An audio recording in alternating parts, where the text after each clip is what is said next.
Chapter 2 How could one survive in desolation? As the airplane's cabin door creaked open, Yi Xiaobai uttered a single phrase before leaping into the void. The members of Class 4 were utterly incensed, each one trailing behind Yi Xiaobai like a comet's tail. Numerous onlookers from other classes, drawn by the commotion, also took the plunge. What a spectacle! The flight had scarcely begun, yet half the passengers had already jumped. It seemed they were headed for the bright summit, armed and ready. Could such a multitude truly survive there? It appeared that their motives were solely driven by Yi Xiaobai. What enchantment did he possess to entice so many to follow his lead? Meanwhile, the school had organized an examination oversight committee, tasked with monitoring each student's performance. However, when the game footage flickered onto the large screen, the proctors were left in a state of bewilderment. What was happening with these students? Why had so many opted for a leap into the unknown? Is this madness? Most of them are from your class, Huang. Are these the students you've taught? Huang, the teacher, felt a jolt of embarrassment as he stammered. I had no inkling. They've always been quite obedient. A mutiny seemed impossible. The director of education activated the global microphone to ascertain the situation, and soon everyone heard Yi Xiaobai's words. Yi Xiaobai, the student whose grades had remained steadfastly at the black iron 3-star level throughout high school. His academic shortcomings had now morphed into a potential disaster for the whole class. Students are often remembered by teachers only for their exceptional brilliance or abject failure. Yi Xiaobai, it was clear, was firmly in the latter category. As Huang accepted the criticism, his hand trembled around his thermostat. He could hardly have anticipated Yi Xiaobai's audacious behavior today, yet, it was true, unusual circumstances often herald extraordinary events. This was not typical of Yi Xiaobai, who had previously devised intricate methods to avoid pain, terrified of being shot. Yet today, he dared to defy so many. There must be something amiss. The scene shifted dramatically. All the students were now plummeting towards the bright summit at a velocity of 200 kilometers per hour, pent-up energy ready to explode. They seemed to have forgotten that Yi Xiaobai was notoriously fearful of pain. How could he dare engage in such reckless behavior? The multitude of painless self-elimination methods circulating in the school had all been his inventions. Finally, the parachutes deployed, creating a dense canopy that shrouded the entire bright summit in shadows. Yi Xiaobai, where are you? Show yourself! Shouted one. Damn it, has anyone seen Yi Xiaobai? Came the frantic replies. What, I see him. He's south on the northern road of Bright Summit, farming. Everyone was in a state of shock. Wasn't he the one who urged them to jump? Now he was off to farm for resources? Stay calm, everyone, grab a gun and charge at him. He won't last long. The morale surged as they unified their efforts, their focus now solely on Yi Xiaobai. Yet once they each secured a weapon, the chaos erupted anew. Bang! The sound of gunfire filled the air as classmates from other classes unleashed a barrage upon the crowd. In an instant, Bright Summit became a cacophony of gunfire and explosions. Yi Xiaobai had just landed and glanced up at the chaos unfolding on the summit. Flames erupted, chaos reigned, and within a mere minute of the game commencing, 7 out of 89 players had already perished. A sly smile crept across Yi Xiaobai's face as he hopped into a jeep. Those familiar with the game knew that every map had designated vehicle spawn points. Thus, in Yi Xiaobai's strategy, there was no need for reckless confrontation. Even with a perfect hit rate, what good was it without a perfect evasion? Engaging in such chaotic skirmishes was not the act of a wise individual, yet, by orchestrating such a massive reduction in opponents, he stood to gain immensely. So, Yi Xiaobai, solitary and determined, pressed the accelerator and departed the scene of the frenzy. The proctors were left dizzy, unable to discern any focal point amidst the turmoil. Only Huang appeared particularly anxious, for most of those engaged in the melee were indeed his students. Many promising talents had already fallen victim to the chaos, shot down, exploded, or burned. His heart bled for them. Just then, the screen cleared, revealing Yi Xiaobai flashing a triumphant smile as he jumped into the jeep and sped away. This fleeting moment seemed to rescue the eyes of the proctors. The director of education slapped his thigh with exuberance, exclaiming, "This boy possesses remarkable talent." Yi Xiaobai, who would have thought? He sowed discord among the masses, engaged in fierce combat at Bright Summit, while he himself found a vehicle and distanced himself from the fray. Not only did he deplete a significant portion of the fighting force, but he also managed to escape unscathed to a more prosperous area for further growth. Brilliant. Huang, however, wore a frown. Just moments ago, he had lamented Yi Xiaobai's destructive tendencies, and now he was being hailed as a genius. Although Huang had to concede that this was indeed an excellent psychological tactic, his heart ached for the students he had lost. Why employ such strategies against his own class? Many of those students had the potential to rank at the top of the year, now lost to the chaos. Could he really hope for Yi Xiaobai to bring glory to their class? Why is such a talented student all alone? Doesn't he have any teammates? The director inquired. Huang sniffed. He claims he has a cleanliness obsession. Cleanliness obsession? What a waste. The scene shifted once more. 3 students, their faces smeared with dirt, bolted down the slope. Yi Xiaobai and Gao Yang, they've escaped in the jeep. What? That rascal had the audacity to flee. How shameless is Gao Yang? a student of moderate standing in Class 4, had just witnessed many of his peers fall, victims of explosions and flames. Realizing the dire situation, he thought it best to retreat and deal with Yi Xiaobai later, yet, he had not anticipated that Yi Xiaobai was not farming at all, he was merely after that jeep. Gao Yang seethed with rage, gripping his Thompson and unleashing a hail of bullets toward Yi Xiaobai's vehicle. What do we do now? A companion asked anxiously. Gao Yang gritted his teeth. We head to K Port, gather our strength, and then find an opportunity to deal with him. Chapter 3 of The Desolate Land and the Pursuit of Survival in the Game. The physics engine operates with startling realism. Love for you as you tread the dim alleyways alone, love for you in your defiant stance. Humming a little tune, Yi Xiaobai journeys westward. At this moment, the first safe zone has just refreshed. To the northwest, the circle has tightened dramatically. It stretches from G-Port in the west to the vicinity of the school in the east, bordered by the ocean to the north and the northern regions of the mines to the south. This newly established safe zone is decidedly inhospitable for most. Judging by the flight path, it is clear that the resources near the eastern side and the airport are the most alluring. Thus, the majority must confront the dilemma of moving and establishing a position. However, Xiaobai, with his vehicle, effortlessly navigates to the wealth-laden G-Port in the west. At this moment, all the supplies in G-Port belong to Yi Xiaobai. The most bountiful area in G-Port consists of the clusters of containers at the port and several large warehouses, yet, Yi Xiaobai is quite discerning. He refrains from picking up even the highly damaging AK or the powerful assault rifle. Instead, he secures a level 3 backpack and gathers a few scattered attachments, along with some cola. At last, while searching the large warehouse, he discovers a key. He has found the key to the secret room. Overjoyed, Xiaobai realizes that the updated version of this world is akin to the one he inhabits. With this secret room key in hand, there is no need to scavenge for scraps. He quickly drives across the river, skillfully locating the secret room's entrance. After blasting open the door, he steps into the subterranean chamber and unlocks the door with the key. The equipment within is so plentiful that it could easily equip not just one person, but an entire squad of 4. Had this place not been desolate and untouched, such a treasure trove of resources would undoubtedly become a focal point of contention. However, for now, the gear is his for the taking. Xiaobai strokes his stubble and begins to select his supplies. Conventionally, the standard loadout would include a rifle paired with a sniper, yet, Xiaobai chooses not to take a rifle but rather opts for a mortar. If he has 100% accuracy, the intimidation factor of the mortar is self-evident. Anyone within its range cannot escape his bombardment. Additionally, he selects a semi-automatic sniper rifle, the SKS, equipped with a suppressor and a vertical grip. Perfect. As for ammunition, 60 rounds are more than sufficient. After all, with perfect precision, each shot lands true, ensuring he can deliver a fatal blow to all adversaries. Moreover, Xiaobai has astonishingly discovered that the number of survivors has dwindled to fewer than 50. The rate at which players are eliminated, if one were unaware of the Bright Summit incident, might easily lead one to suspect foul play, yet in this realm, there is no concept of cheating. Of course, Yi Xiaobai is an exception. Having taken an abundance of explosives, the remaining space in his backpack is filled with a modest amount of cola and an extensive array of throwable items, especially smoke grenades, which can obscure the vision of foes during strategic withdrawals. Thus, he is fully equipped. This student, Yi Xiaobai, possesses an intriguing approach. Armed with a mortar and a sniper, he is prepared for long-range engagements. His choice of equipment is somewhat perplexing, as everyone else believes that one cannot do without a rifle. It allows for both distant precision shots and close-quarters combat. Even if one favors artillery, abandoning the sniper seems illogical. They fail to grasp that with perfect accuracy, even at close range, Xiaobai can strike true. Therefore, for him, the choice between a sniper and a rifle is essentially equivalent. In fact, the SKS inflicts slightly more damage. If he could pursue an airdrop to acquire a more favored weapon, it would be even more desirable. However, it is evident that no airdrops have yet been discovered. As he prepares to depart, Xiaobai casts one last glance at the opulent underground chamber. Suddenly, a bold idea strikes him. This is a game of real people, and the equipment is undeniably authentic. Such a vast treasure trove cannot be left for outsiders to claim. What would happen if he detonated it? Thus, Yi Xiaobai seizes a C4 charge, activates it, and hurls it towards the area brimming with ammunition.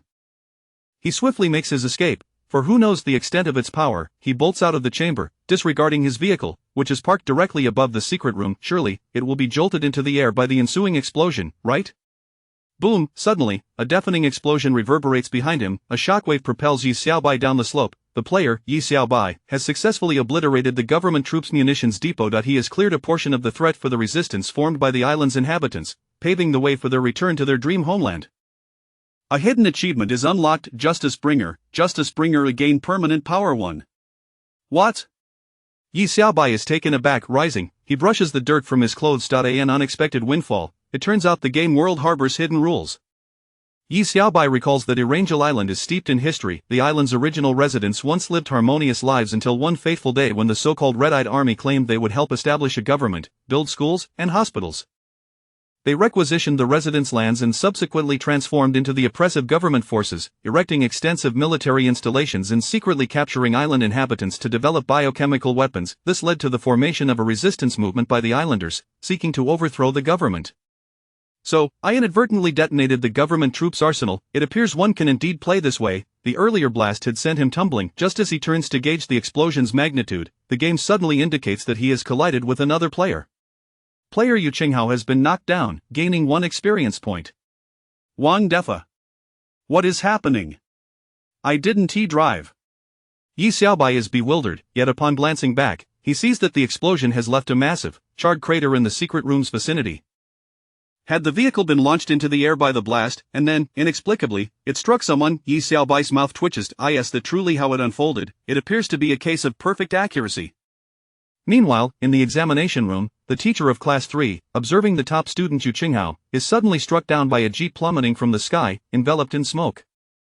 He is momentarily dumbfounded. Which student could have done this? This is utterly outlandish. The headmaster chuckles. Ha, old Wang, did you not see the kill notification? Yi Xiaobai knocked down Yu Qinghao. What shenanigans has this kid been up to? How did we only see the car fly but not the person? Thus, the headmaster pulls up Yi Xiaobai's footage. Before him lies a vast, deep crater, still billowing with searing smoke. What on earth did this boy blow up to cause such a commotion? Could it be that he detonated the secret room? Goodness, I've never seen anyone blow up a secret room before. Consequently, because Yi Xiaobai destroyed the military arsenal, triggering a cataclysmic explosion, his vehicle, parked directly above, was flung into the air, subsequently crashing down upon Yu Qinghao as he descended from Bright Summit. The mystery is solved. My word, it turns out the physics engine in the game is indeed functional. What a remarkable maneuver. Teacher Huang gives a thumbs up but still holds the belief that Yi Xiaobai cannot bring glory to Class 4. Pure luck, sheer luck. He even considers it a miracle that Yi Xiaobai has survived this long. Thus, he places his hopes on the trio led by Gao Yang, who are currently navigating a boat from K-Port towards the western harbor. Gao Yang is about to encounter Yi Xiaobai, harboring a deep-seated animosity towards him. Xiaobai, your time in the game is about to end. Chapter 4. In the desolate lands, survival without vision. As Yu Qinghao maneuvered towards the safe zone, his head throbbed incessantly, as though his body no longer belonged to him. He reflected on the catastrophic fall of the vehicle from the heavens, which had mercilessly crushed his lower body. Were it not for the presence of his teammates who could administer aid, he would likely be conversing with the King of Hell by now. Could he not feel pain? Squad leader, wake up, hurry, wake up. Yu Qinghao was jolted further into dizziness by a vigorous shaking. Slowly, he opened his eyes to a spinning world. Stop shaking me! The squad leader is awake. His teammates observed as his body visibly began to mend itself at an astonishing pace. What just happened? One of the team members inquired. Squad leader, you were smashed by Yi Xiaobai's flying car. Yu's face displayed embarrassment as he replied, smashed? At least my vital parts remain intact. Why Yi Xiaobai is ruthless. Help me up. Where is he? I need to confront him. I have no idea. I didn't see him. If you didn't see him, how did he manage to fly that car? The vehicle was billowing smoke and suddenly crashed down on you. We were all petrified. Yu's eyelids twitched in disbelief. What kind of operation is this? When did this game become so terrifying? A vehicle falling from the sky, and with such precision. Squad leader, the poison is coming. Let us enter the circle and seek vengeance on that scoundrel. Meanwhile, in the fourth squad, Gao Yang had been sailing across the sea for quite some time. That he had witnessed the earlier explosion and the flying car but remained oblivious to the details of the incident. The flames had soared high into the sky, and he even perceived that a person had been struck. Confirming his suspicions upon seeing the knockdown notification, gritting his teeth, he muttered, Yi Xiaobai. He is at the explosion site. Hurry, accelerate, and bring me my 8-fold scope. He had initially intended to dock his boat in the northwest, but unexpectedly stumbled upon a fortunate opportunity that allowed him to pinpoint Yi Xiaobai's location. Thus, he navigated the boat while searching for Yi Xiaobai with his 8-fold scope. Of the scene shifted. Although Yi Xiaobai's vehicle had been destroyed, as a seasoned player of the game, finding another vehicle was merely a trivial task. Soon, he discovered a motorcycle at the village entrance along the northern shore of G-Port, but he had no plans to lie in wait. Rather, he had a new strategy in mind. There was more than one hidden room. To the west of the housing area on the northern shore of G-Port, there lay another secret room. He considered that since he was still within the safe zone, he might as well blow up another one. Perhaps he could unlock a new achievement. Upon reaching his destination, he placed his frying pan atop the entrance of the hidden room and parked the motorcycle outside for a quick getaway after detonating the room. This way, he would avoid another mishap. Once again, a spectacular performance unfolded as Xiaobai tossed C4 into a pile of grenades. He then quickly exited, revving up the motorcycle and speeding away.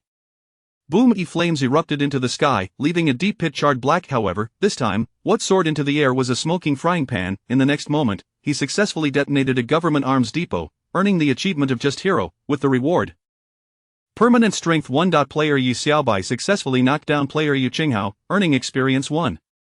Heh, it's him again. Yi Xiaobai rejoiced, realizing that his 100% hit rate was indeed no exaggeration. Just moments ago, you had finally made it into the safe zone after opening the door to a watchtower, only to be struck squarely on the back of his head by a frying pan. Clang! His level 2 helmet was instantly sent flying, leaving him momentarily dazed. What on earth? Who threw that thing at me? Squad leader, I've come to rescue you. Get lost, I don't need saving anymore. Can't I just be left alone, who gets hit twice in one day, and both times nearly meets the king of hell? My mental state is utterly collapsing. I must have neglected to check the almanac before leaving today. I am cursed. What, our squad's pride? How did this happen? How could Yi Xiaobai knock you down again, with a frying pan? Does he have such long arms? The third squad's instructor could no longer remain seated. The first incident could be dismissed as mere luck, and since you had survived, it was no major issue, but this time, it was an entirely different matter. Could it be that Yi Xiaobai possesses some supernatural ability? Throwing a frying pan with such accuracy? Haha, it's Yi Xiaobai again. This student is becoming increasingly amusing. First, he crushes with a jeep, now he strikes with a frying pan, and he is employing all sorts of bizarre tactics. And Yu Qinghao, how is it that he keeps falling prey to such odd maneuvers? Thus, they reviewed Yi Xiaobai's video footage, witnessing yet another demolition of a hidden room. However, this time, they were taken aback. It turned out the frying pan was thrown in such an unexpected manner, but how could such a casual action result in a miraculous explosion? Is it truly possible to play like this? The physics engine must be exceptionally well designed. Electronic sports truly do not require vision. On the northwest coast, Gao Yang and his two companions had just landed. The immense sound of the explosion caught their attention. Gao Yang, what on earth is happening today? Is someone conducting demolitions in the game? This must be the work of that scoundrel Yi Xiaobai. Cao Yang, you has been knocked down. Yi Xiaobai used a frying pan to take down the third squad's Yu Qinghao. Has Yi Xiaobai engaged someone? What an opportunity, let us head toward the direction of the explosion.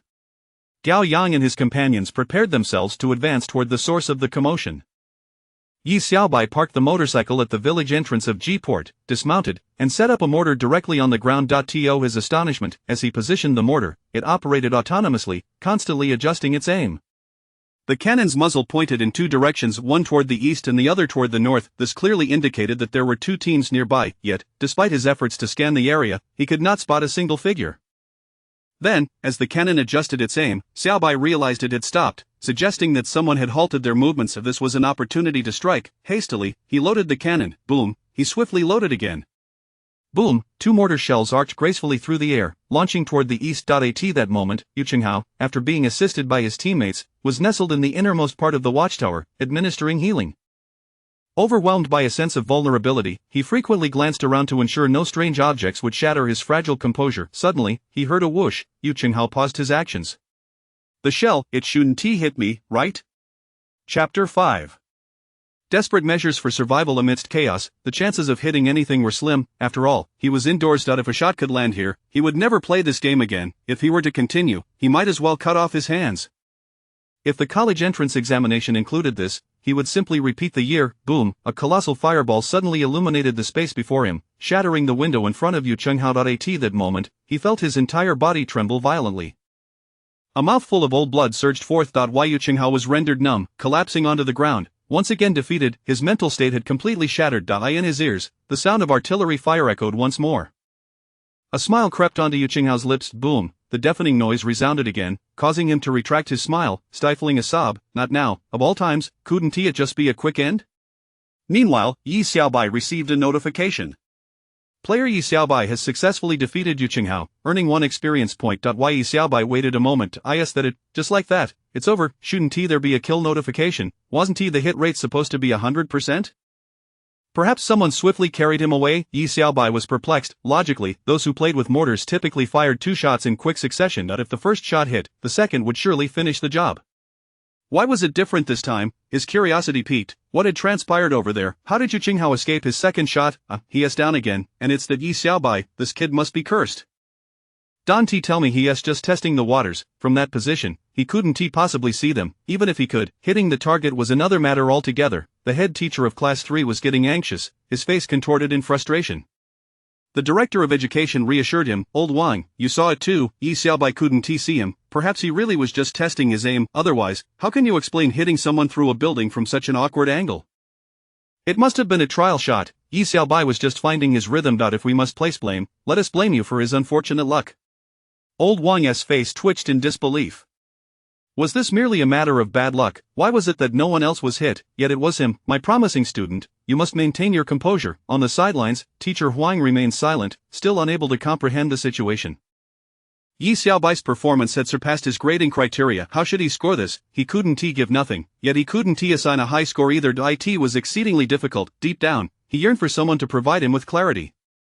Yi Xiaobai pondered. Surely, the mortar's accuracy was unquestionable. Could it be that the second shot had to be fired with a delay? The first shot had hit, sending the target flying.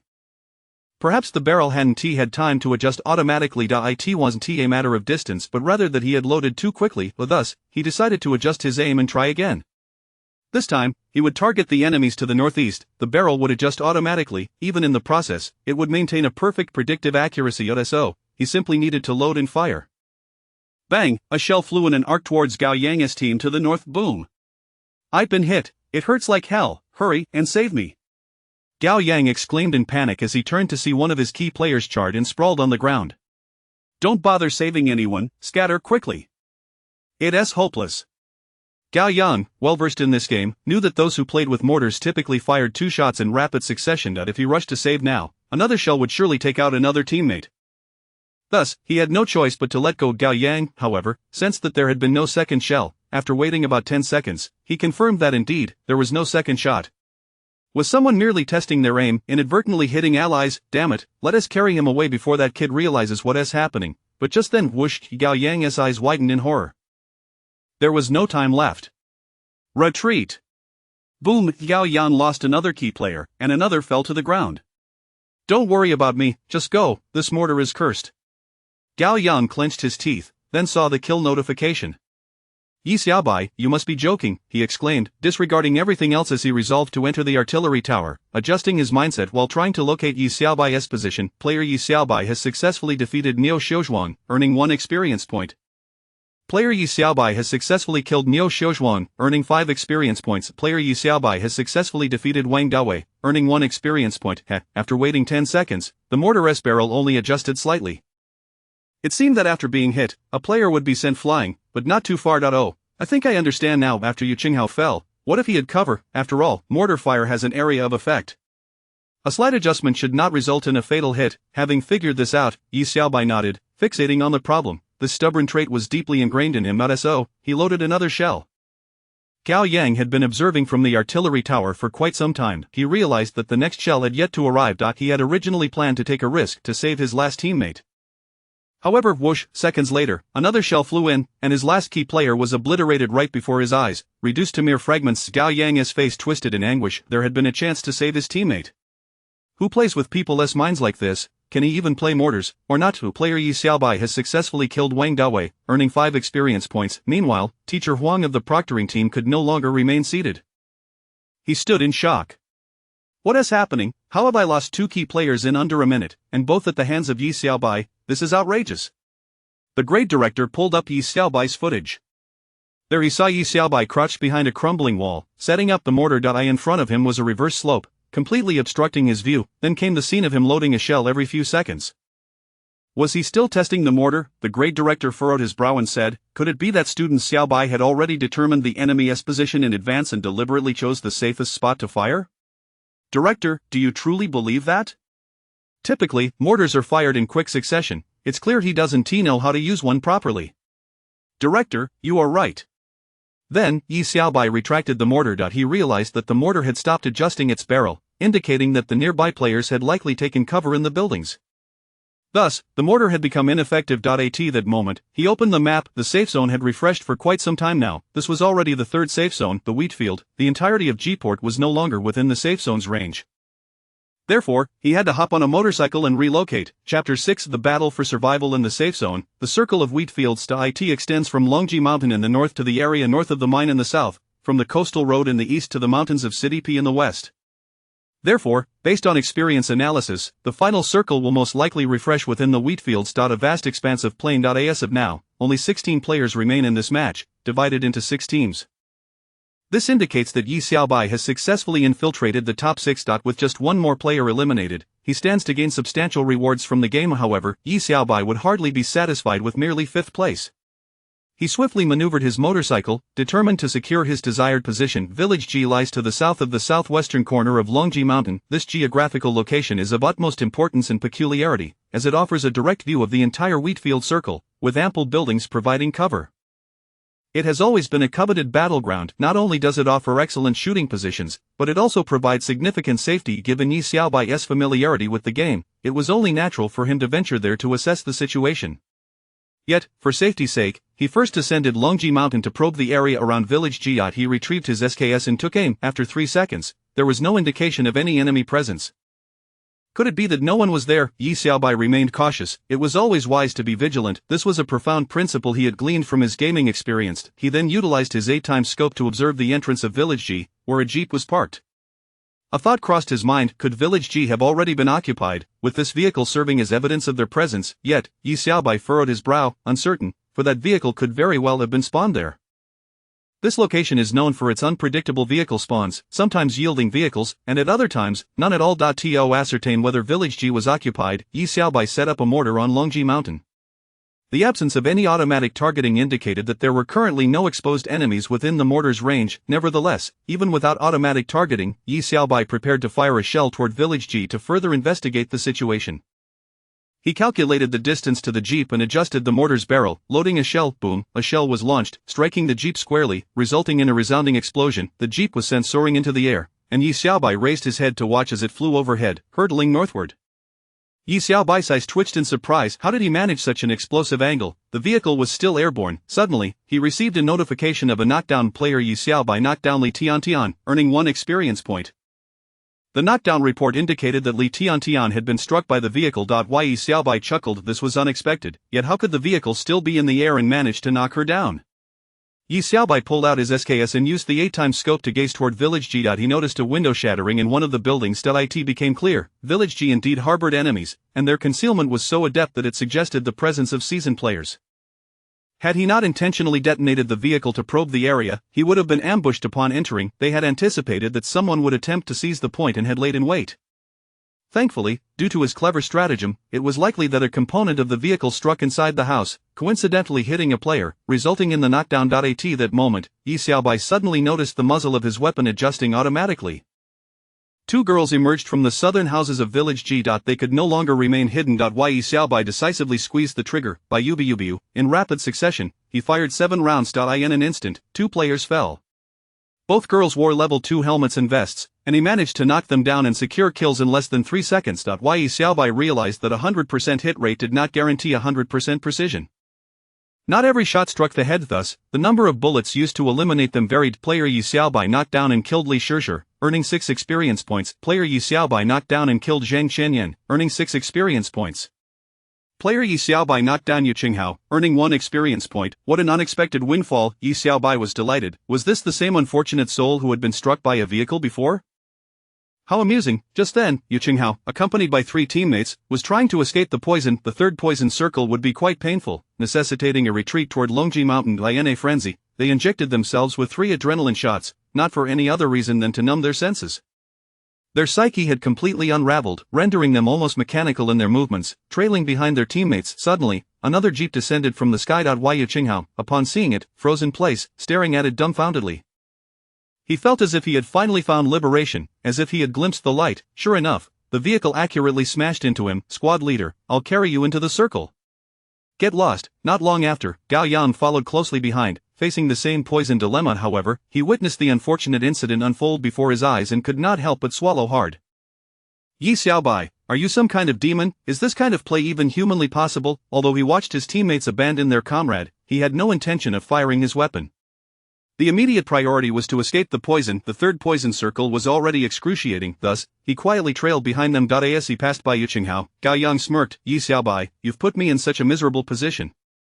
Taking your head wound be too much to ask, would it? This was the only way he could vent his frustrations at the moment. Consequently, he delivered a fatal punch. Outside the game, the proctoring teachers were on edge.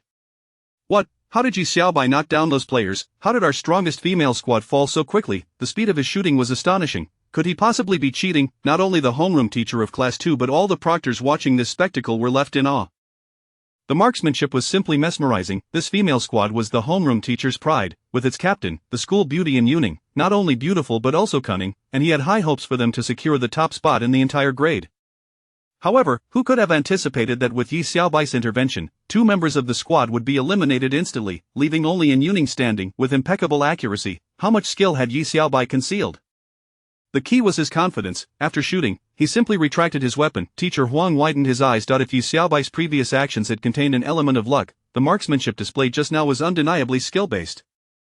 This could not have been mere fortune. As all the proctors marveled at Yi Xiaobai's prowess, the scene shifted abruptly. Yu Qinghao was struck down once more by a vehicle. The homeroom teacher of Class 3 twitched at the corners of his mouth. Child, it might be time to give up. I see that Yi Xiaobai possesses both courage and strategy. I believe he has a real chance to claim victory. He is truly gifted. Chapter 7. In the pursuit of survival, teasing the city lord's daughter for a student who seemingly possesses extraordinary abilities and exhibits exceptional marksmanship, it didn't take long for the grade director to consider him a prized gem. He found himself eagerly anticipating that Yi Xiaobai might secure first place in the competition. The tale of a student who ranked last in the year suddenly rising to the top would surely become a cherished story. Equally intrigued was the usually reticent teacher Huang, who finally began to comprehend the operations at hand. Previously, Yi Xiaobai's performance had been utterly baffling to him, leaving him with no expectations. However, the recent display, striking fear into the enemy and luring them out, followed by precise shots, was nothing short of spectacular and worthy of commendation. Yet, he could not fathom how Yi Xiaobai had suddenly become so formidable. With a swift scene change, Yi Xiaobai had just stowed away his firearm and mounted his motorcycle. Meanwhile, Ji village was engulfed in thick smoke. It appeared that the last remaining member of that team had begun to deploy smoke grenades in a bid to rescue his comrades. The toxic circle had already refreshed. If one did not act decisively now, then when. Thus, Yi Xiaobai twisted the throttle to its limit, charging downhill directly into the fog of Ji village. He swiftly dismounted and kicked open the door of a house, the very one where the previous casualties had occurred. Yi Xiaobai was certain that the final enemy was inside, attempting a rescue. Suddenly, a deafening sound of a grenade pin being pulled echoed from behind him. Yi Xiaobai's heart raced. Without a moment's hesitation, he turned and raised his weapon. Bang! A colossal fireball erupted before him, the shockwave thrusting him back into the house. How careless of him, such cunning tactics. At this juncture, the enemy had the audacity to use a teammate as bait. A flicker of wariness arose in Yi Xiaobai. Had it not been for his impeccable accuracy, which had detonated the grenade midair, he would have been blown to smithereens. This was a skilled opponent. Yi Xiaobai furrowed his brow, steeling his resolve and swiftly reacting. He burst out of the house just as he had fired 2 urgent shots. Amid the chaos, he heard a girl's cry. She had clearly been hit.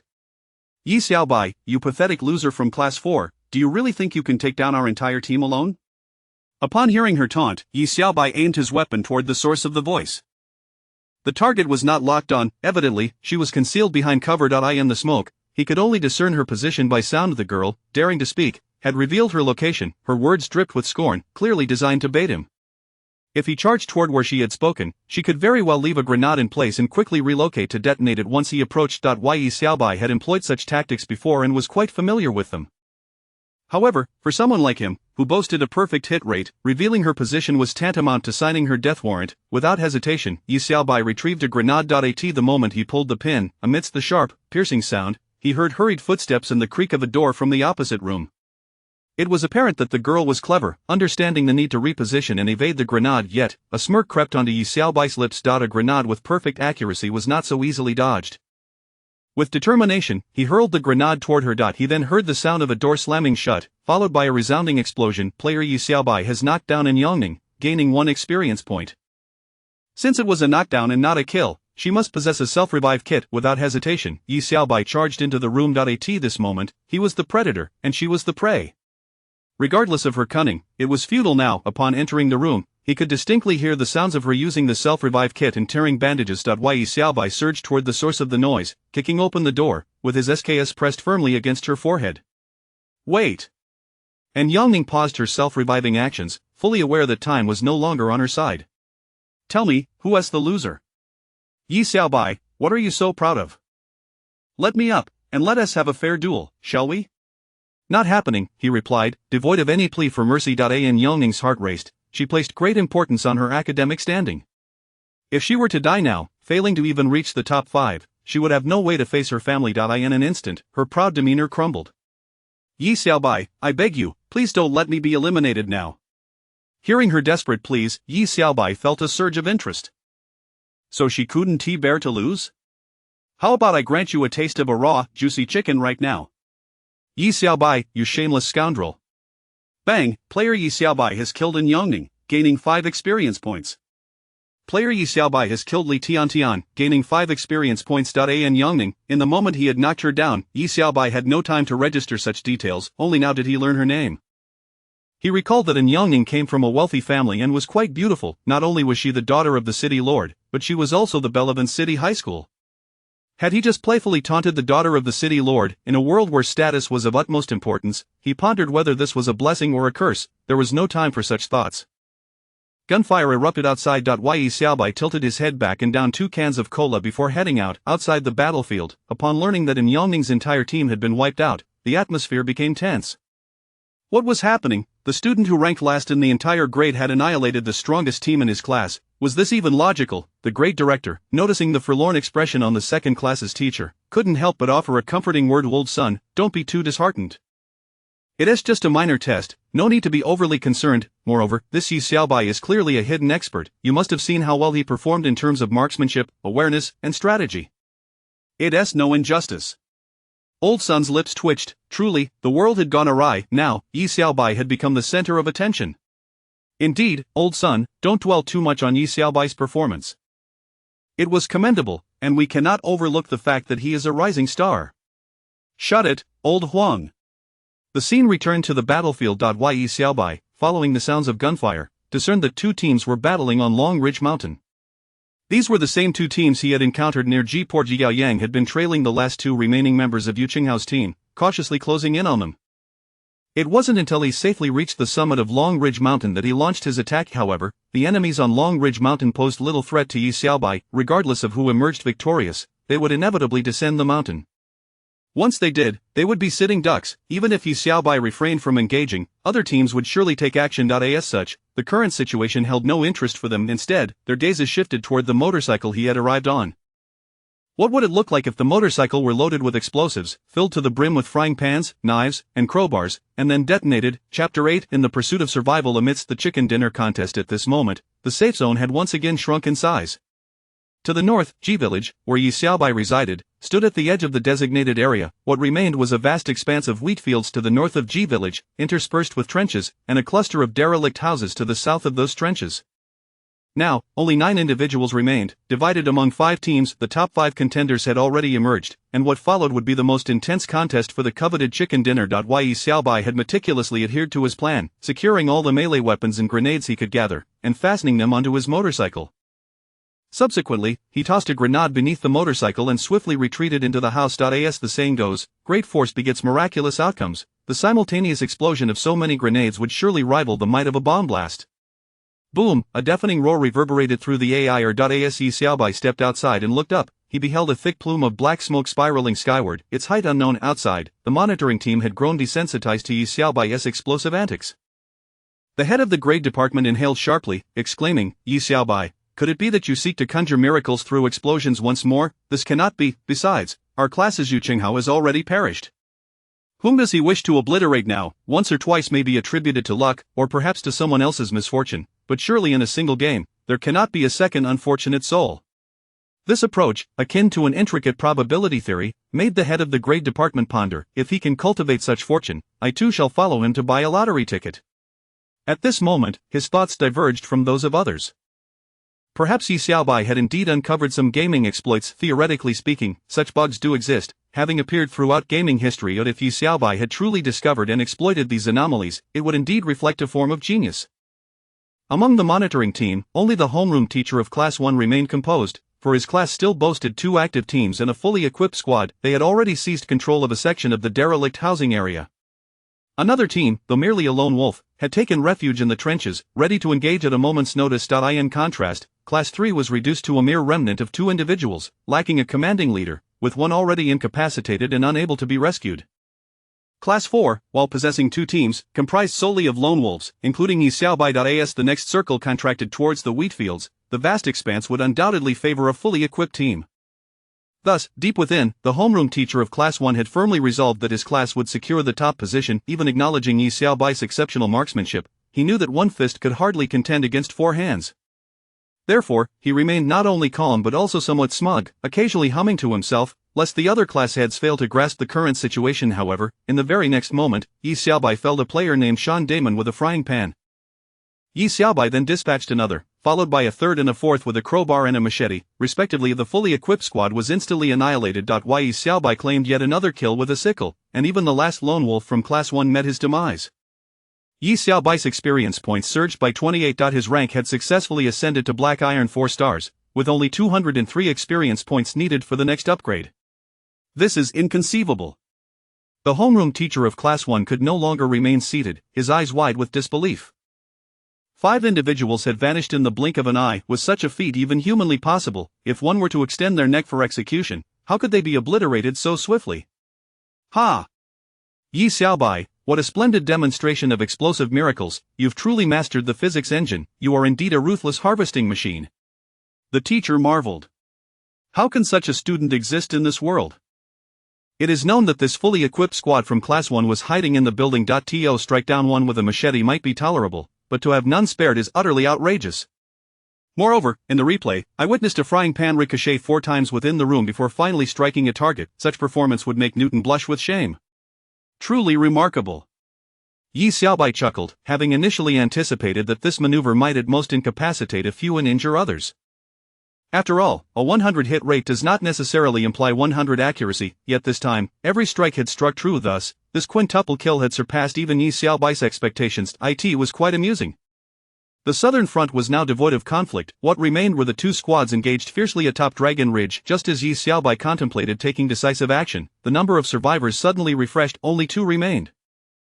Upon reviewing the records, it was revealed that Gao Yang had successfully eliminated 2 players, emerging as the final victor atop Dragon Ridge. Thus, the urgency had diminished. He was now ensnared in poison. Whether he could reach the safe zone remained uncertain. The poison was excruciating. He had to administer medication every few steps, yet descending the mountain would undoubtedly render him a target. He had truly reached a dead end. Thus, the chicken dinner was all but assured. Yi Xiaobai leapt onto the rooftop, perching on a beam to observe how events would unfold. Moments later, shouts of indignation echoed from the summit of Dragon Ridge. Yi Xiaobai. Even if I die from the poison, I shan't grant you any experience. It became clear that he intended to preserve his final dignity, fully aware of his impending demise. Yi Xiaobai was taken aback but thought, why not obtain the experience? Just as he was about to unleash his attack, a familiar plume of black smoke descended from above.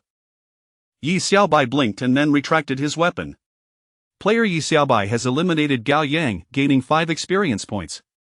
Congratulations to player Yi Xiaobai for successfully surviving to the end and achieving a chicken dinner. Awarded first place, 500 experience points. Yi Xiaobai's rank ascended to Black Iron 6 stars, with an additional 323 experience points required for the next upgrade. Congratulations, player, due to your outstanding performance in this game, you have unlocked the achievement. Unerring shots, awarded skill, target lock, quality SSS divine skill, skill description when casting any skill, perform a locking action, passive skill, cooldown time 60 seconds. Achievement unlocked, skill acquired? Yi Xiaobai was pleasantly surprised, for acquiring skills in this world was no easy feat, merely a 1% chance. The skills attained could be sold at a premium in the market. Even ordinary skills could sustain a typical family for several years. Moreover, the skill he had activated was of SSS quality. Though it was a passive skill, it undoubtedly carried a certain prestige. The ability to lock onto targets would leave enemies with nowhere to hide, yet Yi Xiaobai was reluctant to sell it. Regrettably, he lacked any active skills at present. Would a fist suffice if enemies fled? Could his fists be launched like rubber projectiles? But at the black iron level, there were no skill slots available, making it impossible to equip any active skills. Skill slots were only granted upon reaching the bronze level. The ranks are categorized as follows: a black iron 9 stars, bronze 8 stars, silver 7 stars, gold 6 stars, platinum 5 stars, extraordinary master 4 stars, supreme king 3 stars, glory gold 2 stars, brilliant diamond, and ultimately the divine king level. Each rank increases the number of skill slots available, thus, ascending to the bronze level was of paramount importance. After all, with such prowess, should he one day acquire a formidable active skill, it would be a shame to lack the necessary skill slots. Outside the game, the head of the grade department exclaimed, "Look, what did I say? I knew this kid would definitely secure the chicken dinner."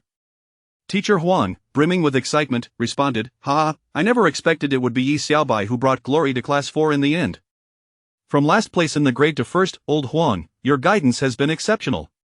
Once Yi Xiaobai emerges, I shall have him visit my office. I have prepared a surprise for him for securing first place.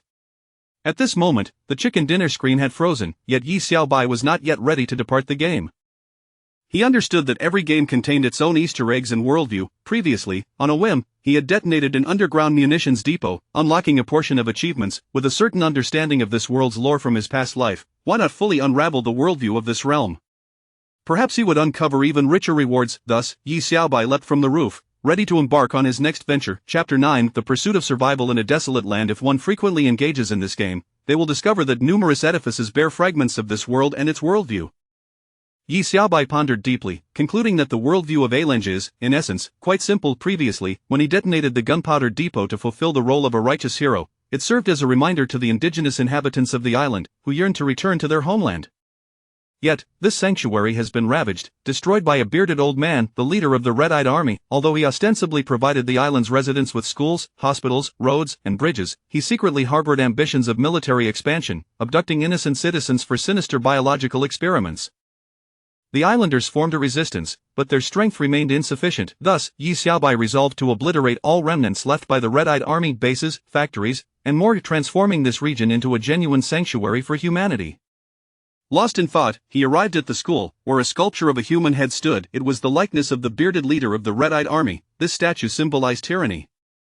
Destroying it would signify a declaration of war for justice. Following a thunderous explosion, a message appeared: "Congratulations, player, you have destroyed the mysterious statue, declaring war for justice." Achievement unlocked: Unyielding Will. Reward: Passive skill Unyielding Will.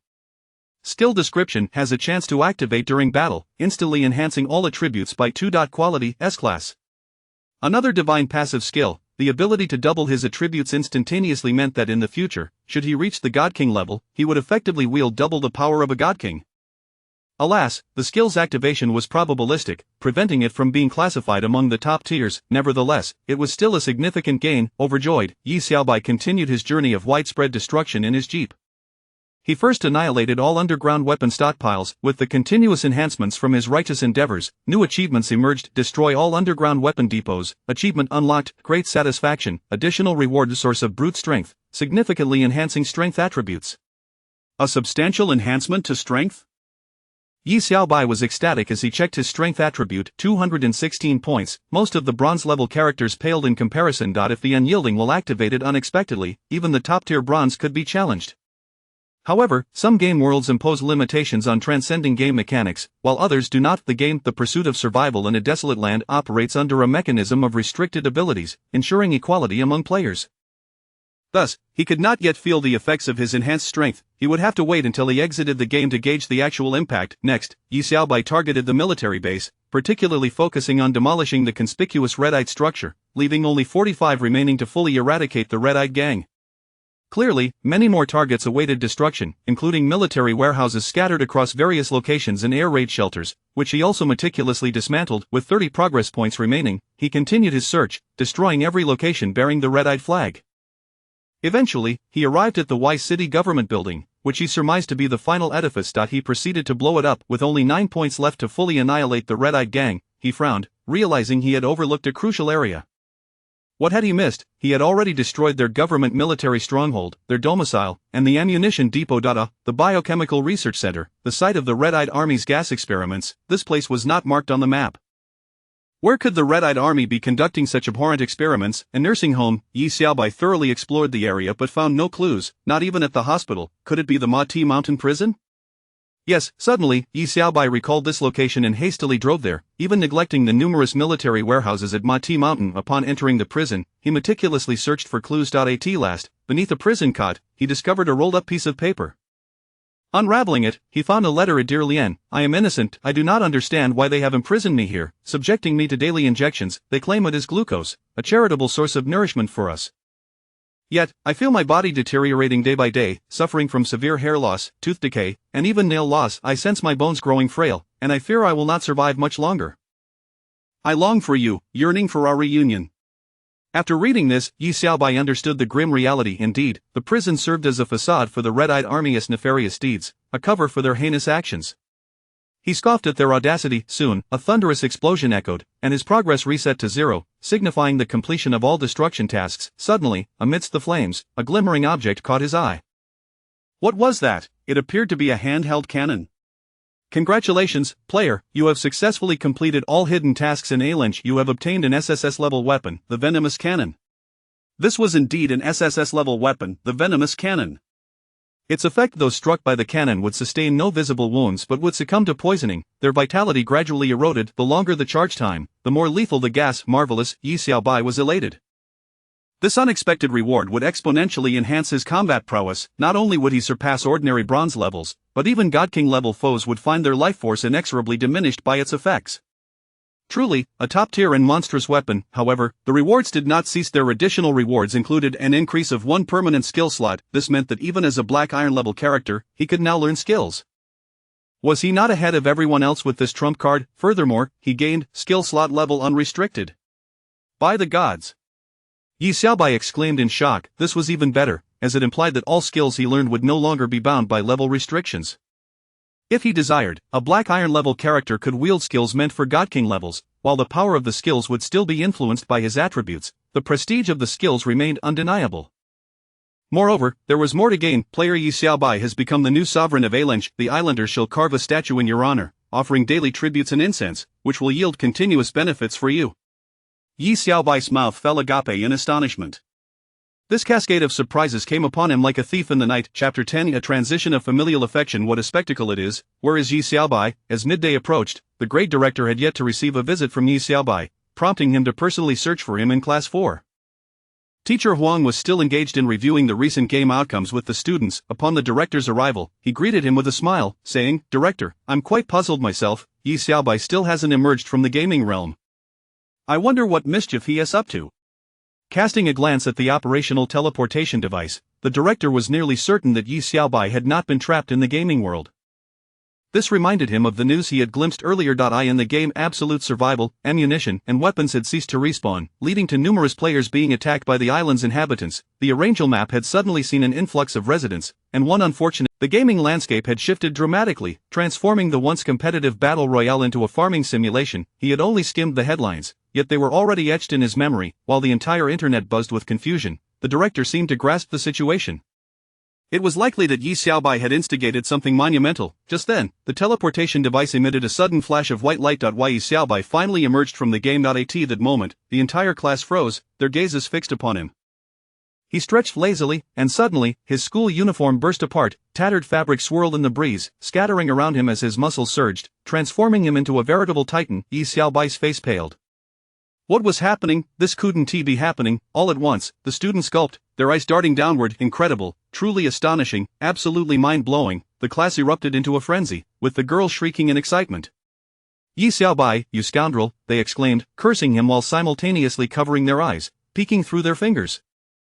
Some even brazenly admired him, relishing the view, as it was free after all. The great director and teacher Huang exchanged glances, their eyes twitching. What an extraordinary entrance! Stunned, the great director approached Yi Xiaobai with a forced chuckle, taking off his leather coat to drape it around Yi Xiaobai's most sensitive areas. "Come now, Yi Xiaobai, let us head to my office," he said. "Director, is this really sufficient?" Yi Xiaobai inquired. "Rest assured, the corridor is empty. Let us get to my office, I'll find you some clothes." "But don't you think this is rather strange for the two of us?" The director's lips quivered. "I'm an old man. What could I possibly do to you? Who knows, the director replied. Wait here, I'll have someone fetch you some clothes. Yi Xiaobai nodded. After all, he had been rather bold, caution was advisable, yet, from another perspective, this was indeed a thrilling experience. It seemed that with the source of brute strength at his disposal, his power had reached terrifying heights. It appeared that no one in the class could rival his current physique.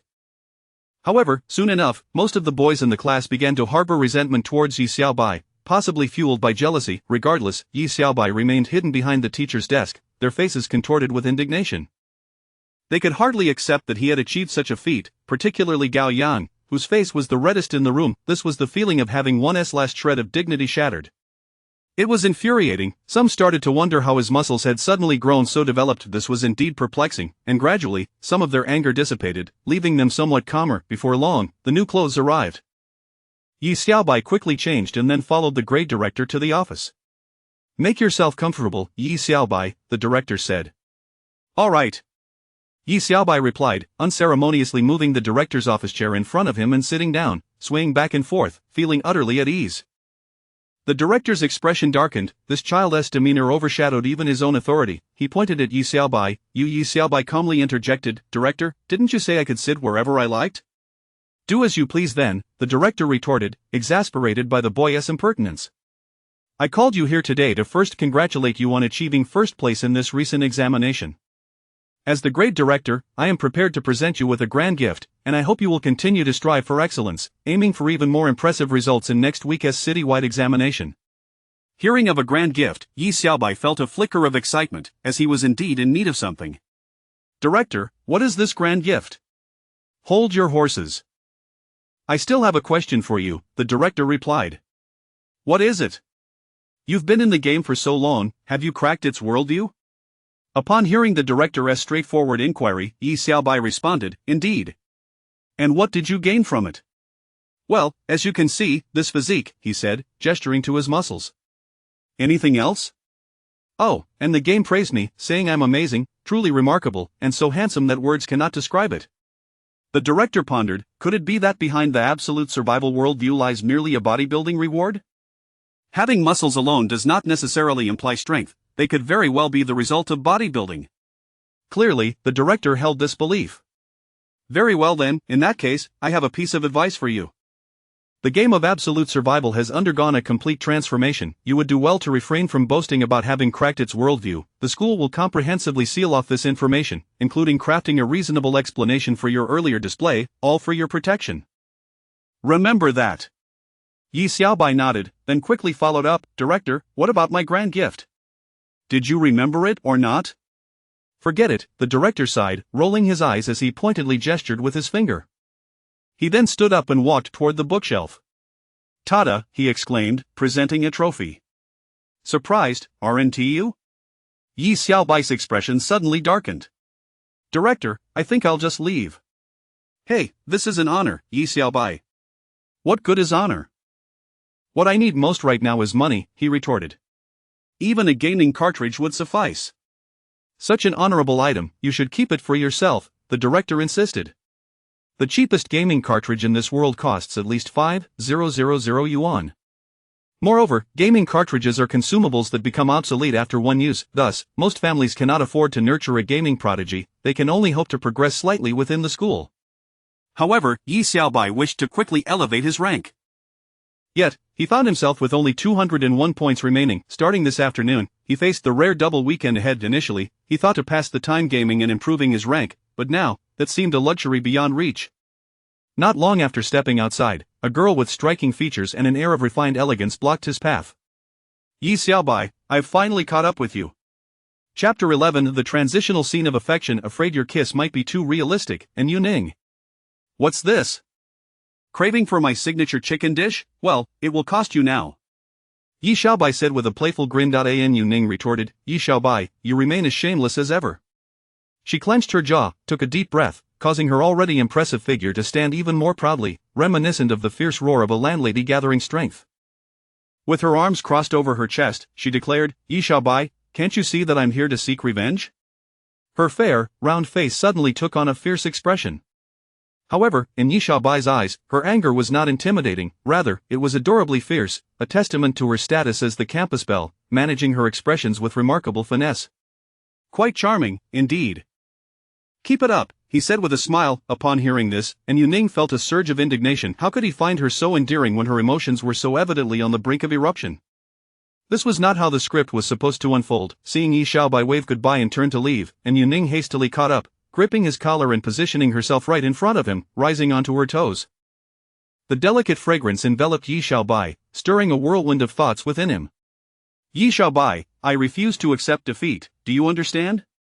Yi Xiaobai swallowed hard. Despite being a high school student, he was still subject to physiological reactions.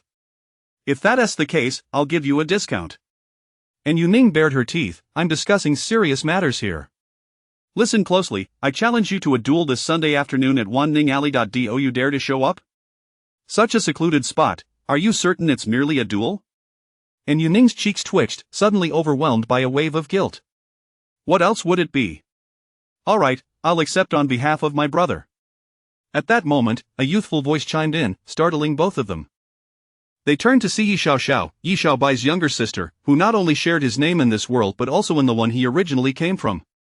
She was also a high school freshman, clad in the same uniform. One could say that aside from the differing worldviews, they were nearly identical in every other aspect. Why Yi Xiaoxiao smiled at Yi Xiaobai and then turned to An Yuning, grinning widely.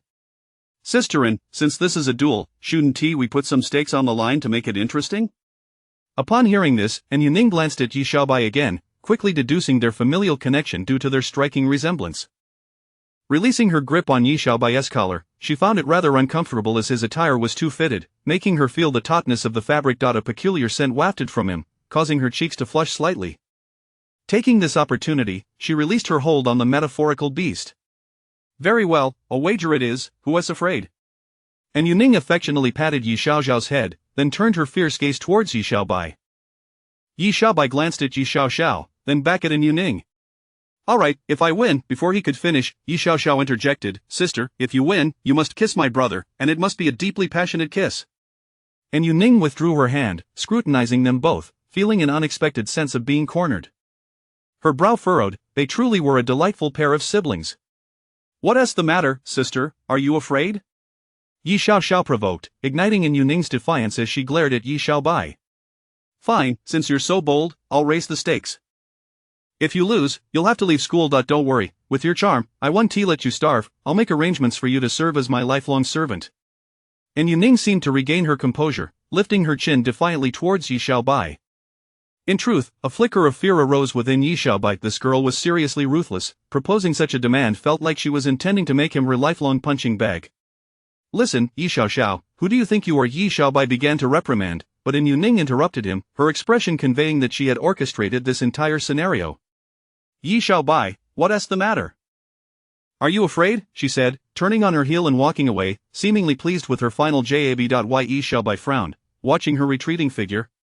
Hey, who said I was afraid? I'm just worried your kiss might be too realistic. As An Yuning walked away, Yi Xiaobai playfully swatted Yi Xiaoxiao on the back of her head. Yi Xiaoxiao, who gave you the authority to make decisions for me? Yi Xiaoxiao rubbed her head and shot him a pointed look.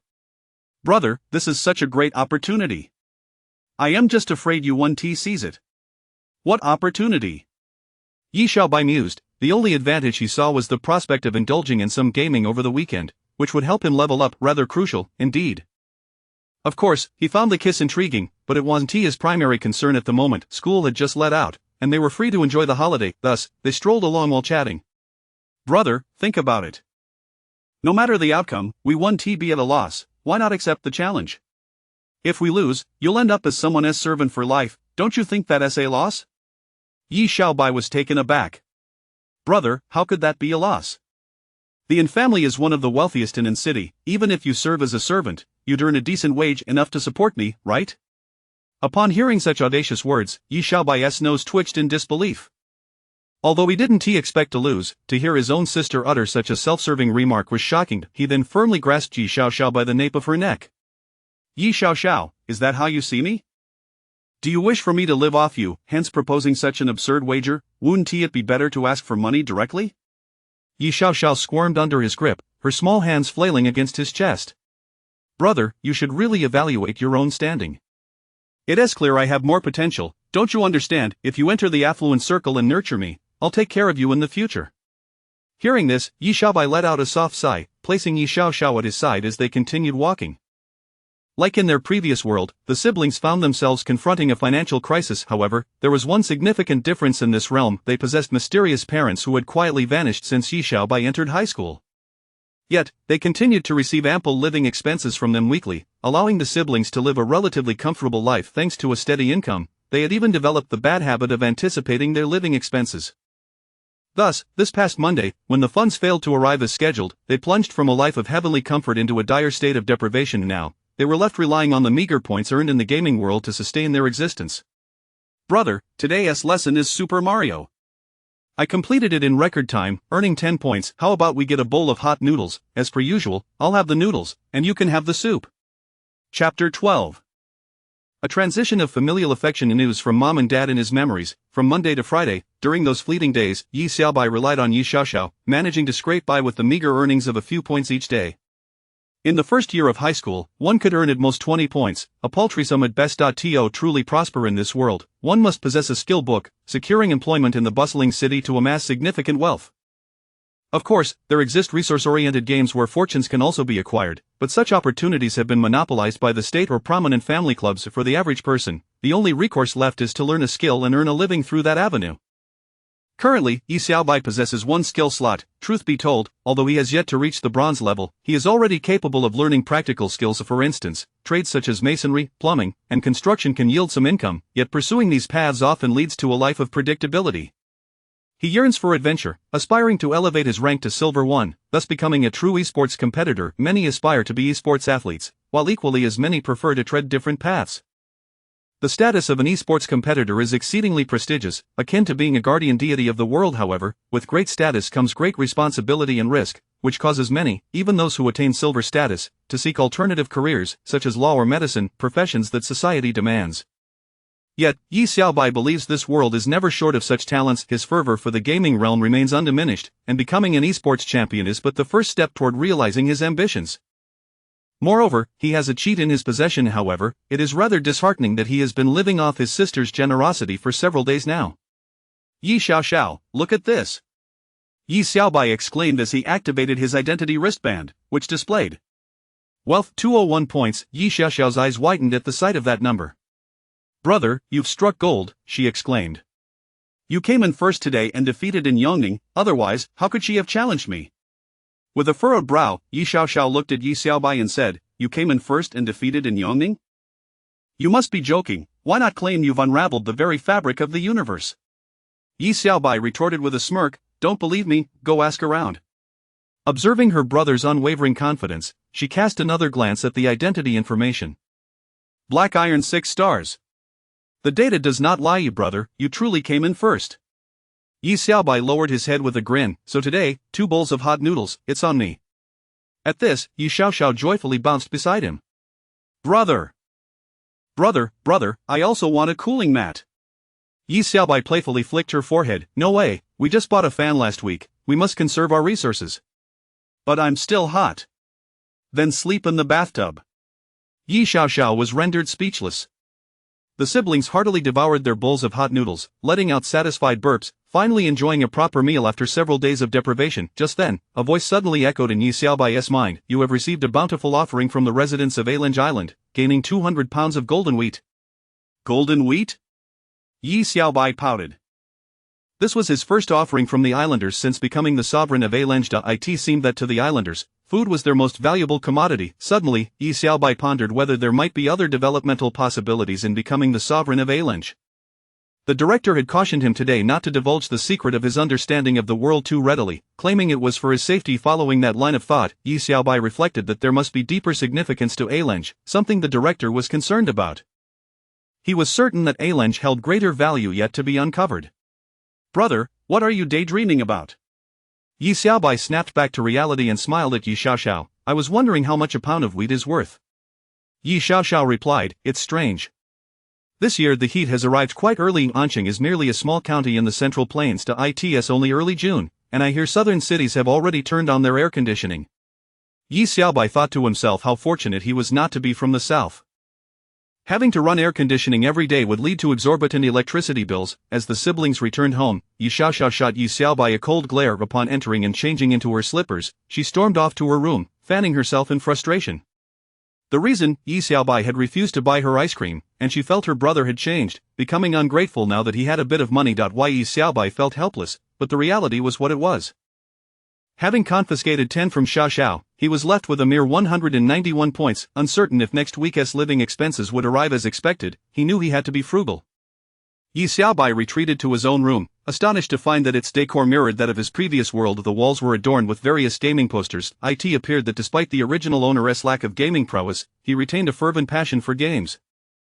This left Yi Xiaobai momentarily disoriented, struggling to discern whether he had traversed into a parallel world or if the entire world had spun an elaborate deception. Clearly, he leaned towards believing he had crossed over. Lying on his bed, beads of sweat trickled down his forehead. Yi Xiaobai wiped his brow, feeling somewhat unwell. Just then, the door swung open, and Yi Xiaoxiao entered, carrying the fan. "It's so hot. Aren't you afraid of heat stroke?" Yi Xiaoxiao scoffed, then plugged in the fan, turning it to maximum speed before lying down beside Yi Xiaobai. Yi Xiaobai affectionately ruffled her hair. "It's nice to have a sister." Lying flat, Yi Xiaoxiao stared at the ceiling and suddenly released a pent-up breath, shaking her body in frustration. "I can't take it anymore, brother. When will this life come to an end? Do you think the god of wealth has perished out there?" For both siblings, their impressions of their parents revolved solely around their incessant busyness. Over time, Xiaoxiao had developed little emotional attachment to them. Conversely, Yi Xiaobai had always cared for her the most, and she loved her brother dearly. With their parents missing and living expenses cut off, any residual feelings had further eroded. Yet, Yi Xiaobai did not share her sentiments. Whether it was the Yi Xiaobai from this world's memories or the true essence of himself from another world, he held on to deeply cherished and warm recollections of his parents. Now, he found himself increasingly anxious, wondering if something had happened to them. Gently stroking Yi Xiaoxiao's head, he offered her comfort. Suddenly, his phone rang. Upon checking, he abruptly sat upright. "Xiaoxiao, we have news from Mom and Dad." Chapter 13. The transition of familial affection. The braided little delinquent. Upon hearing those words, Yi Xiaoxiao abruptly sat up, her eyes instantly sparkling with excitement. Had they finally come to their senses and sent money? Perhaps they had even provided them with an additional allowance. Yi Xiaobai raised an eyebrow and handed her his phone for her to see. "Xiaobai, quickly take Xiaoxiao and go out to avoid trouble. We haven't heard from them in days, we must not return home." This was a message from their father. Yi Xiaoxiao hastily snatched the phone from him, her face filled with indignation as she rapidly typed a response. "Where's the money? If you don't give us any, are you leaving us to sleep on the streets? How cruel you are." After a long while, there was no response. Yi Xiaoxiao pouted and said to Yi Xiaobai, "Brother, they must have seen the message. They are doing this on purpose, refusing to send money while stirring up trouble for us. It's utterly exhausting." Yi Xiaobai frowned slightly. Both siblings were acutely aware that their parents were archaeologists. At times, they unearthed significant game cartridge relics that attracted the attention of unscrupulous individuals. It was not uncommon for such situations to arise. Thus, the siblings had previously found themselves in peril due to a global resource warfare game. Their safety would only be ensured once the relevant authorities took control of the matter. However, Yi Xiaobai sensed that this time, things were not so straightforward. Yet now was not the time for contemplation. They needed to devise a plan to secure their safety. Better to trust in the possibility than dismiss it. "Xiaoxiao, let us head to Grandma Lu's house across the street." Yi Xiaoxiao sighed, feeling that life was fraught with exhaustion. Grandma Lu was exceptionally kind-hearted and genuinely cherished the brother-sister duo. Occasionally, she would prepare some snacks for them and bring them over. Living alone, Grandma Lu often spoke with them, which alleviated her loneliness. Therefore, it was quite convenient for the siblings to stay at her place. She was also a reasonable person, fully understanding that the two children faced hardships without their parents around. She sympathized deeply with their plight. "Don't worry, children, this matter is not complicated, just a few days, and once the police take over, you will be safe," she reassured them. "You can stay with me for a few days. It will be nice to keep me company. By the way, try not to go out these days. If you must, wear masks and hats." After saying this, Grandma Lu made them comfortable and then took a dustpan and went out. 10 minutes later, she returned, the dustpan filled to the brim with dust. Grandma Lu spread the dust over their door and doorframe. Before long, a zombie door was completed. Yi Xiaobai and Yi Xiaoxiao peeked through the crack. Indeed, experience proved invaluable. As evening approached, Yi Xiaobai sensed movement and went to observe through the peephole. A woman clad in a black leather jacket and pants, chewing bubblegum, stood staring at their door. Coughing due to the dust that had entered her nose, she remarked, "Is this the right house? Did I get the wrong one?" Yi Xiaobai glanced in the direction she was looking. Two robust men dressed in black suits and sunglasses stood nearby. It seemed the leather-clad woman was hesitant, questioning if this zombie door was indeed her target. She then turned to the opposite house. Yi Xiaobai watched as she turned around, swinging her braided hair, and approached to knock on the door. Just then, Grandma Lu came forward, patting Yi Xiaobai on the shoulder, saying, "Don't worry, dear, let me handle this." Yi Xiaobai nodded, still uncertain of their opponent's strength, and decided to step back. Grandma Lu then opened the door. The leather-clad woman greeted her with a cheerful smile. "Excuse me, dear lady, can I ask you a question? Do I appear old to you?" The leather-clad woman smirked. "Oh, I didn't realize. I'm just 18. Grandma Lu nodded and replied, "What is it you need?" I wanted to ask if anyone lives in the house across the street." Suddenly, Grandma Lu's brow furrowed. "Oh, you must be a relative of that family. The man there is a psychopathic rapist who fled from justice, leaving his poor mother and daughter behind. Unable to bear the pressure of public scrutiny, they tragically took their own lives. You must know that man, right? Come with me to the police station." As she spoke, Grandma Lu rolled up her sleeves. The leather-clad woman froze in shock. "Wait, we must have gotten it wrong. We apologize for the disturbance," she quickly said, backing away. Yi Xiaobai and Yi Xiaoxiao exchanged admiring glances, but at that moment, Yi Xiaobai donned a hat and mask, preparing to venture out to gather information. Grandma Lu is truly impressive. Indeed, experience comes with age. That young lady looked like a little delinquent, clearly not someone to be trusted. "I'm just going out for a bit. Xiaoxiao is out of toothpaste, so I'm going to buy some," Yi Xiaobai explained. "That's fine. It is probably the safest time to go, just return early," Grandma Lu encouraged. With that, Yi Xiaobai hurried out and descended the stairs, tailing the trio. He couldn't shake the feeling that the message from their parents hinted at something more complicated. After all, upon seeing Xiaoxiao's message, they would surely recall the issue of money. Given the urgency, they should have had time to send funds to their children, right? Thus, Yi Xiaobai grew suspicious. Had their phones been tracked, forcing them to send a message before shutting them off? He had tested it, and their phones were indeed out of service. That's why he was so alert. The trio did not leave the complex. Instead, they began to meander about. As Yi Xiaobai passed the gatekeeper, he greeted the security guard who was eating instant noodles. He changed into a security uniform and continued to follow them casually. He picked up 3 bricks from the ground, weighing them in his hands before hurling them towards the trio. Taking the initiative, he activated his passive skill. Regardless of their level, it was reasonable to teach them a lesson under the guise of a security guard. However, things did not unfold as Yi Xiaobai had anticipated. The leather-clad woman instantly halted, spinning around to deliver a kick, followed by 2 spinning kicks that sent the 3 bricks flying away. Yi Xiaobai frowned, realizing she was formidable, but when all 3 turned to face him, their expressions shifted to one of embarrassment. That security guard over there, it was a reflex. They were on a secret mission, hence the need for discretion. Being caught by the security guard in the complex was certainly not part of their plan. Yi Xiaobai calmly dusted off his hands but coughed lightly, using a hoarse voice to admonish them. "I've sensed something was amiss for a while now. Sneaking around like this, you clearly aren't up to any good. What brings you to Xinhua community?" The leather-clad woman hesitated, puzzled as to why a security guard would act so suspiciously by throwing bricks first. "Aren't you afraid of hitting the wrong person? Who are you looking for? Did you register? Speak the truth." Yi Xiaobai pressed. The 3 exchanged glances, their faces betraying their unease, as they had not entered the community through proper channels. The leather-clad woman replied, "We're looking for Dr. Ye's house." "Is that so?" Yi Xiaobai's eyes gleamed with intensity. Just then, a stubborn brick flew from behind the leather-clad woman and struck her squarely on the rear. "Ouch!" she exclaimed, propelled 2 meters backward, landing face-first into the dirt. Yi Xiaobai chuckled. "What business do you have with Dr. Yi? Speak the truth." The leather-clad woman, in shock, realized the severity of her predicament. The force of the blow had left her rear stinging, and she thought to herself, "Is this what security guards are like these days? This is outright torture." Chapter 14. A transition in family drama. Unexpectedly, they are assassins. The bricks that were hurled can bounce back, striking with precision. This is certainly not something an ordinary person could achieve. Thus, upon witnessing this display, the 3 of them felt a wave of unease. After all, their mission was to locate Dr. Ye's children and escort them away. Their task was clandestine, but any unforeseen mishap could jeopardize their objective, hence their anxiety. The woman in the leather jacket widened her eyes at Yi Xiaobai and said with a smile, "We have a few inquiries we would like to pose to Dr. Yi." She rose, and with a swift motion, a brick struck her on the backside, causing her to instantly collapse before Yi Xiaobai. The successive blows left her in agony, her lower limbs numbed. Yi Xiaobai crouched down, lifted her chin with a finger, and deliberately lowered his voice to intimidate her. I distinctly saw you at my doorstep earlier, so I will afford you one more chance.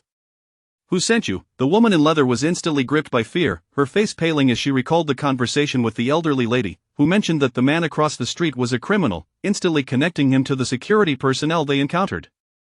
She felt as though she had inadvertently stirred a hornet's nest. Big brother, you're merely a criminal, right? Observing her pitiful demeanor, Yi Xiaobai smirked, and with a sharp crack, the last brick landed squarely on her back. She cried out in pain, a mouthful of blood spewing forth, rendering her incapable of movement as she lay prone on the ground, barely lifting her head to say, I'll tell the truth, is that not sufficient? For a brief moment, Yi Xiaobai felt a sense of relief. Clearly, coercion was the most effective method. However, the next moment, he was taken aback. The woman suddenly bit down on something, and black blood gushed from her mouth as she perished right before his eyes. In that instant, shock registered in Yi Xiaobai's gaze. What was happening? Were they not merely part of a criminal organization, but rather assassins? This was no ordinary security guard. Leave while the going is good. Yi Xiaobai exclaimed as he noticed the other two men preparing to flee. He swiftly raised his arm, aiming a gleaming, azure-hued cannon at them. A divine artifact. The two men were struck with terror, beads of cold sweat forming on their brows. Had they provoked some formidable figure or a top-tier faction? After all, they had only seen weapons of such caliber online. I advise you to behave, Yi Xiaobai warned, retracting the cannon. Just like the woman, these two men swallowed poison and took their own lives. Indeed, matters were far from simple. Not long after, personnel from the police department arrived to confirm that they were indeed assassins. Officer, I do not understand why someone would dispatch assassins against my brother and me. Assassins are utterly obedient to commands, with unwavering loyalty. Those behind them leave no trace. Rest assured, our police department will assign personnel to ensure the safety of both of you. The officer assured. If there was one wave of assassins, there will undoubtedly be a second. Yi Xiaobai was eager to uncover the astonishing deeds of his parents. Their situation was exceedingly worrisome.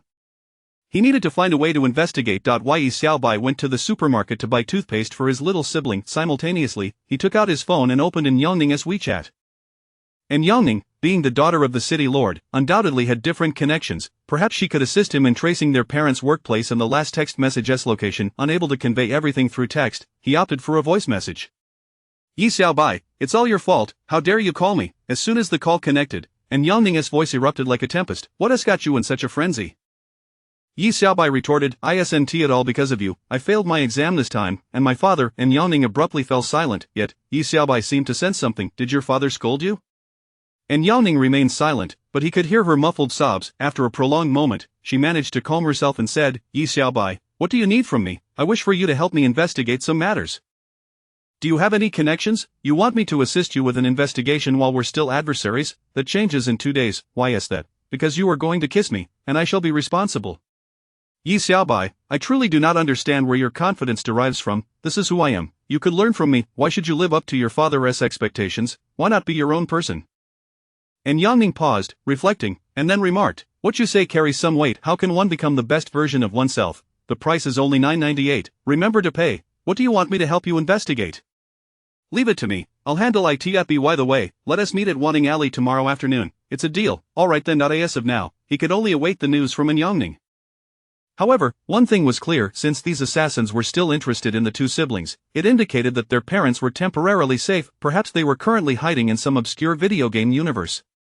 Thus, the priority remained to enhance their strength. Earlier, Yi Xiaobai had paid particular attention to the identity levels of those 3 assassins. Astonishingly, they were all top-tier experts of the bronze level, while the girl was a silver 1-star. If they were not concerned about attracting trouble and only manifested themselves during emergencies, how could Yi Xiaobai have seized this opportunity? In a fair confrontation, he would still need to be cautious. Even with a divine artifact in hand, it wouldn't be easy to defeat a silver 1-star expert, as her 2 lethal techniques would undoubtedly wield tremendous power. Following this, he was certain they would encounter varying degrees of danger, making it imperative to expedite his upgrades. Over the course of 2 days, 2 waves of unidentified individuals appeared at the stairwell. Fortunately, the police department provided covert protection, causing these individuals to scatter in a panic. On Sunday, after lunch, Yi Xiaobai donned a hat and mask, setting off for Wanning Alley. This alley, though remote, was bustling with activity, for it housed the largest underground esports arena in city. Hey, Yi Xiaobai, you're quite punctual, and Yangning greeted as she approached from behind and tapped him on the shoulder. Yi Xiaobai removed his mask and turned to face her, not at all surprised that she could recognize him so directly. So, how's the investigation? I asked of you. Not so quick. Inquiries like yours are rather complicated, but rest assured, my friend has ample connections. That's good to hear. Odd, why are you suddenly so invested in my matters? And Yao Ning muttered under her breath. Then she turned to Yi Xiaobai and said, Yi Xiaobai, I shall grant you one final opportunity, yet if you're willing to plead for mercy, perhaps I won't be too harsh in punishing you. Yi Xiaobai smirked, I've already stated that I worry your kiss may be too convincing, don't make me responsible. With that, Yi Xiaobai walked away. And Yao Ning stomped her foot in frustration. Yi Xiaobai, this is my territory. Don T regretted. Chapter 15. The underground esports city of Shenchangping Wanning Alley, renowned as the underground esports city, is celebrated as a gathering place for the youth of society. An Yu Ning proudly declares this as her territory, and it seems far from an exaggeration. Along the way, she is familiar with nearly everyone. However, even in Yu Ning's domain, Yi Xiaobai merely considers himself a spectator, hoping to glean some experience. After all, he is in dire straits. As more and more people greet her, and Yu Ning feels elated, strolling with a carefree swagger, occasionally glancing at Yi Xiaobai with a triumphant expression. Hey, what did I say? Today, I will make you submit, and you shall be my lifelong servant. Observing her smug demeanor, Yi Xiaobai chuckles softly and remarks, You venture into such a crowded place, are you not concerned that your father will drag you back? Yi Xiaobai, you simply do not understand. In this place, I have eyes and friends everywhere, they will help divert any trouble. And Yu Ning replies. She pauses, then turns to Yi Xiaobai, by the way, thank you for yesterday. You were right, I must live life on my own terms. So, you confronted your father yesterday? I not only confronted him, but I also slapped him. I told him he was arrogant and condescending, utterly oblivious to who I am. Why should he dictate my life? Today's parents are simply out of touch. Yi Xiaobai stifles a laugh, imagining the scene of An Cheng's most powerful lord being schooled by his own daughter. It's quite amusing. And what about me? Your parents are quite peculiar as well. Just for an archaeological exam, they managed to plunge you into danger. Have you ever pondered why, among countless archaeologists, it is you who suffers? Yi Xiaobai raises an eyebrow at her. You speak the truth. I have often contemplated this question. Here we are, my friend has booked a private room, let us go. Yi Xiaobai hesitates, having been momentarily lost in thought, watching as Yu Ning pushes open the door and steps inside. The interior resembles that of a KTV, with private rooms designated for groups of gamers. Numerous individuals, some having graduated many years ago and even nearing a century in age, frequent this place to alleviate work-related stress. And Yu Ning leads Yi Xiaobai to a room on the second floor. Apologies for our tardiness, everyone, she announces with a smile as she enters. Yi Xiaobai follows suit, taking in the sight of 5 young people who rise to greet them, their gazes fixated on Yi Xiaobai. He glances at them, then down at his own physique, and with a smile, says, I am aware that I am quite handsome, but do you not fear feeling inferior with such intense scrutiny? Wow, you are indeed a bit different. No wonder you can provoke the proud in Yu Ning, one remarks. How did you manage to cultivate such audacity? Is it true that as long as one remains unembarrassed, it is others who feel awkward? Such a strong aura of confidence, and Yu Ning's lip twitches. Indeed, it seems that the fated Lone Star, Yi Xiaobai, is at it again. Just then, someone snaps back to reality. Hey, you! The one who bested our Yu Ning, you're quite bold. What is your name? A young man approaches, questioning him. Yi Xiaobai, not wishing to conceal anything, reveals his identity bracelet. Yi Xiaobai, Black Iron 6 stars. Is that clear? Upon his revelation, Yu Ning is momentarily stunned, as are the others. Pfft, what Black Iron 6 stars, that lowly rank, 18 years wasted on your height. Ah, I thought you were some big shot.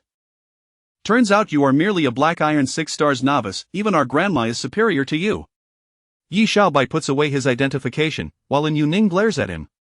That cursed Yi Xiaobai, could you not have shown a bit of decorum? Now everyone knows that I, a bronze 4 stars prodigy, was defeated by a Black Iron 6 stars player. What an embarrassment.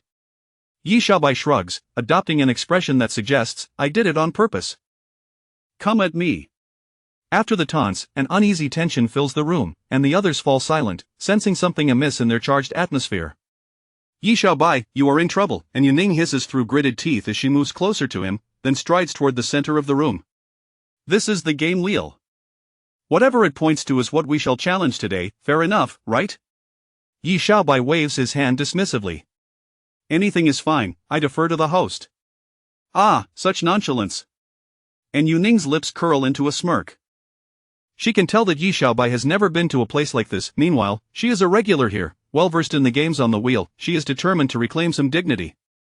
And Yu Ning spins the wheel, and everyone gathers around, fixated on its movements. Yi Xiaobai, however, simply plops down on the sofa, waiting.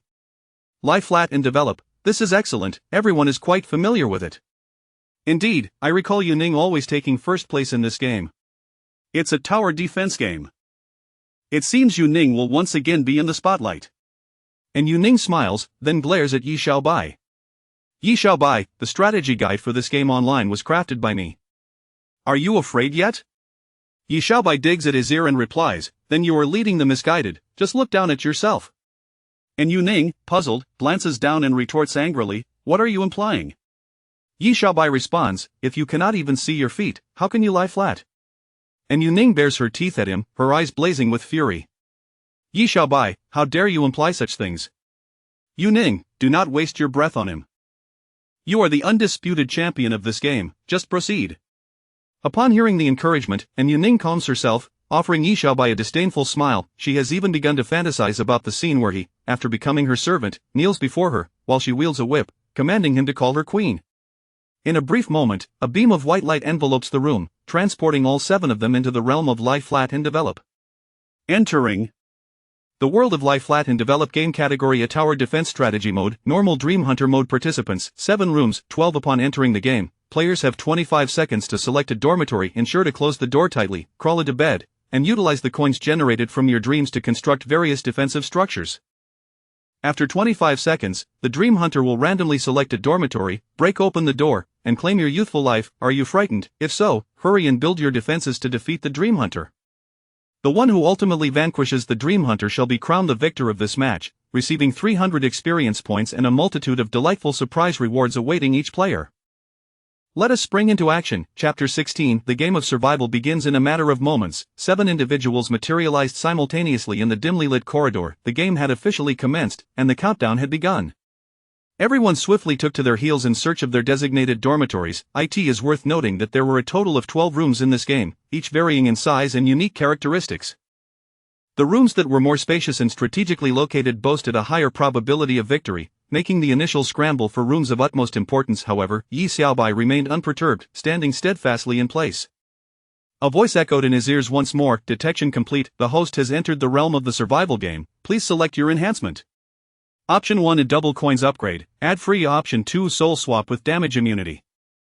Option 3 starting with a gold cannon turret that inflicts double damage. Of the enhancements had finally arrived. Yi Xiaobai stroked his stubble, commencing his analysis. The game's objective was clear: the individual who eliminated the Dream Hunter would emerge victorious. Even if one accelerated their upgrades and inflicted considerable damage, should they inadvertently allow others to claim the victory, it would amount to defeat. Thus, options 1 and 3 bore little distinction and were not particularly advantageous. Conversely, the soul swap offered the added benefit of damage immunity. If, in the inaugural round, he were to swap souls with the Dream Hunter, wouldn't that render him a seemingly invincible hunter himself? In that moment, Yi Xiaobai conceived a brilliant strategy and decisively opted for option 2 soul swap with damage immunity. At that instant, only 10 seconds remained until the Dream Hunter's appearance. Yi Xiaobai promptly selected the Type 9 room and entered, leaving the door unlocked as he approached the bedside to await the Dream Hunter's arrival. While most players would recline on the bed, Yi Xiaobai lingered by the window, as if he had discovered something. At the base of the bed, a piece of paper seemed to be pressed down. Could it be a hidden message? Yi Xiaobai picked it up and read, "Here, I willingly gave her my first time, yet she remains the melancholic Dream Hunter in a red dress." Player Yi Xiaobai has obtained a clue for the worldview decryption. Worldview decryption progress 4. A hidden message indeed. Yi Xiaobai was elated. It appeared his initial plan of erecting turrets and utilizing his damage immunity while serving as a target had transformed. Now, he resolved to eliminate all opponents before unraveling the intricacies of the worldview, for such matters must remain undisclosed to outsiders. With a smirk, he watched as a large-headed Dream Hunter suddenly appeared before him. Meanwhile, the other 6 players had already locked their doors and taken to their beds, amassing coins while monitoring the dormitory surveillance to track the Dream Hunter's movements. Yi Xiaobai clearly seems to be a novice, choosing room 9 with no advantage whatsoever. Did none of them notice he didn't even lock the door? This is too naive. If the Dream Hunter doesn't catch him, who will? Yuning, are you certain this guy has ever beaten you? I find it hard to believe. And Yuning observed this scene, her brows knitting in concern. Yi Xiaobai, if you don't know how to play, you could at least learn the rules. Her worry was not for herself being caught by the Dream Hunter, but rather for the possibility of being outmatched. Suddenly, the sound of footsteps echoed, and those lying down began searching for the Dream Hunter's location. The first wave was critical. Should they upgrade the bed first, or fortify the iron door and place turrets? It all hinged on whom the Dream Hunter would target first. If I were the Dream Hunter, I would undoubtedly attack Yi Xiaobai first. Exactly, Yi Xiaobai is practically challenging the Dream Hunter's intelligence. Look, the Dream Hunter is indeed heading for Yi Xiaobai. Upon hearing this, everyone lying down switched their surveillance to Yi Xiaobai's room 9. Yu Ning gritted her teeth, her mind racing. Yi Xiaobai, is this how you choose to play? So eager to become my servant? And Yu Ning felt a bead of sweat trickle down her brow as she watched the large-headed Dream Hunter steadily advancing towards Yi Xiaobai's room. She silently wished for him to close the door, her anxiety mirroring his own. Inevitably, the Dream Hunter entered Yi Xiaobai's room without any suspense. Yi Xiaobai, you truly disappoint me. And Yu Ning was seething with frustration. Yet, mere seconds later, when she observed Yi Xiaobai's icon still intact, she was taken aback, doubting her own senses. Turning back to the monitor, she discovered the Dream Hunter had exited the room. What on earth? Did Yi Xiaobai escape? Was he hiding beneath the bed? Was the large-headed Dream Hunter truly oblivious? And Yu Ning scratched her head in confusion. What is happening? Is Yi Xiaobai playing hide-and-seek? They could only view the hallway's surveillance, for the dormitory itself lacked cameras, leaving them entirely in the dark about the events transpiring within room 9. The reality was that Yi Xiaobai had intentionally allowed the Dream Hunter to enter. Just as the Dream Hunter was about to launch an attack, he activated the soul swap, transforming into the Dream Hunter himself, leaving the original Dream Hunter utterly bewildered. He then bound the bewildered Dream Hunter to the bed, aiming to have it assist him in amassing coins. After all, if he were to emerge as the Dream Hunter, he would have nothing left to contest against the original in the final showdown. Thus, at this moment, no one realized that the large-headed Dream Hunter exiting room 9 was, in fact, Yi Xiaobai's soul inhabiting the body of the Dream Hunter, now impervious to damage. Yi Xiaobai, having surveyed the map, committed the locations of the inhabited rooms to memory. Room 4, with its recessed structure, was the largest and most capable of inflicting substantial damage upon the Dream Hunter. Seizing the opportunity before it matured, he resolved to eliminate it. As he approached the door, just as he was about to break it down, the player within upgraded the door to level 3. Even so, Yi Xiaobai persisted, employing his headbutt skill with determination. Although the player stubbornly constructed a broom turret, it could not withstand the relentless scratching. Guys, today's Dream Hunter is relentless. I can barely hold on. Brother 5, please provide turret support. Are you kidding? I don't have enough coins to upgrade a turret. The player in room 4 panicked as the sound of splintering wood echoed. He widened his eyes, staring at the looming figure of the large-headed Dream Hunter. Brothers, I must take my leave. Just as he uttered his last words, he realized the Dream Hunter had vanished, merely dismantling a turret before departing. What just happened? He dismantled my door but spared me. Brother, what is going on? I feel more terrified now than if he had killed me. What should I do?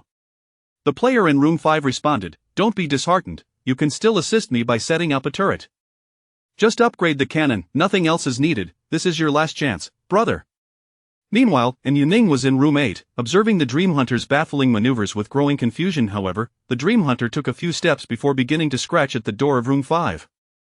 For the moment, she felt secure, so she focused on upgrading her small bed. In this game, effective money management was crucial. Managing funds wisely would maximize benefits. During periods of safety, accelerating bed upgrades would ensure a more efficient accumulation of coins and the construction of additional defenses. Before long, the player in room 5 began to tire. They had constructed broom turrets throughout the entire space. Thanks to the bed being upgraded to level 3, it was relatively easy to build the turrets, though upgrading them became increasingly arduous. They exerted their utmost effort to drive away the Dream Hunter, yet it felt like a futile endeavor. Fearfully, they watched the surveillance. The Dream Hunter showed no intention of leaving. The broom strikes merely stirred up dust, seeming to inflict no pain at all. Yet, the Dream Hunter remained relentless in their pursuit. Is today's Dream Hunter truly this terrifying? No matter how hard we try, we cannot shake them off. Chapter 17. Is the development of economic status really that crucial? If we were to replace the current Dream Hunter with an ordinary one, this level of damage would undoubtedly pose a significant threat. The efforts of Player 5 in defending would not be in vain. Moreover, at this moment, items have appeared. An average Dream Hunter would typically prioritize consuming these items before making a comeback. However, Yi Xiaobai understands that maintaining momentum is the most effective strategy for a Dream Hunter. Furthermore, with his damage immunity, the greater the harm he endures, the more he levels up, and the Dream Hunter's rank is rapidly escalating. Just as he is about to break through the door, he has already ascended to a level 4 Dream Hunter. The cooldown time for his frenzied attacks has been drastically reduced, and the cooldown for his head bashing skill has similarly been significantly shortened. At this stage, he is already quite formidable. Even a genuine Dream Hunter would find it exceedingly difficult to defend against such a presence. As the door to room 5 is shattered, player 5 fixates on the large-headed figure at the entrance, his eyes twitching in disbelief. All his efforts have been in vain. Such a defense proves futile against such a fierce Dream Hunter. What joy could this game possibly hold? Come on, make it quick, he implores. The Dream Hunter strides into the room, dismantling a turret with every step, ultimately reducing all structures within, save for the bed, to rubble. Then, without a word, he turns and departs, leaving player 5 staring blankly at the doorway. Hey, you scratched me, don't go. Meanwhile, 6 players have resumed their public chat. Player 4, can anyone offer a suggestion? What should I do now? Player 5, this Dream Hunter is unusually powerful today. It feels like he can withstand more hits than before, and even when I provoke him, he ignores me. And Yuning remarks, it is indeed peculiar. Today's Dream Hunter is exceptionally fierce. Player 4, do your utmost to upgrade the turret in the southeast corner, while Player 5 focuses on the southwest corner. Please support us as much as you can. Player 7, everyone, don't panic. No matter how strong the Dream Hunter is, he still fears being overwhelmed. In this round, let us unite to protect Yuning. As long as she eliminates the Dream Hunter, victory will be ours. Player 10, by the way, what's that rascal Yi Xiaobai up to? The door is still ajar. Player 11, look, the Dream Hunter has entered Yi Xiaobai's room again. Surely, he must perish this time. At this moment, all eyes turn to the doorway of room 9. After a few seconds of waiting, a figure suddenly darts out. It's Yi Xiaobai. How did he escape the dorm? I'm utterly bewildered. What on earth is he doing? Shortly thereafter, the Dream Hunter also emerges. Everyone's eyes widen in astonishment, for the scene that unfolds is one of the Dream Hunter in pursuit while Yi Xiaobai flees. It leaves everyone confused, as if they are not even playing the same game. Is he here to toy with the Dream Hunter? The most astonishing part is that the Dream Hunter seems unable to catch Yi Xiaobai at all. Is he some sort of slippery eel? And Yuning winces in frustration. What is Yi Xiaobai up to? What tricks is he hiding? At this moment, Yi Xiaobai evades the Dream Hunter, executing a graceful maneuver reminiscent of a traditional dance. After circling room 6, he promptly crouches in a small corner of the room. The Dream Hunter rushes past him without noticing. Why Yi Xiaobai rises, finally having shaken off the Dream Hunter. Now, he can return to his development phase. Stretching his neck, he prepares to head back to his room 9. Player Yi Xiaobai has successfully evaded the Dream Hunter's pursuit, unlocking the achievement, shaking off the Dream Hunter. Reward: Speed Boost 10. Yi Xiaobai beams with joy. Initially, he merely intended to reclaim his soul by employing this strategy against the Dream Hunter, but unexpectedly, he has stumbled upon a delightful surprise. Since he has already eluded the Dream Hunter, it is imperative to return to his room and expedite his upgrades while hoarding gold coins. After all, the Dream Hunter's level continues to rise, and ultimately, it is necessary to purchase cannons with gold to vanquish him. Just as he prepares to rise, Yi Xiaobai's gaze inadvertently drifts toward the eastern spawn point of the Dream Hunter. It lies shrouded in darkness, devoid of any light. Perhaps the thematic backdrop of this game resides within that abyss. Nevertheless, he merely contemplates this before returning to room 9. Lying on his bed, he resolves to complete the tasks at hand before delving into the intricacies of the game's narrative. Although he has consistently occupied a level 1 cot, the Dream Hunter has inadvertently helped him accumulate a fair amount of gold coins. Yi Xiaobai promptly activates upgrade mode. Upgrading the door, while seemingly inconsequential to Yi Xiaobai, poses a dilemma. The drawback lies in the fact that if he does not upgrade the door, the conditions for enhancing the cot will be restricted. Thus, he begrudgingly opts to upgrade both the door and the cot simultaneously. He takes the opportunity to pull up the surveillance feed. The current Dream Hunter is scouring the world for items, such as experience books and strength attributes. The 2 unfortunate players who had previously succumbed to Yi Xiaobai's door-breaking antics still cling to the hope of making a comeback, attempting to venture out of their dorms. However, the true Dream Hunter remains indifferent to their plight, swiftly eliminating them. He then proceeds to room 8 to scratch at Yuning's door. It is through the chat logs that Yi Xiaobai confirms room 8 belongs to Yuning. Presently, Yuning's level 3 door proves insufficient against the level 4 Dream Hunter, rendering it exceedingly vulnerable. Yet, just as the door is on the verge of being breached, Yuning manages to upgrade to an iron door. Simultaneously, turrets from players 4, 5, and 7 relentlessly bombard the Dream Hunter. Yuning has yet to construct her own turret. Nevertheless, this Dream Hunter is not one to linger. After upgrading to a level 5 door and refreshing the map with new items, He promptly withdraws. And Yuning exhales in relief. This has been the most nerve-wracking experience she has encountered since beginning this game, more so than during her very first attempt. This Dream Hunter exhibits a rather typical behavior. Fortunately, he does not persist in his assault on the door. After all, he is still a level 5 Dream Hunter. Were it not for the support from other rooms and the Dream Hunter's sudden departure, this encounter would have been exceedingly precarious. The Dream Hunter's level has risen far more rapidly than before. He has already reached level 5. At this tier, a level 1 steel door is utterly incapable of providing adequate defense. Currently, aside from Yuning's level 1 Moonworker door, everyone else is still utilizing level 4 or 5 steel doors. The Dream Hunter is leveling up at an alarming rate. Next time he arrives, it seems unlikely that I will be able to defend myself. Yuning, have you encountered a situation like this before? This Dream Hunter is too ferocious. Regardless of the circumstances, we cannot afford to be complacent. We must upgrade the turrets as much as possible to provide support for Yuning. Being able to assist her is undoubtedly a fortuitous development. They are all staunch allies of Yuning, naturally inclined to support her. Thus, they can temporarily help her withstand the Dream Hunter's next assault. As she continues to accumulate gold coins and lightning, she will be prepared for the final counterattack. It can be said that Yuning has maximized the utilization of her gold coins. Have you all noticed? Yi Xiaobai has closed his door. Upon hearing this, Yuning directs her attention to his surveillance feed. A level 2 door, such a low-level door would surely be easily breached by the Dream Hunter. Yet, he has managed to evade the Dream Hunter. He just successfully shook him off, and Yuning furrows her brow. After playing this game for so long, it is her first time witnessing a player daring enough to evade a Dream Hunter and actually survive. It's nothing short of a miracle. However, Yi Xiaobai, don't you think it's a bit too late to focus on development now? The ultimate victor in this game is the one who slays the Dream Hunter. Economic status is paramount. Yet, it appears that Yi Xiaobai's economic standing is lagging far behind. Chapter 18 The Peculiar Developments of the Body.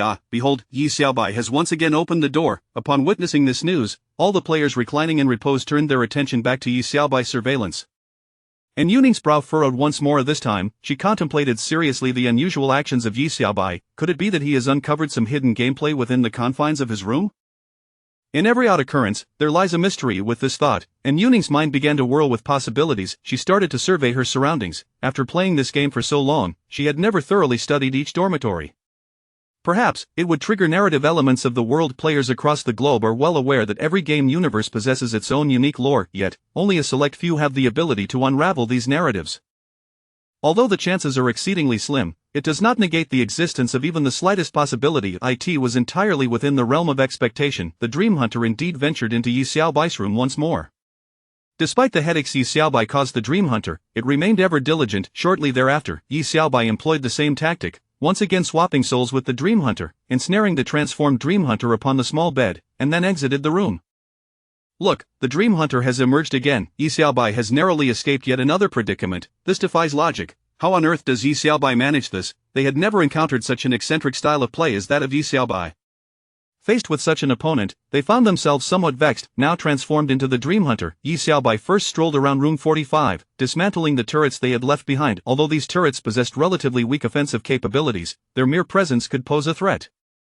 What if a Dream Hunter were to perish at their hands? Next, Yi Xiaobai swam directly to room 8, wherein Yuning resided. Currently, she represented the most formidable challenge in the game. Yi Xiaobai had to concede that her initial selection of dormitory was exceptionally astute. Room 8 was particularly adept at receiving assistance from every corner, especially the support from room 7, which was most pronounced. The abundant construction of turrets in room 7 afforded Yuning even more opportunities to accumulate gold. The previous round's genuine Dream Hunter attack had failed to succeed, partly due to being besieged from 3 sides. However, Yi Xiaobai was entirely immune to damage, thus even the mightiest of their offensive devices would struggle to breach his defenses. Experience gained from assaulting a single door is the swiftest path to advancement.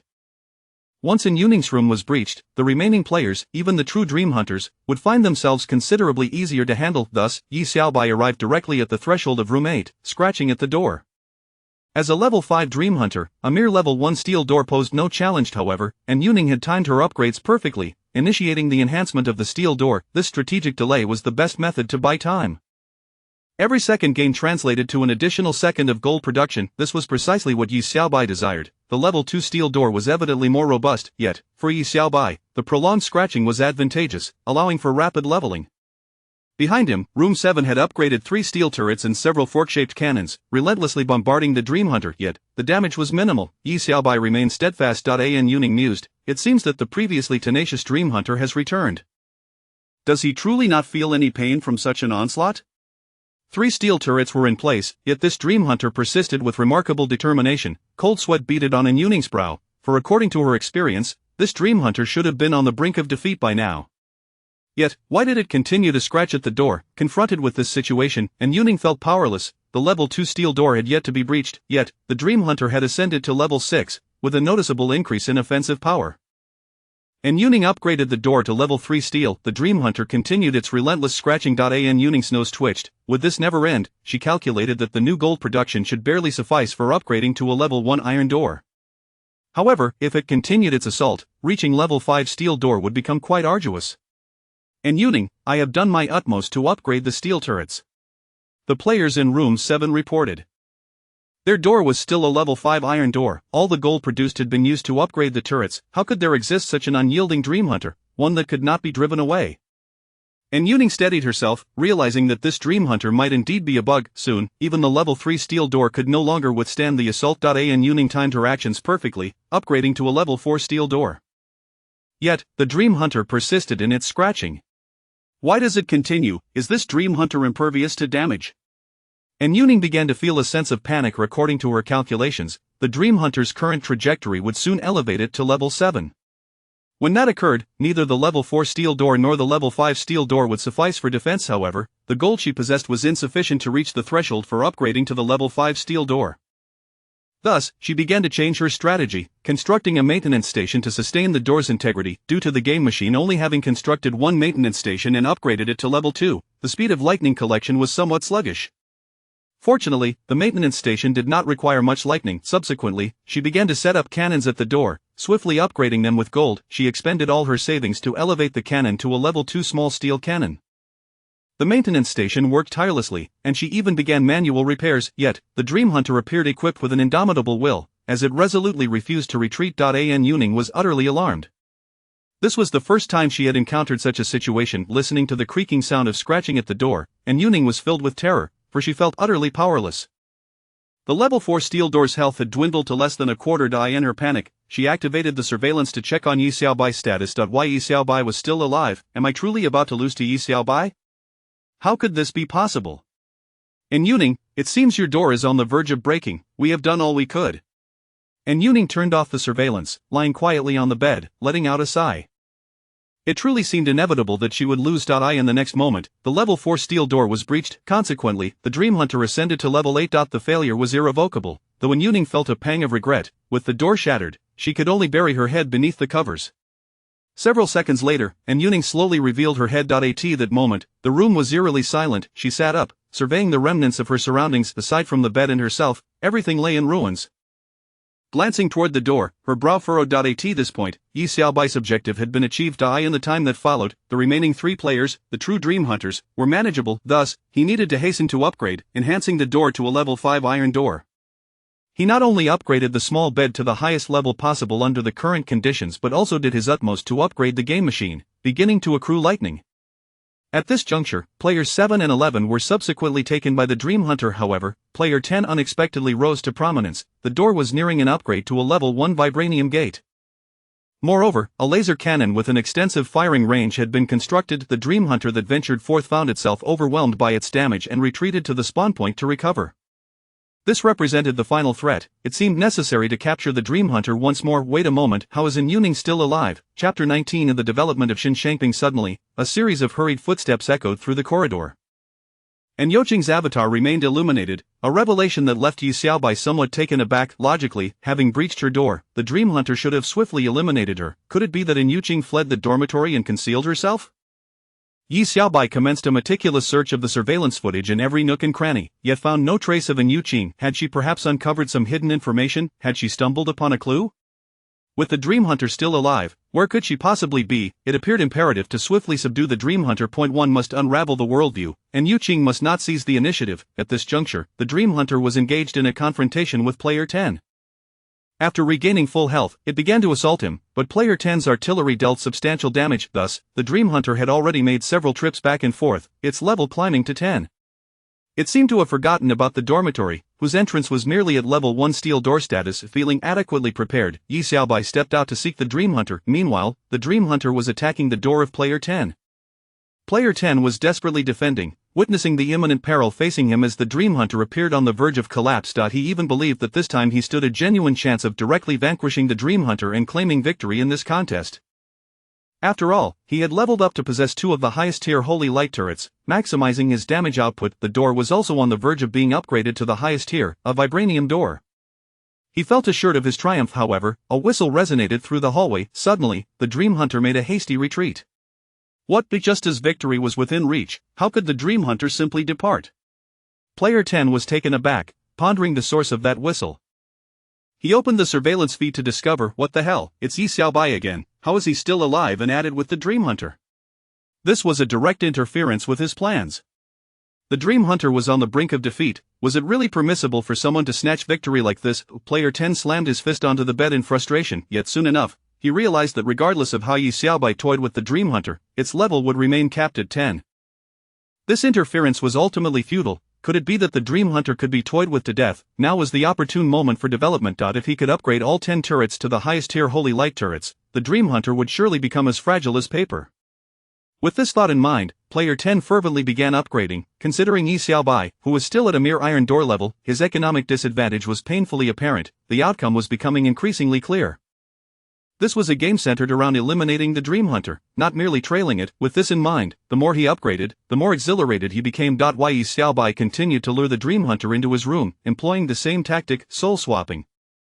This was to be his final usage of soul swapping. Once he amassed sufficient gold and lightning, he would commence the construction of turrets to ultimately vanquish the Dream Hunter. At this moment, Player 10 monitored the surveillance while strategically upgrading his turrets. In no time, he had successfully constructed 3 holy light turrets. This level of damage would be exceedingly challenging for a genuine level 10 Dream Hunter to withstand. As he observed the Dream Hunter emerge from room 9, Player 10 chuckled triumphantly. Ha ha ha, this is perfect timing. Little did he know, this was a tenacious Dream Hunter, one capable of evading damage. As the Dream Hunter approached the door, Player 10 initially maintained an air of calm. However, mere seconds later, the Dream Hunter's attack speed escalated alarmingly, prompting a sense of unease within him. What's happening? Why does it seem even more invigorated as it attacks? With such formidable power, the Dream Hunter should have perished by now. This must be a counterfeit Dream Hunter. Witnessing the health of the ultimate door plummet, he ultimately relinquished his resistance, finally comprehending why Yu Qing had succumbed to its grasp. With one last glance at the surveillance, he realized only one player remained, Yi Xiaobai. Could it be that a Dream Hunter, impervious to 3 holy light turrets, could be defeated by him? Could he possibly toy with the Dream Hunter to death? He concluded with a sense of inevitability, just as a thunderous crash resounded, plunging him into darkness as he was eliminated and ejected from the game. Meanwhile, in the private room, several individuals awaited the conclusion of the game with anxious anticipation. In the next moment, Player 10 was teleported out. Lu Fei, how did you develop so well only to be felled by the Dream Hunter? Words fail me. I built 3 holy light turrets, and that Dream Hunter attacked with an insane ferocity, growing ever stronger. I couldn't hold my ground. What about Yi Xiaobai? He is still at a level 5 iron door. The Dream Hunter is also growing stronger. I reckon it won't be long before he emerges. It seems today's Dream Hunter is indeed problematic. And Yu Qing, don't be upset, no one can defeat this Dream Hunter. Yi Xiaobai will be out soon, so you haven't truly lost. And Yu Qing sat on the sofa, her gaze hollow, as if she could pierce through the very fabric of reality. She then smirked slightly, saying, let us hope so. This time, Yi Xiaobai did not return to his room. Instead, he continued to navigate the realm of the Dream Hunter in search of a series of clues. The initial note discovered in room 9 lingered in his mind. Here, I willingly gave her my first time, yet why does the red-skirted Dream Hunter still appear so despondent? The signature indicated this was a perplexity of the red-skirted Dream Hunter. There must be corresponding clues to elucidate her confusion. Who was this he? Could it be that he was melancholic even after securing first blood, unworthy of the girl's affections? Thus, Yi Xiaobai devised a plan to thoroughly search all dormitories in pursuit of new clues, alongside the elusive Yu Qing. Since he was currently in room 10, he commenced his investigation there. Scanning the room, he found no apparent leads. Under the bed, beneath the mattress, and under the sheets, there were no signs of clues. However, when he glanced upward, a hanging lamp caught his attention. Why would this dormitory feature a chandelier? If memory serves, other dormitories utilize ceiling lights. Could this chandelier harbor a story? Consequently, Yi Xiaobai moved the bed beneath the chandelier and stood atop it to inspect any anomalies. Indeed, atop the chandelier, he discovered a bloody handprint and a series of large characters. Only she, in the entire dormitory, insisted on installing a chandelier, which is such a hassle to maintain. I sincerely hope that one day, it crushes her.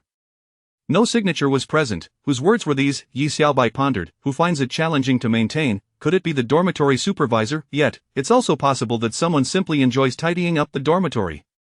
This was yet another vague clue. Player Yi Xiaobai, worldview deciphering progress 8. Just then, Yi Xiaobai heard the sound of hurried footsteps approaching from outside the door. Chapter 20 of the development of the body. Could it be that this wretched creature has developed feelings for me? The sound of footsteps echoed. Could it be in Yongning? Yi Xiaobai dashed out the door, only to catch a glimpse of a graceful figure swiftly turning into an alley. Indeed, it was her. From her attire and physique, Yi Xiaobai was certain that it was in Yongning. She had finally made her appearance. She must have just emerged from the southern region, the birthplace of the Dream Hunter. Had she perhaps discovered some clue? Yi Xiaobai glanced at his own form. He was still a large-headed dream hunter. Was it time to pay his respects? Thus, he pursued her without hesitation, huffing and panting, and Yongning was in a state of panic. Her complexion was ashen, and droplets of sweat adorned her face. She had just paused to catch her breath when the urgent sound of footsteps reached her ears from behind. In terror, she turned her head. The large-headed dream hunter, it was still alive, earlier, and Yongning had awakened from the darkness only to find herself not transported out of the game, but rather in a bloody and horrific laboratory. Surrounding her were her comrades, each one impaled by numerous floating blood vessels, which were severed mid-air. Blood flowed from the ruptured vessels, evaporating into gas. The sight before her filled Yongning with sheer terror. In her frantic state, she discovered that she too was similarly connected to blood vessels. Instinctively, she yanked them out from her body, tumbled off the laboratory bed, and fled in a panic. Yet, she found herself once again in the familiar corridor of the dormitory. It dawned on her that she seemed to be trapped within the game. Did dying in this moment mean true death? Everyone harbors a fear of death. Therefore, she quickly regained her footing and, amidst her rapid breaths, faced the oncoming dream hunter, drawing her hands back as if to knock an arrow. Ice element, dragon swirling bow. In an instant, a shimmering arrow of ice, entwined with a small ice dragon, shot forth toward the large-headed dream hunter. Crack! The small ice arrow shattered into fragments.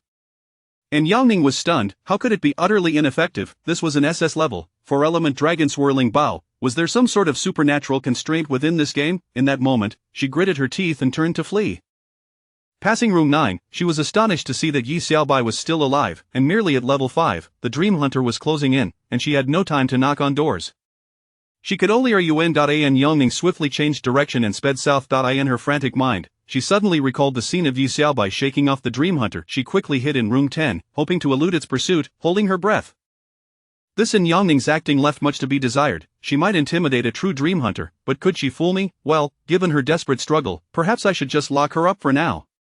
Yi Xiaobai stopped in front of room 12. And Yongning's eyes widened in shock, her expression fraught with tension. If she were to be killed by the dream hunter now, would that truly mean her end?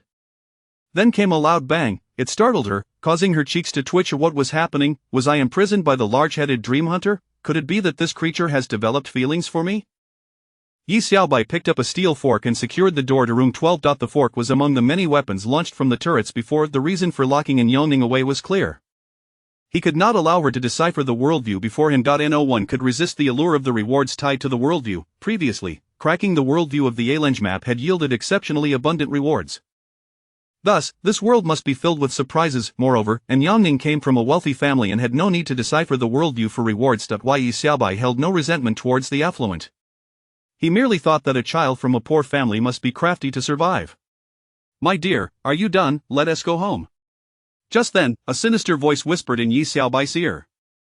In the dim surroundings, such a voice was bound to evoke fear. Despite possessing the guise of the large-headed dream hunter, Yi Xiaobai was taken aback and turned to face the source of the voice. It was bizarre, utterly bizarre. It was the purple-clad dream hunter. Though initially shocked, he quickly came to a realization. He must have triggered a part of the story, and the eerie dormitory's plot was beginning to unfold. She referred to the large-headed dream hunter as dear. Was she perhaps his wife? Wife, we're done, shall we go home?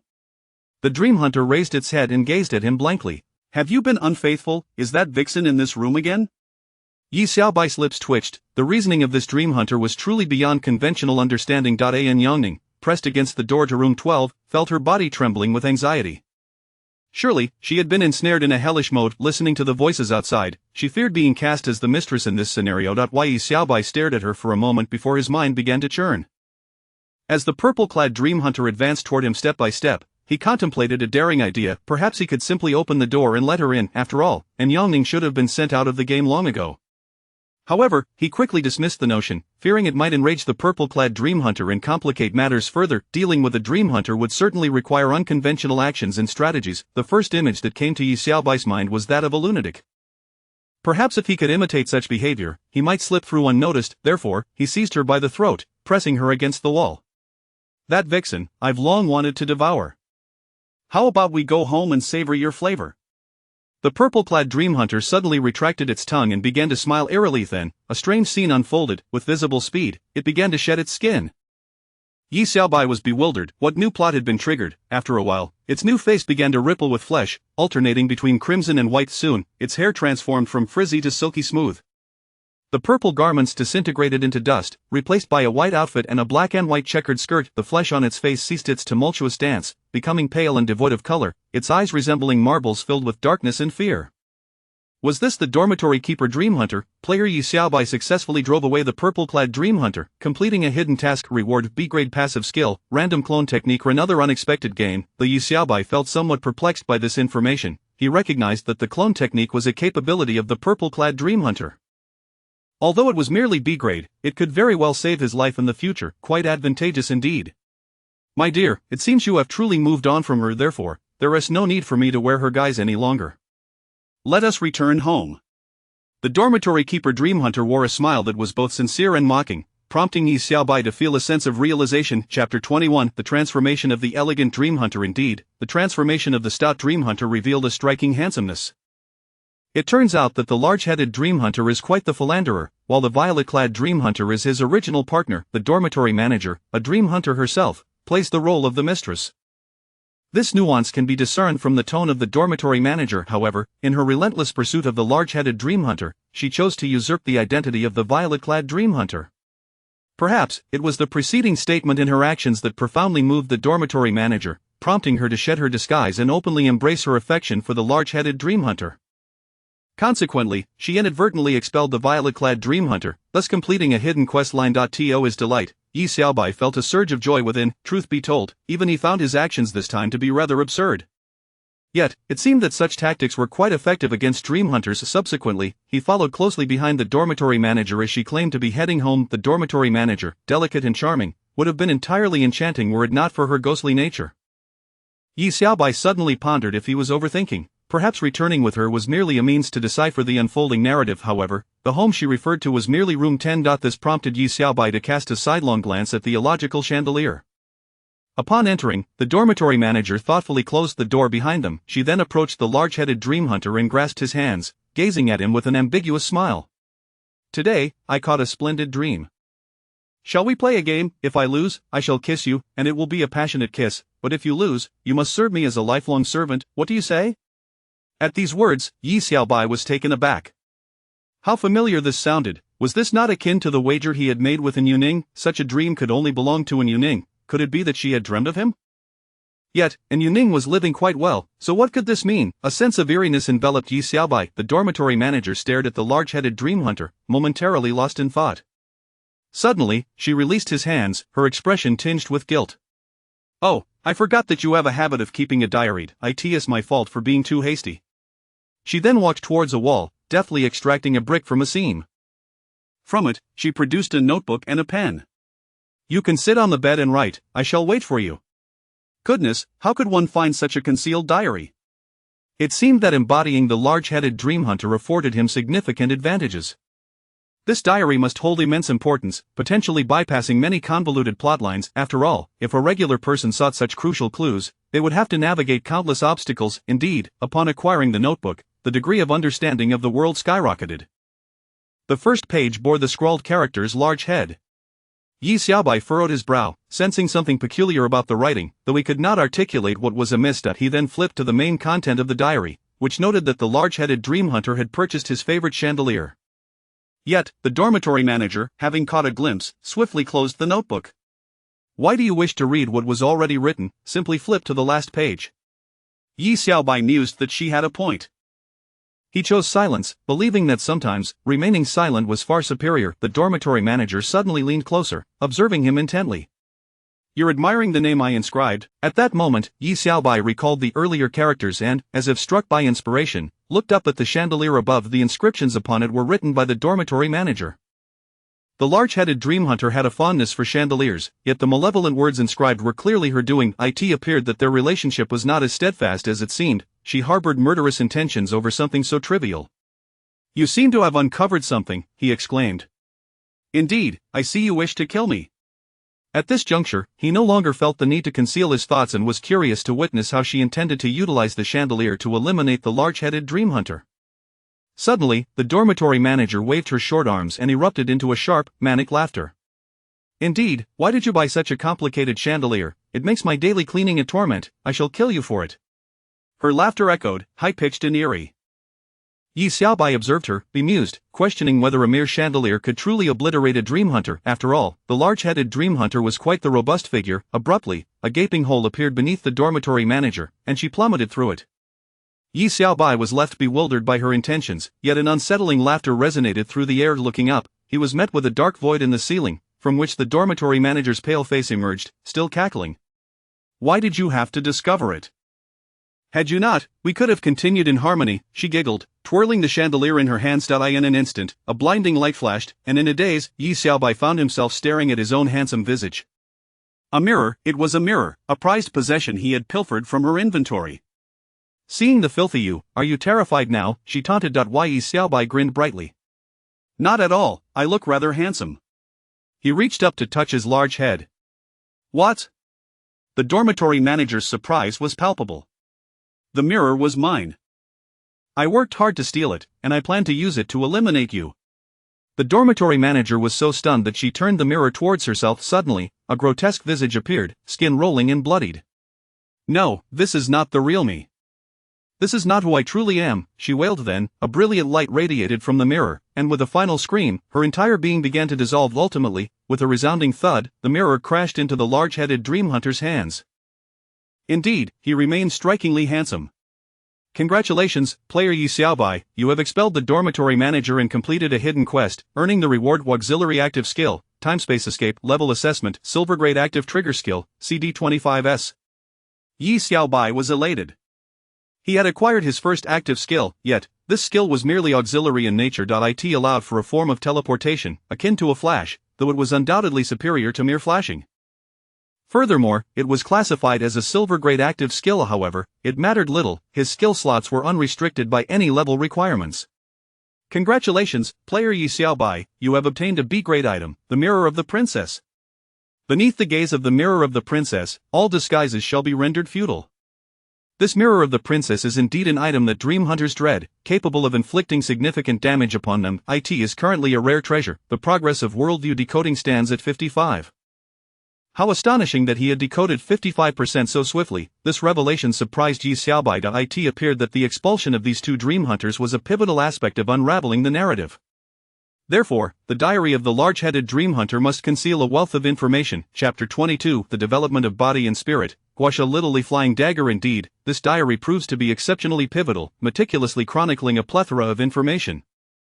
It is no wonder that the depth of world comprehension has ascended dramatically. In this realm, there exist a total of 7 dream hunters. However, not all of them are utterly malevolent. Take, for instance, the red-skirt dream hunter, the bandaged dream hunter, and the white-clad dream hunter. They were once students residing in the dormitory, along with a benevolent elder, yet they have been coerced into the dream hunting endeavor. In contrast, the big-headed dream hunter, the purple-clad dream hunter, and the dormitory matron act as their accomplices of this entity, as deduced by Yi Xiaobai, must undoubtedly be the ultimate boss.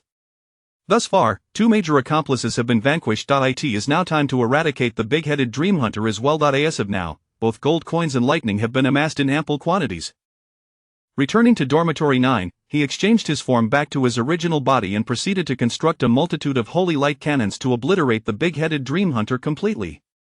With the primary accomplices of the final boss eliminated, player Yi Xiaobai achieved victory by slaying the big-headed Dream Hunter. Experience points gained 300 points earned 80. Congratulations, player Yi Xiaobai, on receiving a delightful surprise prize. A princess's dream bed. The princess's dream bed, capable of generating yield and sleep points while possessing a chance to foretell fragments of future scenes, all the while providing the most comfortable sleeping experience. A smirk danced upon Yi Xiaobai's lips. This little bed is splendid. Now, Yi Xiaoxiao will no longer covet his purchase of a cooling mat. This not only spares him an expense but also grants the ability to glimpse into the future. Quite remarkable indeed.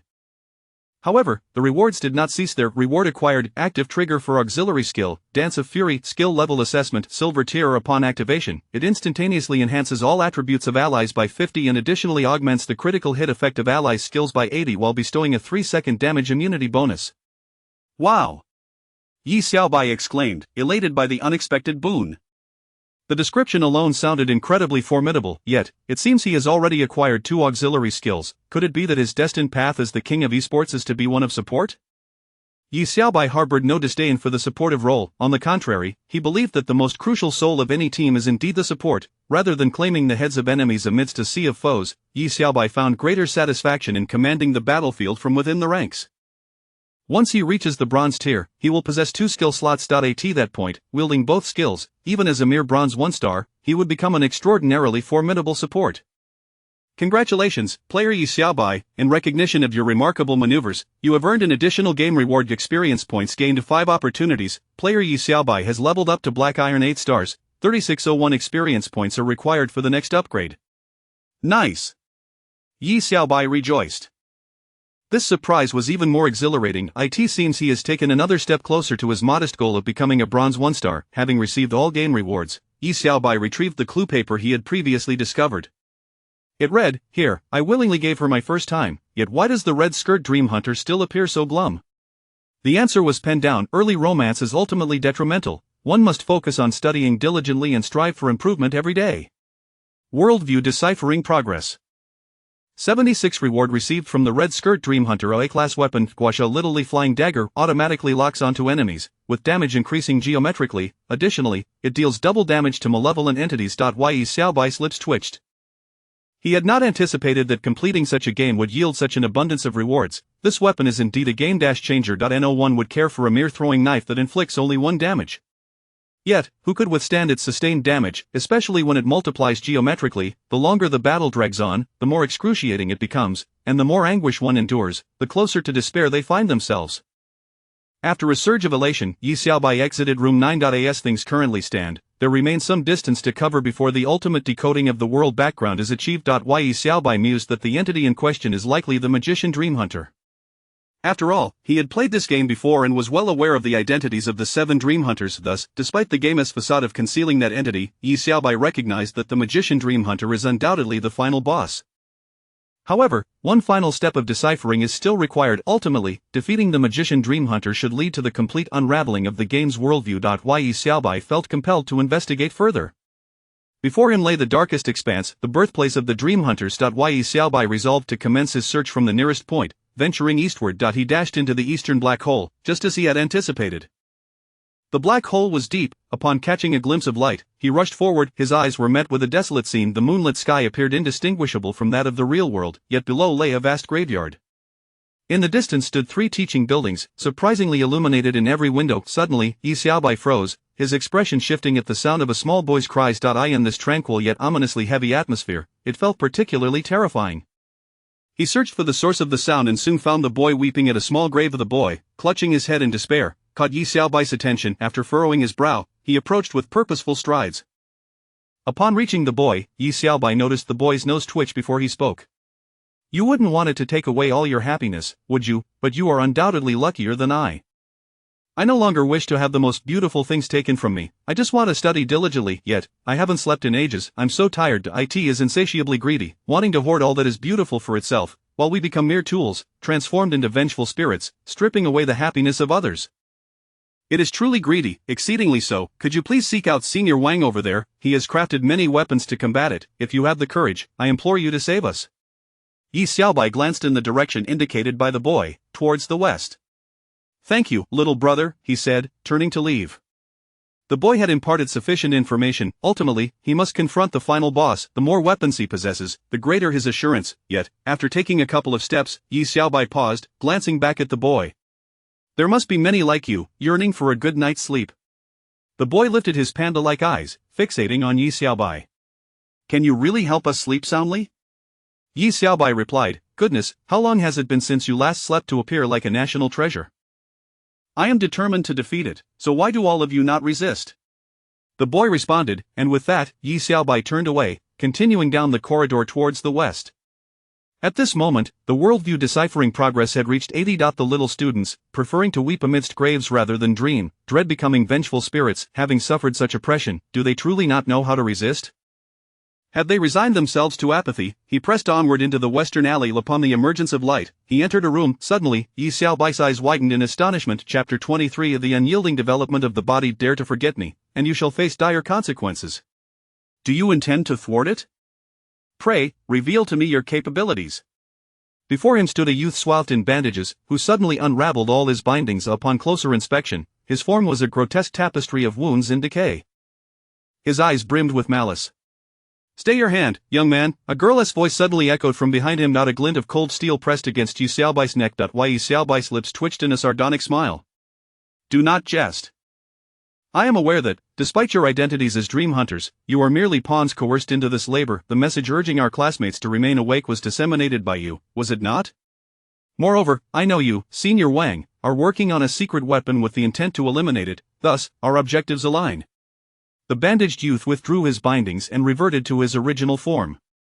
Indeed, as long as they remain awake, we shall not become complicit in its tyranny. Ah, June, release him, the red-clad dream hunter interjected. I refuse. He dared to glimpse the note I left behind and admonished me against early romance, urging me to study diligently and strive for greatness. Yi Xiaobai chuckled. In comparison to your transformation into a specter, wouldn't it be more delightful to study diligently and strive for greatness?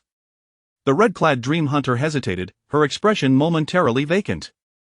You must not disclose this. Indeed, the weight of pride transcends species, as evidenced here.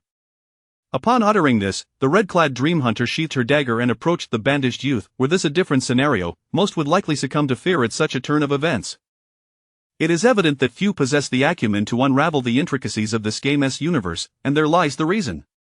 Can you now answer my query? The bandaged youth inquired. You mean to ask what capability I possess to thwart it? Yi Xiaobai replied. The bandaged youth nodded. Yi Xiaobai boldly extended his hand, declaring, Bestow upon me your secret weapon, and I shall confront it. Not so easily, child, an elderly voice interjected. The tone was gentle, yet the speaker was clad in white, her appearance reminiscent of a skeletal figure. The bandaged youth and the red-clad one spoke in unison, Grandmother. Yi Xiaobai smirked. Fear not, as long as I am adequately armed, I shall devise a means to vanquish it. Follow me, the white-clad dream hunter commanded, vanishing into a void. Yi Xiaobai promptly followed suit. They traversed the corridor until they reached the southern entrance. Upon entering, they found themselves in a chamber thick with the stench of blood. Yi Xiaobai furrowed his brow as he beheld 5 players sprawled upon the ground, their bodies riddled with blood vessels from which blood evaporated into gaseous form. Had someone fled? Could it be in Yongning? Had she already fallen prey to the dream hunters? Yi Xiaobai pondered, yet was unable to grasp the full scope of the situation. Previously, the dormitory-s dream hunter had uttered words known only to him and in Yongning. This should confirm that in Yongning had indeed been captured, yet if she were captured, why did she still appear in the game? Nevertheless, had he not witnessed this, Yi Xiaobai might have forgotten that in Yongning was imprisoned in room 12. Look at all this fresh blood supplied to it. Its power has grown immensely. Yi Xiaobai nodded and approached, removing the blood vessels from each player. The white-clad dream hunter shook her head. It is futile, it has feasted to its fill, its level has ascended to a terrifying nightmare class. Its current energy is sufficient to transform an entire city's populace into specters. At this revelation, Yi Xiaobai gasped in disbelief. What did such power entail? The ability to dominate a city instantaneously. The specters of an entire city could surely shake the very foundations of the world unless everyone remained awake. It was too monstrous. This would turn the entire world into its plaything. Truly, an insurmountable ultimate boss. And where is it now? Yi Xiaobai inquired. The white-clad dream hunter gestured. It resides upon its stage. Yi Xiaobai resolutely turned to the bandaged youth. I implore you to trust me. I am determined to confront it. He extended his hand once more. Seconds passed as the three dream hunters exchanged glances. The bandaged youth waved his hand. Congratulations, player Yi Xiaobai, you have acquired a C-grade weapon. A Gatling gun with unlimited bullets. This was no ordinary Gatling gun, but one capable of shattering defenses. Though it felt like a mere tickle upon impact, it would gradually erode the enemy's fortitude. Congratulations, player Yi Xiaobai. You have obtained an S-grade weapon, a pig-killing knife. Why wield a butcher's knife for a mere chicken, and what of a pig-killing knife? I shall sever your spirit, fear not, you shall not have time to quench your thirst. By heavens! Yi Xiaobai grimaced. Two divine artifacts, indeed. Who could have anticipated that the game of lying flat and developing harbored such treasures? Your task is to defend the world.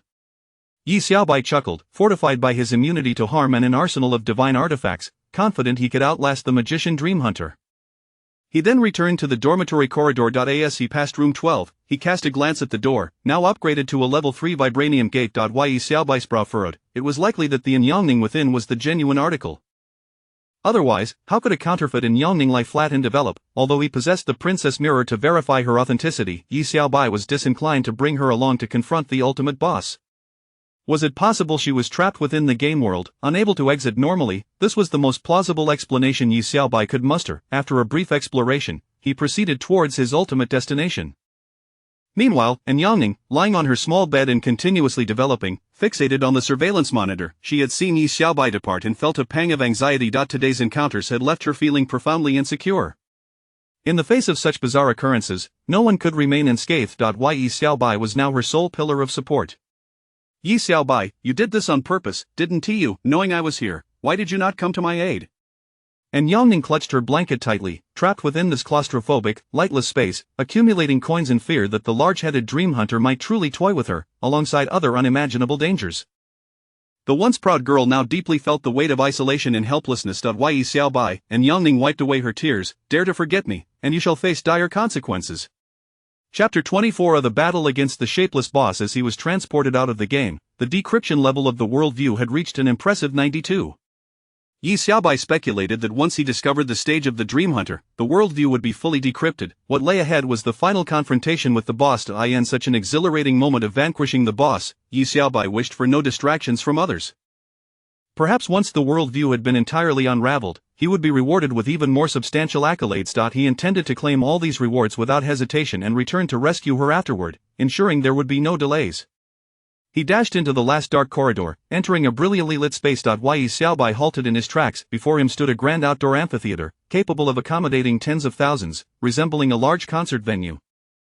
However, only two beams of light converged at the center of the stage, creating a radiant circle. It seemed to be focusing on someone, yet the stage was devoid of any presence. Yi Xiaobai inhaled sharply. This must be the stage of the Dream Hunter. Could it be that some clues remained undiscovered, preventing the Dream Hunter from materializing? At that moment, Yi Xiaobai's gaze shifted to the left. A dazed young man was meandering through the aisles of the audience. Before quietly taking a seat. Following this lead, Yi Xiaobai noticed that the audience had already filled with numerous spectators.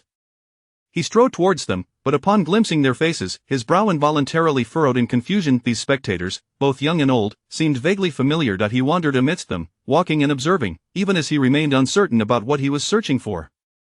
Suddenly, Yi Xiaobai froze, for he recognized familiar faces. Were they not the 5 companions he had just played the game with? Yi Xiaobai's eyes widened as he turned to look at those seated in the back rows, an unsettling chill creeping down his spine.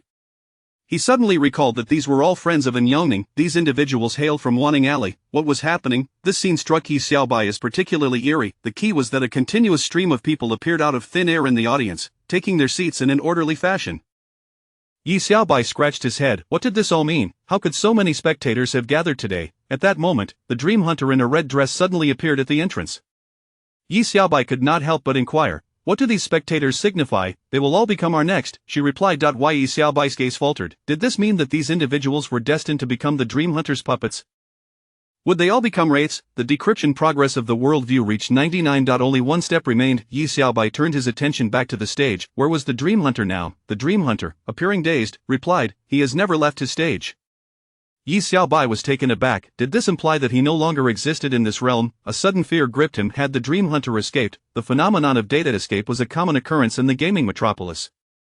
Such events typically transpired when a formidable boss activated a certain consciousness, thereby breaking free from the constraints of the game world and entering the realm of reality. This knowledge was deeply ingrained in his memory, which left Yi Xiaobai in a state of shock. With this realization, he felt as though he could finally make sense of everything. Why had Yongning not returned to the real world? It must have been due to her mechanism for returning being compromised, allowing the Dream Hunter to replace her and return to reality.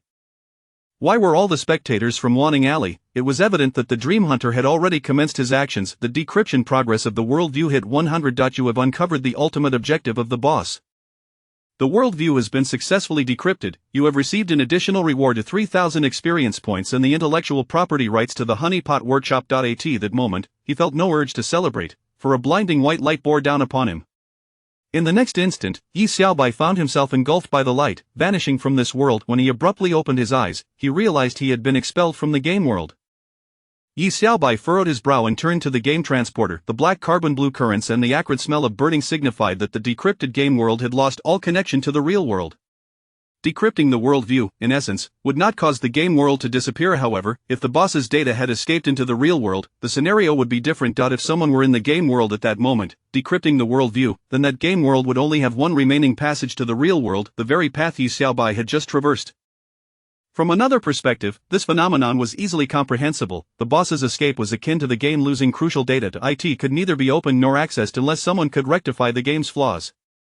Clearly, up until now, Yi Xiaobai had no recollection of anyone possessing such abilities. Thus, he concluded that the only course of action was to locate the escaped virus boss and eliminate it. He could not allow it to awaken. A demon capable of transforming an entire city into wraiths overnight. There was no need to elaborate on its terrifying potential. As for what he ultimately failed to retrieve from that world, he sighed regretfully.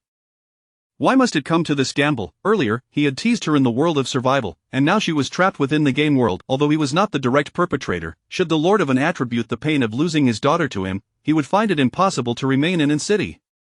Suddenly gripped by a sense of impending crisis, he also felt a strange pang of heartache. However, there were more pressing matters at hand. He swiftly returned his focus to reality, surveying his surroundings. The 5 brothers who had entered the game alongside him were each holding high-proof bottles of liquor. They stumbled around the room like zombies, seemingly on the verge of collapsing into slumber and entering the realm of dreams. This was bad. If they all fell asleep and were hunted by the Dream Hunter, they would all become wraiths. While the act of dreaming was random and probabilistic, the sheer number of people made it a high likelihood. Moreover, Yi Xiaobai observed their faces, each adorned with blissful smiles, indicating that they were likely to enter a pleasant dream. Suddenly, the image of a small boy with panda eyes, who had not dared to sleep for days, flashed before his mind, along with the vacant stares of the Dream Hunters, who were severely deprived of mental fortitude and even exhibited tendencies toward madness. He began to understand why the dormitory Dream Hunter would exhibit murderous intent toward the large-headed Dream Hunter over trivial matters. After becoming wraiths, they could partake in the dreams of others, yet they themselves would be deprived of their own dreams. The loneliness and helplessness would drive them to madness and insatiable greed. Contemplating this, he murmured softly, if humanity were to transform into those abominations, this world would be destined for destruction. It would be more merciful if all the nuclear bombs in the world exploded. With that thought, he grabbed a stick, wrapping one end with various strips of cloth, and poured the liquor from the table over the cloth. He then rummaged through the pockets of the drunken souls, finding a lighter, which he used to ignite the cloth, creating a makeshift torch. Chapter 25 of the battle against the boss of Xinshangping. Unbelievable might and arson? How could this be? He raised the torch high, aiming directly at the smoke detector. Mere seconds later, the fire sprinkler system activated, cascading water down. For those in a hazy, half-drunken state, it was undoubtedly a jolt of invigorating clarity. He then promptly exited, determined to trace the whereabouts of the magician. The Dream Hunter. Yi Xiaobai deduced that most of the individuals gradually appearing in the audience were indeed from Wanning Lane. Thus, he concluded that the magician had not ventured beyond its confines. As the largest underground esports venue in Anqing, the number of private rooms was as numerous as the stars. The path was still bustling with normal, attentive waitstaff, continuing their duties. This indicated that his true identity had not yet been uncovered or discerned. A crisis was quietly brewing. He began to search hastily, room by room, having heard that in room Tianzi, a stunning beauty was inviting everyone to partake in drinking games, which piqued his interest. Is she really that exquisite? Exquisite, absolutely exquisite. The key is, she can drink like a fish. Over 100 people have already been intoxicated by her. We must join the revelry. Such a beauty must be feeling lonely, seeking a worthy opponent. Whoever wins shall profit. Right, she has already consumed so much, perhaps by the time it's our turn, she might be out of commission. Yi Xiaobai inadvertently overheard the conversation of two lecherous men, momentarily stunned. Over 100 people intoxicated, how astonishing, he smirked slightly. It seemed he had found her room Tianxia. He swiftly made his way towards the designated private room. Come on, they're all out of commission. Let us drink together. Inside room Tianzi, the space was filled with individuals lost in a drunken stupor, far too many to count, most teetering on the edge of unconsciousness. The scene of one man embracing another while they bit at each other was indeed rare. Only one last defiant figure remained, a rotund man, clutching a bottle of over 60 proof liquor, squinting at the sweet and charming beauty before him, as if he had transformed into the male protagonist of an ethical adult film. All right, drink up. I shall be quite pleased. The girl's tone was laced with a hint of seduction. Coming from a girl of such sweet appearance, it elicited a thrilling sense of contrast. Hick. The rotund man, lost in his drunken reverie, heightened his excitement upon hearing her words, pouring liquor onto the floor in a grand gesture. Oomph. The girl chuckled softly, then with a single finger, she effortlessly pushed him over. With a disdainful smile, she remarked, the 131st. Just then, a group of burly men kicked open the door to the room. Hey, I refuse to believe you can still drink, we'll join you. Let us see who can hold their liquor better. The girl laughed, how annoying, just come and drink. The girl's audacity instantly ignited the competitive spirit of the burly men, who all raised their bottles and began to spin them enthusiastically. The leader's gaze frequently darted towards her, wearing an air of arrogance, eager to prove himself before the beauty, but the next moment, he was taken aback as he witnessed the girl down 2 bottles of white liquor in swift succession. How incredible! I merely sipped low-alcohol fruit beer. She was indeed unyielding, yet, since the beauty had not voiced any objections, he felt emboldened. After all, it was just fruit beer. He quickly finished one bottle, then another, convinced victory was within his grasp. To his astonishment, after downing 2 bottles of high-proof liquor, the beauty merely wiped her mouth and continued to down 2 more bottles straight from the bottle to her lips. The burly man immediately retched, was she a liquor barrel? At that moment, Yi Xiaobai strolled in, holding 2 bottles of liquor leisurely. Care to test her alcohol tolerance, perhaps pair it with some antibiotics? Put. At his words, the burly men, who had been gulping down fruit beer, instantly spewed their drinks. Introducing straight alcohol was truly audacious. Were they playing with fire? The beauty was indeed pushing her limits. The burly men's expressions twisted in embarrassment. They clearly operated on an entirely different level. This was undeniably awkward. Yi Xiaobai glanced at the so-called beauty, who bore an uncanny resemblance to an Yangning, smirking slightly. Even without a public mirror, he was resolute in identifying her as the elusive boss. Since we are all in for a challenge, why not be more forthright? Wouldn't you agree, magician dream hunter? He raised an eyebrow in astonishment, then swiftly twirled a butcher's knife in his hand, gripping the handle as he aimed for her neck. The burly men were momentarily taken aback. What was happening? Was he truly wielding a knife? Was this truly terrifying? What was going on? What did he claim to be? Next, the burly men stared blankly at the beauty, as if fearing for her life. But then, everyone's eyes widened in disbelief. The beauty's face contorted, her mouth stretching into a wide grin, her eyes sharpening into a triangular shape, emitting a chilling, spine-tingling laughter. My. What is this? This girl does not appear to be a good person. She spoke, interesting humans, yet with such limited prowess. Do you truly think you can kill me? Instantly, a thick black mist enveloped her, and she charged directly at Yi Xiaobai. Yi Xiaobai snapped his fingers, leaping back lightly, vanishing into a black hole of the cosmos. Although these burly men possessed some rank, witnessing someone unleash a high-level skill at such close range was a rare sight. They could discern certain extraordinary abilities but were utterly perplexed by the sudden altercation. With a resounding crash, the beauty barreled through the door, crashing into the reinforced concrete wall. The sheer force of her attack astonished them. But in the next moment, a black hole appeared above in the corridor. Yi Xiaobai descended directly, reaching in to swiftly pull the beauty out. He then swung his arm forcefully, slamming her down into the ground. Boom, the floor caved in from the impact. Wow, how incredibly powerful. What sort of monstrous strength did these two possess? Was this man a scion warrior? He was extraordinarily robust. This had to be at least silver-level combat prowess. Some even took out their phones to capture the moment. Chapter 26 The battle against the boss of Xinshangping. After the fierce confrontation, Yi Xiaobai felt a significant enhancement in his strength. His snug-fitting attire was almost bursting at the seams, stretched taut by the burgeoning muscles beneath. Even through the fabric, one could perceive the impressive physique he possessed. With a substantial boost to his innate power, it seemed he had inadvertently awakened an indomitable will, resulting in a twofold increase in his overall attributes. His fist, swollen with surging veins, was larger than a bowsy. Have you ever seen such a sight? He wasted no time and brought it crashing down upon the creature's head. In an instant, its skull was driven deep into the floorboards. Goodness, how brutal is this? What depth of affection could lead to such mutual battering? Yi Xiaobai was poised to seize the moment for a decisive blow, only to have it lash out with a leg, aiming for his head. He deftly sidestepped, and in that fleeting opportunity, the creature rolled away and fled. Its gaze bore a hint of ferocity. Perhaps surprised by the extraordinary strength of this human, it sought to create distance, plotting its next move for a rematch. Yi Xiaobai turned to observe its escape route. After sprinting a few paces, he executed a powerful slide tackle, enhanced by a tenfold increase in speed from his indomitable will. The impact sent the creature soaring into the air. With a sly grin, he vanished into thin air, reappearing above its form. Pressing down upon it, he unleashed a barrage of punches, and the creature, albeit reluctantly, raised its hands to resist. My goodness, have they truly taken this to such an exhilarating level, that young lady stands no chance against the scion behemoth? Utterly subdued, it seems I lack the fortune. I could not hope to control even 10 of her. The prolonged standoff had begun to irritate the creature. Cannot you vary your tactics? Yi Xiaobai remarked, I can change my posture, but my techniques, I'm afraid I find them endlessly enjoyable. The Dream Hunter magician, lacking formal training in authentic martial arts, relied solely on brute strength to subdue foes.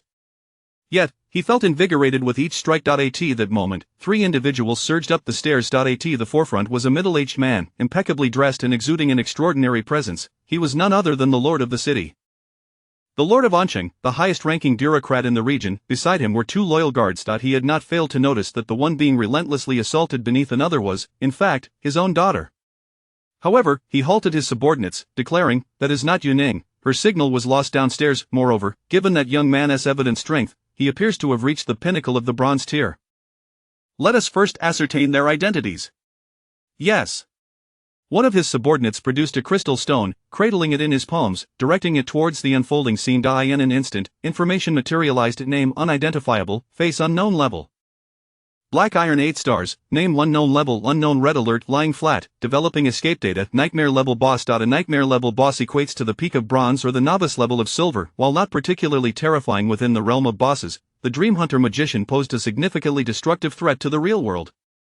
Yet, at that moment, the Lord's eyes widened in shock. He realized that the signal indicating his daughter's location had vanished for quite some time, but he understood that the game in Wanning Alley did not extend for such durations, leading him to conclude that she must have encountered an uncontrollable. Thus, the appearance of escape data did not surprise him in the least. What astonished him was that the masked youth possessed merely the strength of Black Iron 8 stars. Black Iron 8 stars. Lord, how can this be? That young man's power is surely at the pinnacle of bronze. Indeed, even we would find it challenging to unleash such destructive force. Let us not rush to conclusions. We must first assess the situation. The phrase Black Iron 8 stars echoed in the ears of the onlookers, leaving them equally astounded. I am also Black Iron 8 stars. If I had such strength, would I fear my own wife? How can this Black Iron 8 stars be so formidable? Don't you recall he possesses active skills? Exactly, despite being of the same Black Iron level, how can the disparity be so vast? Even professional esports players do not exhibit such power. I've recorded it all. This video is bound to go viral. Look, the Lord has arrived. This matter seems rather significant. The scene shifted to the creature, now thoroughly vexed by Yi Xiaobai's relentless attacks. It finally erupted in a fit of rage. With a resounding crash, Yi Xiaobai found himself propelled away by a cloud of black mist. Teleportation, truly a nightmare-level boss, it possesses some formidable abilities. The black mist suddenly materialized beside the burly onlookers. Before they could comprehend the danger, a diminutive figure with a pale face and a tall, dark hat materialized before their eyes. Prepare yourselves, are you ready to enter the realm of dreams, humans? In an instant, he conjured a massive hammer in his grasp and swung it towards the group. Whoosh, a hidden projectile shattered the hammer mid-flight. Who dares? The Dream Hunter magician seethed, turning to find a middle-aged man with bushy eyebrows and piercing eyes, poised to throw another projectile. Leave this to us, Lord. In that moment, the 2 guards beside the Lord were eager to engage. Stand down. Suddenly, Yi Xiaobai reappeared in front of the Dream Hunter magician, seizing its neck with a firm grip. He has learned a skill. How can a Black Iron tier exhibit such advanced techniques? How has he achieved this? Witnessing this, Lord Anqing was left speechless, clearly shaken by Yi Xiaobai's display of skill, which shattered his preconceived notions. He could not help but murmur, this child is truly exceptional. Yi Xiaobai flashed a smile at the creature. You cannot defeat me, why not concede gracefully instead of preying on the weak? The Dream Hunter magician's lips twitched in response. The burly onlookers were equally perplexed. You think you have one, human? Yi Xiaobai chuckled. I know your thoughts, you wish for them to succumb to slumber, turning them into your puppets to is that not the crux of your plan? The Dream Hunter magician bared its teeth. I did not expect such a clever human, but you and they will eventually become my playthings. You cannot outlast me, ha ha ha. Arrogance, Yi Xiaobai scoffed, then promptly flipped the creature onto the ground. With swift motion, he summoned a butcher's knife, gripping it tightly as he aimed for its face. I chop, chop, chop, chop, chop. The burly spectators could only grimace at the sight. Is this truly how one slaughters meat? This is more ruthless than any butcher. Is that a divine artifact? The Lord mused, his brow furrowing as he sensed something distinctly unusual. Chapter 27 The Battle Against the Boss, Shen shaping the shuasha knife of the magician Dream Hunter, with a mental strength of 5 and damage of 1.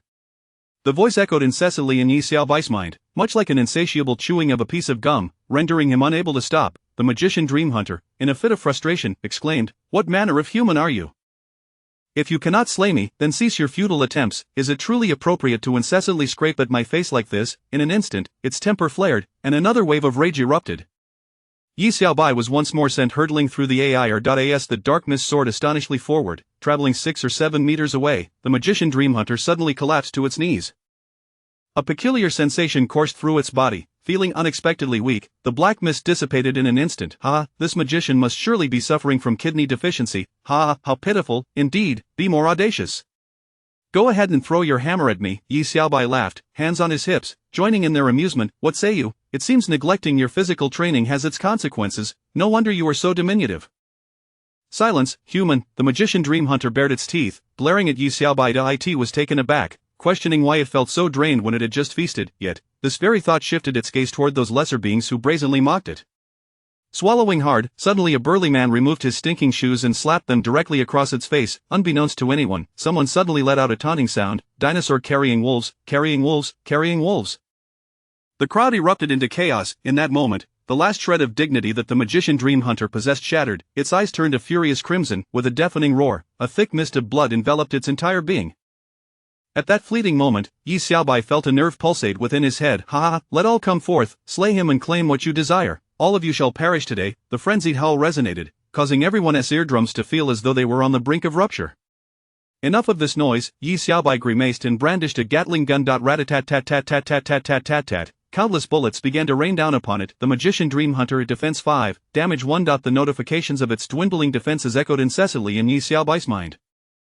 After the sonic wave, it grinned at Yi Xiaobai. Yi Xiaobai retracted the Gatling gun, for in that brief moment, the gun, coupled with the target locking skill, had rendered its defenses ineffectual. Hey, with such a loud voice, why not try singing dolphin sounds? Yi Xiaobai scratched his ear, appearing utterly unconcerned, but the very next moment, suddenly, the sound of thundering hooves echoed from the stairway. I did not anticipate that there would be so many wishing to kill you. With just a slight display of my powers, they are all eager to become my puppets. Yi Xiaobai frowned, pondering whether that brief sensation in his head had been some arcane technique it employed to control those harboring ill intentions towards him. Are there truly so many? The sound suggested the stairway was on the verge of being trampled. Lord turned to the stairway, witnessing a horde of figures resembling zombies charging up the stairs with ferocity. Instantly alert, he began unleashing ice spikes as hidden weapons upon them. The 2 guards beside him also rushed forth, engaging in a fierce melee with the enemies. Lord turned to Yi Xiaobai and said, Leave that person to us. You focus on dealing with it. Yi Xiaobai's ears perked slightly, his gaze sharpening as he fixed it upon the magician Dream Hunter. It was expending all its energy in a desperate final struggle. Thus, Yi Xiaobai swiftly summoned a flying knife with his fingertips. Whoosh, whoosh, whoosh, whoosh, whoosh. The knives began to rain down upon it. What wicked weapon is this? It hurts so much. Yi Xiaobai chuckled. The shuasha knife. The magician Dream Hunter, now devoid of any defenses, would feel pain even from the initial strike of the shuasha Shaoli flying knife. Moreover, this knife exhibited exponential damage growth. Even though the magician Dream Hunter attempted to evade the flying knives, it was overwhelmed by the sheer frequency of their launch. Any knife that struck it would inflict excruciating agony. Yet, even in its desperate charge, it could not bridge the distance. It attempted to wield its massive hammer to defend against the flying knives, but in doing so, it could neither shield its body nor its rear.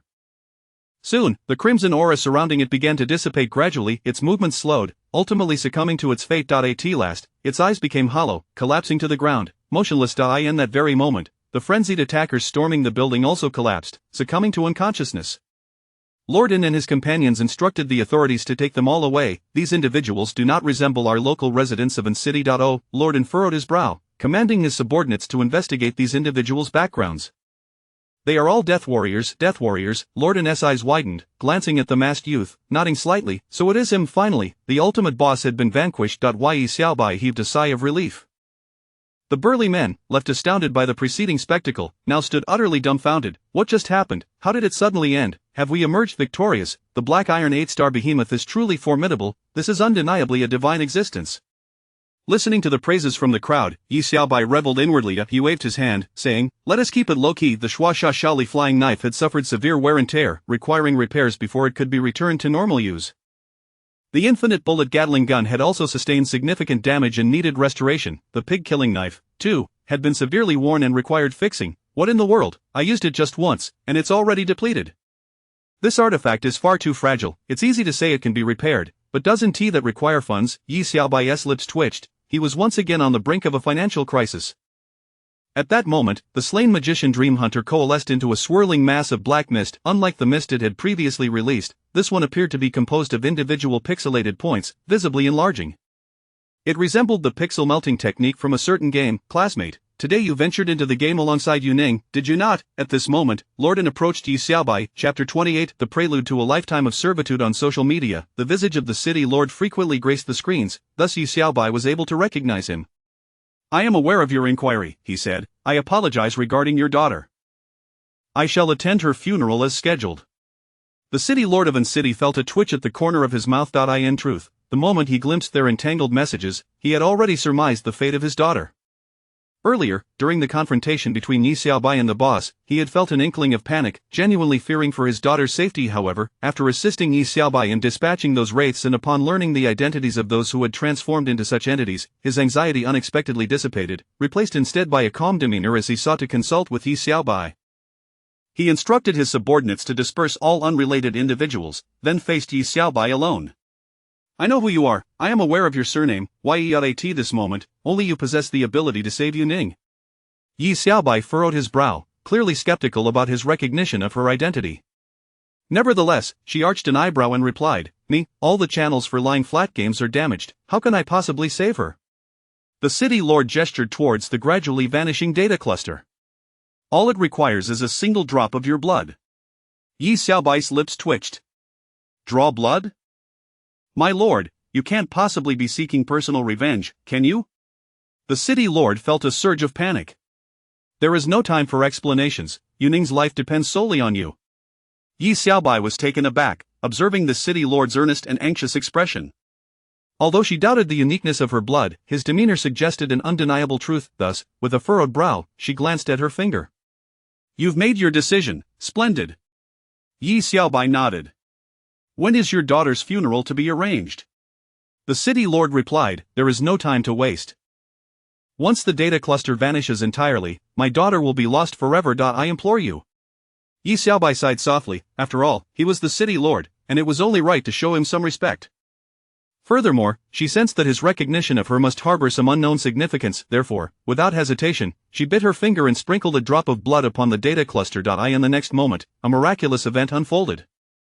The data cluster suddenly began to emit a bluish-white light, and a complex square seal rotated in the air, drawing the data within it. Yi Xiaobai was astounded. What on earth is happening? Is there truly something extraordinary about my blood?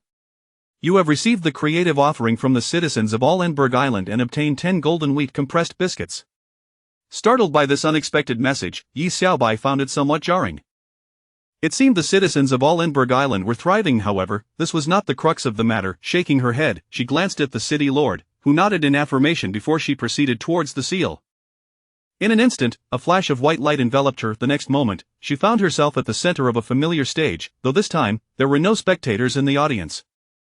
Thus, she leapt off the stage. Looking back, she saw the complex square seal still spinning at the center, and shortly thereafter, it moved towards the dormitory corridor. Arriving at the door of room 12, she removed the pitchfork and began to knock. Knock, knock, knock. No response. She can't be asleep, can she? You've returned, thank you for helping us eliminate it. Is there anything we can do for you? Yi Xiaobai turned to see the red skirt and white robe dream hunters. She smiled and pointed at the imposing golden door before them. Alright, this is your forte. After stepping back 3 paces, the 3 dream hunters began to scratch at the door in unison. At that moment, Imminent, curled up in bed and trembling, seemed trapped in a nightmarish reverie. No, don't catch me, she cried out, jolting awake to find herself still ensconced in the dim room, her expression dazed. Gradually, her hearing returned, and the scratching at the door compelled her to sit upright. Dream hunters! She quickly activated the surveillance video, her eyes widening in horror as she beheld the 3 dream hunters. For a fleeting moment, she felt as though she might shatter from the sheer disbelief. Where did all these dream hunters come from? In an instant, her thoughts scattered. However, when she opened the construction taskbar, she discovered that all her buildings had turned gray. Panic gripped her, leaving her feeling utterly powerless, yet, as she returned to the monitor, she unexpectedly spotted a man lounging against the wall, arms crossed. Yi Xiaobai. Yi Xiaobai. She began to cry out for help. Save me. Aren't you the one most adept at evading dream hunters? Upon hearing her voice from within, Yi Xiaobai took a small step forward. The red skirt dream hunter halted her actions and turned to Yi Xiaobai, saying, "This girl seems to be quite unwell." Yi Xiaobai chuckled softly. And Imminent had yet to break free from her worldview, and thus, she remained oblivious to the current situation, believing herself to be in grave danger. However, the predicament was rather amusing. Clearing his throat, Yi Xiaobai called out, "Imminent, I can save you, but you must agree to one condition." And Imminent stared at the monitor, utterly bewildered. Are those dream hunters deaf? How can they not hear a living person making such a racket? Yet, her mind was muddled, and she could not fathom the reason. She could only continue to plead. What condition? Speak. Yi Xiaobai grinned mischievously. From this day forth, you shall be my servant for eternity. And Imminent was taken aback, biting her lip. What an opportunist! How shameless, this lady would rather die than submit. Yi Xiaobai, hearing this, scratched his ear. Well then, I shall take my leave. Do remember not to miss me too much. Feigning departure, Yi Xiaobai turned away. Wait. Is there no room for negotiation? And Imminent exclaimed, panic rising within her. At that moment, all that occupied her mind was survival. Notions of dignity seemed utterly absurd in the face of imminent danger. Yet, having been raised as a young lady, how could she possibly become a servant? Serving that shameless Yi Xiaobai meant subjecting herself to his whims. For reasons unknown, her mind suddenly cleared for a brief moment, conjuring an image of Yi Xiaobai wielding a whip, standing over her as she cried out, "Master!" Shaking her head, she felt there might still be room for negotiation. No deal. Farewell. Yi Xiaobai. And Yuning's heart raced as she suddenly called out to him. Alright, I agree. Ha, done deal. With that, Yi Xiaobai waved at the 3 dream hunters. You may all leave me now. The 3 dream hunters bowed to Yi Xiaobai before retreating. And Imminent observed the monitor, her lips twitching in disbelief. Is it really that simple, a mere wave of the hand, and I am to become his servant for life? Surely, such a bargain does not exist. Why do I suddenly feel as though I've been duped? Chapter 29. A prelude to the Pioneer Alliance. However, at this moment, apart from Yi Xiaobai, she found herself devoid of anyone she could truly trust. Deep within her heart, she instinctively harbored resentment towards Yi Xiaobai for taking advantage of her vulnerable state. Nevertheless, she gritted her teeth, rose from her bed, and opened the door for him. Yi Xiaobai, I stammered, lowering my gaze, I know I have lost to you again, but please do not go too far. As the acknowledged goddess of the school, it was indeed rare to witness her in such a slightly humble demeanor. For a moment, Yi Xiaobai felt a surge of conquest within him, a rather pleasurable sensation. He stepped forward and gently patted her head, saying, I am already your master, what more could be considered excessive? You. And Imminent bared her teeth at him. Humph. You are trapped in the game too, aren't you? And Imminent scoffed, turning away to avoid looking at him. You are the one trapped in the game, I am free to come and go as I please. With that, Yi Xiaobai opened his arms and pulled her toward him, leading them back the way they came. And Imminent looked at him in astonishment and asked, have you cracked the worldview? This seemed to be the only logical explanation. However, deciphering the worldview was no simple task. Many geniuses had attempted to unravel the game's reality, yet the successful few were truly scarce. Some games even presented perilous paths to breaking the worldview, claiming the lives of many talented individuals. Hence, she felt a deep skepticism regarding Yi Xiaobai's assertion of freedom. Why? Yi Xiaobai chuckled, meeting her doubtful gaze. do I really need to explain this to you? He then cleared his throat and said, I'm not joking. Your father sent me to rescue you. Dad. And Yuning exclaimed, her eyes widening in surprise as she looked at Yi Xiaobai. Without hesitation, Yi Xiaobai replied, my dear daughter, you've done well. And Yuning's stomach suddenly grumbled, betraying her hunger. Having just emerged from a state of high tension while locked in her room, she had even dozed off, expending considerable energy. At this moment, she was indeed famished. Hearing this, Yi Xiaobai suddenly recalled the golden wheat biscuits offered by the residents of Allenberg Island. Using his mind, he summoned one from his spatial storage. A tiny piece, the size of a candy, left her perplexed. What were these islanders thinking? Is this for me? Thank you. And Yuning's eyes began to glaze over. Seeing the morsel in Yi Xiaobai's hand, she snatched it away and popped it into her mouth. As she gently chewed, her eyes widened in astonishment. What a marvelous flavor, it's as if my strength has returned in an instant. It's sweet and delightful, and my mood has suddenly brightened. Spinning around, and Yuning did a joyful twirl in front of Yi Xiaobai. Why? Yi Xiaobai raised an eyebrow. Could it be that this compressed biscuit is no ordinary snack? It not only restores energy instantly but also releases a surge of dopamine, putting one in an ecstatic state. This is quite a remarkable find. I never expected the islanders to be so ingenious. I must study this further when I return. This local authority may yet yield even more surprises. Taking in Yuning alone, they arrived at the stage. Upon seeing the square sigil, and Yuning gasped, this sigil resembles mine. Upon seeing this sigil, and Yuning realized that Yi Xiaobai was indeed correct. You have a sigil too? So, this sigil belongs to you. And Yuning looked at him in astonishment. Are you also a member of the Pioneer Alliance? The Pioneer Alliance? Yi Xiaobai furrowed his brows, as this name was entirely absent from his memories. You actually don't know? And Yuning pondered, so you are merely a descendant of one of the 4 prominent families of the pioneers. No wonder your parents' antiquarian pursuits have brought you danger. Is there a connection? And Yuning admitted, I don't know everything about it, you could ask my father. Yi Xiaobai nodded, realizing he was correct. The city lord must know something, a secret he was unaware of. What did this sigil represent, and how did it relate to the family? It seemed all these questions needed to be addressed properly outside the game. Thus, Yi Xiaobai led in Yuning out of the game. Dad. As soon as Yuning exited the game, her vision still somewhat blurred, she spotted a familiar figure and felt a wave of grievance wash over her, rushing toward the city lord. Yongning, it's alright, everything is fine. The city lord smiled gently, stroking her head. Yi Xiaobai suddenly felt nostalgic and remarked, did you not previously say that your father lacks understanding? Be quiet. Yi Xiaobai smirked, observing the scene, and was suddenly reminded of his own warm family. Though this world differed slightly from the one he inhabited, emotions were universally relatable. In this world, his mind also conjured images of a harmonious family. I wonder how my parents are doing now. Yi Xiaobai sighed softly, then approached the city lord. City lord, and Yuning mentioned that she possesses a sigil similar to mine, and something about the Pioneer Alliance. I wish to understand what this entails. The city lord replied, the Yi family has chosen to conceal your lineage for their own reasons. Had it not been for the urgency of today's situation, I would not have so rashly called upon you. My apologies. City lord, what has happened has already transpired, please speak candidly. The city lord sighed, your father is named Yi Daowei, and your mother is Yi Shanshan, correct? Yi Xiaobai nodded. Then you are a member of the Firewall family within the Pioneer Alliance of Longhua, one of the 4 prominent families. Firewall? What on earth is that? Yi Xiaobai blinked, perplexed by this peculiar family.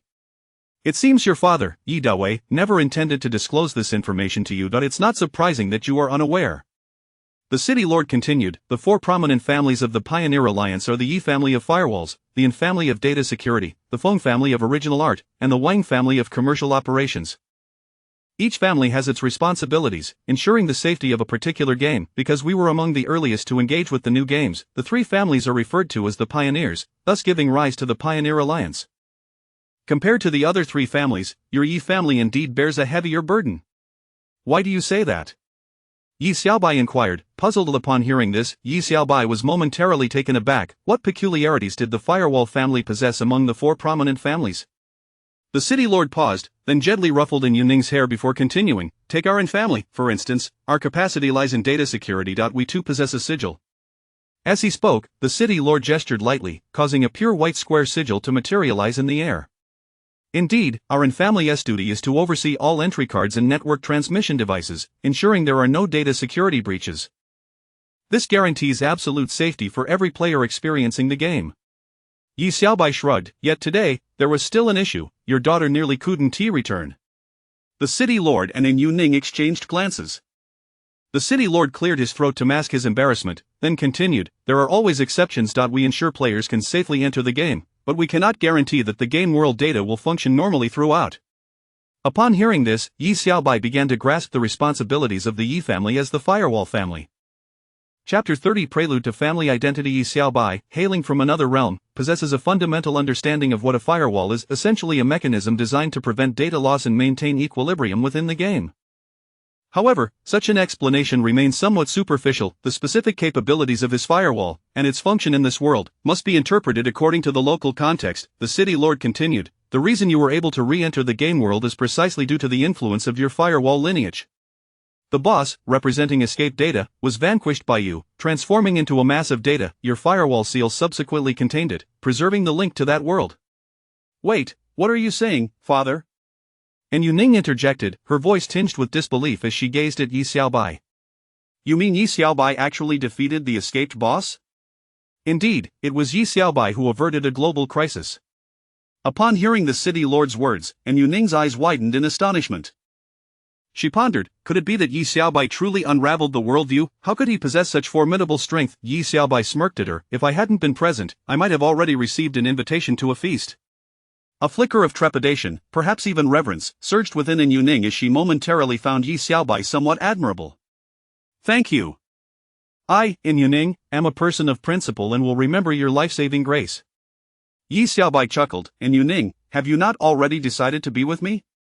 At this unexpected declaration, she rushed forward and covered his mouth with her hand, whispering fiercely, Yi Xiaobai, if you dare to speak of this, you're finished.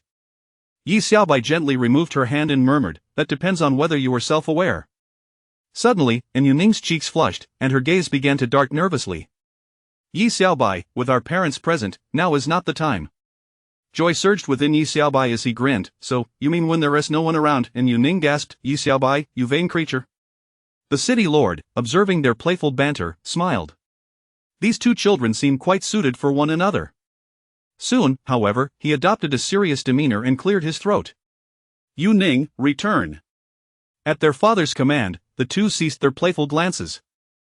Yi Xiaobai turned to the city lord and inquired, by the way, what does the suffering of our family refer to? The city lord elaborated, due to the uniqueness of your bloodline, you have become a coveted entity for foreign nations and certain illicit esports clubs. To possess the distinctive blood of the Yi family is to gain access to more perilous and challenging games, thereby enhancing one's chances of survival. It is indeed exceedingly precious. 50 years ago, a horrific massacre occurred in our country, prompting the Yi family to adopt a low profile. If not for my long-standing friendship with your father, Yi Dawei, I might not have recognized you. Yi Xiaobai was profoundly shocked by this revelation.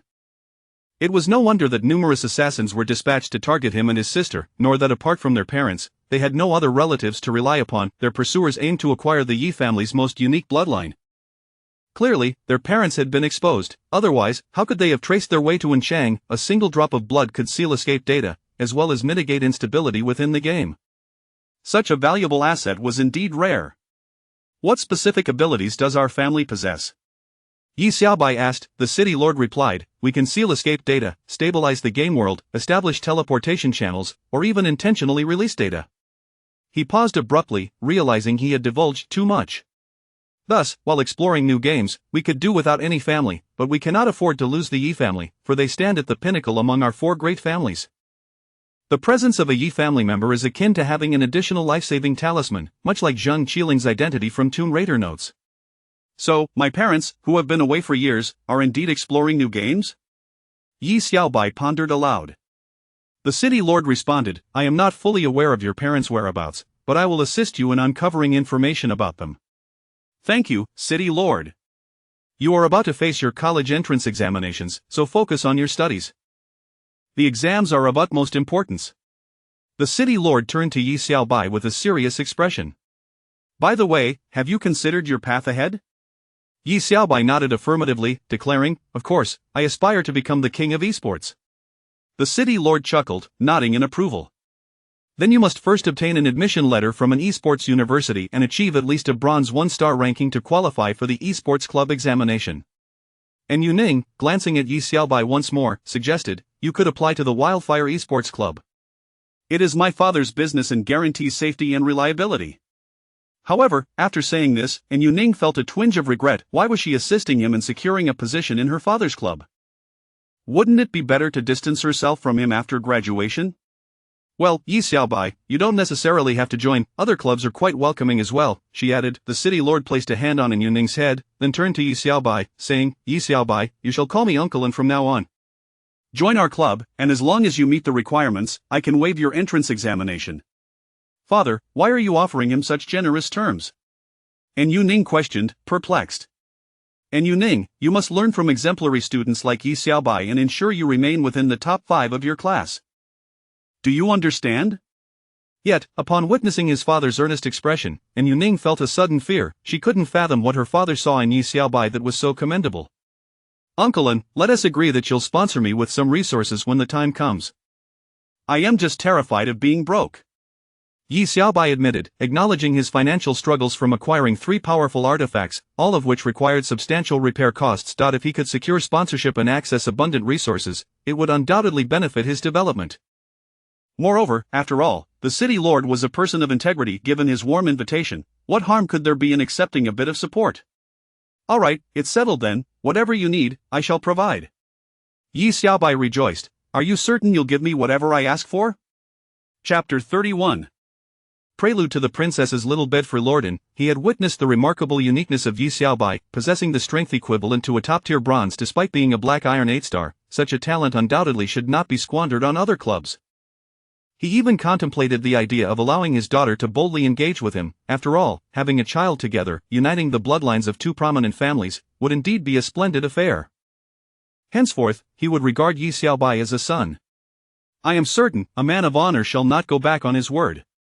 Yi Xiaobai excitedly clenched his fist, realizing that this could be the swiftest solution to his current financial crisis.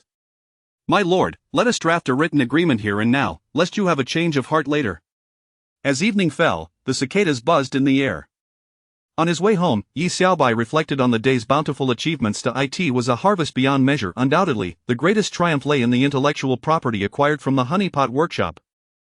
This proprietary system contained the schematics for all the lying flat weapons. Recalling the battle against the Dream Hunter magician earlier today, Yi Xiaobai truly grasped the essence of these unique weapons. The pig slaughtering knife, scraping the back, Little Lee's flying daggers, and infinite bullets Gatling were all overwhelming forces to be reckoned with. The only drawback was the poor durability of these weapons. After a single battle, one faced the dilemma of repairs. However, as he perused the repair manual, he realized that restoring these weapons required numerous essential materials, which demanded a substantial amount of currency.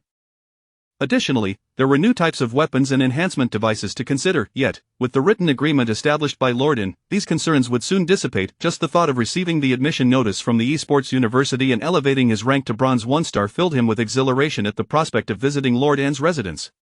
The honeypot workshop also represented a new venture for him. On his journey home, Yi Xiaobai noticed no suspicious individuals. Compared to the previous day, the atmosphere was remarkably serene. After all, those who had pursued him had turned into wraiths. He could only wonder what thoughts occupied the minds of these death warriors, willing to sacrifice their lives for a mission. Rumor had it that the police were still hard at work, having apprehended more individuals in a single day than they typically did in a year. It was baffling to consider which ruthless forces were willing to expend such resources. Yi Xiaobai gazed up at the setting sun, a vague premonition stirring within him that significant events were on the horizon. Therefore, he must hasten to elevate his own abilities in preparation for the impending developments. When it rains, it pours, one cannot hinder the inevitable. Upon returning to Grandma Lu's house, Yi Xiaoxiao lay sprawled on the bed, enjoying the fan's breeze while scrolling through Douyin. "Isn't that Yu Ning and my brother?" she exclaimed, startled. In the video, Yu Ning had crashed into a wall, creating a hole, while her brother vanished into thin air. Instantly, she leaped onto the bed, brimming with excitement. Wow, when did my brother become so formidable? Uncontrollably, she bounced up and down.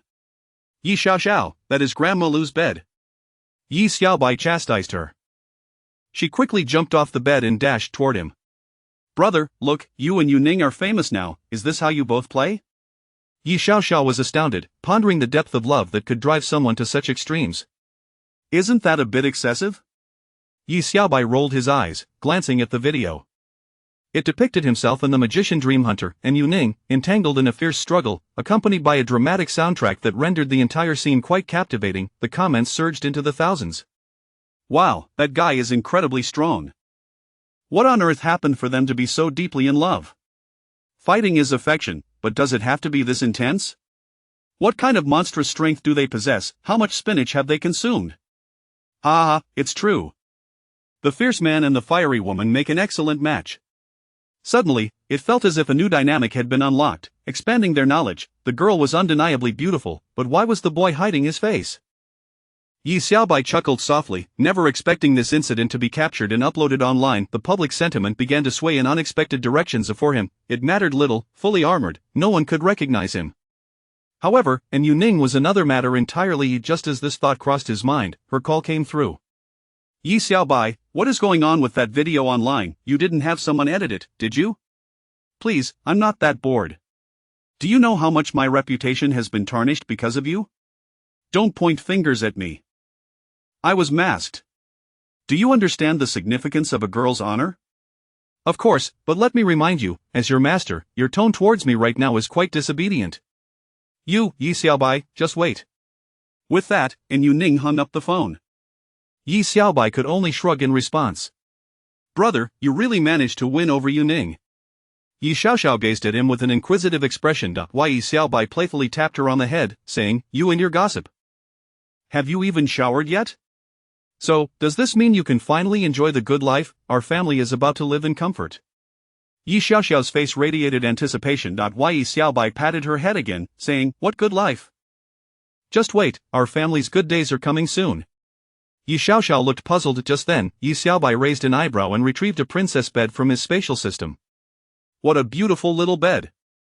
Let me try it out. Yi Xiaoxiao exclaimed, leaping onto it. Instantly, she felt a wave of comfort wash over her. It's so cool, brother. What material is this? Yi Xiaobai sat beside her, gently stroking her hair. As long as you like it. He wondered just how potent the point-generating ability of the Foresight bed truly was. Before long, the soft sounds of her breathing filled the room as she drifted into sleep. Not even washing up before bed, how lazy. What will you do if you can't find a husband? He mused, lifting her legs gently onto the bed. As Yi Xiaoxiao settled into her dreams, he noted that she had generated a point. His brow furrowed slightly. Could the bed's earnings be tied to her emotional state? Seeing her deep in slumber, he quietly rose to turn off the fan. After a long day, he too was quite fatigued. You have received a creative offering from the residents of Alange Island, gaining 10 golden wheat compressed biscuits. Receiving this message again, Yi Xiaobai paused in astonishment. Chapter 32 of the Prelude. Do not forget you have a father. Have you all noticed that this muscular man bears an uncanny resemblance to our classmate, Yi Xiaobai? The incident of two individuals brawling in Wanning Alley surged to the top of trending topics overnight, which was hardly surprising, as students fervently debated the matter. A particularly observant girl in our class, upon witnessing the well-defined muscles of the brawny man in the video, suddenly drew a parallel to Yi Xiaobai. After all, just last week, Yi Xiaobai's unexpected muscle explosion had torn his shirt apart, a memory still fresh in everyone's mind. Today, he donned attire strikingly similar to that of the man in the video, complete with the same style of hat and mask. It would be quite difficult not to recognize him.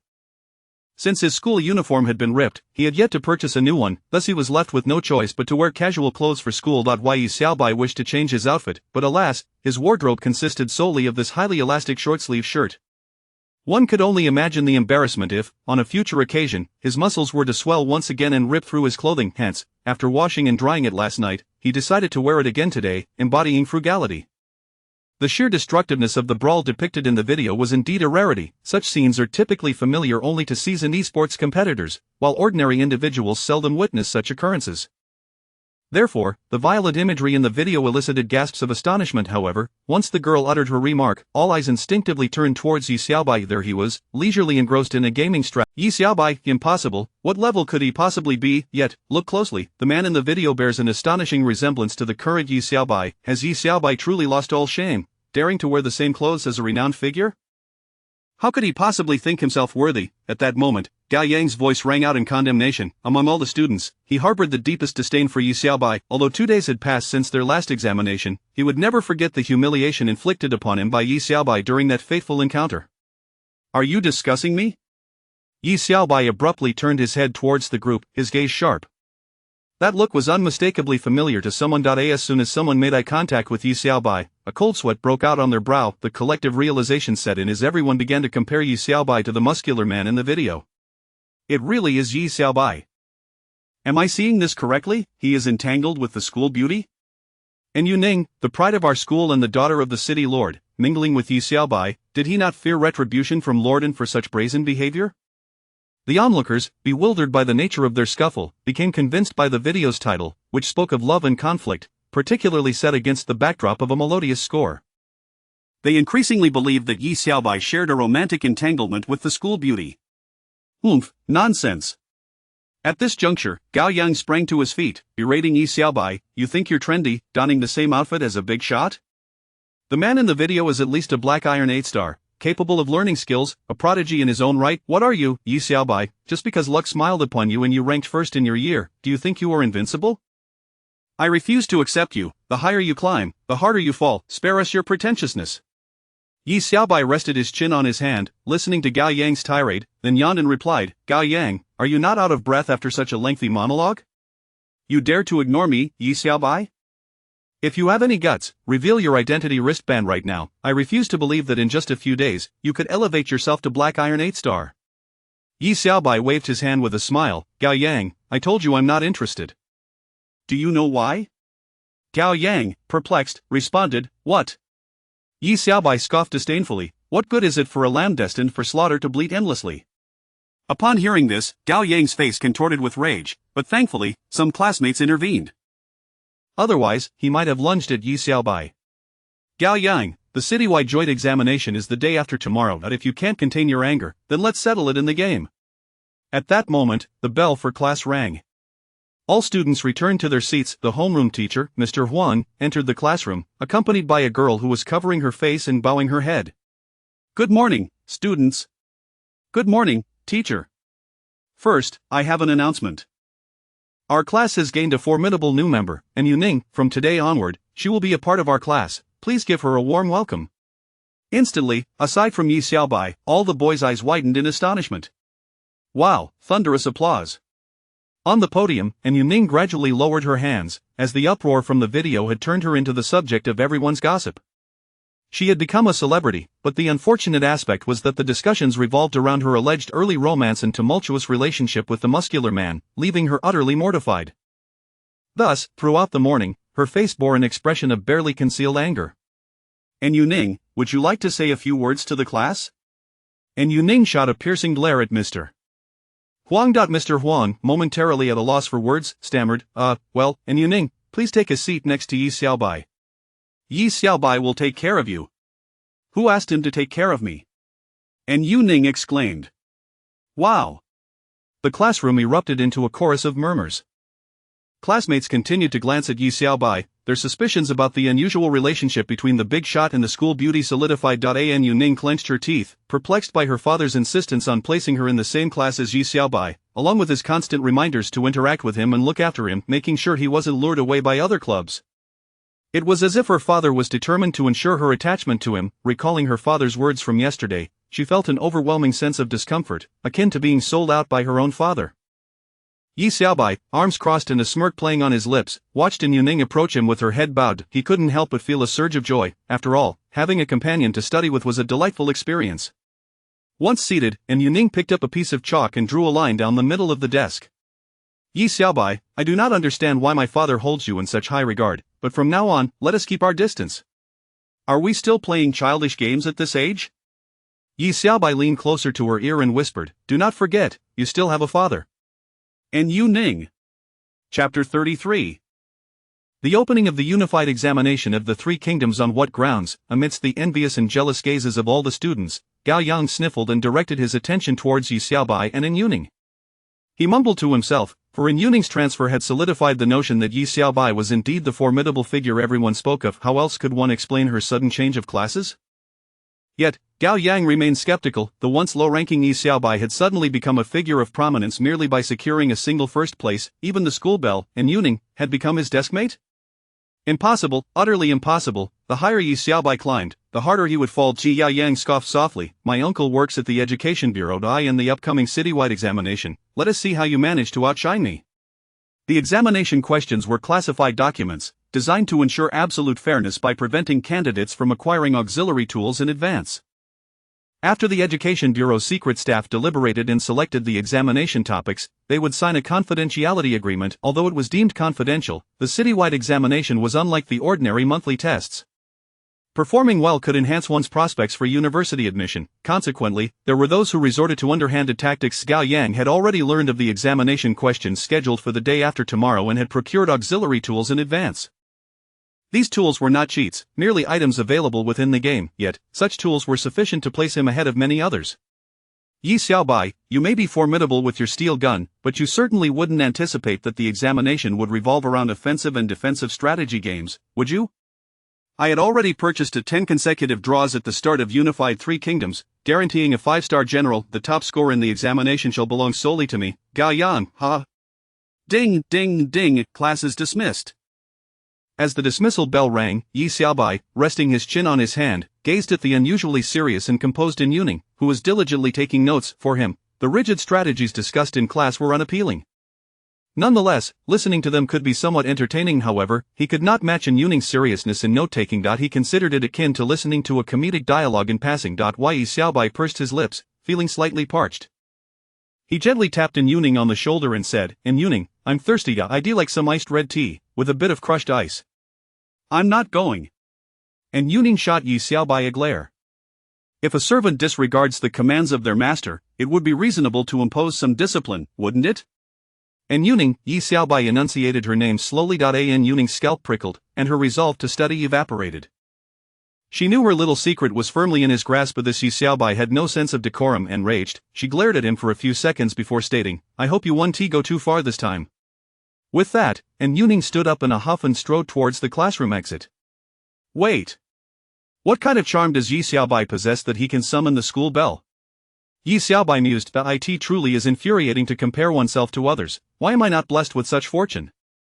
Even the class flower would suffice. It seems only a peerless figure like Yi Xiaobai can capture the heart of a goddess. Rumors abound that they have already become an item. The gossip mill can swiftly turn uncertainty into conviction in mere seconds. When In Yuning returned with the iced red tea, she was already fuming, having overheard various discussions about their relationship along the way. Bang, Yi Xiaobai, I demand you clarify to everyone that we are not, and Yuning's voice rose, drawing the attention of all her classmates. And Yuning, you've already bought Yi Xiaobai iced red tea. What else are you trying to deny?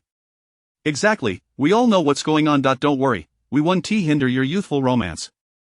Indeed, thoughts are liberated now, we are not in the old society anymore. Listening to their comments, and Yuning found herself at a loss for words, her anger directed towards Yi Xiaobai. As a girl, she too felt wronged, didn't she? Yi Xiaobai suddenly stood up, surveying the room. I say, are you all merely gossipmongers? I, the student ranked last in this grade, have surpassed all of you. Why haven't you become more motivated? My relationship with In Yuning is indeed complex, but it is certainly not what you all presume. That if you have the ability, come and defeat me, Yi Xiaobai, you bunch of good-for-nothings. Yi Xiaobai's words ignited a wave of indignation among the students. They glared at him with disdain, their teeth clenched. Just then, the class bell rang, and the students returned to their seats. In Yuning stared at Yi Xiaobai in astonishment, blinking in disbelief. In that moment, she felt that Yi Xiaobai was not as bad as she had imagined. Thank you, and Yuning nodded and returned to her seat. Yi Xiaobai sat down and shook his head, saying, Don't get the wrong idea. I simply don't want my people to suffer at the hands of others. Don't forget, you still owe me a kiss, Yi Xiaobai said, kissing his fingers and directing them towards In Yuning. And Yuning immediately pouted, her face flushing crimson. Turning her head away, she hugged her own head with her arms and muttered to herself, And Yuning, what are you thinking? Time flew by. The city's educational authorities, along with various clubs, were keenly watching this examination, hoping to discover some promising talents among the participants. This examination saw the participation of over 1,800 students from 17 schools across the city. Due to the large number of candidates, the examination was conducted in a manner similar to that of the college entrance examination, complete with live commentary. Soon, the viewership in the examination live stream skyrocketed. A male commentator with slicked back hair and a female commentator with twin ponytails began their animated discussion. After a lengthy introduction, the commentators finally unveiled the day's theme. So, what exactly is the topic of today's examination? Unified Three Kingdoms. Yes, you heard it right. It is indeed a game centered around offensive and defensive strategy. It is said that this game faithfully recreates historical figures, with meticulously crafted costumes and a battlefield that is remarkably authentic. Indeed, with over 1,800 participants from 17 high schools, they will be randomly assigned to various counties, starting with basic military training to accumulate political achievements, gradually conquering other players' territories and plundering resources. Who will ultimately emerge as the victor in the Unified Three Kingdoms, we shall wait and see. Chapter 34 of the Unification of the Three Kingdoms unleashes infinite wealth. The joint examination on the theme of the unification of the Three Kingdoms excites most boys immensely. After all, this game is exhilarating to play. The battlefield feels extraordinarily realistic, allowing one to command a vast army, gather strength to conquer cities, and unify the realm. What a delight! With a plethora of distinguished generals and talented individuals, acquiring a formidable warrior can propel one to great heights, soaring through the skies. In the classroom of Class 4, Gao Yang's face radiates uncontainable joy. He has already purchased a 10-in-1 draw at the start of the game. As soon as he enters, he will directly obtain a 5-star general. He is undoubtedly ahead of everyone else. Thus, he casts a sidelong glance at Yi Xiaobai, intent not only on claiming the top spot but also on thoroughly outshining him. However, upon seeing Yi Xiaobai leisurely bantering with Yangning, his lips twitch, and his resentment intensifies. Yi Xiaobai, be gentle.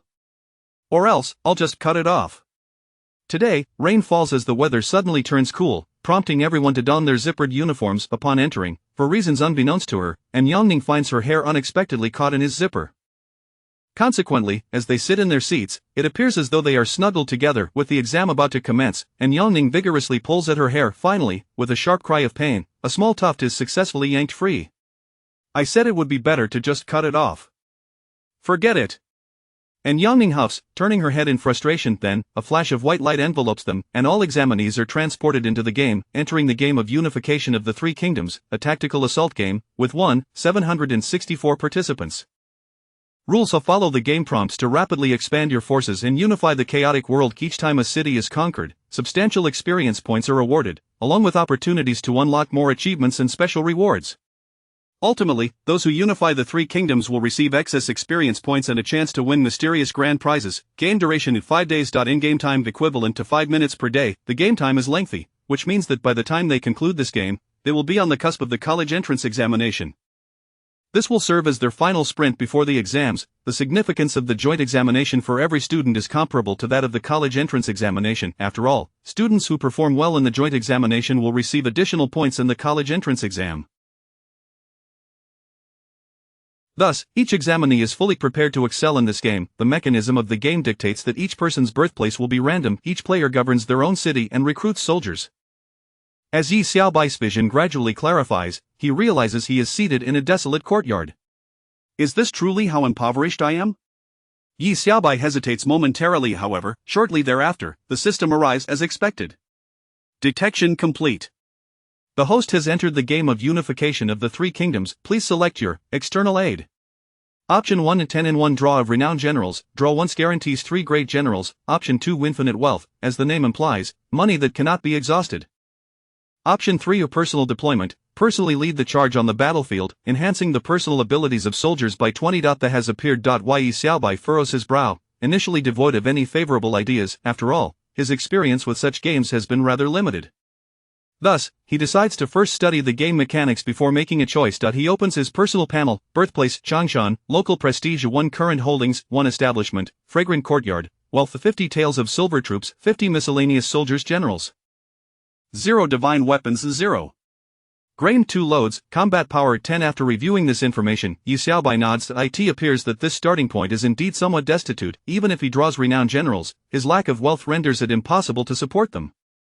Personal deployment: even with personal deployment, those 50 miscellaneous soldiers are unlikely to possess significant strength. Therefore, wealth is of utmost importance. With wealth in hand, what need is there to worry about the unavailability of generals or soldiers?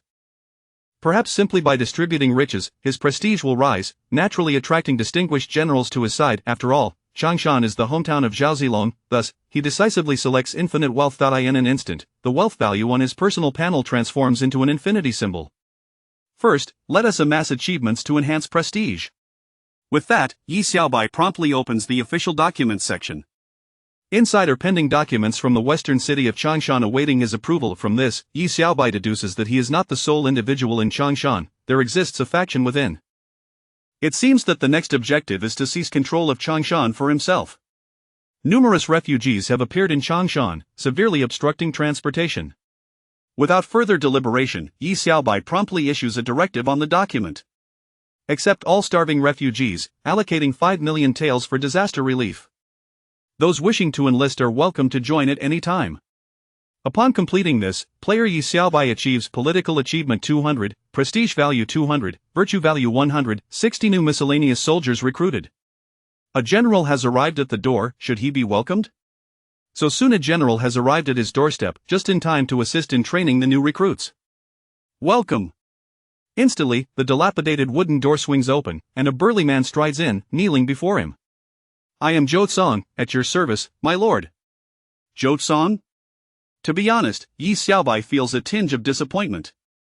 Nevertheless, for the time being, he is indeed a capable general, having been the one to lead the steed for Guan Yu. Will you accept Zhou Song? Yes. Yi Xiaobai replies affirmatively. With Zhou Song by his side, he can at least command troops for now.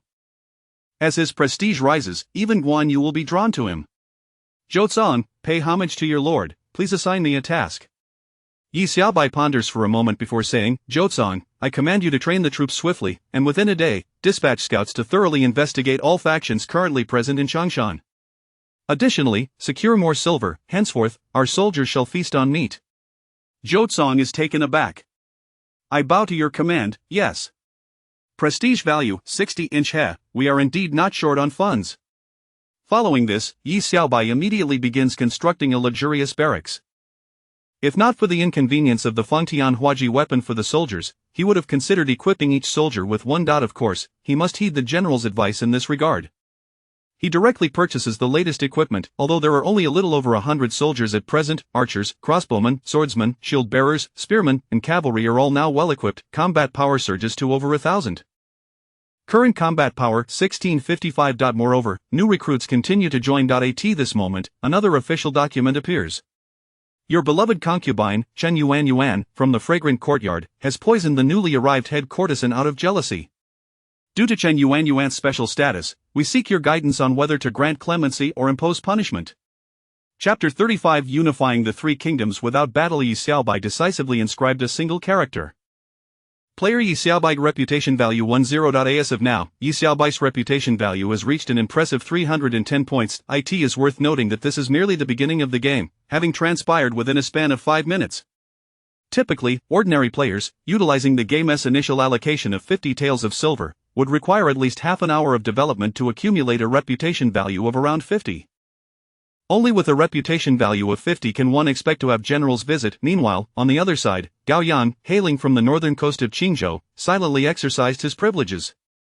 He utilized a precious item, a tenfold draw for generals. This item was exorbitantly priced on the black market, costing a staggering 1,000,000 points, yet for the affluent Gao Yang, it was merely a trivial expenditure. He eagerly activated the item, and suddenly, a flash of golden light appeared before him, revealing the 5-star General Lu Meng. In an instant, his modest courtyard was aglow with newfound brilliance. His reputation value surged to over 100, catapulting him ahead of ordinary players by nearly an hour of development time. Of course, the distance from Beihai to Changshan was still considerable. In this game, one could only dispatch scouts to gather intelligence. Thus, Gao Yang's initial command to Lu Meng was to investigate the whereabouts of Yi Xiaobai. Although he had dispatched a prominent general, his substantially higher reputation value meant that his recruitment speed was continuously increasing. For those players still lurking in Beihai, even without generals, he regarded them with disdain. The scene shifted. Yi Xiaobai had upgraded his barracks to the highest level, with recruitment speed steadily improving. However, at this moment, his attention was fixed upon his sole enterprise, the Fragrant Pavilion. This game simulates ancient times, inherently involving issues of illicit operations. In contrast, brothels were considered highly lucrative industries in antiquity. Although he currently possessed boundless assets, it has been said throughout history that talented individuals are often romantically inclined. Upgrading the Fragrant Pavilion would significantly enhance his chances of attracting talent. Thus, Yi Xiaobai made a substantial investment in the Fragrant Pavilion, propelling it to become the premier establishment in the realm. Player Yi Xiaobai, reputation value 50. Completed hidden task, romantic talent, reward of 50, chance of attracting high-ranking civil officials. By my word! Yi Xiaobai exclaimed joyfully, for indeed, as a romantic talent, the fragrant pavilion had evidently become a favored haunt for refined guests. In the next moment, a civil official arrived for an audience. Should he receive them? Receive. Yi Xiaobai sat contentedly upon his lordly seat, watching as the door opened to reveal a round-faced scholar entering with utmost respect. Will you accept him into your service? Yi Xiaobai stroked his beard thoughtfully. Suyu was indeed a renowned strategist, yet he had one significant flaw: his avarice. Nevertheless, what of it, as long as his professional capabilities were sufficient, that was all that mattered. Accepted. Your humble servant Suyu, bows before my lord. Please issue my first command. What command should he issue? Yi Xiaobai pondered for a moment. As a strategist, it would be prudent to inquire whether he had any constructive suggestions. Suyu, I ask you, reports from Zhousang indicate that apart from myself, there are 3 other factions occupying the southeast, south, and north of Changshan. If I desire to conquer all of Changshan, do you have any recommendations? Yi Xiaobai awaited his response, contemplating that if Suyu merely suggested an assault led by Zhousang, he might as well be relegated to managing the latrines. He required a talent with a broader vision. With such a robust military force, surely he would not suffer defeat. Suyu stroked his beard, contemplating for a moment before respectfully addressing Yi Xiaobai. My lord, are you perhaps reluctant to engage in warfare? Yi Xiaobai raised an eyebrow, affirmatively stating, continue, sir. It seemed Suyu was quite adept at reading people's intentions. No wonder he was so skilled at embezzlement. Noticing Yi Xiaobai's interest, Suyu confidently elaborated, my lord, possessing vast wealth, you could entirely employ commercial sanctions to undermine those 3 factions, causing them to self-destruct from within.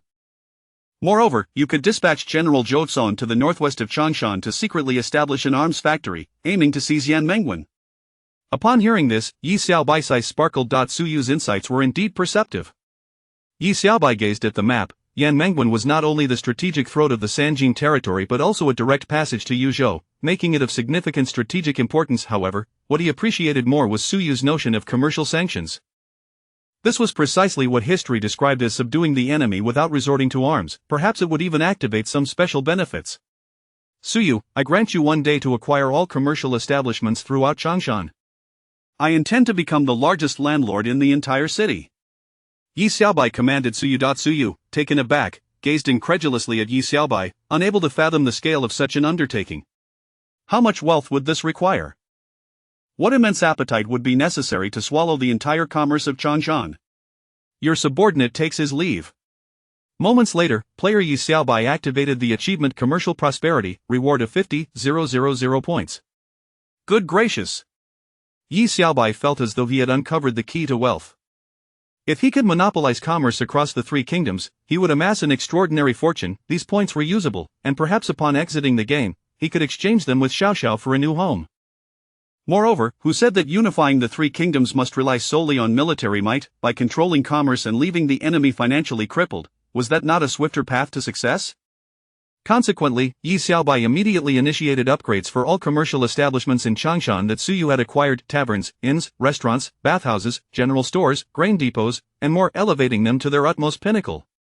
Player Yi Xiaobai unlocked a new achievement, Thriving Prosperity, rewarded 100,000 points. In an instant, the prosperity of Changshan attracted an influx of talented scholars and refined guests. Within a mere 10 minutes, 4-star civil official Tian Feng, 4-star civil official Mi Zhu, and 4-star civil official Dong He arrived in succession. The visitations from these scholars instantly provided Yi Xiaobai with greater opportunities for expansion. Changshan could no longer satisfy his ambitions, thus, he directly assigned the civil officials to undertake commercial sanctions in the northern region of Yuzhou. Without financial resources, no matter how hard one toiled, they would be left in utter darkness. This was the current state of the other 3 factions in Changshan. They were left dumbfounded. With no income, even the initial 50 menial soldiers became unaffordable to maintain. Why has everyone fled? They lamented.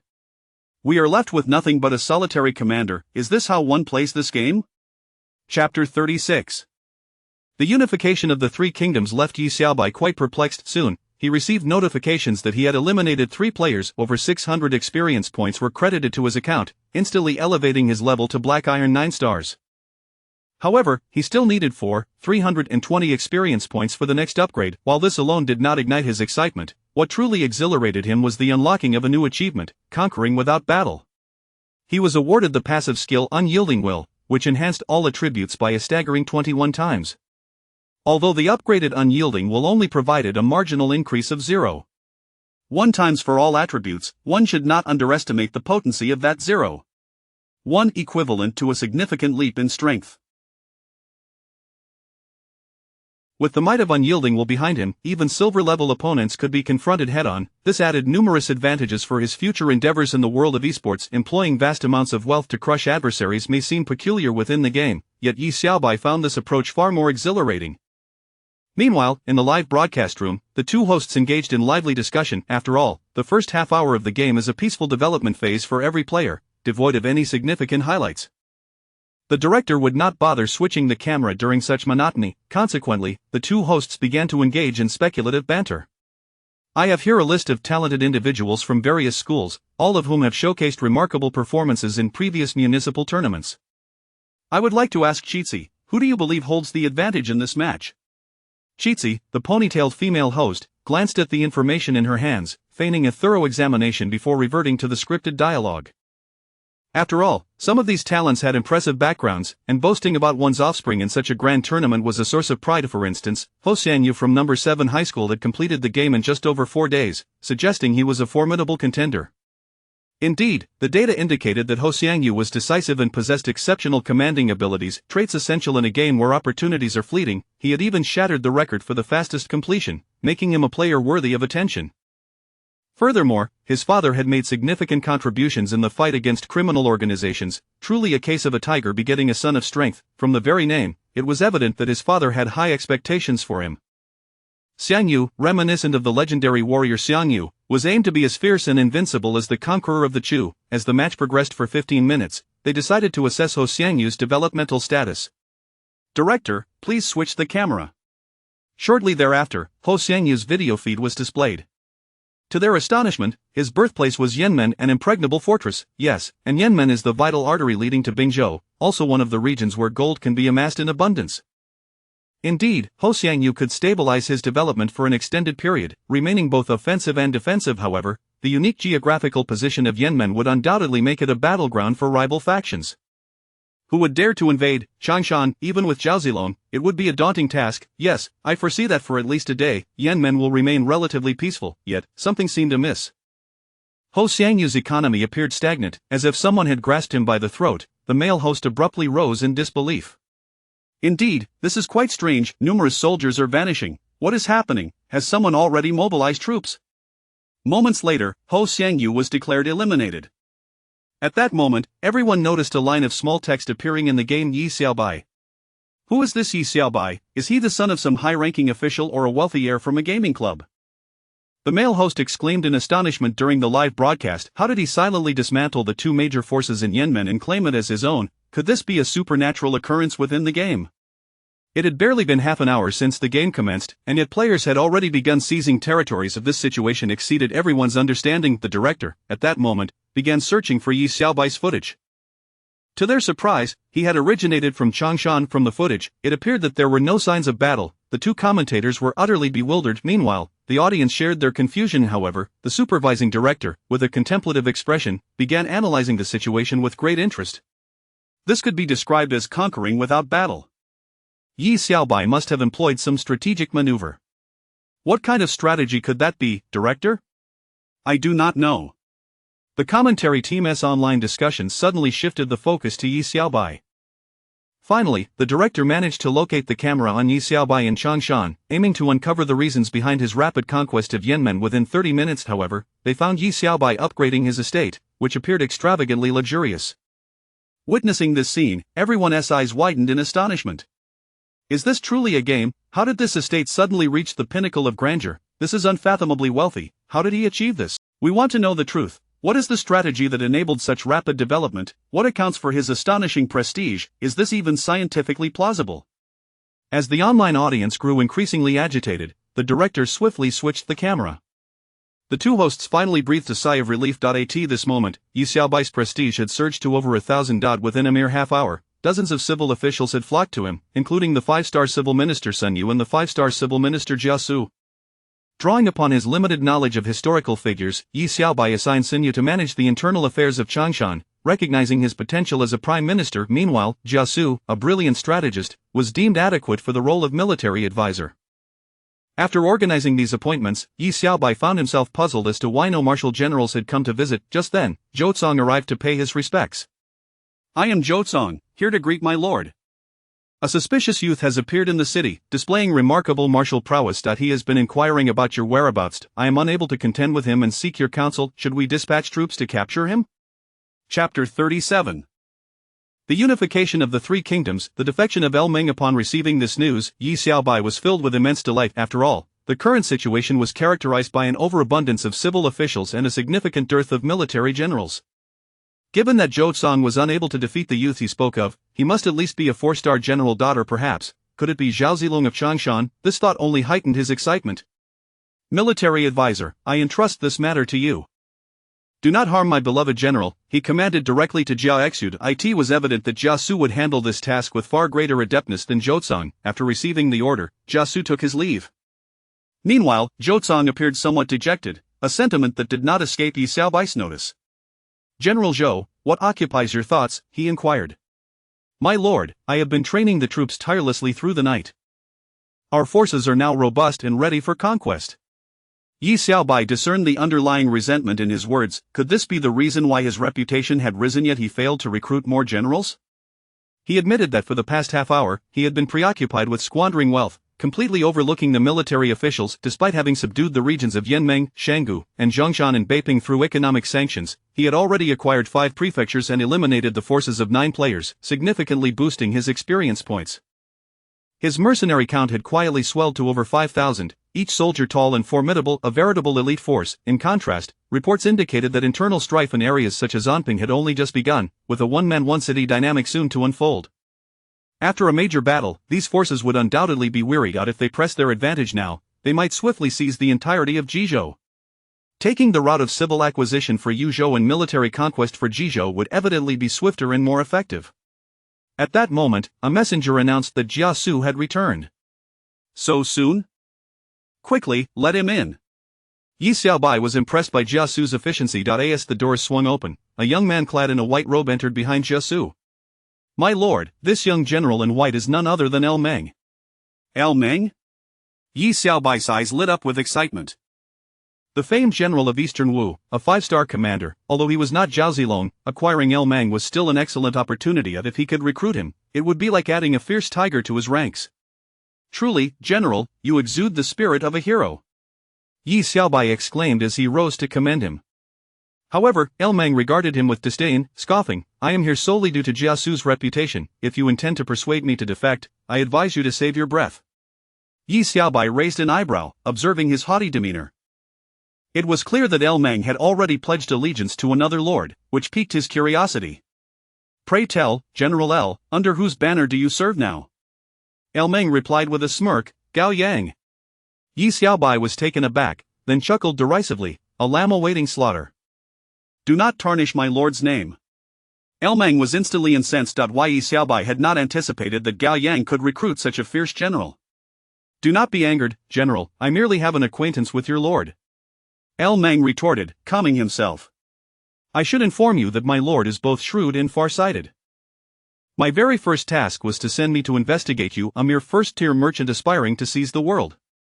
Upon hearing this, Yi Xiaobai opened his mouth in realization. He now understood the true reason behind the scarcity of military generals seeking him out. To them, he was merely an inconsequential merchant, reeking of coppers. Gradually sitting down, he pondered for a moment before asking, how many troops does Gao Yang command now? My lord has already occupied the entire North Sea, boasting a force of 1,000 strong. A mere 1,000 cannot possibly utilize your talents to their fullest extent, can they? With my presence, the land of Qingzhou will soon be conquered. At that time, how many troops will you command? Yi Xiaobai replied with a composed smile, General L, if I were to offer you a premier naval and land military camp, complete with thousands of warships, and bestow upon you the title of general, commanding tens of thousands stationed at the Liaodong Peninsula, would you be inclined to stay? El Meng's pupils widened in surprise, his thoughts racing. Such an offer was no trifling matter. Observing El Meng's interest, Yi Xiaobai smiled warmly. Yi Jia Su chimed in, General L, do not underestimate our lord's financial resources, nor should you overlook his wisdom. Pray continue. El Meng urged. Our lord possesses immense wealth. Without a single drop of bloodshed, he has already taken Yanmeng, Shanggu, and Zhongshan, and will soon conquer all of Yuzhou. Meng gasped in astonishment, he has seized so many prefectures so swiftly? Well, General L, join me and I shall ensure your talents are fully realized. Meng looked at him with wide eyes, a glimmer of admiration evident within them. In truth, Meng had already surveyed the flourishing scene of Yi Xiaobai's troops. Soldiers feasted heartily and drank deeply. They were indeed a fierce and powerful force, coupled with the city's prosperity, resembling a capital. He had lingered for several days. Upon learning that renowned figures such as Jia Su and Sun Yu were aiding him, his astonishment deepened. What manner of lord could win the loyalty of such esteemed individuals? At last, he comprehended that this lord was not merely formidable. I, Meng, am willing to follow you, my lord. Player Yi Xiaobai had activated the hidden achievement of absolute persuasion. He obtained Advanced General Recruitment Chance 30. Yi Xiaobai was overjoyed. It seemed his efforts had not been in vain. With Meng as a golden endorsement, he could finally attract great generals. After all, this game would inevitably lead to military conflicts in the later stages, and military generals were an indispensable component of unifying the realm. Once Meng departed, a host of generals such as Cheng Pu, Huang Gai, Wang Ping, and Jiang Wei sought him out, along with the 5-star golden general Dian Wei. This brought Yi Xiaobai immense surprise. His total military strength surged rapidly, and his overall combat power soared to over 5,000. Under Jia Su's suggestion, they positioned Dian Wei as the vanguard, with Wang Ping, Jiang Wei, and Zhou Cang as the rear guard, commencing their campaign to seize territory. Thus, the overarching strategy of civil acquisition for Yuzhou and military conquest for Jizhou had been established. In the ensuing time, Yi Xiaobai awaited the rise of his experience points. Approximately every 5 minutes, he received a substantial influx of experience and a bounty of point vouchers. Within an hour, his rank had skyrocketed to the level of bronze 1 star, and his amassed vouchers exceeded 500,000. If he were to sweep through the world, his experience points would surely explode. Indeed, this game offered rapid growth in experience points, yet Yi Xiaobai was unaware that a single defeat would result in a far greater deduction. After all, victory and defeat are common occurrences in warfare. Unbeknownst to him, he was currently riding high on a wave of triumph. At that moment, Gao Yang, who had just seized the North Sea, rapidly formed his forces in Qingzhou, leveraging the military advantage. However, the news of Meng's sudden defection struck him like a bolt from the blue. What is happening? What sorcery has Yi Xiaobai employed to entice my general to betray me? Gao Yang exclaimed in disbelief, slapping his thigh. Just like in the previous game of survival, he once again witnessed the deceptive prowess of Yi Xiaobai. Chapter 38. The unification of the three kingdoms stuns the entire network. The loss of Meng dealt a significant blow to Gao Yang. After all, he was a 5-star general, and he had not even been deployed for his campaigns yet. Although this 5-star general's achievements were somewhat dubious, it would be unwise to let Yi Xiaobai benefit from it. Thoughts began to stir within Gao Yang's mind. Why Yi Xiaobai was indeed quite dangerous. What if Yi Xiaobai unified Jizhou? He would undoubtedly become a formidable rival. I must adopt a long-term perspective. Though Meng was lost, we still have the 5-star general Zhang He and the 4-star general Liao Hua. In the entire Qingzhou, and even in Yanzhou, they are among the most powerful. The only one he truly feared was Yi Xiaobai. Thus, it was imperative to closely monitor Yi Xiaobai's every move. Consequently, Gao Yang dispatched a multitude of scouts towards the territory of Jizhou, and soon commenced his own campaign. Meanwhile, the two commentators at the commentary desk had abandoned their previously scripted arrangements to avoid being caught off guard again. However, after nearly an hour, netizens continued to discuss the incident at Yinmen, questioning what extraordinary maneuver Yi Xiaobai, the candidate, had employed. Even though the two hosts vigorously searched for highlights to explain, they could not quell the rising protests from the online audience. Eventually, the officials could no longer withstand the pressure. Following a unanimous analysis from the game experts, they finally provided a conclusive explanation to the two hosts. Alright, our esteemed panel of game experts has finally summarized the ultimate explanation. Wow, everyone is going crazy now. They all want to know the strategy employed by contestant Yi Xiaobai. Let's take a look at what the game experts had to say. The expert stated that during his development, Yi Xiaobai collaborated with the civil official Su Yu, utilizing the substantial financial resources of Qingzhou to purchase all assets of Yinmen, rendering the Yinmen forces financially incapacitated and leading to a victory without battle. Wow! What an intricate tactic. Yes, seizing the financial lifeline of the enemy is truly an ingenious move. To conquer without conflict is indeed remarkable. It seems that student Yi Xiaobai is quite adept at employing strategy. At this moment, the netizens who heard this explanation were still somewhat perplexed. How exactly did he utilize the vast financial resources of Qingzhou? Wasn't the initial sum merely a modest amount of silver? Although discussions continued online, it was evident that this explanation had quelled much of the uproar. The director then switched to Yi Xiaobai's screen. Alright, let us continue to observe how this master of strategy, who has grasped the essence of military tactics, is progressing. Oh my, am I seeing this correctly? In less than an hour of gameplay, Yi Xiaobai's flags have been planted across nearly all of Yuzhou and Jizhou. A wave of astonishment swept through the online community. The male host was equally stirred. It appeared that this contestant had effectively capitalized on the advantages gained in the early stages and was rapidly expanding. Given the current rate of expansion, it was nothing short of a miracle in gaming history. Let us check the current personal information of contestant Yi Xiaobai. 2 5-star generals. He has already amassed 2 5-star generals. Moreover, his reputation has soared to unprecedented heights, far surpassing that of other contestants. And look at his battlefield. The General Dianwei is leading the charge, sweeping through half of Jizhou without encountering any opposition. Indeed, at this juncture, the likelihood of encountering a 5-star general is quite low. However, have you noticed that we expected General El Meng to appear on the northern battlefield of Yuzhou, yet he did not? Quite strange. Could it be that Yi Xiaobai is employing the same tactic of economic sanctions? Exactly. We see that numerous civil officials have been dispatched northward. Yuzhou appears on the brink of total capitulation. This tactical output is simply astounding. Listening to the excited commentary from the two hosts, the cheers from the online audience grew louder. This contestant is incredible. Indeed, if such a person were born in ancient times, he would surely be chronicled in our history books. His combat strategies are executed with remarkable finesse. A strategist of this caliber is truly rare. At this pace, he might very well set a new record. Truly, greatness is evident in this individual. I will remember his name, Yi Xiaobai. Observing the fervor in the comments section, the two hosts paused for breath before continuing. If this trend continues, this contestant might genuinely break the game's record. However, if other players catch on, they could potentially unite to form a coalition against him. Indeed, this player is as fierce as if he were using cheats. He is bound to become the common enemy of all. Let us eagerly anticipate the future maneuvers of this contestant. Please, director, switch to the screens of other players. Meanwhile, the bureaucrats in Ansheng, who were watching the live stream, were all fervently engaged, particularly the city lord, who was continuously applauding Yi Xiaobai. Why are you so excited, city lord? Nissen hasn't even appeared yet. Casting a glance at everyone, the city lord replied, "You wouldn't understand, I am merely preparing for future contingencies." Everyone was left perplexed. In a nameless alley, within an exceedingly ordinary courtyard, a small girl, concealed by heavy curtains in a dimly lit room, opened a can of snacks and turned on her phone to watch the live broadcast of the joint examination. Calmly listening to the host's praise Yi Xiaobai, she smirked and said, "As expected, a genius. I refuse to believe that my 3-star silver strength cannot catch you. Just wait, father, I will prove my worth." At that moment, a few barks from outside alerted the girl, causing her to stand up cautiously. She approached the curtains and peeled them back just enough to reveal half her face. Despite being in such a secluded place, there were still strangers lurking about. It seemed that Ansheng's defenses were quite stringent. It appeared she would have to change locations again tonight. Just then, her phone vibrated. She pulled it out to read. "Meng Yuan, don't mess around, come back. That's not a place you should be." How annoying.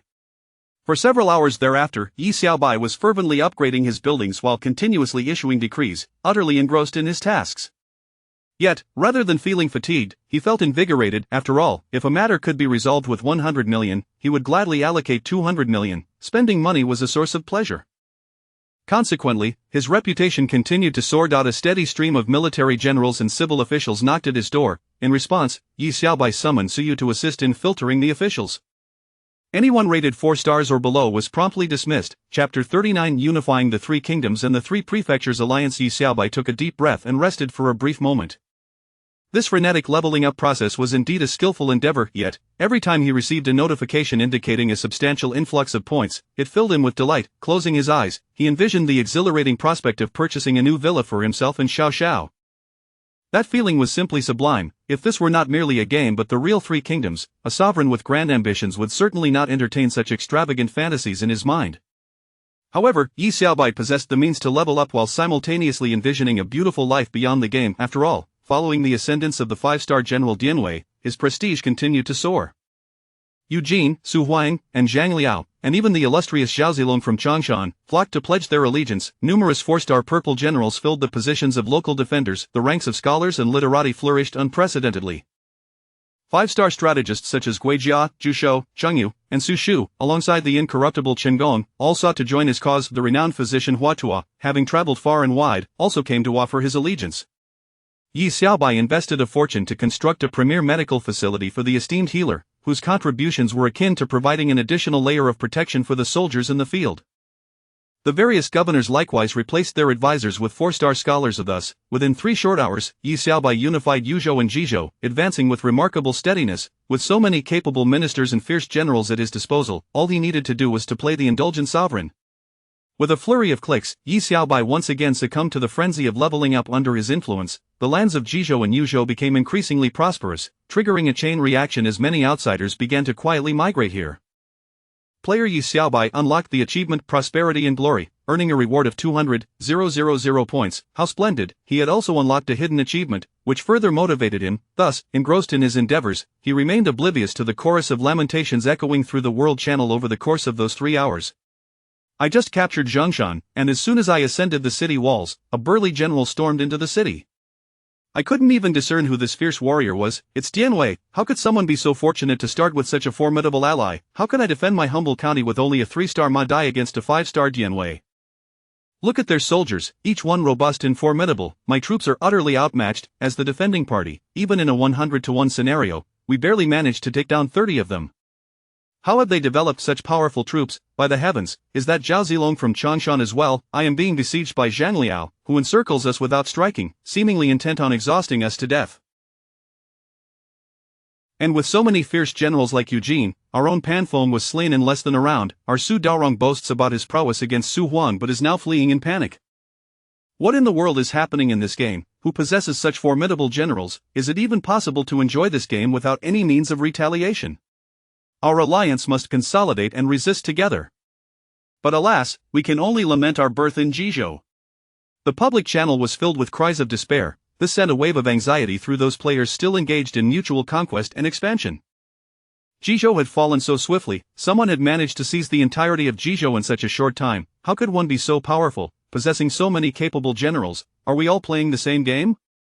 How can I possibly believe this? Perhaps the situation in Jizhou has become utterly chaotic. Among those players far from Jizhou, some believed the news, while others remained skeptical. The astute ones directed a substantial number of scouts towards the region of Jizhou.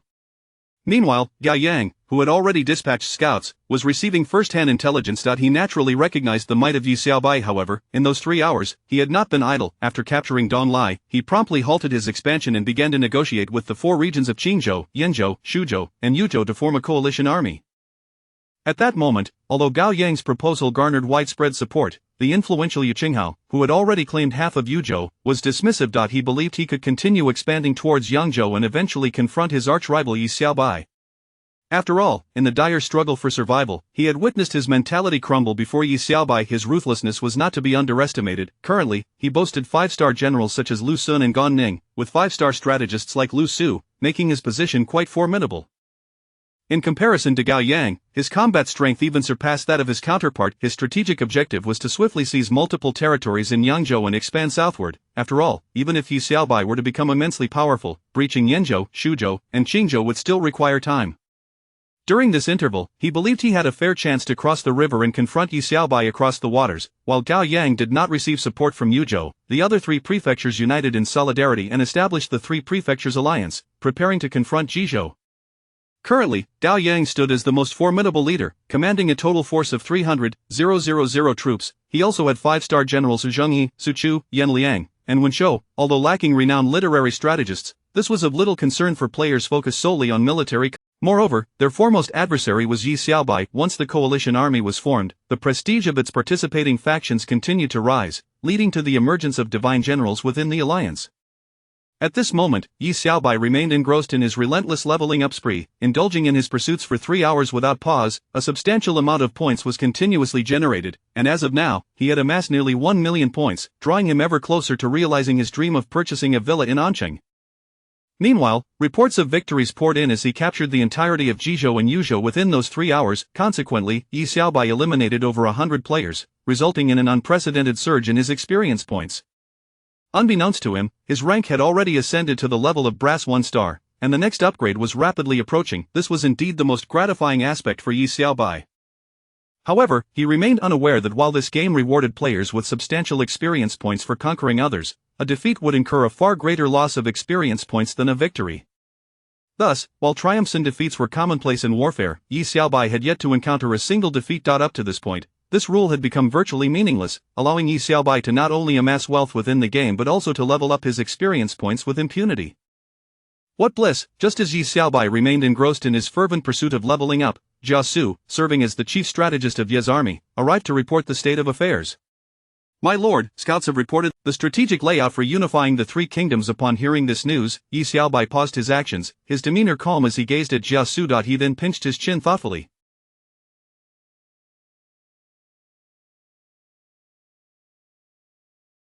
The game features a system of alliances. Establishing an alliance not only allows one to dominate a region instantly but also enables the allied units to enhance their prestige at a swifter pace.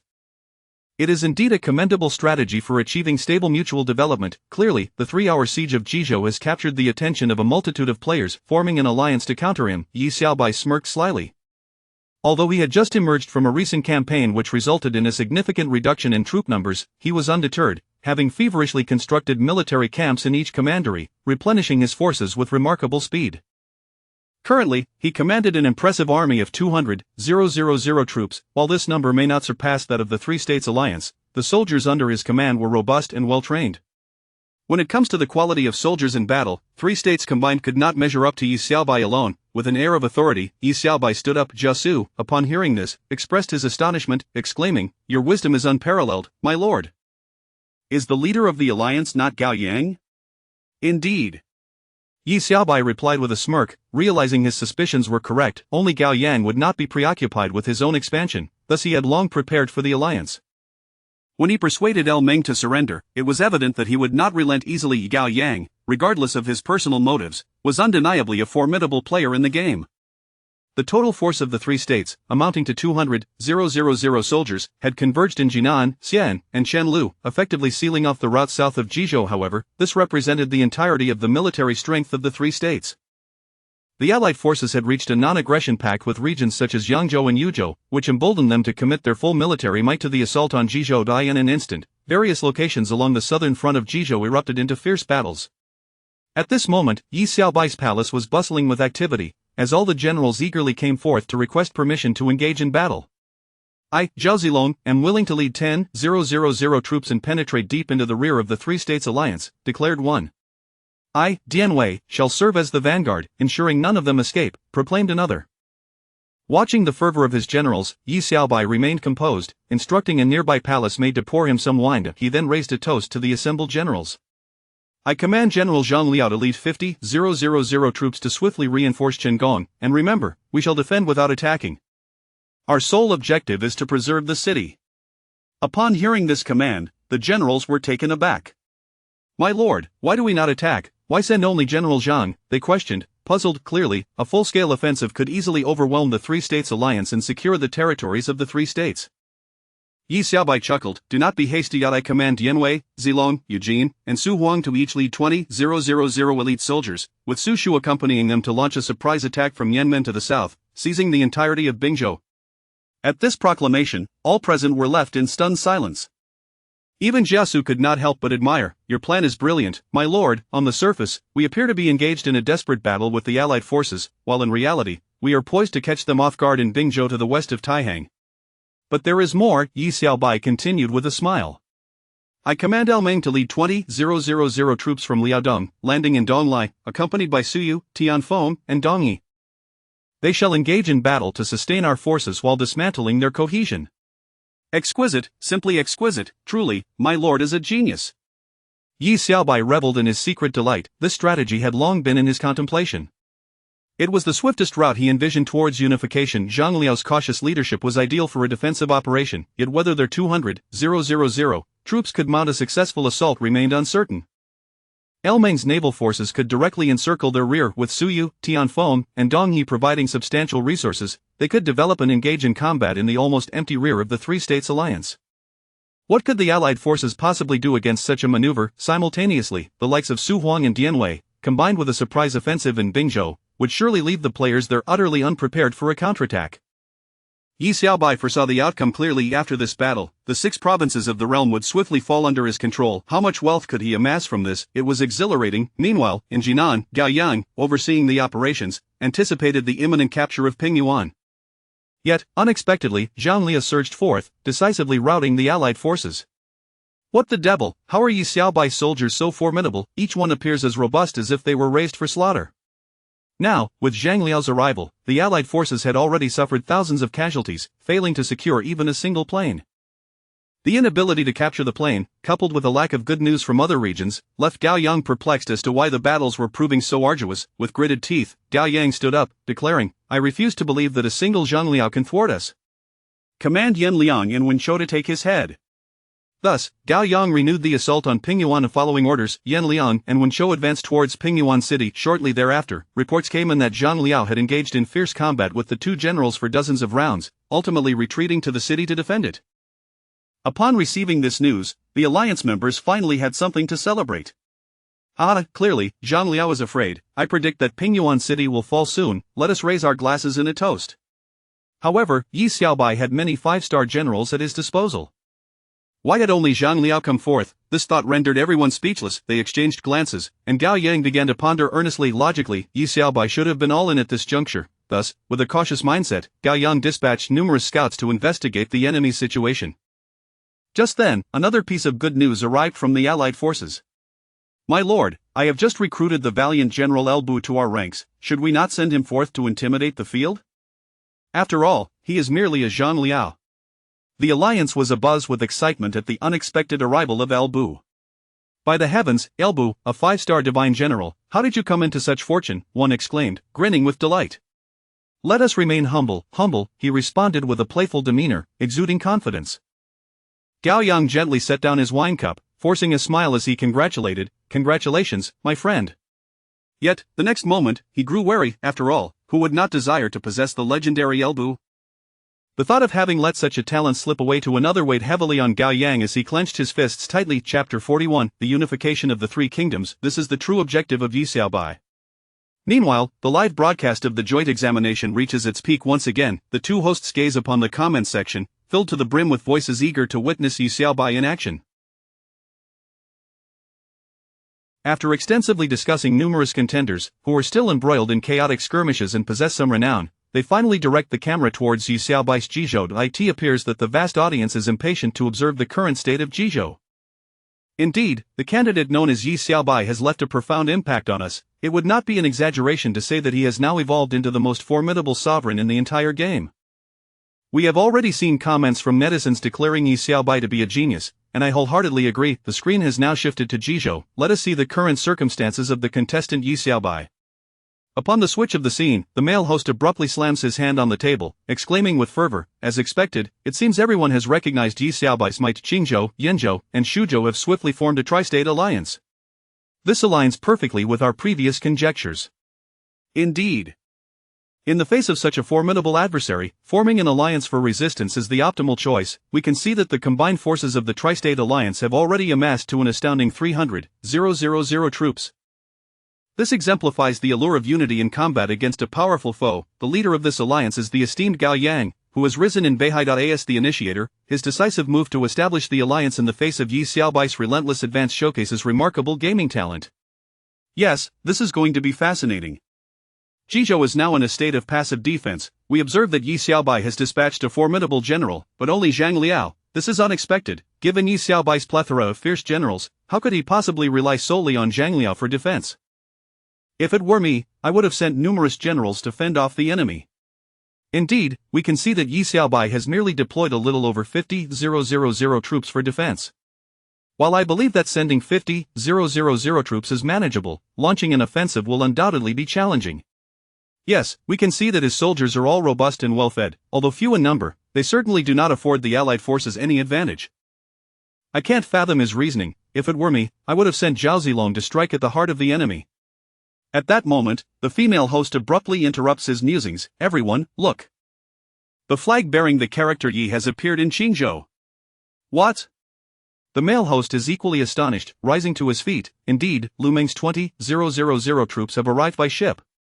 "The Navy," the female host exclaims in awe. Yi Xiaobai has actually considered utilizing naval forces to circumvent Qingzhou and set their backyard ablaze. My heavens, Qingzhou's rear is almost entirely unguarded. This is the true objective of Yi Xiaobai.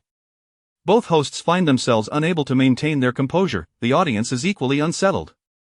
Wow, incredible, this is a remarkable strategy. Indeed, this is what one might call a clandestine maneuver. Absolutely, it appears that Jizhou's defenses are quite strained, but in reality, it is merely a fade for the Allied forces. The real ace in the hole is Lu Meng. Remarkable, he has truly mastered the art of warfare. I dare say, 100 of me combined could not measure up to a single Yi Xiaobai. Indeed, this is a stroke of genius.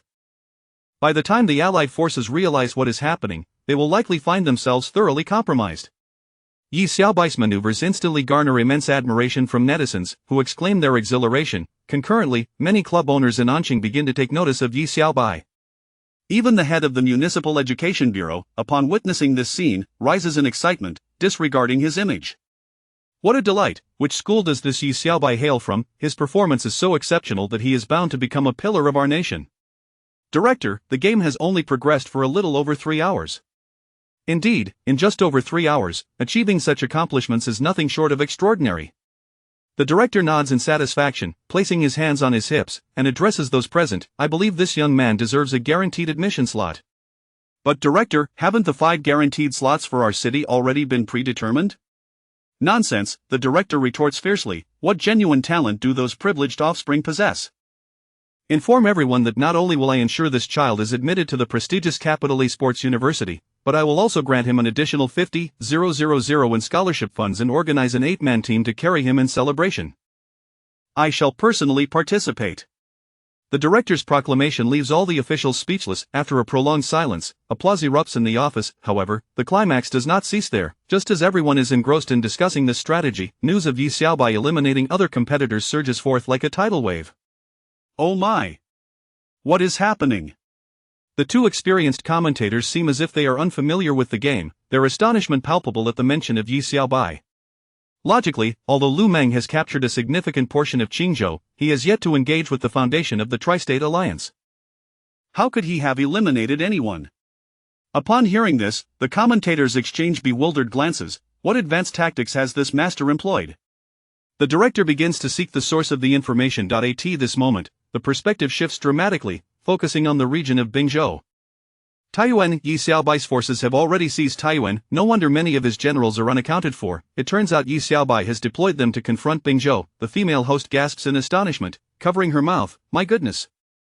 This strategy is overwhelmingly powerful. Indeed, while Jizhou is in peril, who could have anticipated that he would also be plotting against Bingzhou? Truly remarkable. Moreover, such audacity and strategy. Were I in his position, I would struggle to execute such a plan.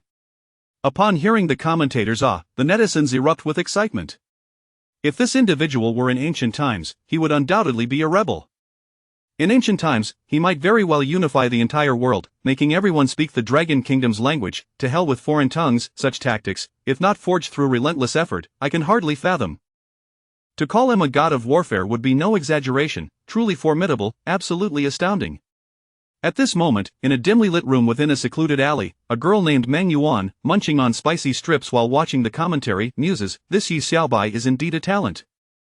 He appears to be an exceedingly cunning individual. However, upon encountering me, your days of fortune are about to come to an end. The corners of her mouth curl into a sly smile, revealing a menacing sharp tooth. Chapter 42 Unification of the Three Kingdoms. Precise insight. Soon, in General Lu Meng's rapid offensive campaign, half of Qingzhou swiftly fell under the dominion of the Yi family army. Yi Xiaobai hastily constructed premier barracks to sustain General Lu Meng's forces, thereby providing advantageous conditions for warfare. Simultaneously, civil officials such as Su Yu and Tianfeng embarked on their commercial conquest. However, unlike before, Yi Xiaobai harbored no intentions of encroaching upon the territories they had already subjugated, so as to avoid arousing suspicion. Thus, after swiftly and ruthlessly draining the resources of all three states, they would subsequently join forces with Zhang Liao to execute a pincer attack on the coalition army. Cao Yang could hardly fathom that his homeland had been pilfered. Had he been more vigilant, he would not have left an empty city vulnerable to Yi Xiaobai's ambitions. It was believed that within mere minutes, the flags of the Yi family army would be quietly raised across the entirety of the three states. Yi Xiaobai, in a flurry of excitement, celebrated the clarity of the situation. He awaited the good news with bated breath, immersing himself in the exhilarating pursuit of wealth once more. Congratulations to player Yi Xiaobai for activating the new achievement Pursuit of Victory, earning S-Rank Golden Divine Gear, the White Wing Golden Boots ability Lock onto a target, imposing an invisible binding that grows heavier the faster the opponent attempts to flee. Yi Xiaobai paused momentarily, taken aback. I knew it, my left eyelid has been twitching. To his astonishment, the game presented him with the opportunity to acquire a divine artifact. With these boots, no one would escape his presence henceforth. How splendid! It seemed to stem from the prowess of the formidable generals from Bingzhou. The players from Bingzhou were now treading on thin ice. Though a brief alliance had formed, it quickly crumbled. Just as he pondered this, another delightful surprise awaited him. Congratulations to player Yi Xiaobai. Achievement unlocked. Secret maneuver, earning passive skill, precise insight. Ability passive activation with a certain probability, allowing for accurate predictions of hidden crises within a 20-meter radius. Another passive skill. Yi Xiaobai was elated. My goodness, this passive skill is incredibly potent. If someone harbors ill intentions towards me, I shall foresee their moves, turning the tables in my favor. He gave himself a mental thumbs up. Following this, Yi Xiaobai welcomed a wave of talented individuals seeking to align themselves with him. In no time, 5-star generals such as Tai Shirzi, Ma Chao, and Huang Zhong came to pledge their allegiance. A plethora of 4-star generals also sought his favor, along with the 5-star civil minister, Zhou Yu. This brought great joy to Yi Xiaobai. Why should there be both Zhuge Liang and Zhou Yu? Zhou Yu's talents were certainly on par with Zhuge Liang's. The 6 states of the world were soon to be his dominion. It was indeed a time for employing capable individuals. After graciously hosting the influx of new allies, Yi Xiaobai did not remain idle. He eagerly resumed his relentless pursuit of advancement. Wealth accumulation remained his primary focus. Minutes swiftly elapsed. Within this brief span, Gao Yang and the entire alliance remained blissfully unaware that their homes had been stripped bare. Meanwhile, Lu Meng's grand army was quietly amassing strength. Although the campaign against Jizhou was proving arduous, with soldiers repeatedly scaling the city walls only to be repelled by the steadfast defenders, the tide was about to turn. In that moment, Gao Yang, as the alliance leader, was the first to learn that Yi Xiaobai had plundered their stronghold. The wine cup in his hand clattered to the ground. How on earth did he manage that? The realization struck him like a cold sweat as he learned that Lu Meng had gathered his forces behind him. Gao Yang's demeanor shifted instantly. "What's the matter, Leader Gao?" he was asked. He glanced at the others and forced a smile. "Nothing, just a little clumsiness. Please, continue your revelry, I must take a brief leave." With that, Gao Yang exited the main tent. If caught in a pincer attack, the coalition would surely face annihilation. Yi Xiaobai had outmaneuvered him. Gao Yang's irritation boiled beneath the surface. He deliberately withheld this information from the other coalition members, driven by his own selfish motives. If he did not seize the opportunity to retreat amidst the chaos, he could only expect a fate of destruction. Gao Yang hurried to his central camp, where Yan Liang and Wen Shou had secretly intoxicated Elbu, binding him tightly. Although Elbu was valiant, he lacked strategy. A mere ruse sufficed for Gao Yang to bring Elbu under his command, subsequently ordering all his generals and soldiers to flee westward. At this juncture, the battle reached its zenith. The two commentators observed as Lu Meng's forces assembled and Zhang Liao emerged from the city to confront the enemy with a single command. The pincer attack commenced. The coalition was immediately thrown into disarray. The moment of exhilarating chaos had finally arrived. Indeed, we witnessed the coalition's hundreds of thousands crumble into disarray, fleeing in all directions. Logically, they should have retained some capacity for resistance, considering their ranks included formidable generals like Yan Liang, Wen Shou, Zheng Yi, Su Chu, and even Elbu. It was inconceivable that they would dissolve so rapidly. Even if defeat was inevitable, they still possessed the means to retaliate, yet they fell apart completely, leaving one disappointed in the coalition's performance. The alliance of the 3 states had shattered, and Yi Xiaobai's masterstroke began to manifest its effects. This battle had become devoid of any suspense. Not only was the coalition annihilated, but the entirety of the 3 states also fell into Yi Xiaobai's grasp, a testament to the brilliance of a genius. We shall pause here to observe the current state of the battlefield in Bingzhou. The director swiftly switched to the scene in Bingzhou, a scene of devastation. It appeared that the battlefield in Bingzhou was beyond redemption. The male commentator glanced at the time and continued, "In just over 4 short hours, player Yi Xiaobai has seized control of the lands of all 6 states. If this were ancient times, he could very well be crowned emperor. Indeed, I sense that Yi Xiaobai's path to unification will only accelerate. Perhaps by the time we conclude our shifts, the game will have reached its conclusion." 8 hours, you say? If that's the case, Yi Xiaobai would have achieved a miraculous feat in the history of the 3 Kingdoms game. You should trust a woman's intuition. I believe Yi Xiaobai possesses this capability. Let us wait and see. At this moment, Yi Xiaobai was still engrossed in his frenzied accumulation of wealth, his fingers showing no signs of fatigue. Meanwhile, Sun Yu suddenly arrived. As a figure of prime ministerial talent, Sun Yu had meticulously managed the path of development and construction. Lord, I have received a peace proposal from the city of Luoyang. Yi Xiaobai was momentarily taken aback. Chapter 43 of the unification of the three kingdoms seemed somewhat amiss. Luoyang, I recall it not being within the realm of conflict. How could someone dare to seek peace? Yi Xiaobai felt intrigued. Upon opening the letter, he read, I am in Yuning, and I have now taken control of Luoyang. Gao Yang has emerged from somewhere, commanding 4 5-star generals. I am aware of your formidable strength. Shall we form an alliance for the sake of our past camaraderie? Humph, Yi Xiaobai curled his lip.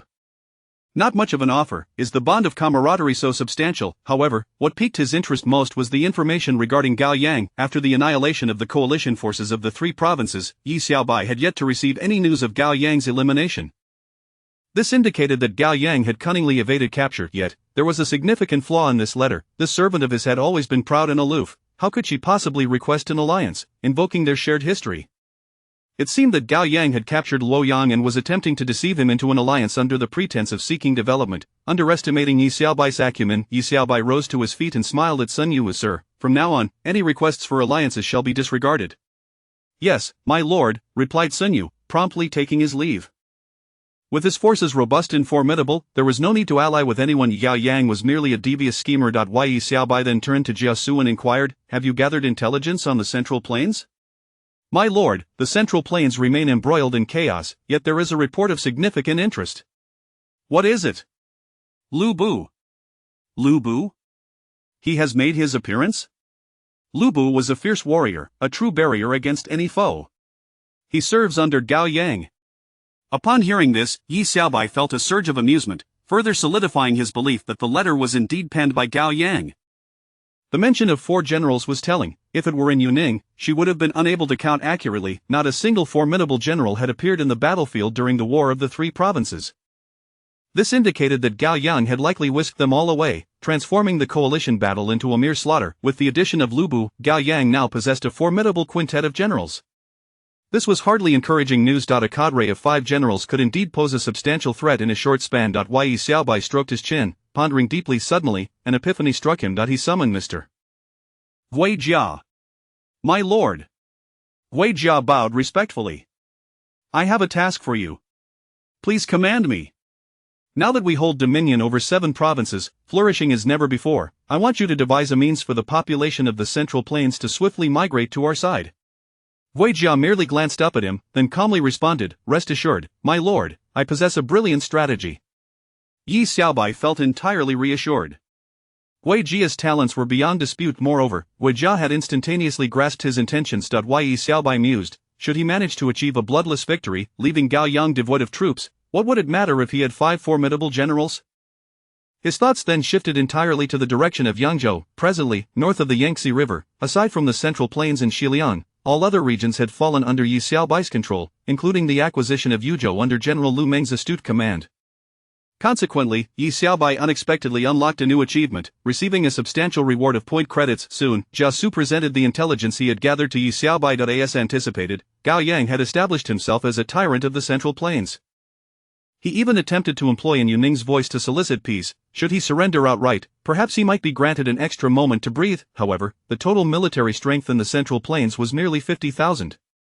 Yet, Yi Xiaobai was also in the process of reinforcing his forces. Having captured so many cities, the demand for troops was ever increasing. Yet, in terms of time, no one could outlast him.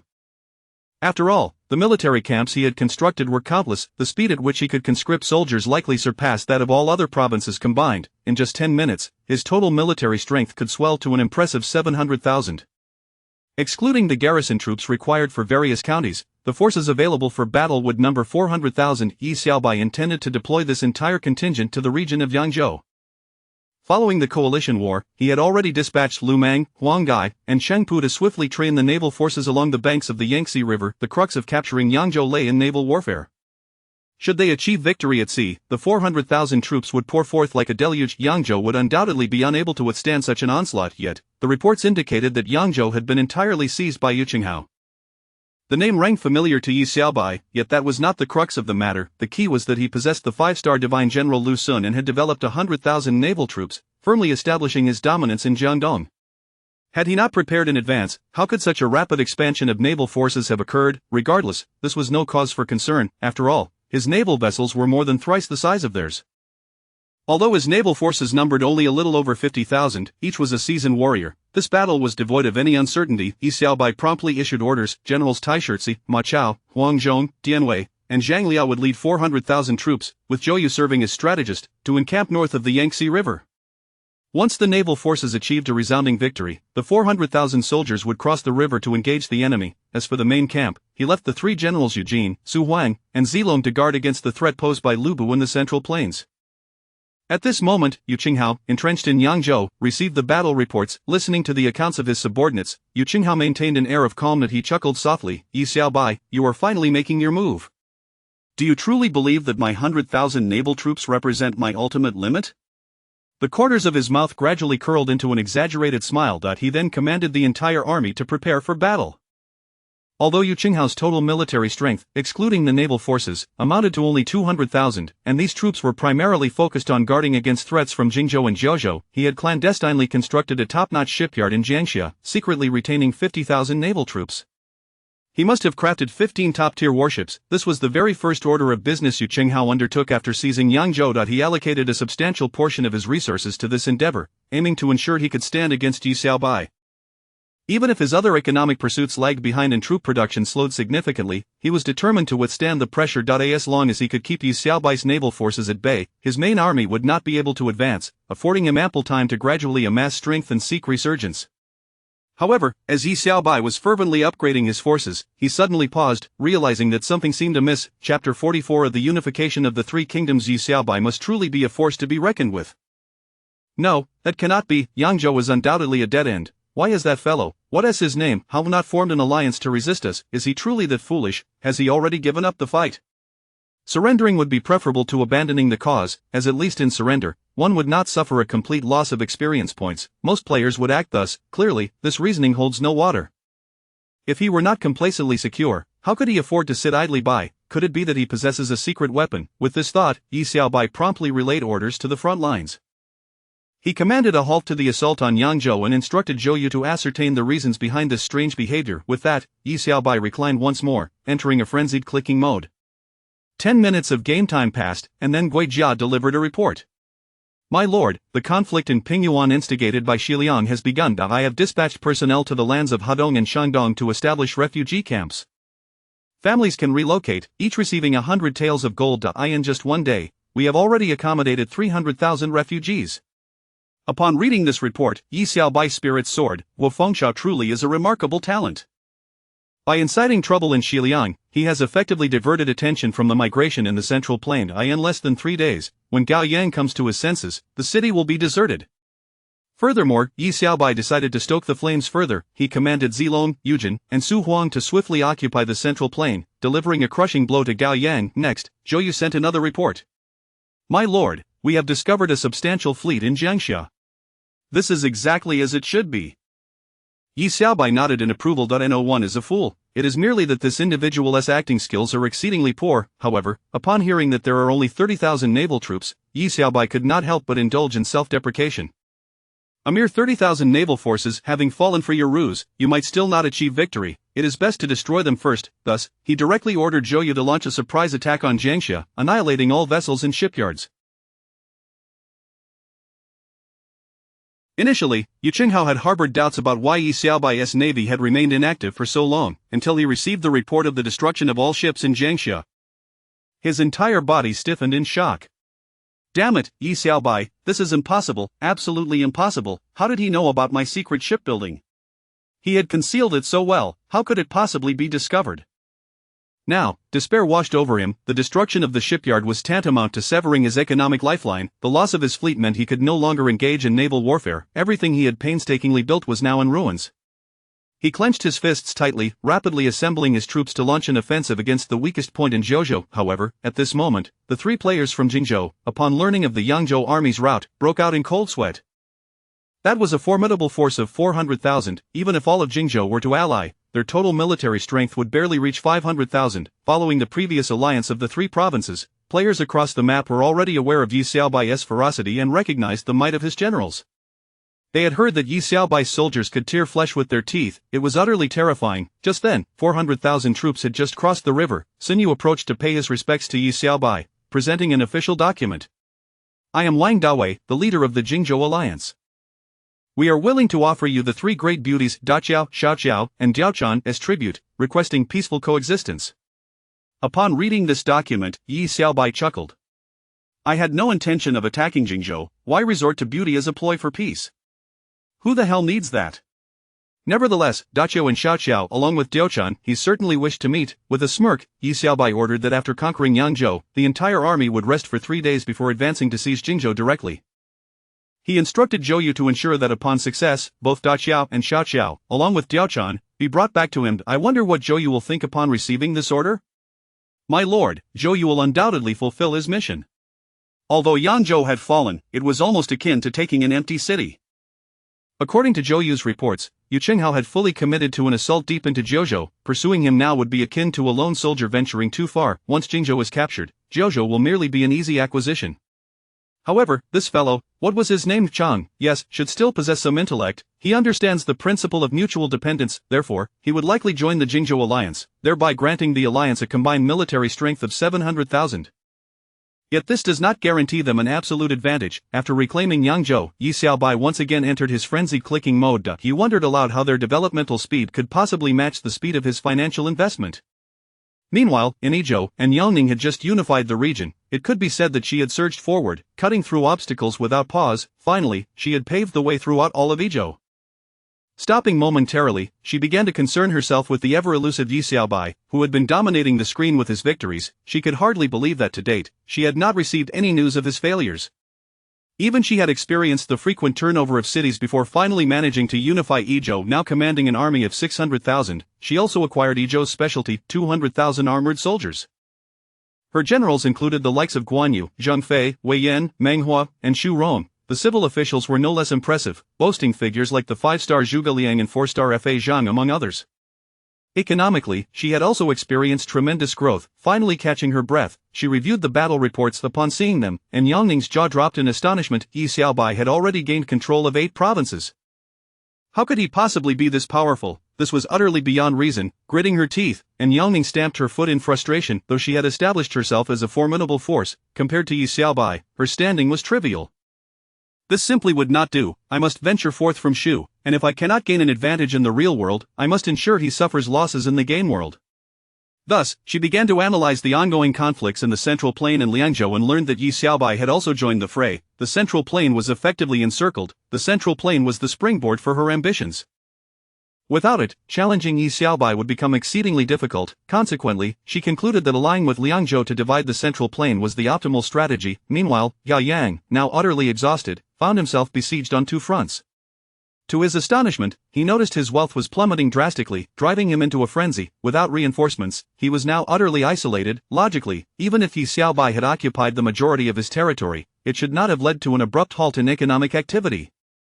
Clenching his teeth in anger, he thought to himself, Yi Xiaobai, you must truly be a menace. Despite having 5 formidable generals fiercely defending, if he did not devise a countermeasure soon, he would be left with no path forward. To Shu. Advance into Shu. Chapter 45 Unifying the 3 Kingdoms. Capture the thief by first capturing the king. Yet, he had not anticipated that the land of Shu had already forged an alliance with Liangzhou, rendering him unable to extricate himself from the current battlefield. As he observed his dwindling forces, the formidable generals Zhao Zilong, Yu Jin, and Su Huan launched an aggressive assault. Gao Yang, gritting his teeth, felt a profound sense of unease. Just when he believed he had reached the end of his rope, he glanced at his fierce general, Elbu, along with Yan Liang, and when showed out a sudden idea blossomed in his mind. He immediately conferred with Lu Xiang, who was entrenched in Liangzhou, proposing to offer these 3 generals in exchange for protection. Yao Yang made one last desperate attempt. Lu Xiang, a prodigy from the prestigious Shiazhong Academy, now the ruler of Liangzhou, pondered for a moment upon hearing Gao Yang's plea. Currently, Yi Xiaobai's forces were robust, and if he continued to contend with Gao Yang, he might find it difficult to escape Liangzhou himself. Although Gao Yang's military strength was waning, his formidable generals were invaluable assets that could potentially yield greater military worth. Moreover, if he could just hold out for 5 more minutes, the game would progress into its 6th hour, activating the divine weapon system. Should he invest in crafting a Fengtian sacred halberd and a red hair, Elbu's worth would be immeasurable. While establishing a foothold in the Central Plains might pose some challenges, holding Liangzhou was certainly feasible. With ample time for development, he might eventually contend with Yi Xiaobai. Thus, Lu Xiang resolved to acquiesce to Gao Yang's request. The mere remnants of less than 20,000 troops posed no threat to him. Seizing the opportunity, and Yuning and Lu Xiang simultaneously dispatched troops to occupy the land of Luoyang, engaging in a desperate defense against the forces sent by Yi Xiaobai. The five generals at Guanyu, Zheng Fei, Yan Liang, Wen Shou, and Elbu, coupled with Zhuge Liang from Shu and Pang Tong from Liangzhou, swiftly regained control of the situation through the alliance between Liangzhou and Shu. The central plains were effectively bifurcated, with half falling under Yi Xiaobai's dominion and the other half belonging to the dual-state alliance of Yizhou and Liangzhou. Concurrently, the live broadcast room was abuzz with excitement. The male host sang exuberantly, nearly losing his voice. The number of online comments soared to it was indeed a spectacular sight. The game had only reached nearly 6 hours, and renowned generals and statesmen had already emerged. This was undoubtedly the most rapidly developing game to date. We could observe that the southern regions of Jingzhou and Jiaozhou were precariously threatened, while the dual-state alliance of Liangzhou and Shu had managed to establish a semblance of parity with Yi Xiaobai. Clearly, Yi Xiaobai's strength remained overwhelmingly formidable, just as it seemed that Yizhou could not secure its eastern borders without an alliance with Jingzhou. A four-state coalition had emerged. The few remaining players on the field appeared united in their animosity towards Yi Xiaobai. This development seemed to herald a significant turning point in the battle. Indeed, Shu had dispatched a considerable amount of support, and it seemed that Jingzhou and Jiaozhou might soon experience a brief respite. As of now, the defensive line of Jingzhou boasted a total military strength of 1.2 million from the four-state alliance. Meanwhile, over 800,000 troops amassed in Luoyang. The current predicament faced by the four-state alliance was that their offensive capabilities might be insufficient, yet they seemed capable of holding their ground for an extended period. It appeared they intended to fortify their defenses, buying time to stabilize their development, ultimately planning to confront Yi Xiaobai in a decisive battle. This strategy posed no issues, it merely depended on how Yi Xiaobai would respond. As the two hosts elaborated on this, online comments flooded the screen once more. The situation seemed poised to enter a critical phase. The leader of the four-state alliance was none other than Yu Ning, the belle of Anqing High School. Wasn't she the one from the violent brawl video? She must be quite formidable. What tactics do you think the powerhouse will employ in response? At this moment, the game had reached a fever pitch. Upon discovering the current state of affairs and realizing that the leader of the four-state alliance was indeed Yu Ning, Yi Xiaobai chuckled. It appeared that this was the true Yu Ning, who dared to stand against him. Yi Xiaobai scoffed, finding the notion utterly ludicrous. Nevertheless, he couldn't help but admire her ability to orchestrate the four-state alliance. It was evident that his subordinate was no ordinary figure. Soon, the game transitioned into its 6th hour. A new game mechanism was initiated, unlocking the Divine Weapon and Armory Systems. As the name suggests, divine weapons could be forged to enhance the comprehensive abilities of each general, while the armory could manufacture more formidable siege equipment. This was exceedingly advantageous for engaging in protracted battles. With a serene smile, Yi Xiaobai remarked, "It is once again time to showcase my nimble fingers." Let us not forget that Yi Xiaobai possessed boundless wealth. Thus, Yi Xiaobai activated the divine weapon mechanism and commenced a flurry of upgrades to enhance the combat capabilities of his generals. The three-edged two-blade knife was upgraded to the three-edged two-blade purple haze divine knife, elevating the general Eugene to a top-tier divine general, activating the divine attribute. Radiant Haze, champion of the three armies, the mountain-cleaving axe was upgraded to the golden light cliff cleaving axe, promoting the general Su Huang to a top-tier divine general, activating the divine attribute. Golden Lightcliff Smite, the Crescent Blade was upgraded to the Shadow Shuttling Divine Blade, advancing the General Zhang Liao to a top-tier Divine General, activating the Divine Attribute as if entering uninhabited territory. The Dragon Gallbladder Bright Silver Spear was upgraded to the Bright Moon Silver Spear, elevating the General Zhao Zilong to a top-tier Divine General, activating the Divine Attribute, traversing thousands of miles to claim the enemy general's head. The Fierce Song Halberd was upgraded to the Fierce Dance Battle Song Divine Halberd, promoting the General Taishurtzi to a top-tier Divine General, activating the Divine Attribute of Fierce Dance Battle Song, Indomitable Morale. The Iron Frame Bow was upgraded to the Whistle of 10,000 Miles Divine Bow, advancing the General Huang Zhong to a top-tier Divine General, activating the Divine Attribute Long Whistle in the Sky, seizing souls from miles away. With Generals Ma Chao, El Meng, and Wang Ping all receiving the same treatment, Yi Xiaobai elevated all his commanders to the pinnacle of power, each endowed with the attributes of a divine being capable of single-handedly facing thousands.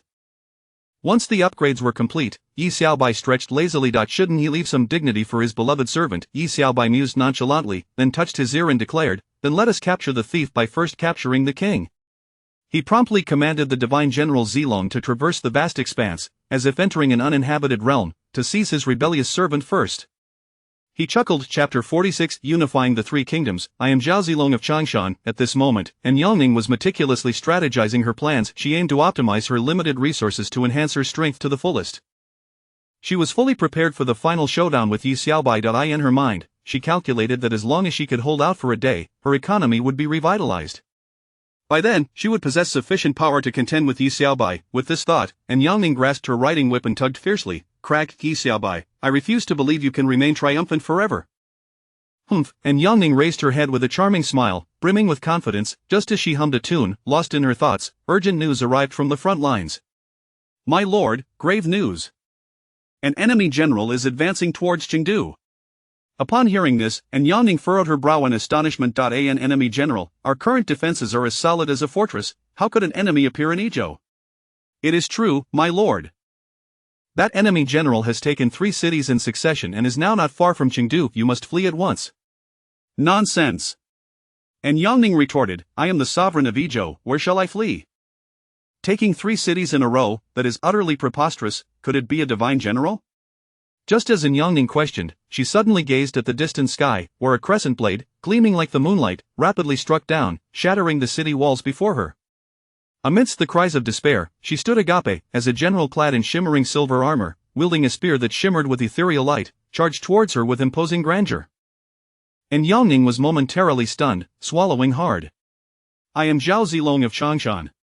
The sound of a horse's neigh echoed, filled with heroic spirit, reverberating across the heavens. It instilled dread in the 3 armies. With a swish, a spear was thrust directly at Yangning. She felt a chill envelop her, a shiver coursing through her, nearly causing her to lose control. You are the sovereign of Ezhou, and Yangning stammered. Gradually, she regained her composure. O Zhao Zilong, indeed a subordinate of Yi Xiaobai. Yi Xiaobai has already nurtured a divine general. Do not fear, my lord, I shall protect you. And Yangning retorted, Fool, Zhao Zilong, it is good to see you. Enough idle chatter. My lord summons you. And Yangning's eyes twitched. Was it really necessary to come charging in like this? The next moment, she had no choice but to mount her horse, gripping the whip tightly. Gritting her teeth, she inwardly lamented why Yi Xiaobai could achieve such success in the game. Yet, before departing, and Yangning discreetly sent a message to the lord of Liangzhou. Yi Xiaobai has nurtured a divine general. I will infiltrate his camp and delay him as much as possible to stabilize the situation. Hurry and invest in training Elbu.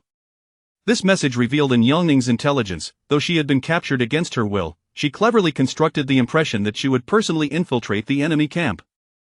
Upon receiving this news, Lu Xiang was somewhat surprised. However, upon Haiyang learning of this, he remained remarkably calm. The 2 shared a close relationship, and it was possible that she might be using her charms to buy them time.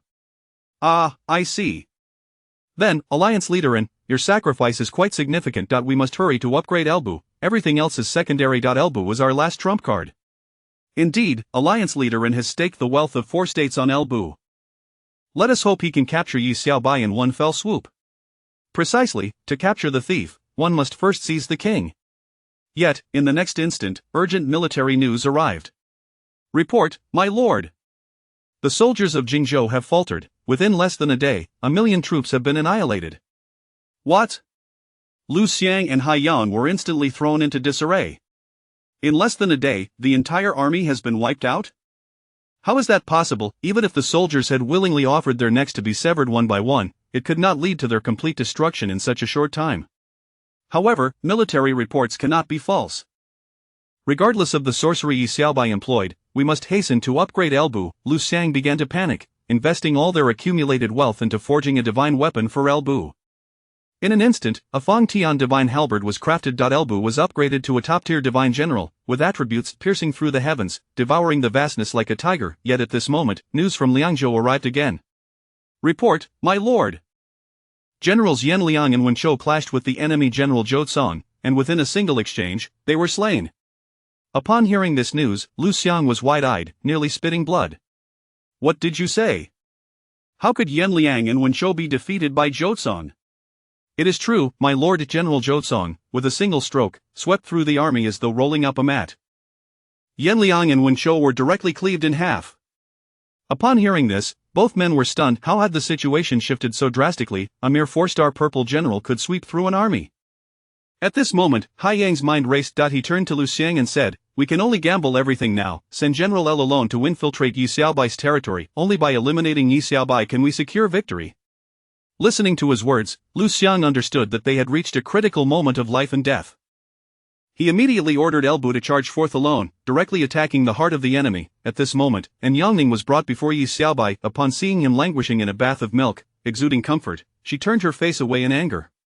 Yi Xiaobai, you shameless wretch. Yi Xiaobai chuckled, gazing at her. And Yangning, come and scrub my back, massage my shoulders, and such. Hearing this, and Yangning gritted her teeth in fury. Yi Xiaobai, with your lavish and indulgent ways, let us settle this with real swords and genuine blades. After all, in Yangning's heart, she still held a trump card. With the divine General Elbu, she could negotiate terms. Thus, even though she was captured at this moment, she would not yield. I am unarmed, how can I rob you? Yi Xiaobai glanced down, seemingly pondering, perhaps you should give it a try? And Yangning sniffed, then boldly faced Yi Xiaobai, defiantly declaring, Yi Xiaobai, what are you so proud of? Do you think I have conceded defeat to you? Yi Xiaobai scoffed, looking at her, enough nonsense, come and serve me obediently, or else. Just then, a flurry of elimination notifications flooded the game. In an instant, players from Jiuzhou and Jingzhou were all eliminated. And Yangning was left utterly dumbfounded. How could this be? Jingzhou had 1,000,000 elite troops. How could they be obliterated in an instant? Yi Xiaobai smirked, and Yangning, as my servant, be honest and straightforward. And Yangning, Chapter 47, the final battle for the unification of the three kingdoms. How much time has passed since then? Yi Xiaobai has decisively defeated 1,000,000-strong army. And Yangning's complexion paled, and she silently concealed the whip in her hand behind her back. If Jingzhou falls, then Herizhou will be equally perilous. At a glance, it appears to be a situation of certain death. However, and Yangning's gaze suddenly sharpened. To capture the thief, one must first seize the leader. If she can strangle Yi Xiaobai at this moment, she might swiftly turn the tide. This is her only opportunity. Her palms began to sweat as she furrowed her brow and looked at him. Suddenly, her eye twitched again. Yi Xiaobai, with astonishing speed, moved his fingers rapidly in the air. She naturally understood he was upgrading something, but witnessing such an action unexpectedly was undeniably peculiar. Moreover, his fingers seemed incessantly busy, and Yangning felt a flush of embarrassment, gritting her teeth before striding towards Yi Xiaobai. That's more like it, Yi Xiaobai smirked triumphantly, appearing to relish his role as a servant. Rest assured, I won't let you be eliminated so soon. Yet, he merely raised an eyebrow and cast a sidelong glance at her, instantly catching her unwilling expression. In truth, even without observing her closely, Yi Xiaobai was aware that if she lacked defiance, she would not be in Yangning. If she were truly docile, it would signify he had thoroughly subdued her. Nevertheless, he believed this would be an exceedingly protracted endeavor. Reproaching Yi Xiaobai from behind, and Yangning crouched down, her brows furrowing as she swung the whip towards his neck. Die, Yi Xiaobai, she exclaimed. Before she could finish her sentence, she was suddenly hurled into the air by a tremendous force. Terrified, she found herself splashing into a milk pool. Humph, a mere parlor trick. Yi Xiaobai chuckled, watching as Yangning emerged from the pool, shaking her head and spitting out milk, glaring at him furiously. Yi Xiaobai, you have gone too far. Seeing her gritting her teeth in frustration, Yi Xiaobai found her utterly adorable. With a calm smile, he replied, oh dear, a reflex action. My apologies, if you were to surrender now, it would be rather anticlimactic. And Yangning's eyes widened. What do you want then? In truth, Yi Xiaobai's intention in capturing Yangning was not solely for amusement. He harbored a far more significant goal, to keep her until the end. If she surrendered now, it would result in considerable losses for him. He aimed to purchase all the regional assets and upgrade fervently, thereby accumulating more currency. The entire Izhou region could yield no less than 1,000,000 points. That was no trivial matter. He needed to persist in his relentless endeavors. Just as Yangning's emotions began to stabilize, and she dressed and exited the bathroom, Jiasu approached to report, my lord, the enemy General Lubu was cutting through obstacles and heading towards Changzhou. Upon hearing this, Yi Xiaobai smiled nonchalantly. And Yangning's eyes lit up, and she remarked, Yi Xiaobai, do you think you are the only one with a divine general? When Lubu arrives, he will take your head. And Yangning seemed to regain some of her confidence. Jiasu continued, in accordance with the Lord's orders, I have sent Diaochan to Lubu, and General Lubu has agreed to surrender. Instantly, and Yangning was rendered speechless. What, is that even possible? The game can operate this way, so this is how the beauty trap works. Yi Xiaobai nodded in satisfaction. Now only one task remained to continue his relentless pursuit. Just then, time rewound to the 6th hour of the game. Under the analysis of two streamers, the four-state alliance had formed a relatively stable standoff with Yi Xiaobai. Unless something unexpected occurred, they would likely enter a prolonged period of silent development. The two streamers conversed animatedly, frequently nodding in agreement. At that moment, the director switched the game footage. Let us see what battlefield scene the director has captured this time. In the footage, Jingzhou was depicted. Yi Xiaobai's army lined up in formation, gathering mightily at the gates of various cities in Jingzhou. It seemed they were preparing for an assault, however, engaging at this juncture appeared unnecessary. After all, Jingzhou was currently defended by 1,000,000 troops. Even if Yi Xiaobai's soldiers were formidable, victory was not guaranteed. Moreover, there was a risk of being counterattacked by the Jingzhou forces, leading to a significant loss. The two commentators expressed their views, and even the online audience concurred. In their opinion, deploying troops under such circumstances was not the best choice. Upgrading the divine weapons, which had just been introduced, was the optimal strategy. After all, in 6 hours of gameplay, divine generals could significantly influence the outcome of a battle. Just as the discussions intensified, an unprecedented and astonishing scene unfolded on the screen. Both streamers gasped in unison, rising from their seats. What? Shadow traverses, divine weapons dance, battle songs resound, divine weapons herald from afar. Divine generals indeed. Yi Xiaobai had instantaneously upgraded all his commanders to divine generals. Observing the expressions of the two streamers, the comments section erupted with excitement. Just as the divine general mechanism was introduced, he had crafted so many. How affluent must this player be? A top-tier divine general could obliterate a city single-handedly. Indeed, all the city walls are still in their initial stages. No wonder this player dares to deploy troops so decisively. It turns out he possesses such a formidable trump card. In the livestream, both streamers were momentarily stunned. At that moment, silence spoke volumes. They felt no words were necessary. They could simply watch in awe as the player decimated the opposition. On the screen, the veteran general Huang Zhong, clad in golden armor, released 2 arrows skyward with his shimmering silver bow. The resounding, piercing sounds echoed throughout the universe. Chapter 48. The final battle for unifying the 3 kingdoms. The 2 arrows shot by the venerable general Huang Zhong were intended to instill fear in the enemy forces spread across 1,000 miles. In an instant, a palpable sense of trepidation enveloped the entire region. Before they could even gather their wits, Zhou Yu commanded a full-scale assault on Jingzhou. El Mang, wielding a massive flood tiger goddess spear, lunged ferociously towards a city, resembling a colossal beast in its ferocity. To the eyes of the enemy, the blinding sunlight was abruptly overshadowed by this titanic flood tiger, casting a ripple of dread over the city walls and upon every individual present, as if they were submerged in an unfathomable abyss. Boom! The immense flood forcefully obliterated the city walls. The enemy soldiers barely had time to scream before they were engulfed by an invisible tide. Following this, El Mang issued the order for the troops to advance, launching an immediate attack. Meanwhile, the divine general Dianwei shattered the city walls with his 2 formidable mountain-shaking halberds. The divine general Zhongliao, with his shadow-piercing spear, swiftly struck from afar. The divine general Taishurzi, with a battle song echoing in the air, urged the soldiers to leap over the city gates. Huang Zhong's 2 arrows were equally relentless. Both arrows collided with a whirlwind. One was deflected northward by the vortex, plunging directly into the camp of the Liangzhou forces. Liu Sang Gaoyang, who was engrossed in orchestrating the battle, felt as though his eardrums had shattered at that moment.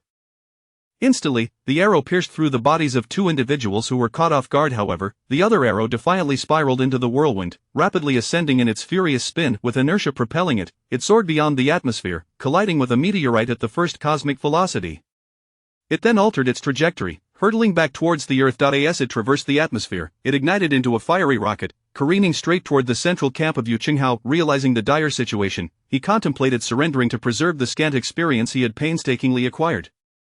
Yet, upon hearing an unusual sound, he stepped out of his tent and gazed blankly at the sky. The scene felt eerily familiar. With a tremendous roar, the central camp of Jiaozhou was instantly reduced to dust.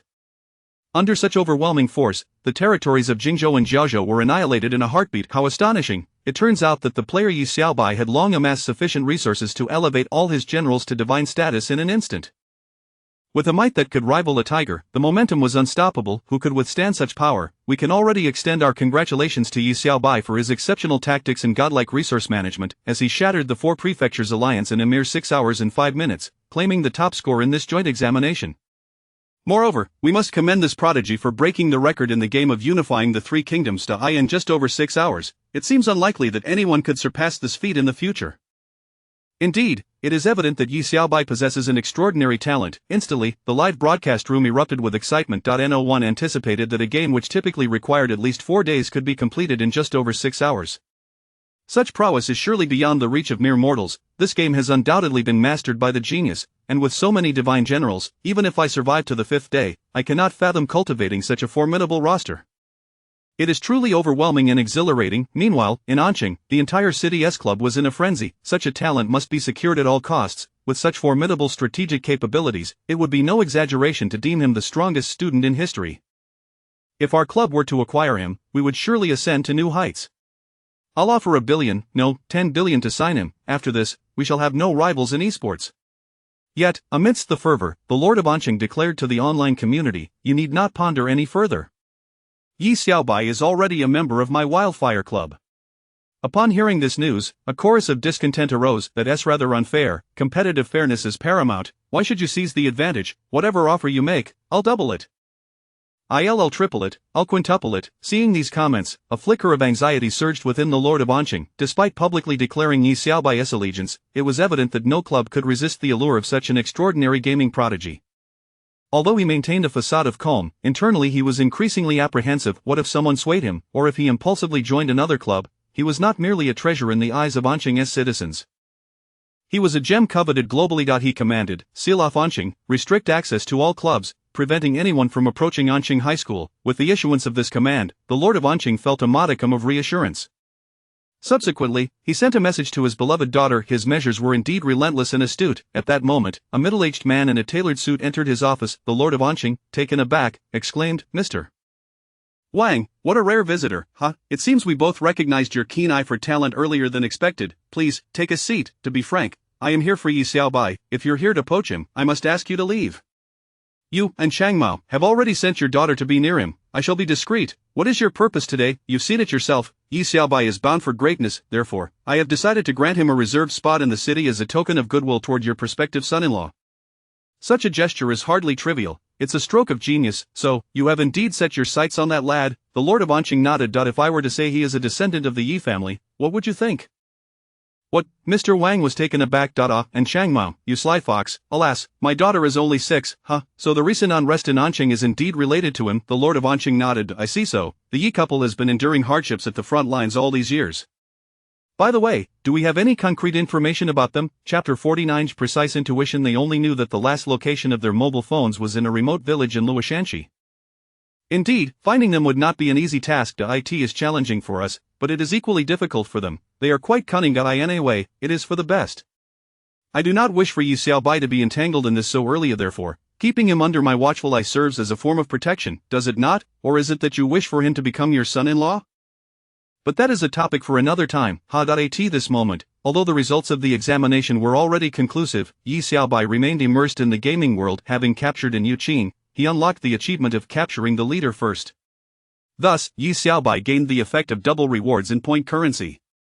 As of now, he had amassed over 30 million points. Due to his unbeaten streak in normal gameplay, his experience points had also surged dramatically. Consequently, he had directly reached the rank of Bronze 3. This is a remarkable level, one that only exceptionally gifted students in high school could attain. Finally, Yi Xiaobai completed all his upgrades. As the game concluded, player Yi Xiaobai received a delightful surprise reward: a weapons repository from the Three Kingdoms. This acquisition instantly brought a broad smile to his face. If the Honeypot Workshop could produce powerful enchanted stones, these stones could be affixed to any artifact from the Three Kingdoms. This way, not only could he achieve aesthetic satisfaction, but he could also continue to benefit from the enchanting effects of the Honeypot Workshop, eliminating the need to wield a mere butcher's knife daily.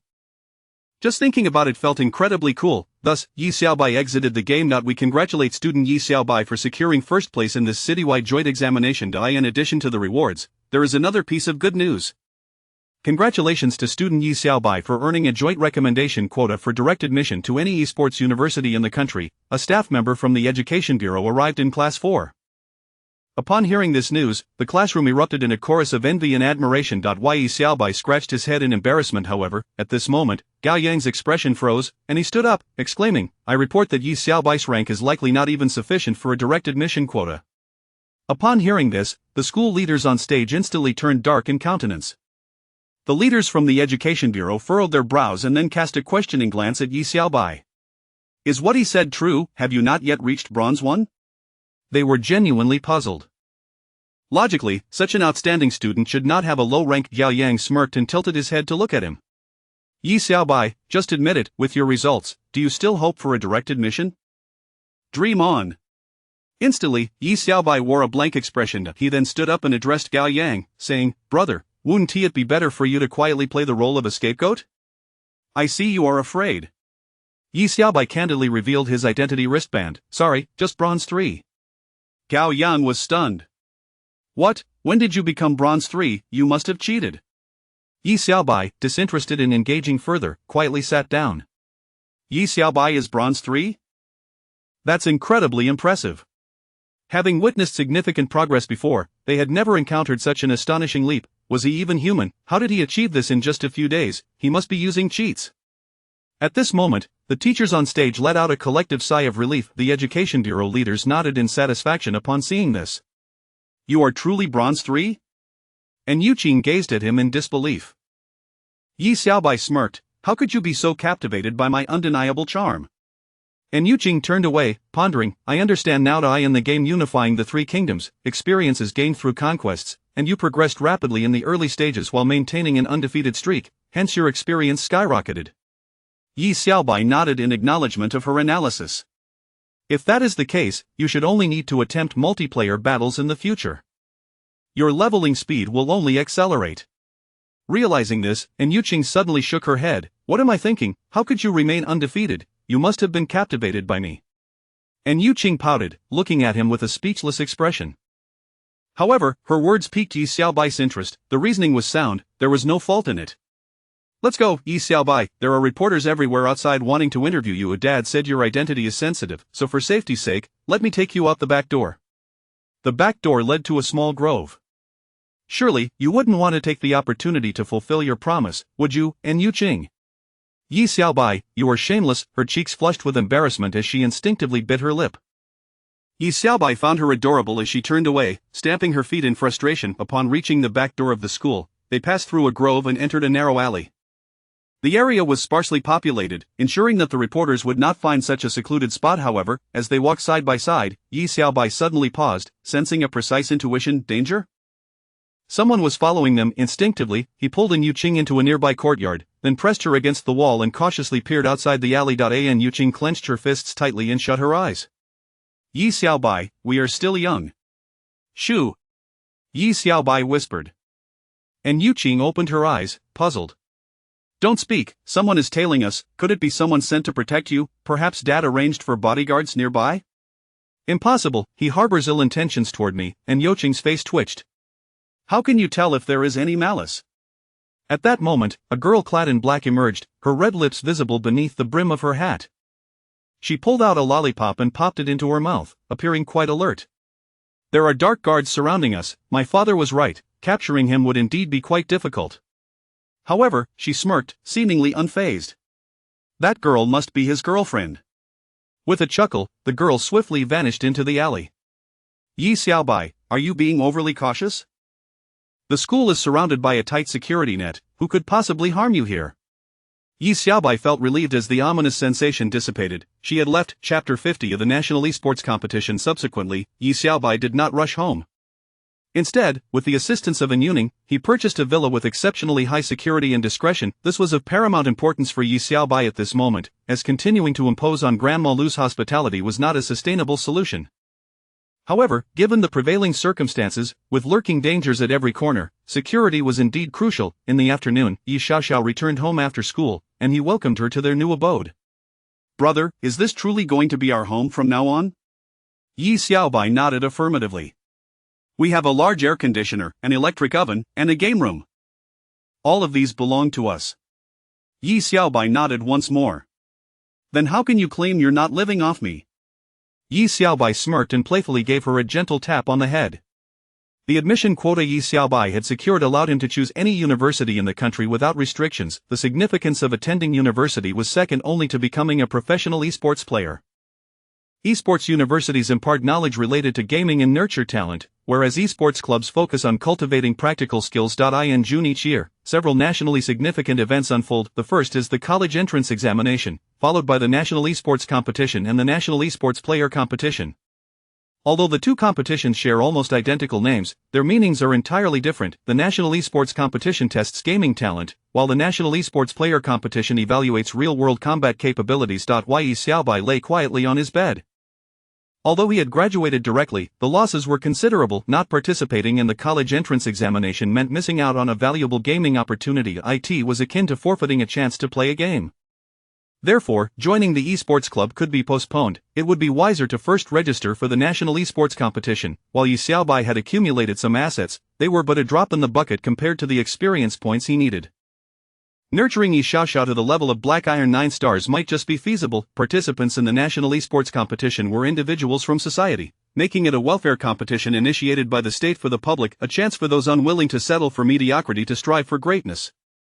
Without hesitation, Yi Xiaobai accessed the internet and submitted his information, paying a registration fee of 100,000 game points. A response arrived swiftly, informing him that the citywide selection would commence in 3 days.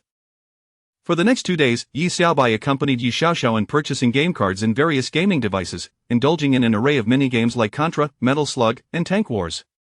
These supplementary materials were more than sufficient for Yi Xiaoxiao's needs. Perhaps, within a year, she would emerge as a prodigy among her peers. Thus, genius is not merely the result of hard work. It also requires substantial educational investment. During this period, Yi Xiaobai noticed a peculiar pattern. The more pressure he placed on Xiaoxiao to study, the more emotional fluctuations she experienced at night. The predictive function of her princess bed finally yielded results. While Yi Xiaobai delved into his subconscious to unlock fragments of her nightmares, the sudden scene that unfolded was slightly embarrassing for Yi Xiaobai. It took place at school, a setting with which he was well acquainted. The familiar figure was in Imminent. He watched as she entered the girls' restroom alone. Just as she was about to crouch down to relieve herself, a shadow leaped down from above, covering her mouth and nose. The next moment, Imminent collapsed unconscious. This fleeting image left Yi Xiaobai pondering. It was rather odd that Yi Xiaoxiao could dream of Imminent. Although he had glimpsed a future event, was it necessary to intervene? He had no idea when this incident might occur. Perhaps it was best to dismiss it. After all, she was merely a servant, and he could always find another obedient one later. However, a sudden thought struck him. Could that woman be the same individual he had sensed earlier, the one who posed a threat to him? Was she planning to target those close to him? After all, what serious grudge could a mere student have that warranted someone lurking in a restroom? Perhaps it was a jealous classmate envious of Imminent's closeness to him. Yi Xiaobai dismissed the notion, as he could sense that this woman was far from ordinary. If the danger was indeed self-inflicted, he felt compelled to intervene symbolically. He would take a chance today. If nothing materialized, he would simply apologize, as he had much to attend to, particularly perfecting his talisman drawing skills, which he had been diligently practicing in the honeypot workshop, mastering various enchanting symbols, quite a challenging endeavor, more so than writing complex characters. He preferred not to procrastinate. He resolved to circle the school restroom. If he found something, he would intervene. If not, he would return home and continue his work. To his astonishment, he uncovered the true culprit. There stood a slender young girl, stealthily attempting to sneak through the back window of the girls' restroom. Seizing the moment, Yi Xiaobai snapped his fingers, and a temporal black hole materialized before him. A head emerged through it. Upon noticing him, the girl gasped at the sight of his striking eyes. Yi Xiaobai, how is this possible? She exclaimed in disbelief, taking advantage of her moment of hesitation. Yi Xiaobai smirked, confirming his suspicions. He reached out and pulled her through. You've been tailing me for quite some time. Are you perhaps enamored by my charm? At his words, the girl's eyes widened in surprise. In an instant, she slammed her hands onto the ground, unleashing a whirlwind of energy from within her. Yi Xiaobai stumbled back slightly, taken aback by her unexpected strength. With a swift motion, she executed a spinning kick aimed directly at his head. Her well-trained form caught Yi Xiaobai off guard. He quickly evaded, creating distance between them. The girl's fierce technique showcased the gap in their abilities, compelling Yi Xiaobai to take her seriously. He activated the public mirror, and her information materialized before him. Su Mengyuan, female, 20 years old, silver 4 stars, a combat-type esports player, race vampire. Yi Xiaobai read aloud in a calm tone. At that moment, Su Mengyuan's body trembled violently. How do you know who I am? This is impossible. I infiltrated in city using a false identity, she exclaimed, astonished that he even knew her race. Chapter 51 of the Vampire Clan. Perhaps I was right after all, Su Mengyuan exclaimed. Is this something you can actually calculate? Where did it all go awry? Could it be that my actions were known to him from the very beginning? Such thoughts filled her with bewilderment. Slowly, she straightened herself, her heart beginning to race.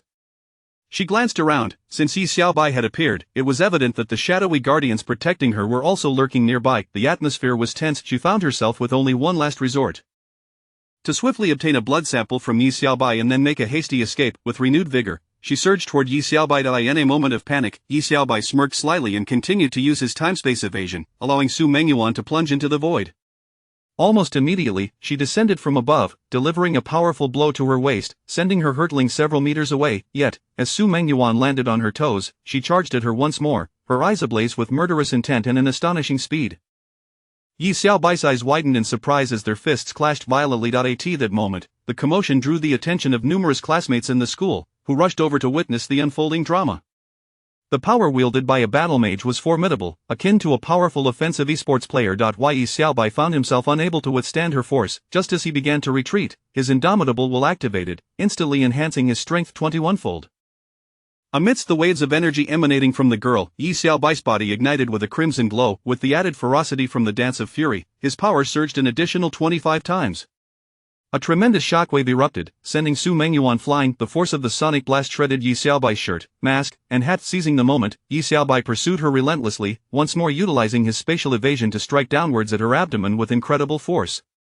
"Have you ever seen a fist as large as a pumpkin?" he taunted.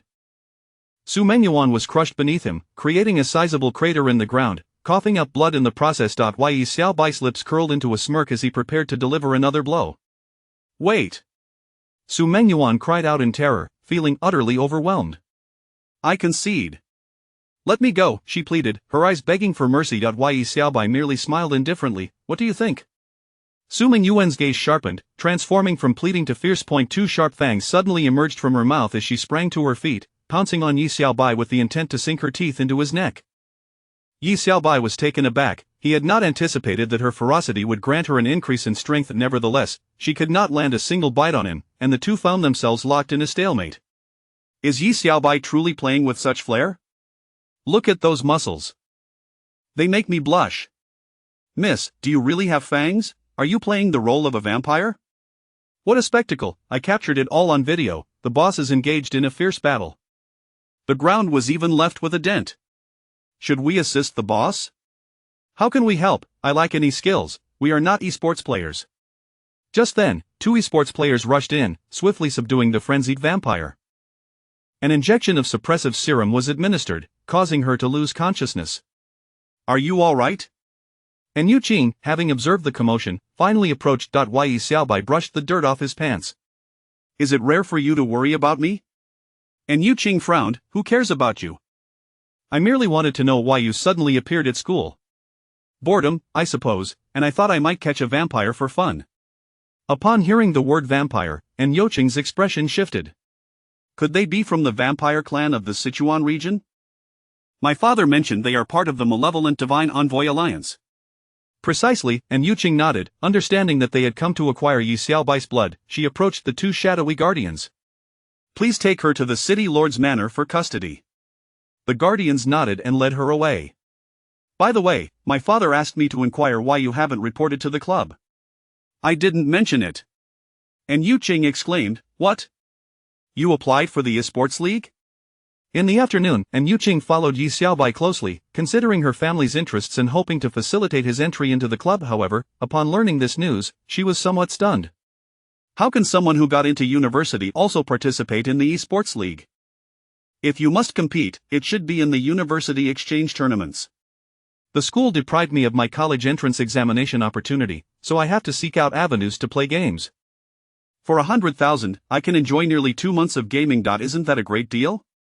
And Yu Qing pondered for a moment, feeling something was amiss. Wait, how can you be so sure you'll reach the finals and play for 2 months? Because I have hacks. Yi Xiaobai replied nonchalantly. Don't joke around.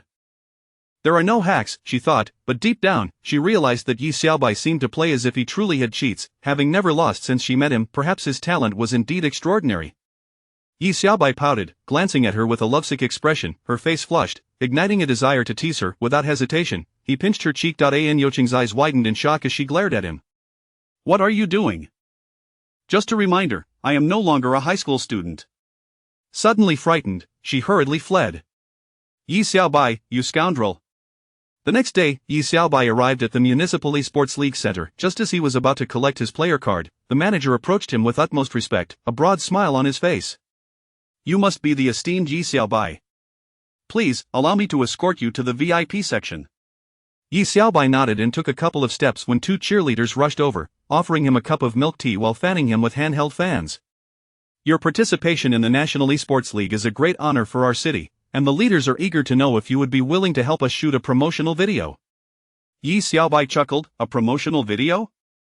How could the leaders think of such a thing? What you may not know is that our city has not thrived in a long while. This year, only 9 individuals signed up. Put. Yi Xiaobai spat out his milk tea in disbelief. You're joking. In the vast city of An, there are only 9 promising youths. Chapter 52 The arrival of the cheating device for every island's unique warrior. Initially, I had anticipated that the city-level tournament would be a grand spectacle, teeming with a multitude of participants. However, to my dismay, only 9 competitors had registered for the event. Upon encountering Yi Xiaobai, the tournament director greeted him as if they were long-lost compatriots, filled with a poignant mix of nostalgia and tears. After eagerly awaiting the arrival of a prominent figure, the director felt a surge of hope for the city's glory. Nevertheless, the number of participants would not detract from Yi Xiaobai's gaming experience. As for the promotional video, he promptly declined the offer. The theme of this national competition was Every Island's Unique Warrior, a strategy warfare game. Competitors had 1 day to meet the developmental standards to qualify and represent An City in the provincial tournament of Shishan. The manager spoke passionately on stage, seemingly imbued with a sense of honor. Suddenly, a beam of white light illuminated the venue, and the 9 contestants were instantly transported into the game. Whispers of a local luminary participating spread among the leaders, igniting their fervor as they rushed to the judging area. For decades, the city-level tournament had languished in obscurity, prompting the director to hastily instruct the staff to clean the judges' room, where dust and cobwebs had accumulated. Yet, this did not dampen the enthusiasm of the leaders. Shi Dashong, the director of the city-level tournament, approached the long-absent leaders with tears of excitement in his eyes. It has been 10 years, and finally, An City has hope. Hold on, old Chi. Please tell us, who is this remarkable individual that has stirred such emotion in you? Do you recall the recent intercollegiate examinations across the city? The leaders nodded eagerly. Yi Xiaobai. Chi exclaimed triumphantly. At the mention of his name, the leaders reacted as if struck by an earthquake. Is it really him, the genius who conquered the 3 kingdoms in 6 hours? Indeed, there is hope now. Let us head to the competition area. The leaders, filled with renewed anticipation, disregarded the need for cleaning and rushed into the judges section, eager to witness the unfolding game. For them, honor equated to achievements, and perhaps if An City secured first place, they could request funding from higher authorities. The city's mining sector had recently hit rock bottom, and if this trend continued, the annual GDP targets would surely plummet. Finally, the game interface materialized. As the white light dissipated, Yi Xiaobai found himself on a sandy beach. As a seasoned gamer, he was well acquainted with this title. The objective was to acquire resources through production or plunder to enhance his resource points, fortifying his island's defenses and upgrading various combat facilities. Simultaneously, a prompt appeared. It detected that the host has entered the world of Every Island's Unique Warrior. Please select your cheat. Choice 1: a rapid resource recharge. Your training speed for soldiers will be double that of an ordinary person, and every island you explore will yield optimal resources, with unlimited storage as a safeguard against resource caps. Choice 2: enhanced firepower. With unlimited storage. In your campaigns, there is a high probability of obtaining diamond rewards ranging from 1100, with increased firepower for your ships and troops. Choice 3: a high intelligence for all. With unlimited storage, the soldiers you train will possess heightened intelligence, comprehending all your commands during exploration. Upon reviewing these options, Yi Xiaobai stroked his chin thoughtfully. Both base defense and troop deployment were crucial, yet balancing both with the available resources seemed challenging. He swiftly dismissed Choice 1. Although Choice 2 appeared formidable, it ultimately felt lacking. While it could yield substantial diamonds early on, their utility waned significantly in the mid to late game. Thus, he opted for Choice 3. Having intelligent soldiers was paramount. An excellent commander could hardly lead a band of fools. The resource circle implied an abundance of resources around his island, facilitating rapid development. With his cheat selected, Yi Xiaobai smirked and began directing the workers to swiftly construct his island. The command center was not merely the core of his island's development but also his sanctuary. Thus, he commanded the craftsmen to utilize all available timber to build a sturdy command post. The roof was particularly important, for the island's weather mirrored that of the real world. Should rain or hail fall, shelter was indispensable. After upgrading the command post, he opened the construction menu, allowing him to build basic defenses such as a level 1 sniper tower. Each structure had its unique shooting range, yet there was no need to deliberate over its placement at this stage, as the player's island would remain hidden from others.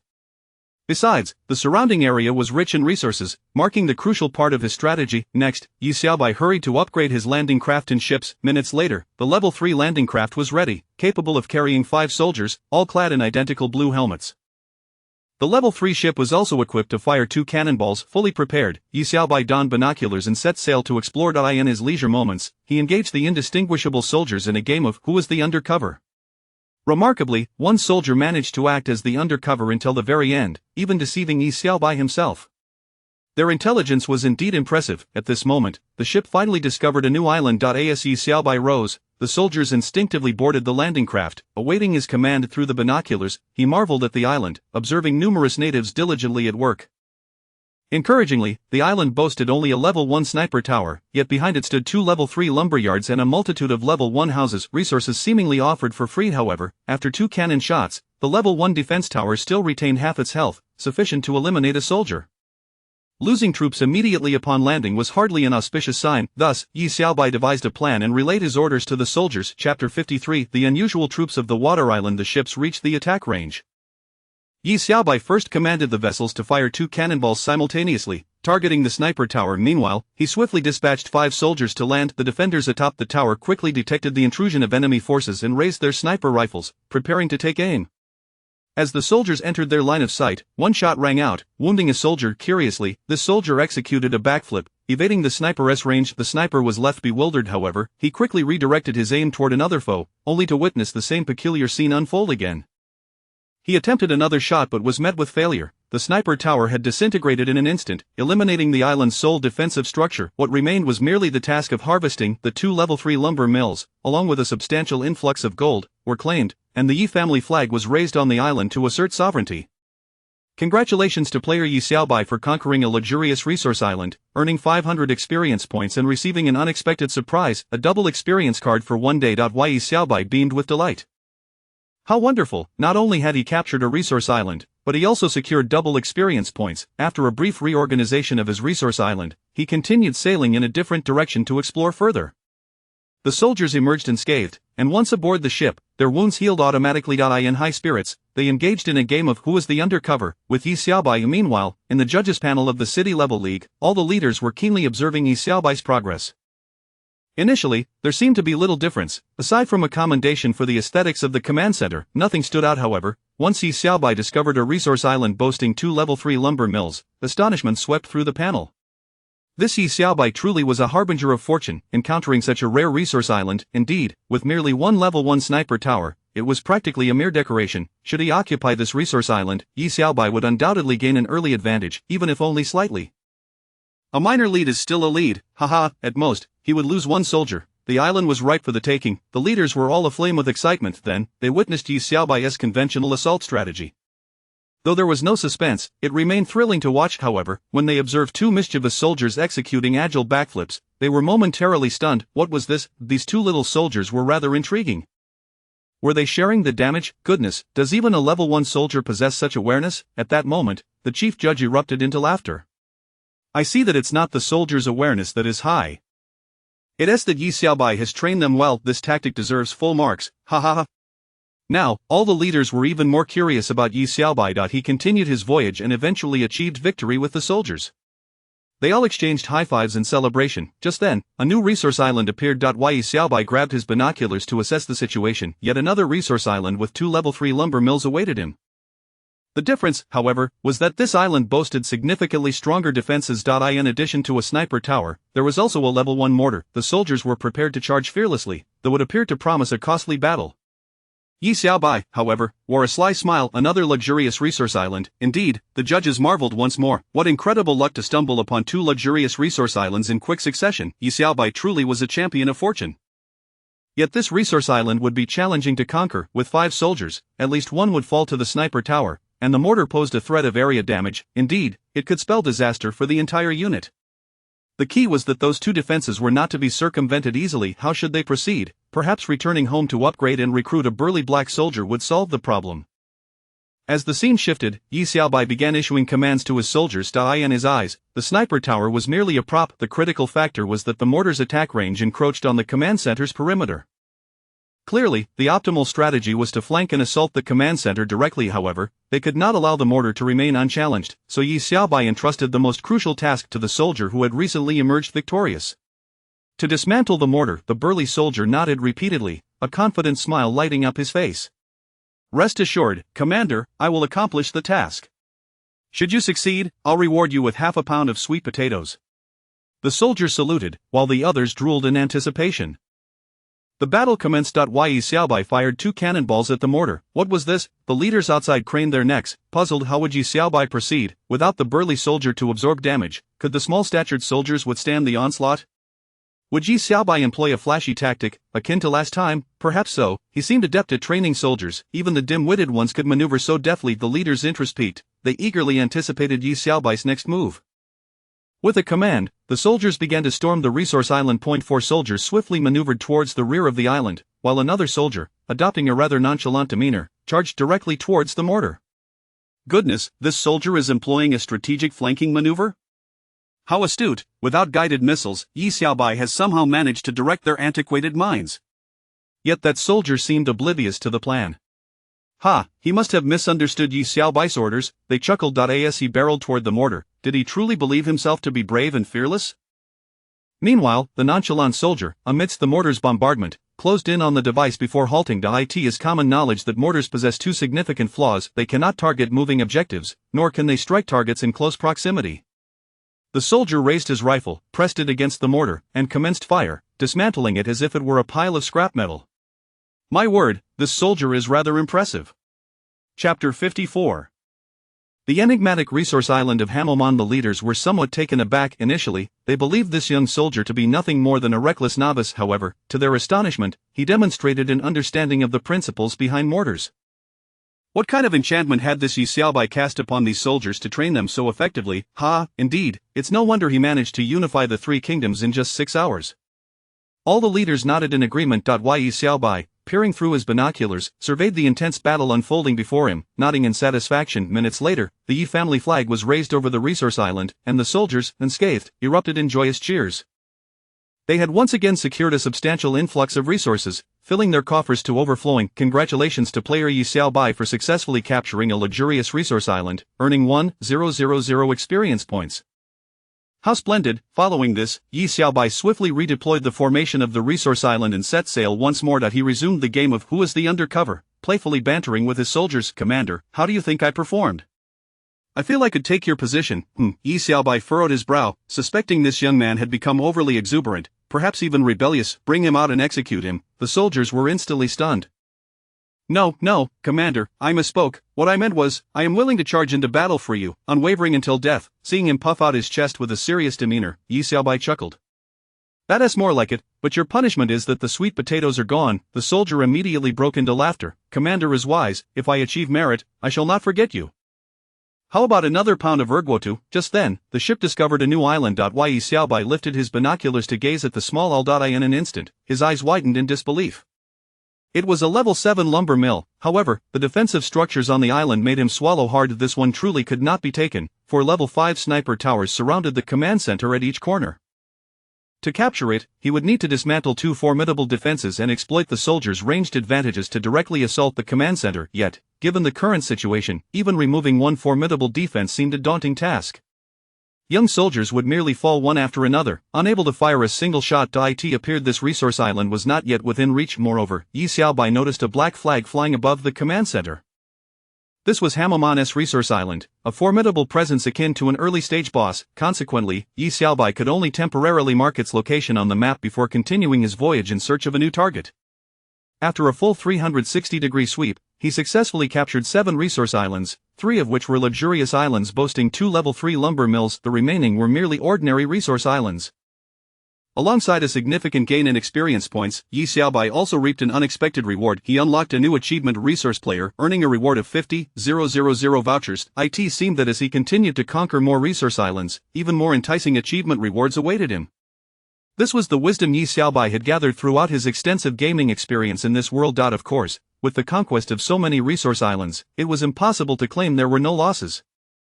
The soldier who had just mentioned a reward of sweet potatoes now lay in eternal slumber on the resource island. Despite the loss of a single soldier, it was still a significant triumph. Now, Yi Xiaobai needed to return to his own island and commence the next phase of upgrading his home. Meanwhile, the judges in the audience were filled with a mix of astonishment and confusion. By all accounts, how could this game possibly refresh so many resource islands? It was utterly incredible, capturing 3 luxurious resource islands with the mere sacrifice of 1 soldier. In my opinion, this is the game privilege of a fortuitous player. Yi Xiaobai is simply remarkable. Upon returning to his home, Yi Xiaobai immediately set about upgrading his command center. Only by upgrading the command center could he unlock more troop types and defensive facilities. Besides the gold-producing structures, Yi Xiaobai felt that constructing lumber mills at his home would serve little purpose. The returns from the mills paled in comparison to the resources obtained from conquest. Thus, in his plans, he did not intend to build lumber mills, quarries, or steel factories. Instead, he preferred to acquire greater resources to construct defensive and military facilities. Radar was also a crucial military device. If he wished to survey distant maritime territories, he could not simply sail aimlessly on a cruiser. With radar, clear objectives for battle would emerge. For an extended period, Yi Xiaobai focused on upgrading his infrastructure. The craftsman required time for construction. However, once the command center reached level 4, and both landing craft and ships were upgraded to level 5, Yi Xiaobai prepared to set sail once more. The level 5 landing craft could accommodate 2 hefty soldiers or 8 regular troops. Yi Xiaobai cultivated a classic combination of one craft filled with hefty soldiers and another with regular soldiers. Embarking on the journey, he aimed to capture the luxurious resource island of Hamelman. At this point, playing Who is the Undercover with the soldiers seemed a bit overcrowded. Thus, Yi Xiaobai engaged them in a game of Close Your Eyes When It Gets Dark. Although the hefty soldiers appeared somewhat naive, their logical reasoning was surprisingly sharp. One particularly astute hefty soldier even managed to identify a werewolf among the regular soldiers. My goodness, it had only been half a day since the game began, and Yi Xiaobai already commanded a fully upgraded command center. Both the landing craft and ships had reached their maximum levels, solidifying his status as a formidable maritime conqueror. What were the other players up to at this moment? The judges began shifting their focus to the screens displaying other players. Staff members delivered boxed lunches, and as they ate, they continued to watch the unfolding events. Suddenly, one leader lost control and spat rice everywhere upon witnessing a player napping on the beach, the command center still only at level 2. If this wasn't a case of mental deficiency, then surely this player had wandered into the wrong realm, treating this game world as a sunbathing retreat. The expression on the face of the tournament director turned a shade of red, for this player was someone he had brought along merely to fill numbers. The screen shifted once more, finally revealing a player making normal progress. However, this individual's command center was still only at level 3, and they were focused on constructing lumber mills. Forget it, let us return to Yi Xiaobai's screen, the director suggested. Chapter 55 of the Island of Water and the Unexpected Revenge of Hamelman. It was evident that these leaders had grown accustomed to Yi Xiaobai's remarkable performances. When they glanced at the others, their patience had vanished. At last, they began to feel a surge of excitement once more. Yi Xiaobai was finally preparing to strike at Hamelman's resource island. The 5th-level sniper tower possessed considerable damage. The hefty man could withstand at most 4 shots, and surely at least one would meet its demise. The leader spoke with a palpable lack of confidence, for who could predict whether Yi Xiaobai would devise yet another brilliant strategy? The minions were clever, and while the burly figure appeared rather dull-witted, could Yi Xiaobai truly train him? Perhaps, for Yi Xiaobai remained the formidable player, always capable of conjuring unique tactics. The ships arrived at the waters surrounding Hamelman's resource island. Yi Xiaobai had everything in readiness. After issuing the final orders to his soldiers, they erupted with fervor, howling with enthusiasm. Although the vessel boasted new weaponry, guided missiles, in Yi Xiaobai's hands, such contraptions were utterly useless and even a grave affront to their intelligence. Thus, after unleashing 4 cannonballs upon a watchtower, 2 landing crafts made their way ashore. The strategy, in essence, was straightforward. The hefty man would serve as a meat shield, absorbing damage while the soldiers focused on output. However, a noteworthy detail emerged: the cunning behavior of the burly figure. The sniper atop the watchtower was poised to fire at him, yet the hefty man, remaining just outside the attack range, wiggled his backside at the sniper. When the soldiers drew near, he brandished his Gatling gun and charged toward the watchtower. Only then did the sniper commence his assault on the hefty man. Nevertheless, the soldier's output was timely and relentless. The hefty man endured but a couple of strikes before a watchtower fell injured. He plopped down on the ground, resting against the machine gun, and promptly dozed off. Following suit, another hefty man approached to engage yet another watchtower, repeating the same tactic. With that, 2 watchtowers had been dismantled, and this hefty man too settled down to sleep on the spot. Then, the soldiers unleashed a fervent barrage. Before long, the command center lay in ruins, resulting in a substantial influx of resources.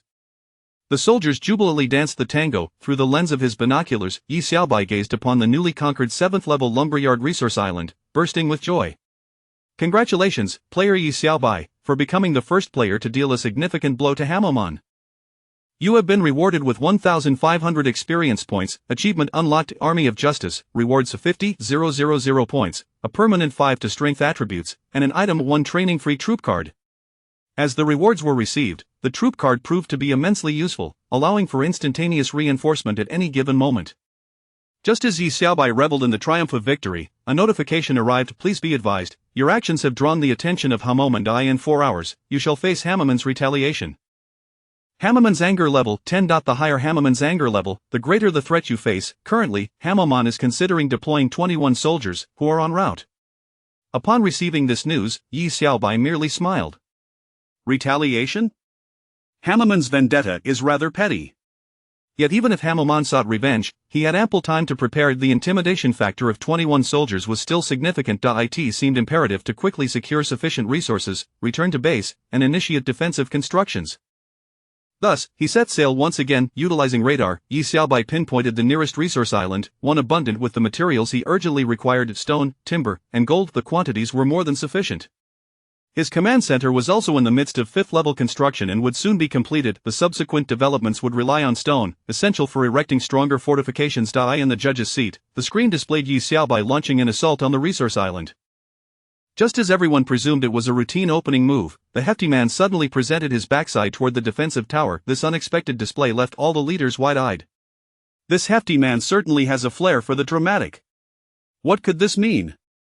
Indeed, the hefty man deliberately positioned himself just outside the sniper's attack range, awaiting the arrival of the main force before launching an assault. Brilliant, this strategy would undoubtedly minimize the damage he would sustain.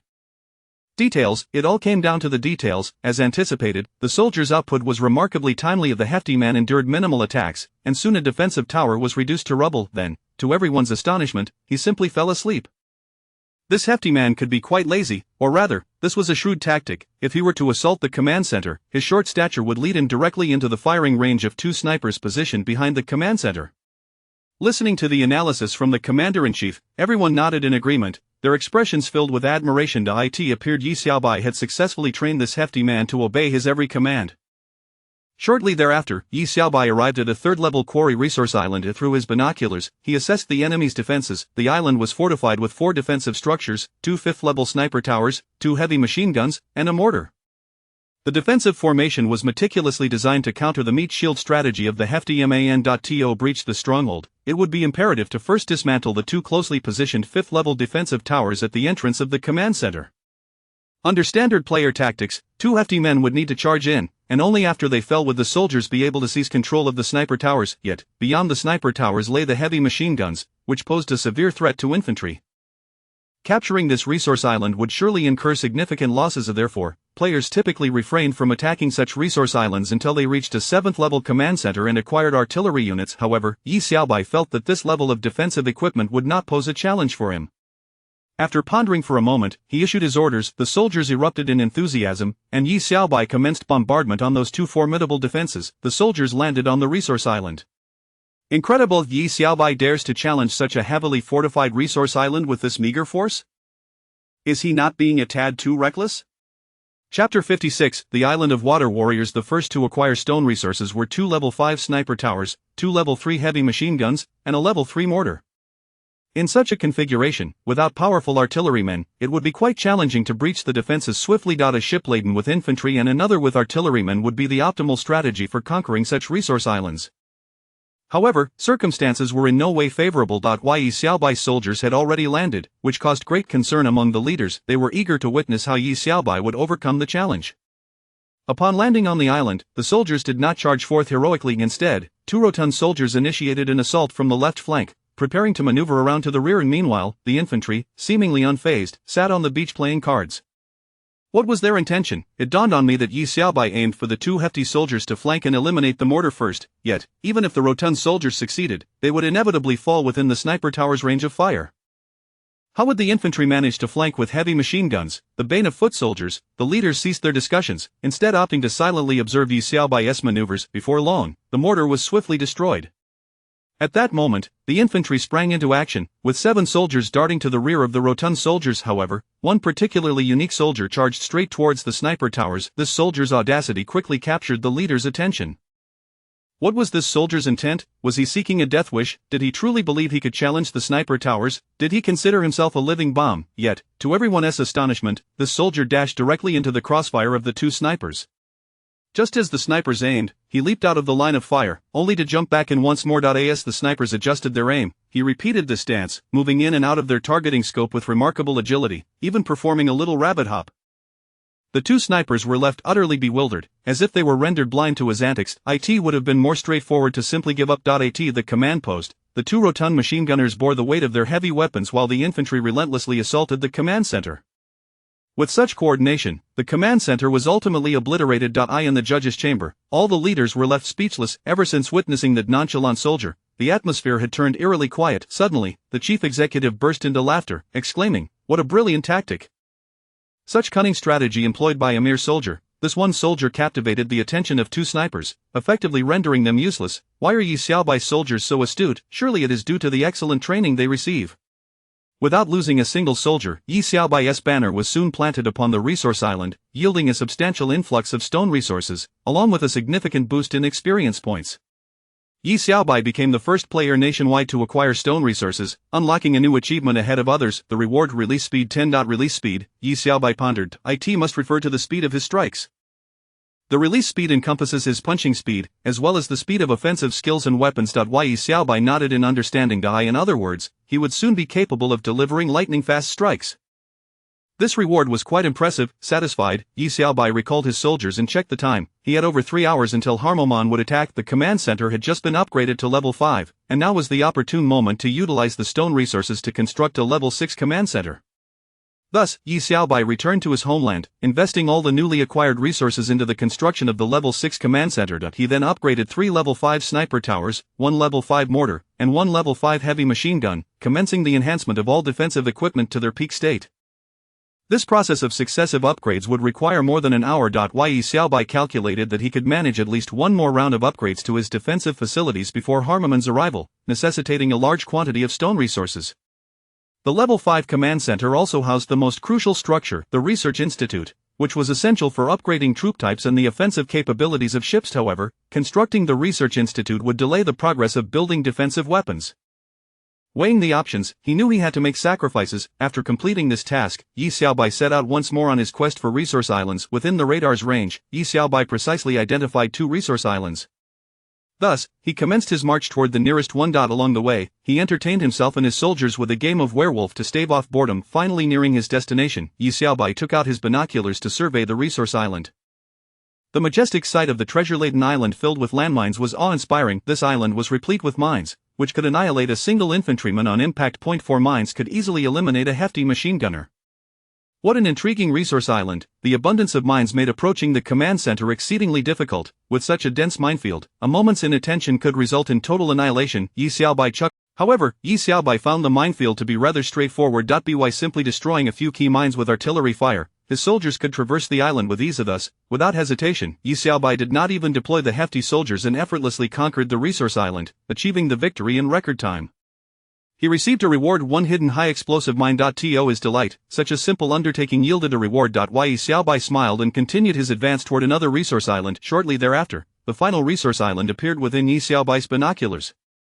He discovered a treasure island as solid as a rock, a resource island featuring a level 4 quarry with abundant stone supplies. However, the defensive capabilities of this island were somewhat formidable.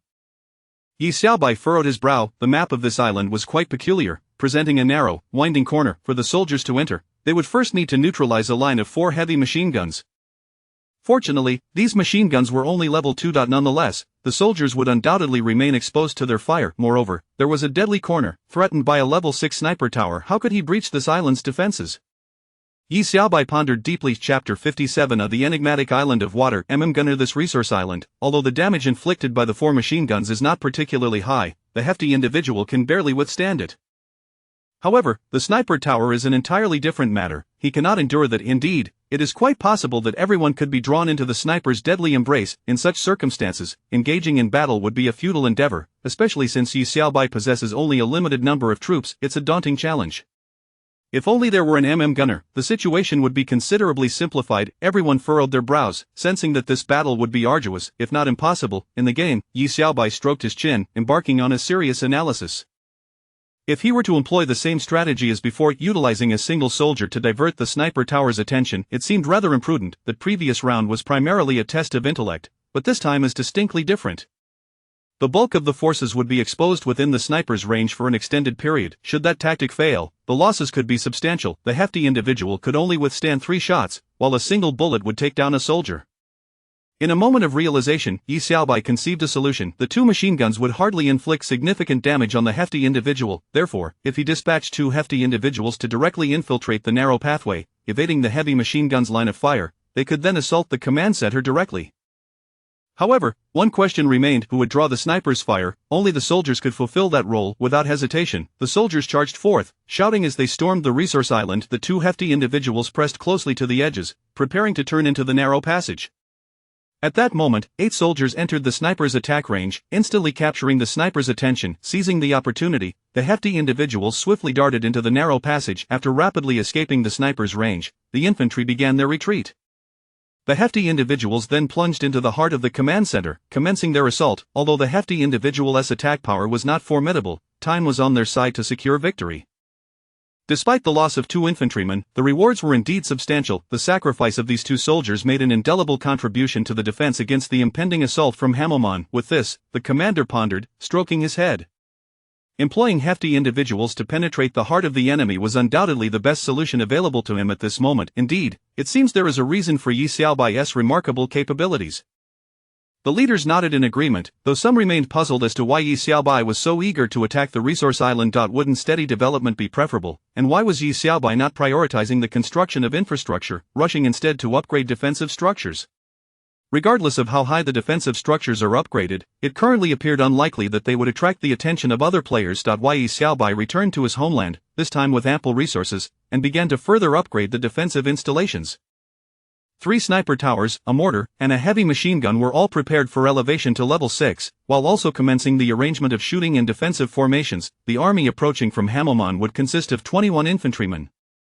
Infantry are most vulnerable to mortars and heavy machine guns. The snipers could eliminate 1 infantryman per shot, but against a sea of 21 infantrymen, the sniper towers would struggle to assert their advantage. Thus, the crux of this layout hinged on preserving the absolute striking power of the mortars and heavy machine guns, thereby effortlessly neutralizing this impending crisis. Moreover, there was another secret weapon. Concealed high-explosive landmines. Yi Xiaobai intended to bury them along the paths that the infantry would inevitably tread. Having set his defenses, he exhausted his stone resources. Yi Xiaobai was once again poised for adventure. Taking the opportunity, he constructed a new landing craft in merely 3 seconds. Subsequently, with his scant diamonds, he upgraded the vessel to level 3 to accommodate the 2 hefty individuals. The other 2 level 5 ships had one trained with 3 gunners and the other with 8 infantrymen. Setting sail once more, he prepared to continue his assault on the resource island. The radar revealed no new targets, prompting Yi Xiaobai to initiate a second round of reconnaissance. The vast ocean stretched infinitely before him. However, as Yi Xiaobai gazed into the distant sea, a massive dark object suddenly emerged from the depths. Could it be a whale? Initially, Yi Xiaobai thought so, but upon witnessing the object submerge, a new island materialized in his telescope's view, leading him to reconsider. It must be a submarine. Beneath the island lay a nuclear submarine. This revelation astounded Yi Xiaobai. He must have stumbled upon some hidden mechanism, perhaps a facet of the game's worldview. Nevertheless, at this juncture, Yi Xiaobai felt he lacked the strength to explore the island's underwater depths. It was prudent to first investigate the island itself. Once again, he encountered a resource island. What set this one apart was the presence of a level 7 lumber mill and a level 3 quarry, a small island boasting dual resource productivity. Quite enticing indeed, Yi Xiaobai remarked. This was no ordinary resource island. Congratulations, player Yi Xiaobai, for discovering the treasure resource island, the secret island of the terrifying doctor. Upon hearing this announcement, Yi Xiaobai nodded in understanding. So that was it. The terrifying doctor was someone he had heard of during his time playing this game in the previous world. He was known for researching biochemical weapons. Yi Xiaobai speculated that this island was likely extraordinary. Best to secure it first. The island's defensive layout featured a particularly threatening weapon, a cannon. Although only at level 1, the cannon's damage output remained considerable and decidedly unfriendly towards the hefty individuals. 2 shots could eliminate them. Another luxurious resource island. My goodness, Yi Xiaobai wondered, why were all the islands around him resource-rich? The abundance was astonishing. It was no wonder he had been reluctant to construct lumber mills and quarries in his homeland. If this streak of luck continued, his resources would only multiply. Surely, he had surpassed the progress of all other players. Truly, he was a remarkable player, his every move was extraordinary, haha, they would come to realize that with Yi Xiaobai around, no resource island was beyond capture. After all, they had witnessed his tactical prowess firsthand, his troop training abilities were unparalleled in history. Sure enough, Yi Xiaobai's soldiers deftly maneuvered around the cannon's attack range, advancing from the flank and securing victory. They hoisted the Yi family flag. As a result, Yi Xiaobai's experience points surged, instantly elevating him to a 1-star rank, achieving a bronze 4-star status, and enhancing his strength once more. Simultaneously, a notification flashed. Please note, your actions have attracted the attention of the terrifying doctor. The terrifying doctor's favorability towards you has increased by 10. Why favorability? Yi Xiaobai found himself momentarily bewildered. Chapter 58. The unusual assault on the island by Hamomon. Hamomon launched an attack on his small island, and to his surprise, he felt quite pleased. This mad scientist was indeed no ordinary person.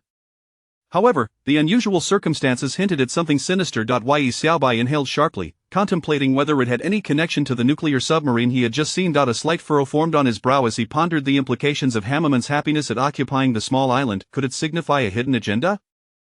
Perhaps he was concealing someone he needed to evade. This line of reasoning began to clarify matters in his mind. Nodding to himself, he resumed his navigation, still reluctant to unravel the mystery, for the specific risks involved remained unknown.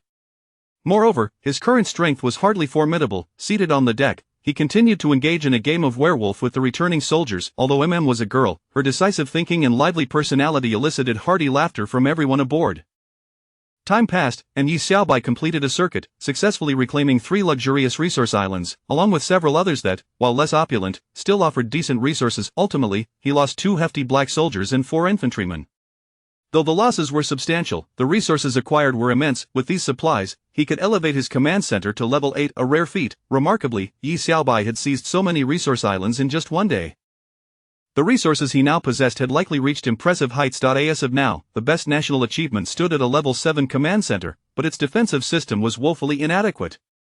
In contrast, while Yi Xiaobai's command center was only level 6, its defensive capabilities were formidable, rivaling the nation's best. Everything seemed to be falling into place. With this momentum, entering the national finals and even clinching the championship appeared well within reach. The general manager gazed at him with teary eyes, exclaiming about their newfound achievements. Indeed, their success was largely attributable to Yi Xiaobai. In an instant, the judging panel erupted into a cacophony of excitement and bittersweet sentiments. Meanwhile, in the game, Yi Xiaobai glanced at the clock. In 1 minute, Hamomon's fleet would arrive. However, Yi Xiaobai had no intention of retreating. Returning now would only lead to a confrontation he could not win against a level 7 battleship. It would be foolish to engage head-on. For the moment, drifting on the sea was rather pleasant, allowing him to play cards with the others. His defenses were meticulously crafted. Did Hamomon truly believe he could breach them so easily? It would not be a simple task unless Hamomon commanded soldiers of equal intellect. Suddenly, an ominous atmosphere enveloped the judging panel. Hamomon's warships were approaching Yi Xiaobai's island. How could he encounter Hamomon's invasion so soon? No wonder Yi Xiaobai had been so eager to seize resource islands and upgrade his defenses. He had undoubtedly prepared for this very moment. If his home were to be destroyed 5 times, he would face forced elimination. Anxiety gripped everyone present. Hamomon's landing craft reached the beach of Yi Xiaobai's island, emitting strange grunting noises. Instantly, 21 infantrymen surged forward toward Yi Xiaobai's defenses, with 3 sniper towers leading the charge, initiating indiscriminate fire. However, as the onslaught intensified, within 10 seconds, the 3 sniper towers were annihilated, resulting in 7 casualties for Hamomon. So swiftly had they lost their front line, yet, there was no need to panic. Mortars and machine guns remained at their disposal. However, the soldiers did not rush toward the machine guns. Instead, from the ship, a guided missile was launched toward the right side of the small island. The remaining 14 soldiers began to converge on the missile's target. Along the way, one clumsy infantryman took a detour around a structure, inadvertently entering the machine gun's firing range, where he was ruthlessly gunned down. This was disastrous. They were attempting to bypass the machine gun line to target the mortars. Without the machine guns, the mortars could easily be dealt with by another guided missile. Did the leader not notice such an obvious vulnerability? Enough of the panic, it was making everyone tense. The arena fell silent, all eyes fixed on the unfolding battle. The remaining 13 infantrymen were gathering toward the missile's location. However, as the missile's effectiveness suddenly waned, the soldiers' formation began to disintegrate, resulting in a chaotic free-for-all. In that moment, the level 6 mortar seized the opportunity, firing a shot that instantly eliminated 3 infantrymen. Then, another guided missile was launched from the ship, perfectly landing in the mortar's close-range blind spot. This was dire. If they managed to reach that point, the mortar would surely be lost. Consequently, the command center would be in peril. Fortunately, Hammerman's ship's guided missile had a short duration. Just as the missile was about to detonate, only 3 infantrymen were nearing the mortar's center blind spot. Even with just 3 soldiers, they could sufficiently destroy the mortar, gradually assaulting the command center until achieving ultimate victory. The leaders held their breath. Just as the 3 infantrymen reached the mortar, there was a sudden explosion. The 3 soldiers were vaporized in an instant. What was this? High explosive landmines. How could there be high explosive landmines? Ha, I knew it. The leader had anticipated this step, preemptively burying mines beneath the mortar. Now, all the soldiers were exposed beneath the mortar, and Hammerman's level 7 ship likely had no excess energy left. Sure enough, shortly after the demise of the 3 infantrymen, the remaining soldiers fled in disarray, many of them directly entering the machine gun's firing range. Ultimately, only 3 soldiers managed to clamber onto the landing craft to escape in a pitiful retreat. Meanwhile, Yi Xiaobai, who had been engrossed in playing house with the soldiers, received the news of victory. Player Yi Xiaobai successfully defended against Hammerman's assault, earning 2,000 experience points. Take heed of your might. You have garnered partial recognition from Hammerman, who has decided to bestow upon you a deep-sea diving suit as a gesture of temporary truce. You have also acquired 100 diamonds. Hammerman's anger towards you is at 6. We truly won. Yi Xiaobai then watched the replay, realizing that Hammerman's tactics were even more foolish than he had anticipated. A smirk crept upon Yi Xiaobai's lips. Chapter 59 Advancement to the provincial tournament. In the ensuing days, Yi Xiaobai returned to his homeland. The municipal advancement tournament was nearing its conclusion, yet a plethora of resources remained unallocated. All players in this game were required to personally oversee and meticulously time their development. However, Yi Xiaobai needed merely to convey his construction plans to the island's indigenous inhabitants, thus ensuring a continuous progression of upgrades. This was the advantage brought about by the collective intelligence of the participants. The locals even elected a management team, establishing a shift system to assist Yi Xiaobai. Of course, across the nation, there were some players who clandestinely resorted to cheating, having foreknowledge of the questions and preparing extra construction worker cards. They could achieve dual upgrades in one go, yet they still could not match Yi Xiaobai's construction speed. He languidly reclined on the beach, summoning the indigenous managers to his side. Observing the current resources, he realized that numerous arrangements could be made. With a surplus of 36 hours ahead, he felt compelled to exhaust all resources. Even those who are rich can experience their share of troubles, Yi Xiaobai mused, before calling up the upgrade panel to strategize his upgrades for the next 36 hours. Ordinary advancement players could manage at most one upgrade task and would have to re-enter the game during the provincial league to initiate construction. The astute ones would prioritize upgrading their command center, as it demanded the most time and was of utmost importance. However, Yi Xiaobai first constructed a basic temple, followed by the establishment of a research institute. Mere seconds later, both the research institute and the temple were crucial assets. The former was utilized to enhance ship weaponry and troop types, while the latter produced various statues that conferred different augmentations. For Yi Xiaobai, the statue crafted from dark crystal that bolstered troop strength held the most significance. Subsequently, he opted to spend a modest amount of gold to activate the hero's house by the seaside. The first hero, Sergeant Brick, promptly materialized before him, brandishing an assembled grenade launcher with an air of arrogance. "Hey, do you want to see the might of my grenade launcher?" he boasted. Yi Xiaobai chuckled wryly. "Sergeant Brick, would you like to know why your head is such a shade of green?" Brick, unfazed, nonchalantly retreated to his quarters. Yi Xiaobai stroked his chin, recognizing that having the first hero, Sergeant Brick, was no trivial matter. Possessing extraordinary strength, all 3 of his skills were formidable. Thus, he deemed it necessary to invest a small portion of gold to enhance him. Preliminary calculations indicated that the command center could be elevated to level 8, which aligned with Sergeant Brick's requirements, allowing him to ascend directly to level 10.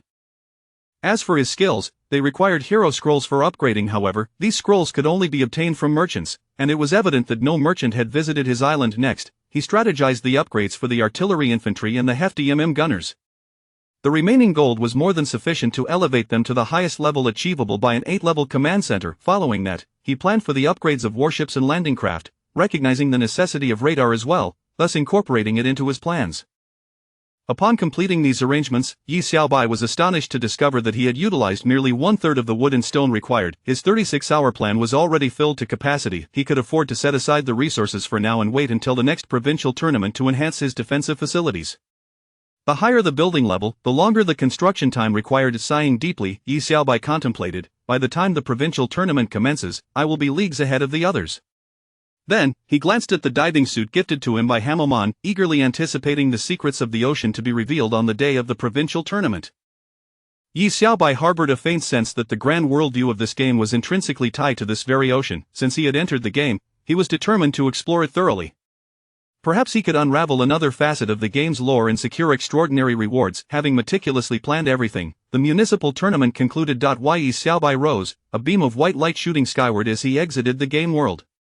Congratulations, player Yi Xiaobai, on qualifying for the provincial tournament. Instantaneously, all 9 challengers from the city emerged from the game. The loudspeaker reverberated with astonished exclamations. What, someone actually advanced, one challenger exclaimed in disbelief. How remarkable, someone from an city has qualified this year. Are there really formidable players in our small town? Another lamented. Damn, why did I even bother coming here to make up the numbers? What a waste of time and emotion. Upon hearing this, Yi Xiaobai smiled calmly. Just as he was about to take a step forward, a throng of officials surged toward him. 2 slender young ladies approached, carrying 4 plump oranges, drawing near to Yi Xiaobai. How could we let you walk? Please, allow us to serve you some freshly peeled oranges while we await your carriage. I'll even fan you, they chimed in unison. Yi Xiaobai took a bite of the orange. How does it taste, handsome? They asked eagerly. Nodding in approval, he queried, are you certain that's all I get to eat? Wow, such treatment for qualifying. Had I known, I would have played even harder, he mused, his excitement palpable. Come on, are you not embarrassed? A moment later, the carriage indeed arrived. Yi Daolao, your performance today has left us in awe. Your gaming talent is unparalleled, the national championship must surely be yours. The head of the Municipal Resource Bureau, Director Wang, approached Yi Xiaobai, tears streaming down his face as he fervently shook his hand. Savior! Great savior, although An City is a small place, your presence has rejuvenated our economy. What? Yi Xiaobai's lips twitched at the leader's theatrics. You graduated from a dramatic arts school, didn't you? Realizing his emotional display, the director hastily wiped his tears, explaining, Yi Daolao, you may not know, but in recent years, our economy has been on a steady decline. Many talented young individuals have left An City to seek opportunities elsewhere, leading to a severe talent shortage. It has been ages since we received any funding. Without mineral resources, we cannot forge extraordinary weapons, nor can we cultivate top-tier esports talents. When we attempt to retain talent, we find ourselves unable to offer anything enticing, forcing them to seek opportunities in other cities, only to be ridiculed as a small town. It's utterly humiliating. Yi Xiaobai listened intently, captivated by the director's impassioned narrative. He furrowed his brow. Chapter 60 Great Aspirations. It appears that the economy of An City is rather dismal, which inevitably leads Yi Xiaobai to recall a certain matter, the document signed with the Lord of An City. Anchang is a district of An City. Given the poor economic conditions of An City, how could Anchang possibly fare any better? Yi Xiaobai feels a sense of relief for not having joined the Wildfire Club yet. The spirit stones he requires are exorbitantly priced, each worth tens of millions, yet he desires not just one, but an overwhelming quantity to forge his ultimate weapon. It seems more prudent to rely on oneself than on others. Suddenly, Yi Xiaobai is struck by a somewhat neurotic thought. Leader, what are the prerequisites for establishing a club? Why do you ask? Naturally, it is for a useful purpose. To establish a club, one needs at least 4 esports players, along with proof of assets valued at 20 billion. Additionally, the club owner must have no criminal record or undesirable habits. And how many resources will the city allocate for the club? They are distributed evenly among the clubs, not per capita. Upon hearing this, Yi Xiaobai's brow furrows. This is excellent news. If he were to establish a club, the resources allocated would be equivalent to those of other clubs. However, if he were to secure the national championship, the resources funneled to An City would undoubtedly be extraordinarily abundant. Yi Xiaobai strokes his chin, pondering how to seize this opportunity for profit, yet a question arises, how to procure the 20 billion in asset proof. Wang Zongjian gazes at Yi Xiaobai, a look of concern on his face, thinking to himself that he couldn't possibly be planning to start a club. Yi Daolao, you see, the nation encourages clubs to flourish and cultivate a variety of esports talents. The conditions are simple, but without sufficient strength, the consequences could be dire. Yi Xiaobai merely smiles calmly. Sufficient strength, so, it's a battle among esports clubs then, the victors shall reign while the vanquished shall be scorned. This world operates on such principles. Why should one agonize over becoming a king or a scoundrel? Of course, I shall be the king. Lazily reclining in his sedan chair, he tilts his head to the left to savor a tangerine and then to the right to gaze at a large watermelon. Yi Xiaobai, have you truly made your decision? That night, as Yi Xiaobai prepares his luggage for the provincial competition, he receives a text from An Yuning. What's this? Can't wait any longer? Of course. Alright then, sneak over to my house, but remember to shower first, the heater is broken. Yi Xiaobai, you lewd rogue. Isn't it about not being able to wait? What I meant was that my father can't wait. Cough, I can wait. Yi Xiaobai, I was referring to my father, not you. When will you join Wildfire? Give me a definitive answer. I'll go tomorrow, 88.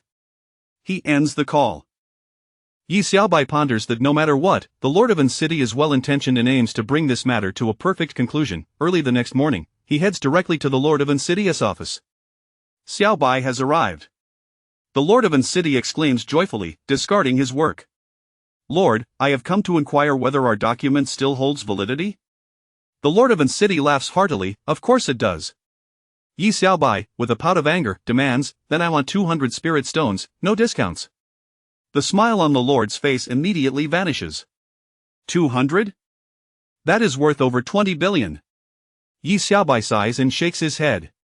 Alas, it seems no one can satisfy the demands of a top-tier genius like myself.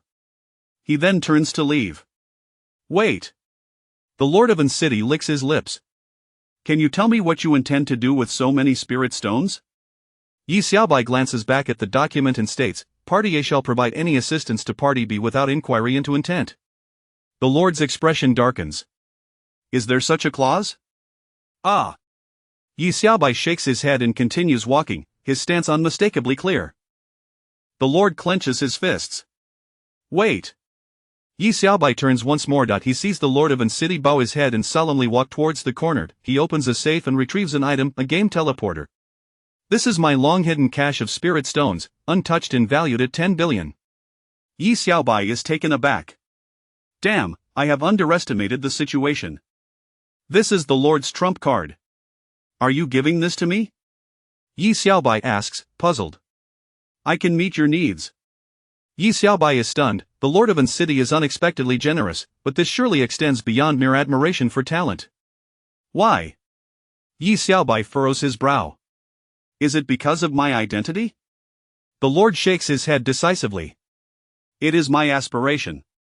Yi Xiaobai is momentarily taken aback. Aspiration? The pioneer family has not been united for over a decade.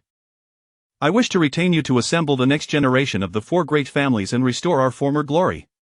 Upon hearing these words and gazing into the Lord's piercing and profound eyes, Yi Xiaobai feels a jolt in his heart. Why is it essential to unite? The current gaming industry is plagued by increasing malfunction rates. If this continues, the gaming era will slowly fade, and the fate of Dragon Country will hang in the balance. Only by uniting the Pioneer Alliance and having each of the four fulfill their roles can we recreate a prosperous era. Malfunction rates refer to phenomena such as boss data escape or the emergence of shadow realms and foreign invasions. Yi Xiaobai had initially come merely to gauge the situation and conclude the matter, yet he finds himself hearing the Lord's heartfelt words. To be honest, Yi Xiaobai feels somewhat embarrassed. Lord, I must confess, I have a rather immature idea about establishing my own club. The Lord snorts derisively. Establish your own club? You truly require a multitude of spirit stones. I fear you may find it overwhelming. I have heard that establishing a club allows for equitable distribution of city resources. And how much might that be? Yi Xiaobai shrugs. I am participating in the national esports competition. The Lord suddenly realizes, no wonder. I must catch a train to the provincial city for the competition. If you can secure the remaining 10 billion, I will support your club's establishment. If not, it is no matter, come to Wildfire. Lord, your ambitions are quite grand. I will assist you, but will you help me achieve my aspirations? Yi Xiaobai is momentarily taken aback. I am a man destined to become the king of esports. Truthfully, Yi Xiaobai is passionate about enhancing his own strength, yet he finds it challenging to fully resonate with such profound national aspirations. He prepares to leave. Wait. The Lord of An City calls out to him once again. Chapter 61 A VIP Capsule Sleeper. Yi Xiaobai paused momentarily, glancing back at Lord Chang. He noticed a fleeting glimmer in the latter's eyes before he calmly uttered, "It's nothing, you may go catch your train." Yi Xiaobai curled his lip in disdain and turned away. If he were to demand an explicit answer or impose any conditions for exchange, it would be rather unwise. To become an esports player, capable of conquering both the virtual and real worlds, was Yi Xiaobai's aspiration. He pursued freedom and nonchalance. This is precisely why, after meeting the necessary conditions, he did not directly approach him to join the club. He preferred to act according to his whims, embracing whatever circumstances came his way.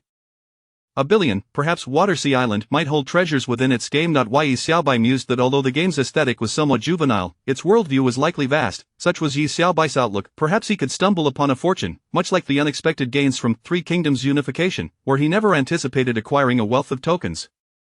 Inside Lord In Cheng's office, silence reigned. He gazed in the direction Yi Xiaobai had departed for quite some time before returning to his seat, intertwining his fingers and resting his forehead upon them.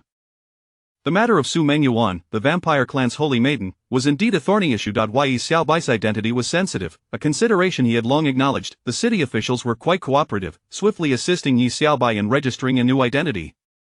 Under the guise of Yi Vida, he entered the train station. "Are you Yi Vida? Please hand over your luggage and follow me." At the ticket checkpoint, Yi Xiaobai had just verified his identity when a cheerful and endearing train attendant came running over. This scene elicited a few raised eyebrows from other passengers. "What a grounded name for such a young man, how casual, why does he get service, where's mine, he must be a supreme VIP, are you even checking tickets?" Yi Xiaobai proceeded through the VIP passage and entered the high-end VIP room, a capsule sleeper equipped with entertainment options for viewing films, a dynamic KTV, and even nostalgic mini-games. How delightful! The mini-games were quite rudimentary and offered little excitement for a seasoned player like Yi Xiaobai. The game titled Capsule Doctor, where one tossed capsules into a bottle, each end displaying different colors, was rather uninspiring. One could throw them horizontally or insert them vertically, and as long as a line of colors was matched, a row of capsules would vanish. Such games were suitable for a casual player but did not pique his interest. He contemplated watching a short film to pass the time. Ding dong, at that moment, the service attendant outside the capsule rang the bell. Yi Xiaobai opened the capsule door, just as the sound of the male and female protagonists kissing echoed from the film. The attendant's face flushed a deep crimson. "Excuse me, sir, what beverage would you like?" Yi Xiaobai pondered for a moment. "How about some juice, is it freshly squeezed?" The attendant nodded affirmatively. "What flavor would you prefer?" Yi Xiaobai scratched his brow. "Then please prepare me a glass of avocado juice."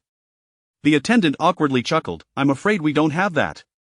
Yi Xiaobai, slightly irked, remarked, "You don't have that? How can your selection be so limited? Fine, then just give me a glass of durian juice." The attendant froze momentarily. How does one even extract juice from durian?" In Dian City, the provincial capital, they arrived at their destination by 5 in the afternoon. The provincial tournament commenced at 6 o'clock, leaving them with just enough time. Many on this train were also participants in the provincial competition. They huddled together, engaging in conversation, attempting to find suitable teammates to form alliances for the challenges posed by Watersea Island. "Are you a contestant too?" A girl suddenly approached Yi Xiaobai, her tall and perfect figure likely catching his attention. "Come here quickly. I just saw him come out of the VIP section, he is not one of us." Her companions pulled her back, and a look of disappointment crossed her face. Yi Xiaobai continued his stride and joined them at the bus stop, drawing their attention. "A VIP is waiting for the bus too?" Yi Xiaobai turned his head slightly and glanced at them with a smirk. "Are you surprised? Even those born into privilege need to breathe air." "Wow!" Instantly, the group's mood soured. "What does he mean by that? Is he looking down on us? I'm from the land of martial saints." Yi Xiaobai merely scoffed, and just then, the bus pulled up right before him. He boarded without hesitation. How unfortunate to find himself on the same bus as them. "Do you think he is also here for the competition?" "Pfft, even if he is, with that personality, he'll never find allies." "But he is quite handsome." On the bus, only 2 adjacent seats remained vacant. Yi Xiaobai settled into one while the others opted to stand. A girl seemed inclined to sit beside him but refrained out of concern for her friend's feelings. Finally, they arrived at the provincial tournament center. Yi Xiaobai rose and exited the bus. "No way, he can't be a contestant, can he?" They all disembarked, luggage in hand, which was rather indicative. "Why does he irritate me every time I see him? Have I become overly sensitive lately?" Curiosity piqued, they followed him, eager to discern which contestant had progressed. "We should discreetly memorize his ID, in reality, we can make his gaming life miserable." "Indeed, let us go, brothers." Upon reaching the tournament entrance, a queue formed for identity verification by the staff. The increase in competitors for the provincial tournament was palpable. Yi Xiaobai presented his identity wristband to the staff. Upon seeing his name, the staff member's expression soured momentarily before granting him access. Put. Someone snickered, can you guess his name? What is it? But alike, he has called ye Vida. Pfft, how down to earth, I have an idea, let us name our alliance Abuse Vida, what do you think? Though somewhat corny, it was quite endearing. Ha ha ha. The staff member was furious. Are you even here to compete? Chapter 62. The provincial competition commences at the heart of the provincial competition. The luxuries and comforts of Anqing were but a distant memory, however. This mattered little to Yi Xiaobai, for his primary concern lay solely in the gaming experience. Soon, the atmosphere of the provincial competition ignited, fueled by the fervent voice of a male host. Welcome, gaming prodigies from all across Xishan, your journey is about to commence, and may you shine brilliantly in the gaming world. Lastly, we hope you enjoy your time in the provincial capital. Let us all shout together, welcome to Tota Yuan. I am your commentator for this year's Xishan provincial competition. My name is Momo. And I am Dandan. Two beautiful female hosts suddenly appeared on the grand screen. The excitement in the venue was palpable indeed. The audience was filled with exceptional talents who had advanced from various regions, each with a chance to progress to the national competition. Clearly, every contestant was exhilarated as they embarked on this dream-chasing journey, having left the familiarity of their hometowns. And now, let us dive into our traditional segment. Our director will randomly select a lucky audience member for a brief interview. Meanwhile, a spotlight began to search aimlessly for a target within the venue.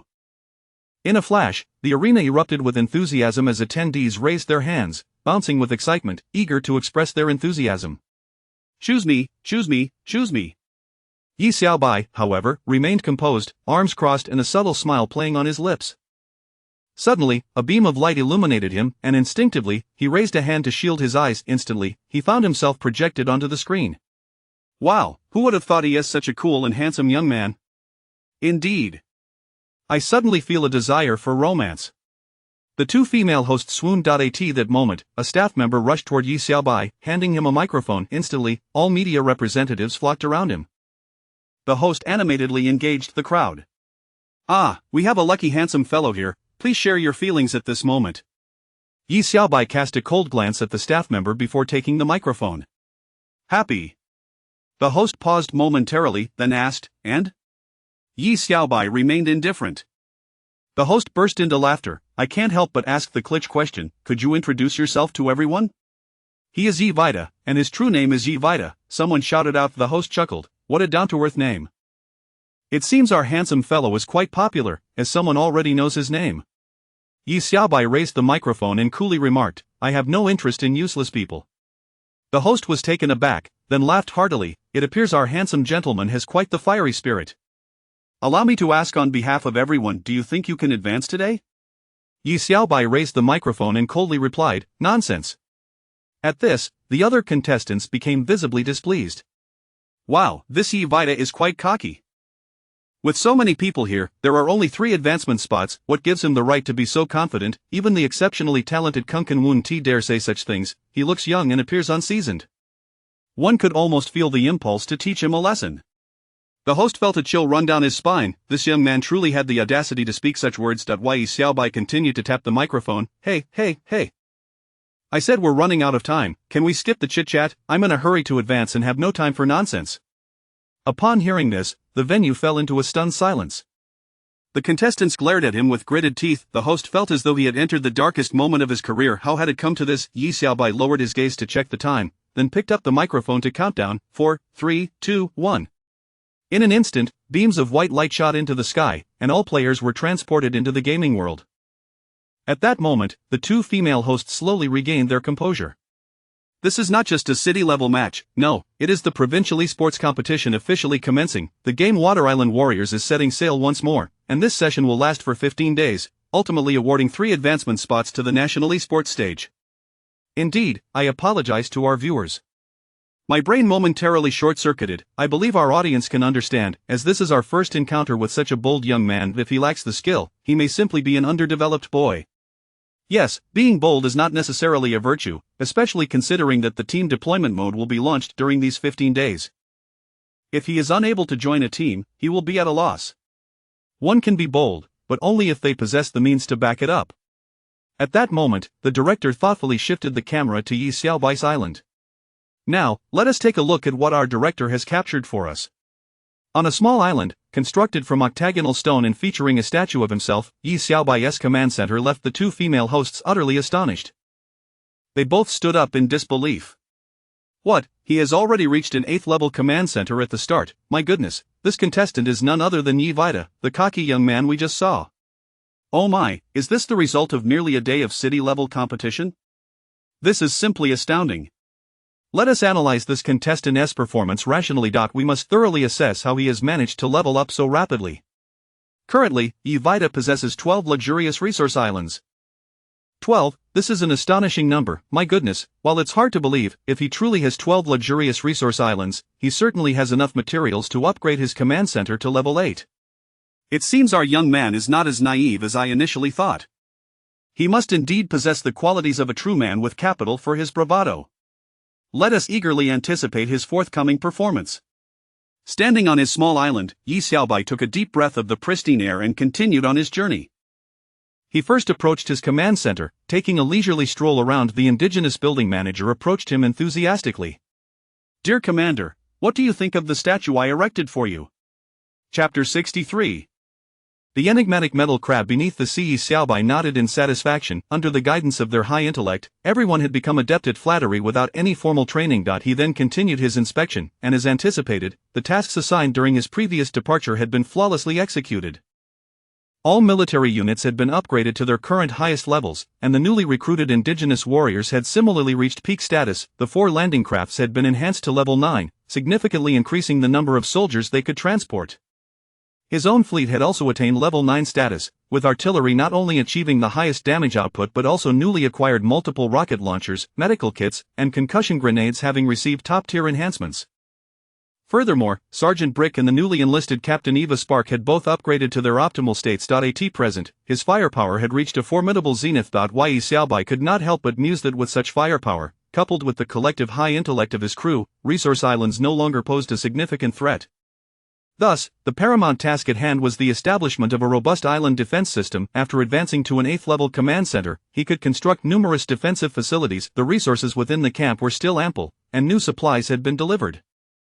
With such an abundance, Yi Xiaobai need not deliberate, he could simply direct the construction efforts. However, upon observing the newly built sniper towers, he was struck by a novel idea and furrowed his brow as he glanced at the indigenous people. Can you replicate these sniper towers exactly? Without hesitation, the indigenous people responded, Certainly, Commander. It is our pleasure to serve you. Yi Xiaobai facepalmed, realizing that he need not confine himself to the rules of the game. These astute indigenous individuals could effortlessly construct sniper towers across the entire island. Consequently, he decided against formulating a detailed plan and instead instructed them to boldly commence construction. They were to report back only when resources ran low. Upon receiving the order, the indigenous people excitedly set to work. If defensive facilities could be constructed in unlimited quantities, why should his landing crafts not undergo extensive enhancements as well? Could additional ships be built? This revelation opened up a floodgate of thoughts for Yi Xiaobai. He felt that compared to the previous idle development he had engaged in, this game truly embodied the essence of passivity. He even entertained the notion that as a commander, he need not personally lead the charge. He could simply dispatch Sergeant Brick and his troops to harvest resources from the islands. Of course, he needed to remind them to adhere to the principle of treating their soldiers with the utmost care and respect to maximize resource acquisition within the limited time frame. After all, returning home to replenish troops was a significant waste of time. He also emphasized the importance of gathering as many resources as possible on the islands, as there might be unexpected treasures to uncover. After imparting his instructions, Sergeant Brick boarded the ship and set sail with his soldiers. In that moment, Yi Xiaobai became the quintessential hands-off manager. Nevertheless, Yi Xiaobai had his own plans. In the previous game, having repelled the villain Harmaman's assault, he had received a thoughtful gift, a diving suit. Yi Xiaobai had long suspected that the world of every island, a hero, was intricately connected to the sea. Thus, he resolved to don the diving suit and explore the depths to see what lay beneath. Would he uncover something remarkable? As fate would have it, Yi Xiaobai had learned basic diving techniques in his past life. While he lacked advanced skills, he was at least capable of ensuring his own safety. Without further ado, he donned the diving suit and plunged into the water. The dim light of his headlamp provided a relatively clear view.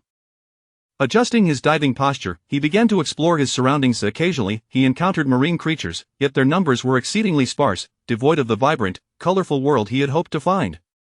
The diving suit's operational depth ranged from 100 to 200 meters, the maximum limit for human tolerance to water pressure. Determined, Yi Xiaobai continued to descend. Before long, he found himself at the ocean floor. Oddly, there were no reefs or seaweed, just an eerie emptiness that conveyed a sense of lifelessness. However, strange sounds echoed around him, resembling the sound of a hammer striking stone. It was certainly not a noise produced by any marine creature. Following the sound's direction, Yi Xiaobai swam closer, nearly navigating in darkness due to the faint light. He then discovered a massive metal column, from which the sound emanated. This revelation intrigued Yi Xiaobai. It appeared that there was indeed something beneath the sea, as the sound and frequency could only have been generated by human intervention. He proceeded to climb along the tubular object and reached its terminus, where he found 8 similar tubes converging at a large circular disc. As he continued to explore, Yi Xiaobai discovered a symbol upon the disc. It was the military flag of Harmomon. Astonished, he realized that he had uncovered Harmomon's flag beneath his own island. Player Yi Xiaobai had unearthed a clue regarding the worldview of every island. A hero, the giant metal crab of Lieutenant Harmomon, lurked beneath the island. The progress of the worldview's unraveling had reached 6. Caution was advised. He must avoid detection by Harmomon's patrols. What lay before him was indeed a colossal metal crab, and the 8 appendages he had touched earlier must belong to this very creature. His island rested upon the back of this metal crab, and it was none other than Harmomon's creation. Just then, Yi Xiaobai was startled to see several bright lights appear in the depths. They must belong to Harmomon's patrols. If Harmomon were to discover that he had stumbled upon some of his secrets at this moment, it would certainly lead to a grave incident. With too many uncertainties at hand, it was prudent to retreat. Yi Xiaobai promptly chose to swim back to shore. "Hey there, mate, it seems you enjoy diving as well." Yi Xiaobai removed his mask and looked up to find Captain Eva Spark, smiling broadly and extending a hand toward him. As the newly recruited hero, she had yet to be assigned a combat mission, thus remaining on the island. Yi Xiaobai took her hand, allowing her to pull him ashore, and together they sat upon the sandy beach. As a hero of every island, a hero, she might possess valuable insights. "Do you also have a passion for diving?" "Of course, but looking at you, it's clear you're a novice. If you wish to dive, it's best to explore the deep sea. There's little of interest down here." Chapter 64 of The Strange Heroes of Every Island, The Good and Evil Factions. Are you aware of the situation below? Yi Xiaobai inquired. This is the mainland area. Beneath is a continent submerged in seawater, devoid of any marine life that would venture here. If they were to go anywhere, it would be to the deep sea region. The mainland? Yi Xiaobai gasped in astonishment.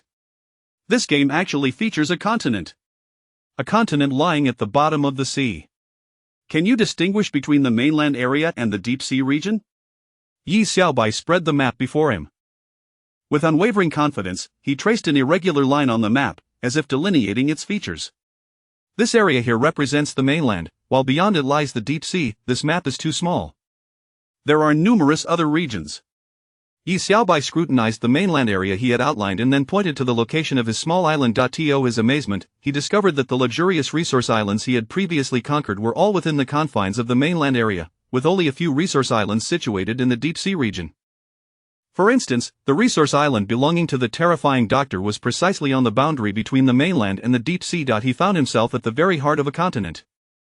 No wonder the resource islands within the mainland area were so bountiful. Suddenly, a bold hypothesis struck Yi Xiaobai. Could it be that the colossal iron crab beneath his island was intended for mining? If that were the case, it would elucidate why the resource islands on the mainland were so extraordinarily rich. As for the deeper intricacies, Captain Eva Spark was in the dark. He was also unaware whether this continent had been submerged by seawater or if it had always been like this. As he suffered from amnesia, however, he held a vague recollection of someone named General Zhao, who seemed to be of great significance, though he could not articulate why. In the ensuing moments, Yi Xiaobai resolved to accompany Captain Eva Spark within the confines of his island to search for any suspicious locations or potential entrances. Knowing that the enemy lurked beneath his small island was profoundly unsettling. Perhaps there would be traces or clues left behind. The front of the island served as his home base, which was completely transparent, leaving no room for subterfuge. Thus, the only area that might warrant suspicion lay beyond the rocky hills. Yi Xiaobai and Captain Eva Spark ascended to the summit, where upon peering down, they beheld a lush forest. They exchanged glances before continuing their descent. The forest was not extensive, allowing them to traverse it swiftly. Upon reaching the edge of the woods, Yi Xiaobai heard voices engaged in conversation. He gestured for Captain Eva Spark to be quiet and cautiously advanced. They encountered a woman conversing with a burly man. "Minor, can we not lower the price any further?" "No, I am secretly making this deal with Officer Hamilmon. If discovered, I could face execution." Very well, I will take the dark crystal and all these stone blocks and iron. Wishing you a prosperous business, let's prosper together. The woman was clad in a yellow leather outfit and donned a yellow hat. Yi Xiaobai quickly recognized her as the enigmatic merchant who piloted a red nuclear submarine to sell goods to players. Conversely, the miner appeared to be an operative working with the colossal iron crab below, likely a leader.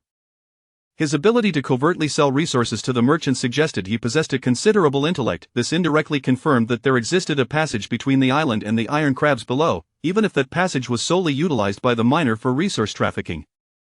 It was an unexpected discovery. The mysterious merchant held little significance for Yi Xiaobai, thus he decided to follow the miner discreetly. At last, they witnessed him lifting a patch of grass to reveal a concealed entrance, then descending into the depths below.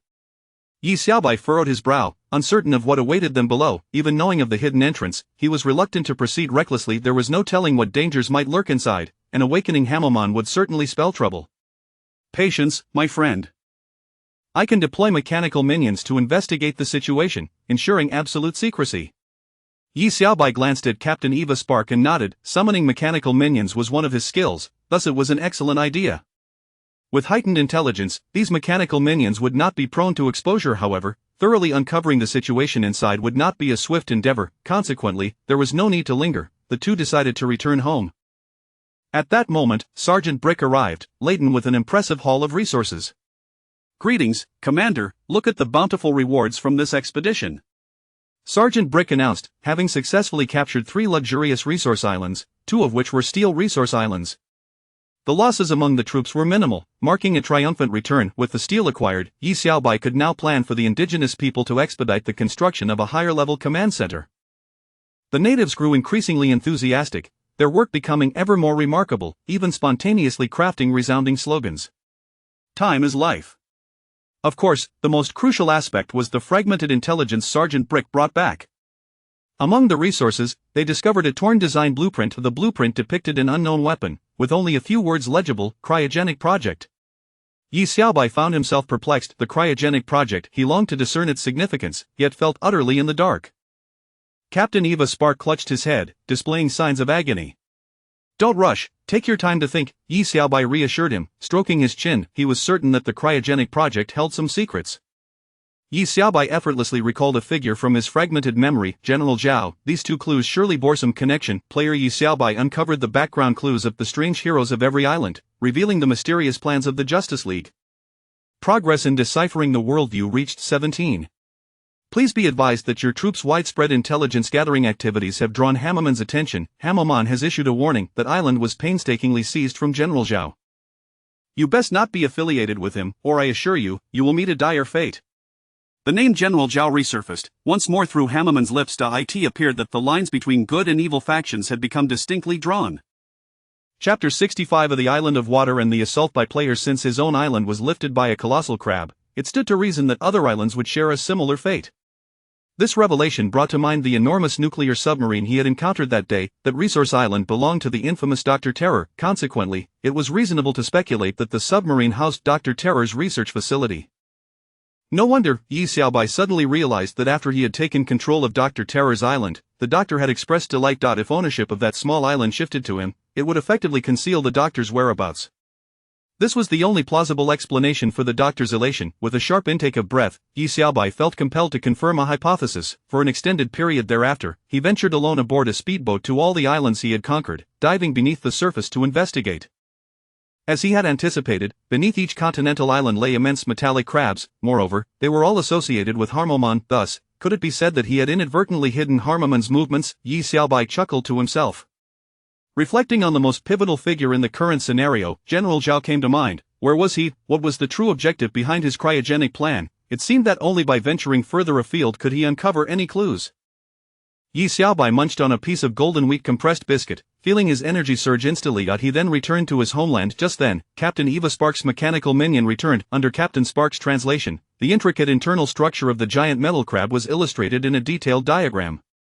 The interior of the crab comprised multiple layers, each equipped with an intricate defense system. The uppermost layer housed numerous energy pools. If all went according to plan, these energy reservoirs should power the entire mining complex. Naturally, the defenses on this level were formidable, brimming with highly lethal and devastating weaponry. Just the top-tier giant cannons numbered more than 10. not to mention the rocket launchers and explosive projectiles, which posed even greater threats. Although his forces were undoubtedly among the best in the game, they were still insufficient to destroy the giant crab. Furthermore, even if he could annihilate it, it was not yet the time to sever ties with Harmomon. The game had a long duration ahead, providing ample opportunity to bolster his forces. Please be aware that your resource island is under attack from other players. An alert suddenly blared, interrupting Yi Xiaobai's thoughts of expansion. A smile crept across his lips. Just as I was preparing to march forth, an opponent has chosen to confront me directly, saving me the trouble of devising a strategy. His expression brightened as he quickly transitioned his combat units into a state of readiness. Such remarkable efficiency. Simultaneously, two female streamers, still rubbing the sleep from their eyes, entered the broadcast booth. Due to the lengthy duration of the match, the streamers needed to take turns. It was just the right moment for these two female hosts to step in. After exchanging pleasantries, the director began to switch the camera feeds. Which player are you most eager to see perform? Well, naturally, it must be the illustrious Yi. Indeed, Yi has certainly delivered some breathtaking moments. I can't help but ponder why Yi is so far ahead of the other competitors. There must be a reason. Care to elaborate?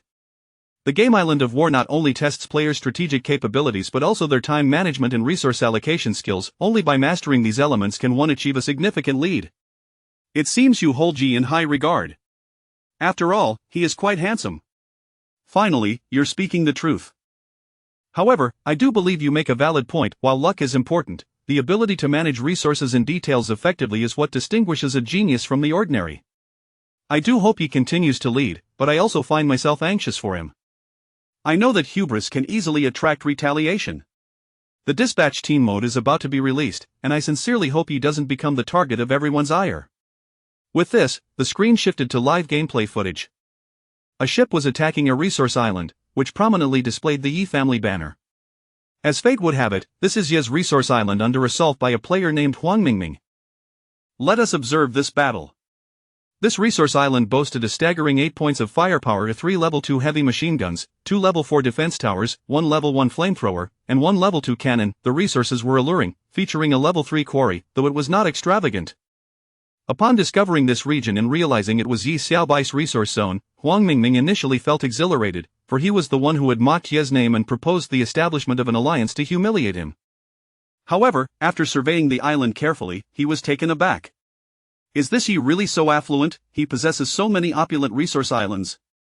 Furthermore, the defensive capabilities were formidable. It was worth noting that he currently commanded only a level 7 ship and 3 level 6 landing craft, affording him a limited troop capacity. Thus, after a thorough reconnaissance, he gritted his teeth and resolved to assault the weakest resource island he could find. After much deliberation, he opted for a human wave tactic, deploying 21 infantry soldiers. The attack commenced. We see Huang Mingming preparing to assault Yi Xiaobai's resource island. It appears he has chosen a human wave strategy. Utilizing 21 infantry soldiers to engage in direct confrontation was indeed a bold move. This is a classic approach. The infantry could potentially circumvent the damage from the 2 heavy machine guns and 1 flamethrower by flanking the command center. However, this would necessitate enduring the fire from the sniper towers and cannons. Indeed, the losses could be catastrophic. It seems Huang Mingming has chosen to go all in, determined to capture this resource island. Subsequently, Huang Mingming maneuvered his troops around to the rear of the command center using guided missiles. He then directed his soldiers to concentrate their fire on the command center, but under the dual assault of a defense tower and cannon, his ranks were rapidly thinning. At that moment, the director abruptly switched the camera feed, revealing Yi Xiaobai landing at the player's base, leaving both hosts momentarily stunned. Chapter 66, The island's hero is captured by a mechanical arma. The art of cunning is indeed profound. The illustrious Yi has made a decisive choice, launching a direct assault on Huang Mingming's base.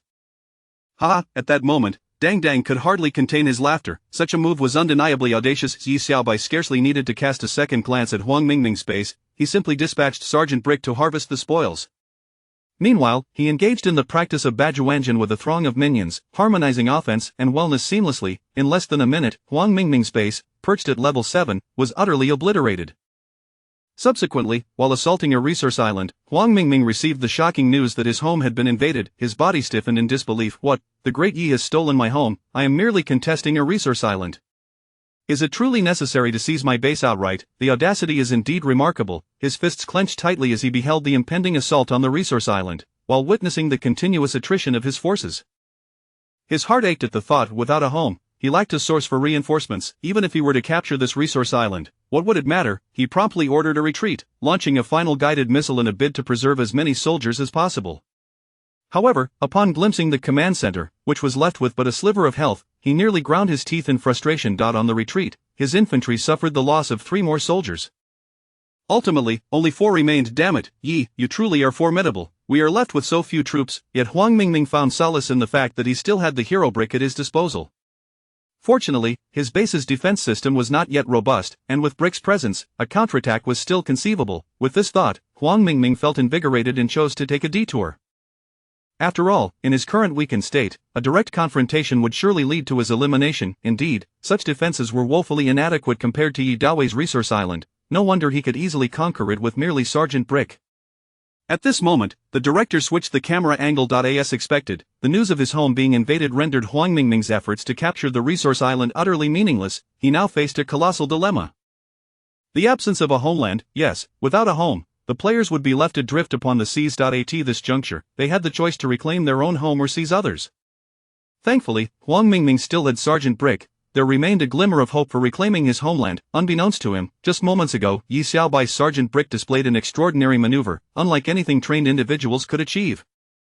Regardless, Huang Mingming still harbored a flicker of hope. The director continued to switch the camera angle. On the screen, the Yi family flag soared high. Then, a miraculous scene unfolded. Yi Xiaobai commanded the island's natives to commence the construction of defensive structures. In an instant, a series of level 1 defensive towers began to take shape. What? The host, Momo, was stunned. How could so many defensive towers be constructed? Dang shared the same astonishment. This game operates under specific mechanics. Such an action was truly eye-opening. Meanwhile, the live chat erupted with excitement. What on earth is happening? How can so many defensive towers be constructed? What sorcery is this? This young man truly knows how to play. Dang snapped back to reality, pondering aloud. I believe this must be a game bug. Only a gaming prodigy could execute such a feat. We have witnessed a true genius. It is simply unbelievable. I am eager to know Huang Mingming's reaction upon witnessing this in the game. At that moment, Huang Mingming cautiously approached his small island, peering through his binoculars. To his astonishment, he discovered that Yi Xiaobai's ship had not yet departed. Logically speaking, after capturing his island, there was no reason for Yi to linger so long. Thus, he boldly moved closer, glancing at his small island, only to be struck with disbelief. What the hell? Why are there so many defensive towers? Is this a wholesale operation? Huang Mingming stood agape, even questioning his own perception. Rubbing his eyes and looking again confirmed his fears. It was real. Yi Xiaobai had not hurried to depart. On one hand, he was fortifying his defenses, ensuring that the spoils of his conquest would not be reclaimed. On the other hand, he sought to thoroughly investigate the island for any valuable clues. Yi Xiaobai dispatched all his soldiers to conduct a meticulous search, leaving no stone unturned. Meanwhile, he donned a diving suit and plunged directly into the ocean. This spectacle caused Huang Mingming's eye to twitch. Was Yi here to play a game or to go on vacation? It was utterly absurd to see someone diving into the sea. At this juncture, Huang Mingming had no choice but to retreat, with only one path left: to reclaim someone else's homeland. Nevertheless, he found solace in the fact that he still had some contacts who could assist him. As Yi Xiaobai descended into the depths, he discovered, just as Captain Eva Spark had stated, that the underwater realm was far more exhilarating than the mainland, teeming with vibrant tropical fish and a myriad of marine life. Strangely, however, when they approached the area beneath the island, they instinctively scattered as if encountering something fearsome. Suddenly, Yi Xiaobai felt the water roiling, waves crashing against him. Then, a blinding light illuminated the entire aquatic expanse. Yi Xiaobai gazed in astonishment at the source of the light, where a figure resembling a military officer was staring directly at him. In an instant, a mechanical arm seized Yi Xiaobai, and he felt a violent tremor coursing through his body, rendering him momentarily unconscious. Abruptly, a cacophony of voices filled his ears, startling him awake. Wake up, get up! Yi Xiaobai shook his head, turning toward the source of the voice. A round-faced girl, clad in an impenetrable suit of armor, scrutinized him intently. Raising an eyebrow, Yi Xiaobai retorted, If you want me to get up, then answer me one question. The girl hesitated. What question? Yi Xiaobai grinned, Considering your tight attire, how do you manage when nature calls? The girl's eyes twitched in response. Chapter 67 of the agreement between the Island of Water and General Zhao. She is my daughter, she will not eat. At this moment, a male officer approached. You must be General Zhao. Yi Xiaobai rose to her feet. Indeed, that is I. General Zhao stood tall in place. Yi Xiaobai nodded. It seemed her assumption was correct. Dad, why are you here, mech girl? She rushed towards the general, a look of concern etched upon her face. It's fine, anyone who can find their way here is not to be underestimated. Besides, I have looked into you, to have made that madman Hamilmon eat humble pie is quite impressive. General Zhao regarded him with calmness. Yi Xiaobai smiled. I, too, am rather surprised to encounter you here. However, I cannot definitively ascertain whether you are friend or foe. General Zhao responded. Yi Xiaobai shrugged. I have no means to prove that. You are quite intriguing. Flattery, she replied. What is your purpose for diving into these waters? If I were to say that I am deciphering the worldview, would you believe me? Worldview? Are you not a resident of this world? Yi Xiaobai was taken aback. What do you mean by not? You are not one of us? Yi Xiaobai countered. It appears you are like Hamilmon and his ilk, here for resources. Yi Xiaobai pursed her lips. If I were to claim I am a deity here to save this world, would you believe it? General Zhao replied solemnly. What could you possibly use to save it? Our world has been submerged by the sea. Yi Xiaobai raised an eyebrow, suddenly enlightened. No wonder there existed a continental zone and a deep sea zone. This world once had land, now merely cloaked by water. Player Yi Xiaobai discovered clues regarding the worldview background of Island of Water, the unique warriors, a world submerged by a great flood, progress in worldview decryption, 21. A great flood? Yi Xiaobai was momentarily stunned. This hint evoked thoughts of the Frozen Project. This world was indeed inundated by a vast deluge, and General Zhao was one of its inhabitants. His Frozen Project likely aimed to restore the continent, to rid the world of the excess water that had engulfed it. This seemed the most logical explanation. Player Yi Xiaobai uncovered clues regarding General Zhao's Frozen Project, progress in worldview decryption, 34. It truly was the case. Upon hearing the reminder, Yi Xiaobai felt elated. Thus, it seemed the situation would become significantly easier. General Zhao, at the very least, we now share a common enemy. Hamilmon. Upon hearing this, General Zhao's pupils narrowed slightly. What do you wish to convey? Yi Xiaobai replied with a smile. It is quite simple. Let us unite to vanquish Hamilmon. Vanquish him, with what means? At that moment, the mech girl cast a doubtful glance at Yi Xiaobai. If you could defeat Hamilmon, you would not have needed to wait until now. Having one more ally always opens another avenue. General Zhao, composed, furrowed his brow as he gazed at Yi Xiaobai. We may join forces, but I must witness your capability to combat Hamilmon. To this, Yi Xiaobai pinched her chin thoughtfully, then lazily smiled. Grant me 5 days to prepare, and I shall demonstrate my prowess. Very well. General Zhao readily agreed. You have persuaded General Zhao, thus subtly advancing the progress of decrypting the game's worldview. You received substantial rewards from General Zhao. 88 hidden ordinary landmines. Wow! Yi Xiaobai exclaimed in delight at this unexpected boon. Consequently, General Zhao safely escorted Yi Xiaobai away. Dad, aren't you worried about the mech girl? She began, but was halted by General Zhao. Dad, are you not concerned that he may merely be seeking an excuse to expand and collude with Hamilmon? General Zhao took a few steps forward, stating, I will closely monitor his every move. He speaks the truth. We indeed require assistance. At this moment, Yi Xiaobai was largely devoid of logic. What remained was considerably simpler. Yi Xiaobai smiled, and now that the intentions of the righteous faction were clear, it was merely a matter of engaging in war with Hamilmon. However, Hamilmon's strength was indeed formidable. Those numerous giant crabs possessed impressive defenses. The crabs also served as a resource for Hamilmon. If they could be subdued, it would allow for a grand alliance with General Zhao to launch a counteroffensive against Hamilmon. Thus, what was needed now was manpower. An abundance of it. Yi Xiaobai was not lacking in resources. All that remained was time lost in thought. News arrived. 3 warships were advancing towards the island they had recently seized. Yi Xiaobai, peering through binoculars, observed the surface of the sea. A smile crept onto her lips. As she contemplated how to expand more swiftly, assistance was arriving fortuitously. It seemed she was quite popular. Thereafter, after instructing the natives on various matters, Yi Xiaobai boarded her warship. At this moment, 2 female streamers, freshly assigned, were preparing for their roles, and now, at this particular juncture, the most captivating spectacle was undoubtedly the initiation of the dispatch team mode. Indeed, the dispatch team mode was poised to create various opportunities for players, allowing them to unite and venture out to gather resources, which would undoubtedly be thrilling. Yes, indeed, we see the director switching the camera for us. Let us take a look. Suddenly, the camera revealed 3 ships sailing side by side across the ocean. The name of their alliance was rather peculiar, the Great Torment Alliance. One wonders if this holds specific connotations, perhaps with a pointed focus. We observed a familiar face among the alliance, Huang Mingming. It appears that after Yi Xiaobai seized his homeland, he did not falter. Not only did he reconquer a new home, but he also established an allied army. He seems to be a player of considerable resilience. Indeed, however, it appears yes, as expected, a deep-seated vendetta. He has returned for vengeance. Additionally, he has brought his brotherhood along to exact retribution. I now find myself somewhat concerned for Yi Xiaobai. Indeed, although Yi Xiaobai's island has established an impressive number of Tier 1 defensive towers, faced with 3 players and their ample forces, there still exists a chance for breach. At this moment, the streamer, Dang Dang, suddenly furrowed her brows. Wait a minute, Yi Xiaobai's course is awry. Not merely awry. It seems he is attempting to flee?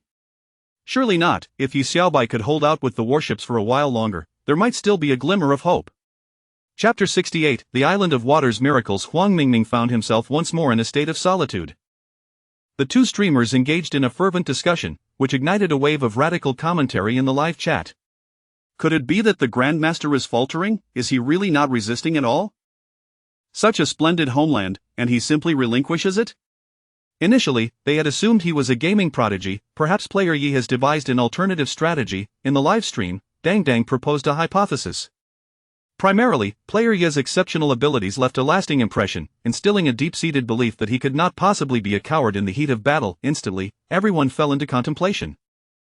It indeed seemed plausible. A momentary tranquility enveloped the chat as they analyzed the situation. The scene shifted. Huang Mingming invited his 2 companions to his deck. Brother Huang, this island is brimming with level 1 defensive towers. His 2 subordinates were initially filled with skepticism. After all, how could anyone construct a screen filled with level 1 defensive towers? If that person were not a gaming genius, they must be cheating. Of course, the notion of cheating did not exist in this world, and they found it hard to believe in such a gaming prodigy. However, when they finally laid eyes on the island through their binoculars, their doubts were dispelled. Brother Huang, we concede, you were right. A genius like him must be eliminated, or he'll pose an endless threat. Huang Mingming laughed heartily. Poor Yi, he doesn't have as many good brothers as I do. With our combined forces, we can easily pave the way with artillery and take him down. But, one interjected, I see Player Yi still on the island. If he mobilizes his forces, could we handle it? Huang Mingming chuckled. He just captured my homeland. He must have suffered significant casualties. Moreover, he has no time to replenish his troops. Even if he does engage, he won't pose much of a threat to us. He confidently asserted, and his 2 subordinates nodded in agreement. At that moment, one subordinate picked up the binoculars again and gazed toward the island. Suddenly, with an exclamation of surprise, he said, Brother Huang, you're brilliant. Look, Player Yi has retreated. Upon hearing this, everyone eagerly grabbed their binoculars to observe. Ha, he has given in. Brother Huang is indeed wise. Now there's no threat at all. That island must hold countless resources he cannot take with him. We struck gold. Laughter erupted among the 3, and they swiftly advanced. Finally, the trio of ships reached the waters surrounding the island. Following their relentless bombardment and raucous laughter, a horde of infantry surged toward the island. We could see the battle commencing. At this juncture, the 2 streamers became increasingly excited. After the initial round of bombardment, it was evident that numerous level 1 defensive towers on the island had been destroyed. Many infantry soldiers charged forward, clearly employing a brute force strategy. But where was Player Yi? Had he truly departed? At that moment, Dang Dang was more anxious than Player Yi himself. The director skillfully began to search for Player Yi's camera. Has he really retreated? Has he simply given up? Dang Dang found it hard to believe. However, at that instant, Momo furrowed her brow, sensing something amiss. Wait, if Player Yi intended to retreat, he shouldn't be heading in this direction. Dang Dang suddenly realized, you're right. He should be heading home. Is he instead moving toward? Indeed, he is advancing toward Huang Mingming's second new home. The 2 female streamers stood up in excitement, yet, after a moment, confusion returned. But is it wise to abandon the larger prize for the smaller one? Does Player Yi possess some secret weapon? Just as this question arose, the scene in the game shifted, and Huang Mingming's trio faced a sudden rout. What on earth happened? Due to their focus on finding Player Yi's camera, the 2 female streamers missed the unfolding battle on the island. Oh no! Why are they retreating, and in such disarray? This was unexpected. It should have been a certain victory, because the game was live-streamed in real time without a replay function. This moment became a profound mystery for all viewers. Yet, it marked the darkest hour for Huang Mingming and his companions. Initially, the 3 brothers were celebrating their imminent victory, but none anticipated the sudden eruption of deafening explosions from the island. They were left simultaneously stunned. What is this? Landmines? Where did all these landmines come from? Brother Huang, what do? We lost half our forces in an instant. Huang Mingming felt a tightness in his chest, clenching his fists, intending to assess the situation further. Landmines were a common occurrence, but how many were there? Thus, he chose to wait, believing they still had a chance to seize the island, albeit with greater casualties. However, the next moment brought another wave of relentless bombardment. Huang Mingming was utterly flabbergasted. How can there be so many landmines? Countless soldiers fell once more. Retreat!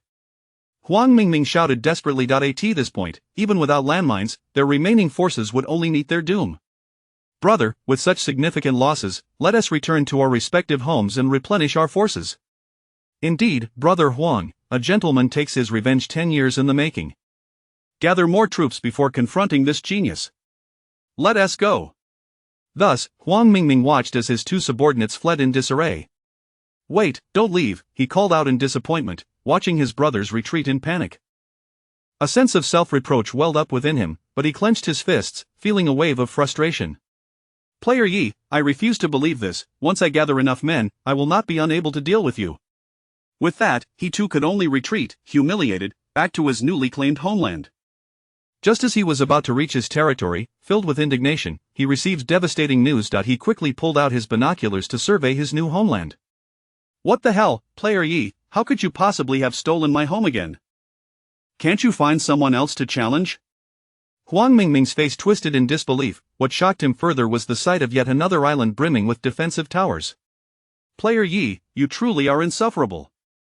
Once again, he found himself a solitary figure. Upon counting his remaining forces, he discovered he had a mere 4 infantry left, yet, even more alarming was the realization that his ships were heading straight for him. Chapter 69 The Dominance of the Water Islands hero. Upon sighting Yi Xiaobai's vessel advancing towards him, Huang Mingming felt a chill run down his spine.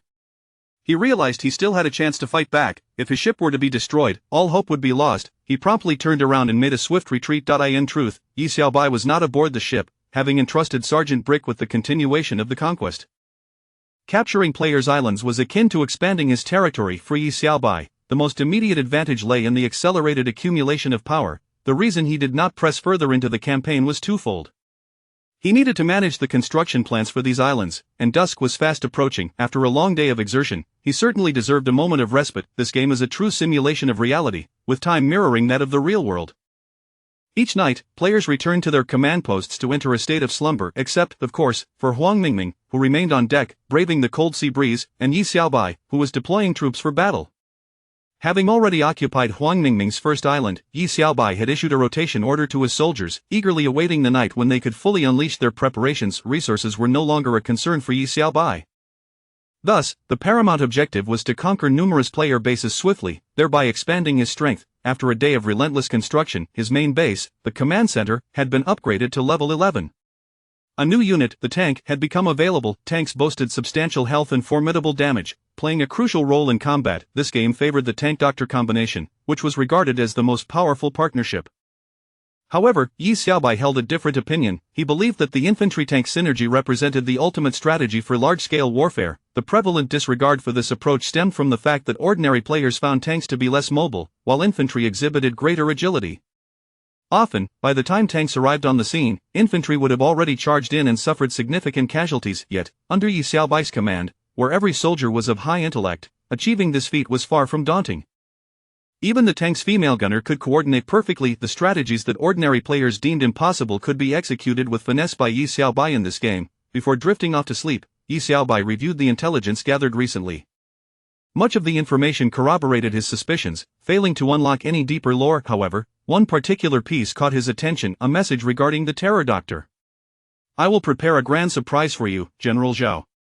Upon reading this, Yi Xiaobai furrowed his brow. Was there a connection between General Zhao and the Terror Doctor? This message had been acquired from the resource island belonging to the Terror Doctor that he had captured that day. It brought to mind the colossal nuclear submarine. The Terror Doctor was undoubtedly a pivotal character within the game, warranting further investigation. Lieutenant Eva Spark conducted an internal reconnaissance of the Terror Doctor's nuclear submarine, meticulously examining all defensive systems. After thorough analysis, Yi Xiaobai smirked, realizing that infiltrating the submarine was not a formidable challenge. Although the submarine's interior defenses appeared intricate, 70% of them were practically ineffectual. One had to wonder if the pterodactyl was lacking in intellect. Dispatching tank troops would ensure that within 5 minutes, they could obliterate the core area of the submarine. Crucially, the pterodactyl was likely inside, engaged in some nefarious research. The mechanical minions had exerted their utmost, leaving the execution of the plan to seize the submarine and, ideally, capture the pterodactyl, an essential figure who could unravel numerous mysteries. Thus, the most important task for tomorrow was this endeavor. Closing his eyes, Yi Xiaobai soon found himself in a deep slumber. Upon awakening, he discovered a substantial influx of experience points and unexpectedly completed an achievement. Congratulations, player Yue De, for successfully capturing 10 player islands. Achievement unlocked: Junior Overlord of the Seas. Additional rewards: 3,000 experience points. Game rewards: all unit defense capabilities increased by 25. Real world reward: diamond level active skill, Dominance of the Overlord. Skill description: upon activation, this skill can temporarily suppress the will of enemies while simultaneously granting allies a 330-point enhancement to all attributes, accompanied by a sturdy effect lasting 15 seconds. Skill cooldown: 60 seconds. The sudden reward left Yi Xiaobai in high spirits as he awoke. This new skill, Dominance of the Overlord, elicited an exclamation of astonishment from him. A diamond level active skill, it surpassed the Dance of Fury by several magnitudes. Although he currently had no available skill slots, replacing Dance of Fury with Dominance of the Overlord was certainly a viable option. Dominance of the Overlord could be considered an upgraded version of Dance of Fury, and since his skill slots did not impose restrictions on skill levels, it was merely a matter of survival of the fittest. Moreover, a silver-level skill could fetch an exorbitant price on the market. Stepping outside the command center, Yi Xiaobai inhaled deeply, savoring the fresh air. He then joined his soldiers in practicing the 8 brocade exercises. Given his current prowess, aside from addressing the enigma of the world, no player posed a threat to him. Sergeant Brick had transformed into an exemplary maritime conqueror. Feeling invigorated, Yi Xiaobai set about preparing for the pterodactyl's nuclear submarine. To this end, he dispatched Lieutenant Eva Spark, well versed in the terrain, to lead the freshly trained tank battalion in their assault. Within less than an hour, Yi Xiaobai received jubilant news. Congratulations, player, for successfully capturing the pterodactyl's nuclear submarine. You have acquired a new item: 1 nuclear submarine, equipped with 60 torpedoes and 4 small nuclear warheads. A wealth of intelligence has been obtained. The pterodactyl has fled, leaving a message: I am truly mad. Mad for turrets, mad for sea turtles, yet I am undeniably clever and always above you. Pterodactyl's affinity towards you: 10. Yi Xiaobai smirked. The pterodactyl was indeed a curious character. Shortly thereafter, Lieutenant Eva Spark returned with a plethora of intelligence. Chapter 70 of the enigmatic battlefield of every island, a fiery inferno at sea. Upon receiving the intelligence, Yi Xiaobai commenced a meticulous examination of the information, ultimately amalgamating it into a coherent thread of insight, one clear lead and another shrouded in ambiguity. It was evident that General Zhao had indeed interacted with the notorious pterodactyl, yet no agreement had been forged between them. The intelligence previously acquired had proven to be a mere diversion, devoid of any substantial value. Remarkably, the pterodactyl was not of this world, yet he maintained a transactional relationship solely driven by self-interest with Harmomon. His pension lay in employing vast resources to further his own research endeavors. The colossal crab mech beneath the sea was his creation, exchanged for considerable resources from Harmomon. Furthermore, he was engaged in 2 more ambitious projects for Harmomon, one involving a turret and the other a sea turtle. These 2 terms had resonated with Yi Xiaobai during the completion of his tasks. When he chanced upon a message from the pterodactyl, they seemed familiar yet utterly foreign. What did the turret signify, and what did the sea turtle represent? Regrettably, the pterodactyl had eluded capture. On a brighter note, a mechanical creature had been left behind in the submarine that the pterodactyl had escaped in. Provided the right parameters, Captain Eva Spark could pinpoint its exact location.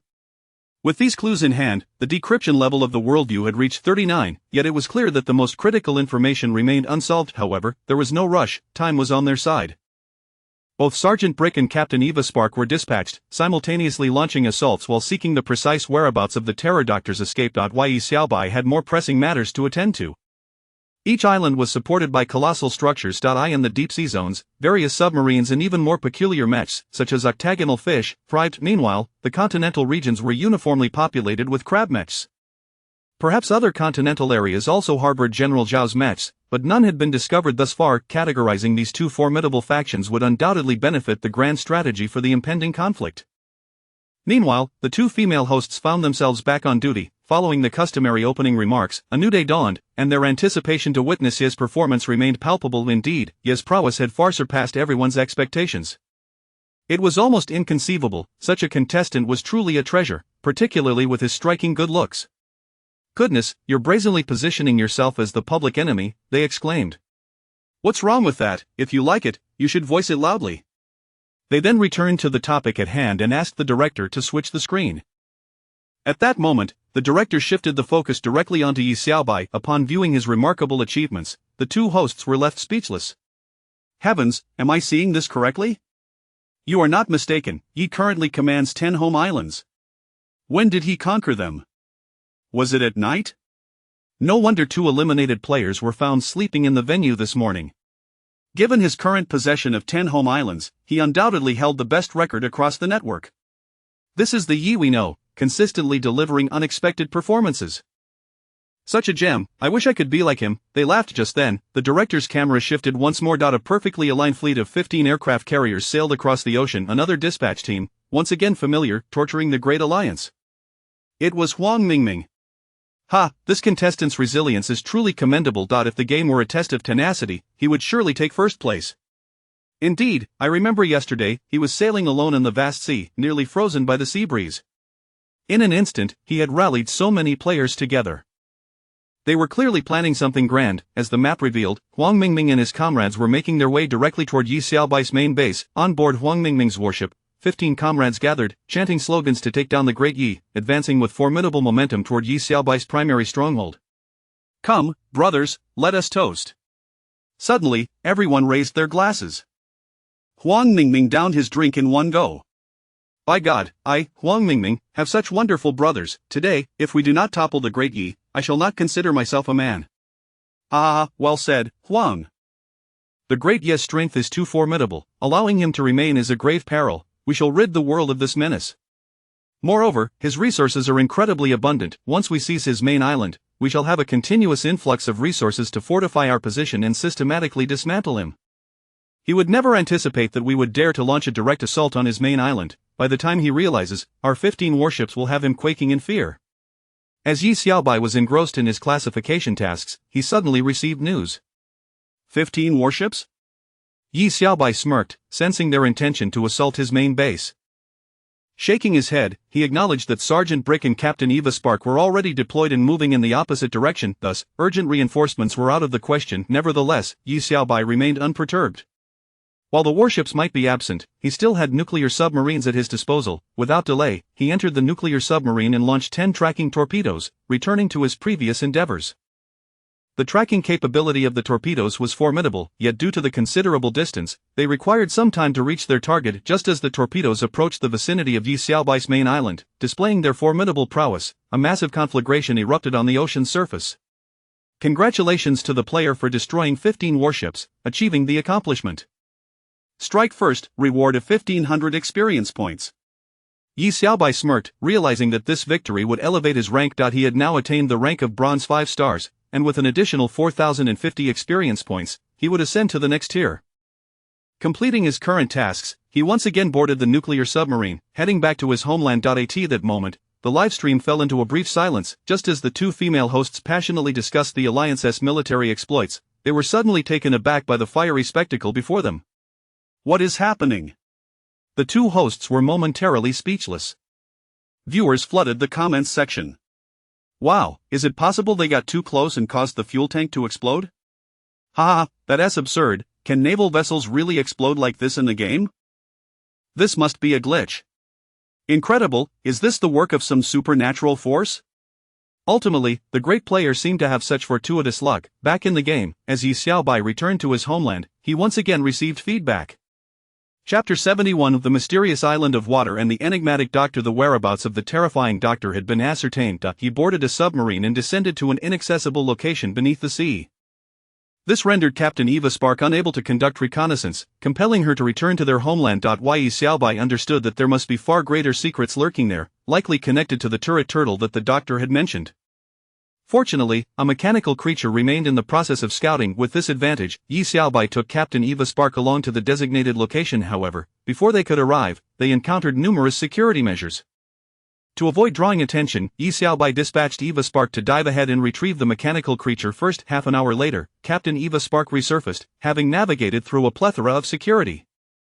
The extensive precautions only solidified Yi Xiaobai's conviction that this place harbored significant secrets. A nuclear bomb could annihilate the site, but Yi Xiaobai was uncertain whether such destruction would sever many vital clues. Thus, he opted for prudence and returned home. Yi Xiaobai, as a player, discovered the narrative threads of the game Island of Water and Soldiers, particularly the giant turtle and the colossal turtle spaceship, achieving a 66 completion in the decryption of the game's lore.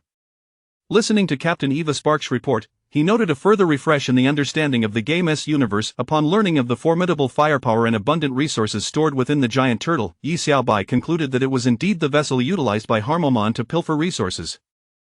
However, its dimensions were astonishingly vast, lying dormant on the ocean floor, continuously receiving resource shipments. Yi Xiaobai felt fortunate that he had refrained from launching a nuclear strike. Even if he had, it would not have obliterated the turtle completely and could have inadvertently alerted Harmomon. Currently, the game's narrative seemed remarkably clear. Ultimately vanquishing the turtle, defeating Harmomon, and uncovering the nature of the turret were essential steps toward realizing General Zhao's cryogenic plan and restoring the planet to its original state, thus fully decoding the game's universe. However, Yi Xiaobai's strength remained insufficient, necessitating at least 3 more days of development to have a chance at contending with Harmomon. In the ensuing days, Yi Xiaobai fervently dispatched troops, preparing to seize numerous player bases, confident in the intelligence of his forces. As the provincial tournament entered its 3rd day, the game Island of Water and Soldiers experienced extreme instability, prompting the Gaming Security Inspection Department to take urgent note. The game Island of Water and Soldiers is facing numerous instability factors, causing a nationwide blackout of the game footage. How could it be this severe? How many players are currently trapped inside? 132 players. Upon hearing this number, the chief was taken aback. Logically, a provincial tournament should not leave only 132 players remaining. He furrowed his brow. Investigate which player has eliminated the most contestants. The player is Yi Vida, hailing from Ansheng, who has already eliminated over 600 players. Over 600? The chief was astounded.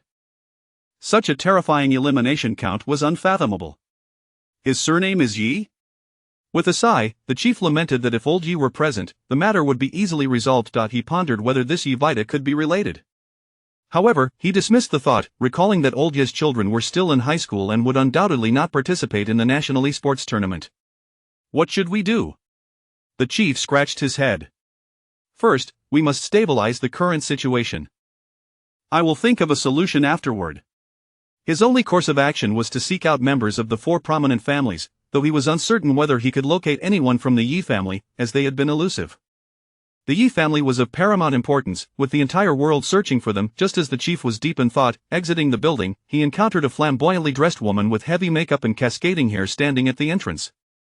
The woman, upon seeing the chief, rushed forward and perfectly tripped beside him, letting out a coy exclamation that caught his attention. However, after a brief glance, the chief hastily departed. He had no idea what her intentions were. Noticing his departure, the woman's expression shifted, and she quickly got up to pursue him. Old Xiao, she called out in a masculine voice. Good heavens! The chief was momentarily startled, but upon further inspection, he paused and turned to face her. Who are you? It's me, old Yi. She removed her headpiece to prove her identity and even playfully presented a bun from her chest. By the heavens, old Yi! The chief recognized her, astonished. What on earth are you wearing? Old Yi donned her headpiece again, her expression tinged with bitterness. What do you expect? If I don't dress this way, I'll be targeted. Why have you suddenly appeared? Wasn't there a malfunction in the tournament? Yes. The chief, still flustered, tried to maintain distance. I saw the news and came dressed like this to find you. Surprising, isn't it? The chief's lips twitched. Surprising my foot, don't come near me, I am a public figure. Old Yi frowned. Old Xiao, are you playing with me? Don't you need me now more than ever? Yet you're dressed like this. We should meet elsewhere, the East City prison is the safest. Old Yi glanced at her attire. All right. They reached an agreement, the two met at the East City prison. What is going on? Why are there so many malfunctions lately? Isn't it due to your Yi family going on strike, causing distress for us ordinary folks? I had no choice. Right now, Shanshan is still trapped in the two-dimensional game.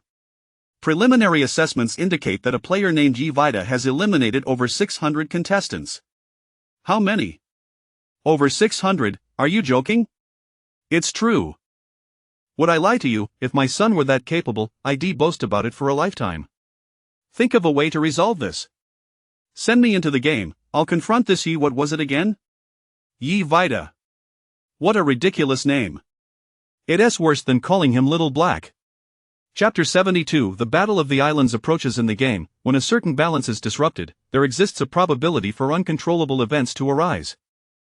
However, the emergence of these uncontrollable occurrences is not solely attributable to Yi Xiaobai's frenzied plundering. Suddenly, a plethora of luxurious resource islands appeared out of thin air within the entire game world. The advent of these resource islands incited a frenzy among players, with waves of invasions creating an atmosphere thick with the scent of smoke and chaos. Upon learning of this situation, Yi Xiaobai's initial reaction was to sense that Hamomon seemed to be in a hurry. Beneath those newly emerged resource islands lurked his formidable cancer mechas. Yi Xiaobai felt a twinge of confusion. Why was Hamomon suddenly so anxious? What transpired? From the intelligence gathered recently, it became apparent that Hamomon had descended into madness. He aimed to construct turrets and escape this world before her arrival. From this, Yi Xiaobai gleaned two crucial points: the turrets were pivotal to his departure from this realm, and regarding her, who was she? It appeared that Hamomon held a profound fear of her, implying that this game harbored a significant, yet unseen, ultimate boss. Yi Xiaobai sensed that the chaos in this world was escalating. Was the one whom Hamomon feared coming from beyond the heavens? He felt an impending sense of a monumental conflict on the horizon. However, concerning his current construction progress, there seemed to be a sense of urgency. Thus, Yi Xiaobai had no choice but to swiftly recalibrate his strategy, gathering the natives from the two islands onto a single island for development. This way, at least half of the forces could initiate a doubled effort in construction and rapid growth. Given that he had already occupied approximately 80% of the islands, there was little need for defensive upgrades. All focus was directed towards the development of troops and naval power. Yi Xiaobai estimated that by nightfall, a multitude of top-tier landing ships, premier warships, and elite soldiers would be fully established. Infantry, tanks, bombers, medics, gunners, fire chariot units, extreme frost vanguards, and even helicopters could all be trained. Tonight, he could launch a devastating offensive against Hamomon, seemingly ahead of the agreement with General Zhao by a few days. He promptly issued orders, mobilizing troops to land on the Cancer Islands, awaiting the command to strike. Destroying Hamomon's cancer mechas would effectively sever his hopes of turret construction. After issuing the command, Yi Xiaobai reclined leisurely on the beach, savoring the evening scenery. Suddenly, a landing craft halted beside him, inciting a wave of surprise. He was certain that all orders had been finalized and that nothing else remained. Why was someone still arriving? Be honest and disembark. A middle-aged man, bound hand and foot with a sack over his head, was shoved forward by 5 soldiers, coming to stand before Yi Xiaobai. Commander, this man was acting suspiciously and has now been apprehended. Please adjudicate.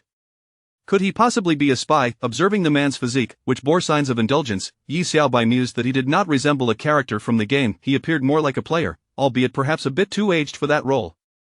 Yi Xiaobai commanded the soldiers to remove the hood. Upon unveiling the man's face, Yi Xiaobai staggered back in shock.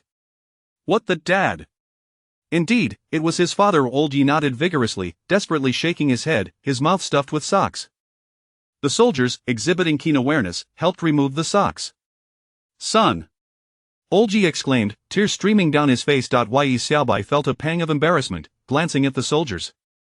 This is too humiliating. Perhaps we should just execute him. The soldiers hesitated, looking apprehensive. Wait, son. It has been over a decade since we last met. Have you missed your old man? Let me give you a kiss. Old Yi lunged forward to embrace his son. Get away.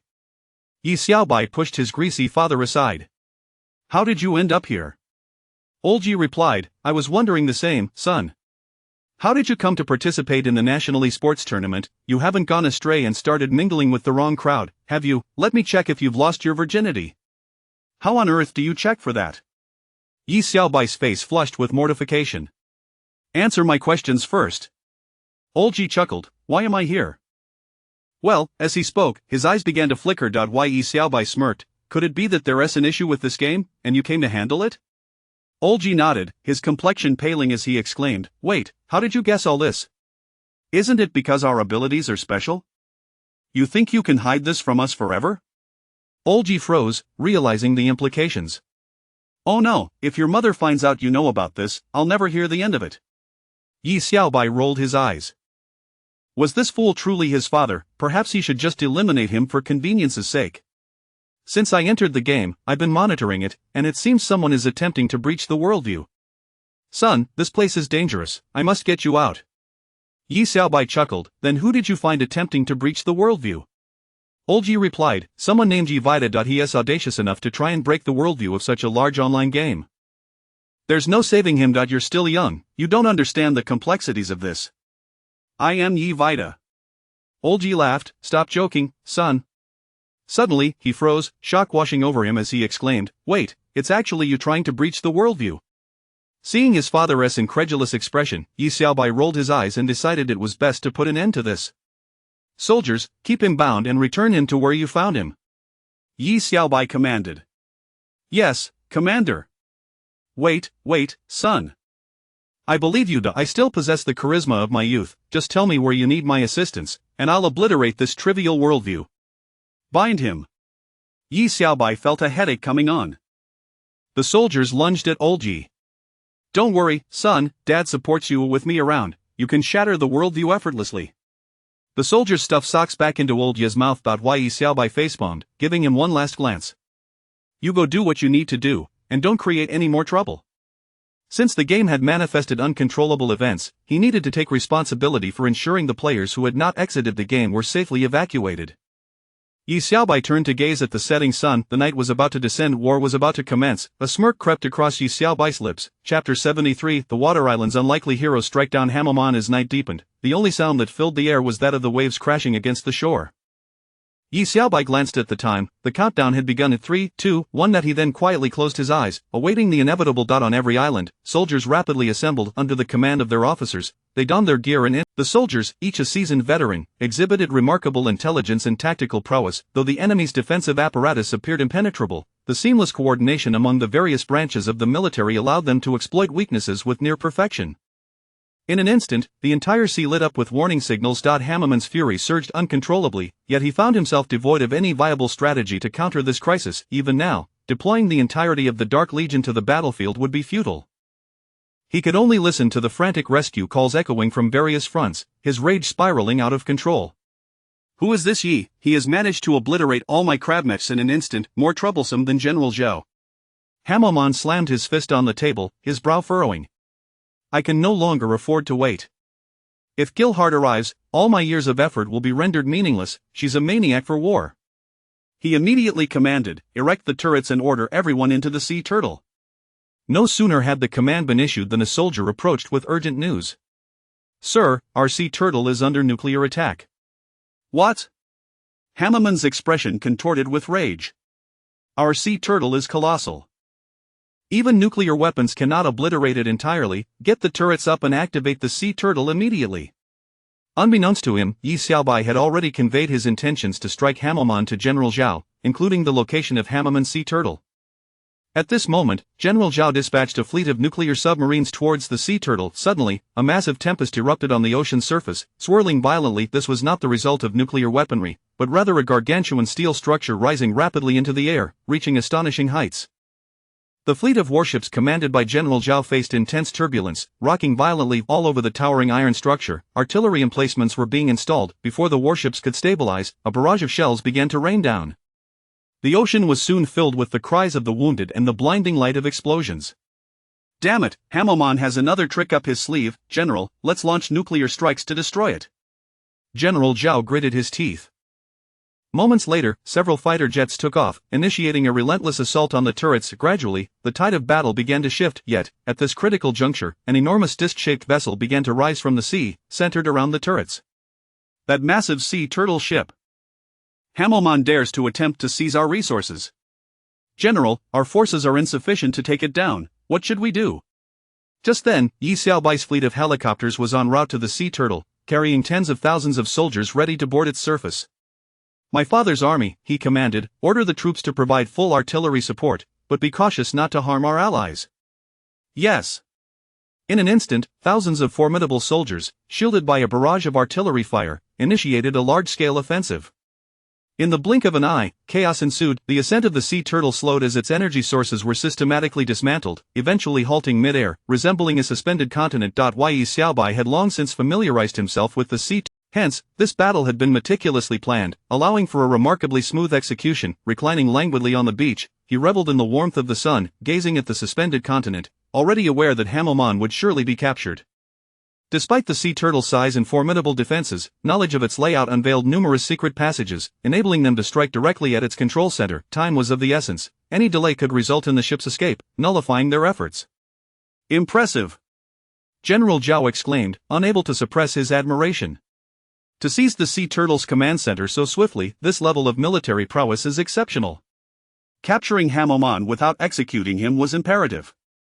They needed to extract information regarding the enigmatic figure that instilled such fear in him, yet, even under intense interrogation, Hamilmon only uttered a cryptic warning: when she comes, you shall suffer far worse. Unable to elicit any valuable information, they had no choice but to terminate him. As the player Yi Xiaobai triumphed over the Dark Legion and vanquished Hamilmon, he was rewarded as follows: earned 6,000 experience points. Unlocked achievement Dawn of Justice, receiving the Righteous Aura Shield. With this shield, your defense will be significantly enhanced, boasting an extraordinary dual defense rating of 160 points. Received an additional reward of 5,000,000 points from General Zhou. Upon receiving these accolades, Yi Xiaobai felt somewhat dazed. It appeared that Hamilmon was hardly the ultimate boss, and the rewards were rather mediocre. However, the Righteous Aura Shield was indeed impressive, providing substantial protection in battle and allowing him greater freedom of movement. Nevertheless, Yi Xiaobai did not allow himself to relax after this victory. The entity that Hamilmon feared so greatly had yet to reveal herself. He ordered the troops to scour the battlefield and promptly search the sea turtle for any clues. The sea turtle was an immensely large spacecraft, and though they found no leads, they did uncover the schematics for its construction by the infamous Dr. Terror. The sea turtle possessed not only a robust defensive system but also formidable counteroffensive capabilities. If that mysterious figure was not of this world, she must have arrived from beyond the stars. Thus, the sea turtle would serve as a bulwark against her arrival. In light of this, Yi Xiaobai boarded the sea turtle and reorganized all its defensive systems. This undertaking consumed a considerable amount of time. With all personnel working tirelessly, they also endeavored to restore the sea turtle's energy reserves. Given that this figure instilled such terror in Hamilmon, she would undoubtedly be a formidable adversary. If Hamilmon was unable to contend with her due to his foolishness, then how could he not fear me? General Zhao pondered for a moment before nodding in agreement. At that moment, a soldier approached Yi Xiaobai, accompanied by Old Yi. Son, I'm here. Chapter 74 of The Island's hero triumphs over the ultimate boss. Gilhart. Upon seeing Old Yi approach, Yi Xiaobai covered his face. General Zhao, could you please take care of him for me? General Zhao replied, wait a moment, I have intelligence to share with you. Yi Xiaobai reluctantly turned his gaze towards him. What intelligence? With a chuckle, Old Yi exclaimed, the war maniac, Gilhart, is on his way. He must be the ultimate boss. As he spoke, Old Yi produced a stack of documents from his bosom. Where did you find these? Yi Xiaobai inquired. From the lair of Hamilmon, of course. Upon hearing this, Yi Xiaobai felt a flicker of satisfaction. The lair of Hamilmon was indeed a place he had overlooked. The war maniac, Gilhart, Yi Xiaobai recalled, seemed to be a character from the game, notably, a woman of ruthless disposition. However, obtaining this information seemed of little immediate use. What are these documents? He asked. Old Yi grinned and replied, these are the design blueprints for all of Hamilmon's mechas. Gazing at the blueprints, Yi Xiaobai felt a surge of interest. There were designs for the crab mecha, the octopus mecha, and the cannon turtle. Look, this blueprint resembles a giant net, Old Yi said, presenting a peculiar design to Yi Xiaobai. Indeed, it resembled a vast net, but not just any net. It was a colossal and destructive one. The introduction inscribed upon it revealed that anything passing through this net would be directly sliced and disassembled by its unique material. This is likely Hamilmon's secret weapon to confront Gilhart. General Zhao remarked after reviewing the details. Nodding in agreement, Yi Xiaobai found it a plausible explanation. Could it be that Hamilmon's previous urgency in seizing resources was not for the cannon but to fabricate this net? This thought led him to recall a certain individual. He turned to General Zhao, and they both exclaimed in unison, the terrifying doctor. They nodded in agreement. In the ensuing hours, Yi Xiaobai dispatched a significant manpower effort, successfully locating the terrifying doctor's whereabouts. If this net can indeed be created, I shall envelop our beautiful planet with it directly. That is quite an admirable idea. Yi Xiaobai mused. Finding the terrifying doctor would be straightforward. he was solely obsessed with research. As long as he was provided with ample resources, he would be more than willing to assist them. In 2 days, everything could be settled. To ensure the terrifying doctor did not slack off, Yi Xiaobai thoughtfully left his paternal affection with him. He entrusted Olji to supervise him, allowing him to have peace of mind. Accompanied by General Zhao, they returned to the island once more. The sky had already begun to darken. General Zhao, don't you wish to share your cryogenic plan with me? You know about that? Actually, it's quite simple. Once we defeat the war maniac, I will train 10,000 cryogenic vanguard soldiers. You can trust my troops. Yi Xiaobai raised an eyebrow, giving him a knowing look. General Zhao's pupils quivered. I thought this plan would take a long time. Yi Xiaobai mused that while defeating the ultimate boss was indeed crucial, lending a hand might trigger some high-level achievements. The following afternoon, a colossal spaceship finally appeared in the sky. Upon its discovery, everyone became busy once more. What shall we do? The filter net is not yet completed.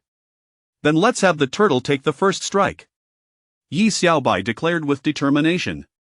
He held great confidence in the turtle's defensive systems. Coupled with his high-caliber soldiers, even the war maniac would think twice. Shortly after, 2 spaceships hovered at the same altitude, the sky erupted with flashes of lightning, and countless debris began to plummet into the sea. Gilhart promptly commanded all soldiers to swiftly seize the turtle spaceship. Thousands of dark soldiers surged towards the vessel. As these troops entered the turtle's defensive zone, the helicopter stationed behind began to take off, heading directly towards Gilhart's ship. Though the soldiers were still unfamiliar with the defenses of Gilhart's ship, each one exhibited remarkable bravery. Drawing on their rich combat experience, they quickly formed a tactically sound offensive formation, advancing step by step.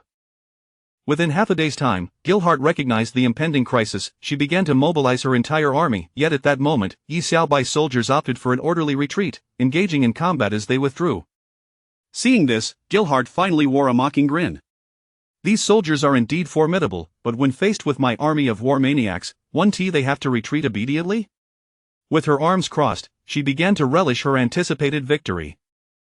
However, she gradually sensed something amiss. Despite witnessing the enemy's apparent retreat, her own losses seemed to escalate. She scrutinized the opposing forces. The airborne escorts above and the infantry below were executing a well-organized retreat. Though she pursued them, her troops suffered significant casualties. Damn it, how can they have such a strong army? Open all artillery ports and launch a fierce assault on the enemy. Gilhart resolved to gamble everything. But just as Yi Xiaobai's soldiers withdrew from Gilhart's ship, countless cryogenic vanguard tanks and helicopter units swiftly formed a solid barrier. The infantry quickly encircled and annihilated the enemies charging towards the turtle. At that moment, General Zhao nodded repeatedly. Your soldiers are the most formidable I have ever seen. They are also the best fighters. Yi Xiaobai smiled faintly and calmly stated, it's over. In an instant, a cannon fired, and a massive filter net soared towards Gilhart's ship. Seconds later, the ship erupted in a violent explosion, debris raining down like hail toward the ocean. Player Yi Xiaobai has eliminated the ultimate boss, the war maniac Gilhart, achieving a worldview resolution of 98. Rewards 9,000 experience points. Rewards 9,000,000 currency points. The achievement unlocked War Terminator. Acquired reward bronze level active skill, Ghost Stab. Upon hearing the announcement, Yi Xiaobai felt a surge of joy. Indeed, it aligned with his conjecture. Defeating the ultimate boss did not equate to unraveling the entire worldview. Realizing General Zhao's final dream would provide the ultimate answer. As for the bronze level active skill book, it appeared to be an assassin skill, likely worth a considerable sum. After all, he lacked an assassin and agility attributes. With the battle concluded, Yi Xiaobai began training a substantial number of cryogenic vanguard soldiers. He wondered what surprises awaited after unraveling the game's worldview. Chapter 75. A great calamity looms over Anqing. It appears that Anqing is on the brink of a significant upheaval. By freezing vast quantities of seawater, the continents of this world shall once again bask in sunlight. General Zhao's aspirations would be fully realized. This also marks the culmination of the worldview deciphering process in the final stages of the game. Consequently, Yi Xiaobai, adhering to the original plan, hastens the training of numerous Frost Vanguard soldiers. As long as these Frost Vanguard soldiers are present, the initiative to freeze the seawater can proceed smoothly. Within just a few days, tangible results began to emerge. With substantial landmasses surfacing above the waters, General Zhao organized the indigenous people and actively embarked on a new era of construction. Congratulations to player Yi Xiaobai for successfully unraveling the worldview of Water Island. The Brave rewards 10,000 experience points, 20,000 currency points. Ultimate benefit: exclusive rights to resource extraction and sharing in Water Island.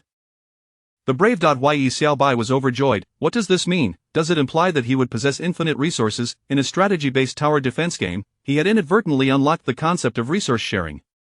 Does this mean that in the future, whatever resources he desires will be at his fingertips? Initially, he had planned to gather enough funds to establish a club, simply awaiting the opportunity to exploit the government's resources. Yet unexpectedly, he had transformed into a resource tycoon. Yi Xiaobai felt a deep sense of satisfaction. Clearly, this gaming experience was not in vain. Son, this is the Yi family's ultimate skill. You must pay close attention. Just as Yi Xiaobai bid farewell to General Zhao, old Yi struck a pose he presumed to be impressive. He waved his fingers in the air, and in a moment of concentration, a gigantic talisman was inscribed. Subsequently, a beam of white light shot up towards the heavens. Yi Xiaobai rubbed his forehead. In recent days, old Yi had made great efforts to bond with him, yet their father-son relationship seemed to remain unchanged. Nevertheless, it was commendable that during this time, old Yi had divulged the secrets of the Yi family to Xiaobai and imparted various talisman drawing techniques. From this, Yi Xiaobai gleaned some insights, though they appeared to be of little practical use. At that moment, Yi Xiaobai glanced at old Yi, who was engaged in peculiar gestures. A twitch at the corner of his eye revealed his disbelief. Oh no, a cross-dressing master. Son, do I look beautiful? Get lost, don't follow me. He swiftly exited the game. By now, night had fallen. Having shaken off old Yi, he booked a presidential suite. After indulging in a warm bath, he contemplated the immense mineral resources he had acquired. Could he possibly attain freedom with the spirit contract stones? As soon as this thought crossed his mind, a spirit contract stone plummeted into his bathtub. Yi Xiaobai retrieved it, gazing at the crystalline gem with overwhelming joy. He promptly opened the resource-sharing treasury and observed a plethora of continuously increasing resources. Yi Xiaobai understood, this was akin to unraveling the world of Alenge. The Alenge Islanders would share their crafted golden wheat biscuits with him. The world of Water Island, the Brave, was currently in a phase of rapid development. The resources they obtained would similarly be shared with him. Although precious resources like the spirit contract stone remained scarce, the value generated by other abundant resources could be exchanged for a considerable amount of these rare commodities. Spirit contract stones were utilized to enchant weapons for a lying flat effect. The unexpected outcomes of ordinary weapons like the pig slaughtering knife and the guasha tool were attributable to the embedded enchantment stones. Similarly, if one were to draw from the arsenal of the three kingdoms and select any divine weapon to embed with an enchantment stone, the results would be even more remarkable. At this point, Yi Xiaobai could hardly contain his eagerness to create. He deftly inscribed a significant talisman onto the lying flat weapon and combined it with the spirit contract stone. Instantly, the translucent spirit contract stone began to emit a purple glow. Minutes later, Yi Xiaobai's expression brightened. He had succeeded. He had crafted an enchantment stone capable of depleting mental energy. He then opened the treasury of divine weapons from the three kingdoms with his mind. Though these weapons bore the semblance of divine artifacts, any weapon lacking an enchantment stone would merely possess lethal potential against ordinary individuals. Yi Xiaobai could only choose based on instinct. Ultimately, he selected a radiant silver spear named Xiaoyue. With the skill Moonlit / double its attack effect once equipped, Yi Xiaobai, after affixing the newly created enchantment stone, felt a powerful, ethereal aura emanate from the spear. Could this be the essence of a divine weapon? Normal strike, 25 points of mental energy damage, 25 points of real damage. Skill strike, 100 points of mental energy damage, 10 points of real damage. Suddenly, the attack effects of the divine weapon flooded his mind. Yi Xiaobai was elated. This indicated that if a skill strike hit an enemy, even if it merely inflicted guasha, it could instantly incapacitate them in combat. Without mental energy, how could one fight? Regrettably, the divine weapon could only be utilized in a single battle before it broke. However, couldn't he simply craft more? After all, he was now a resource tycoon and would not be lacking in such trivial resources. This was the essence of lying flat weaponry. It truly embodied the notion of lying flat. However, spirit contract stones were exceedingly precious. Even in the world of Water Island, only this solitary stone had been discovered thus far. To acquire more spirit contract stones, he could exchange his resources. After a relaxing bath, Yi Xiaobai felt significantly better. It was late, and he was weary. Wrapping himself in a towel, he prepared for bed. Around midnight, Yi Xiaobai was abruptly awakened. Little Xiao was having nightmares again. He sensed a tumultuous emotional shift within her. Having experienced this once before, Yi Xiaobai could not afford to disregard it.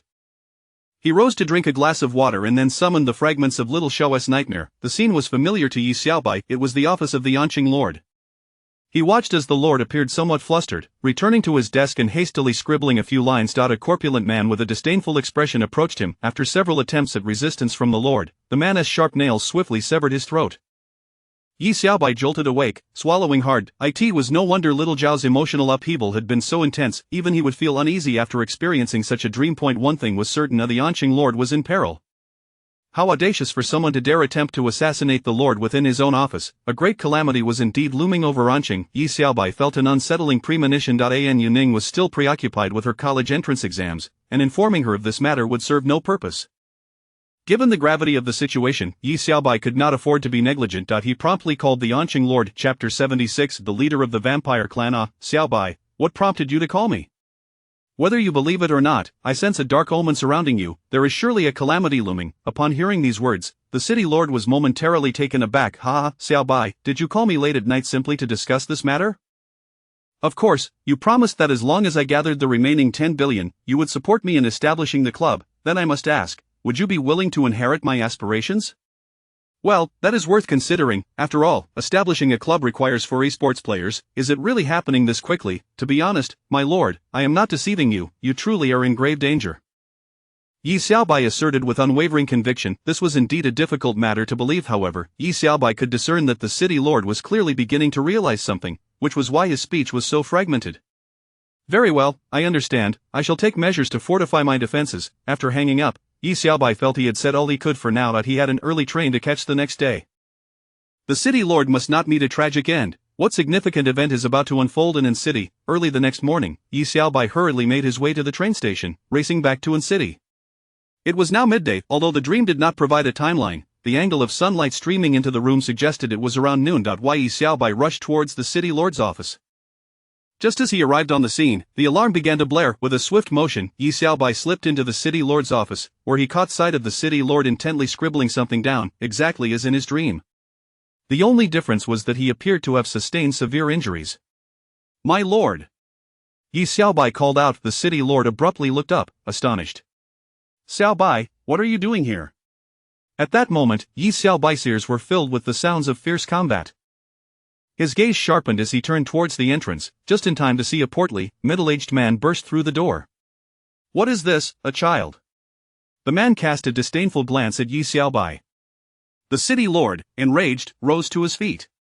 He's just a child. Ah, so you care for him? Then tell me the whereabouts of the Yi siblings. Upon hearing this, Yi Xiaobai was taken aback. Could it be that the city lord's peril was connected to this? His fists clenched tightly. At that moment, Su Outyan's face was twisted with madness. Ha, let me be frank with you. Whether you speak or not, I will ensure that the entire city pays the price. Su Outyan, you are far too arrogant. Su Outyan's eyes turned crimson. Arrogant? I have already discovered the whereabouts of the demon lord.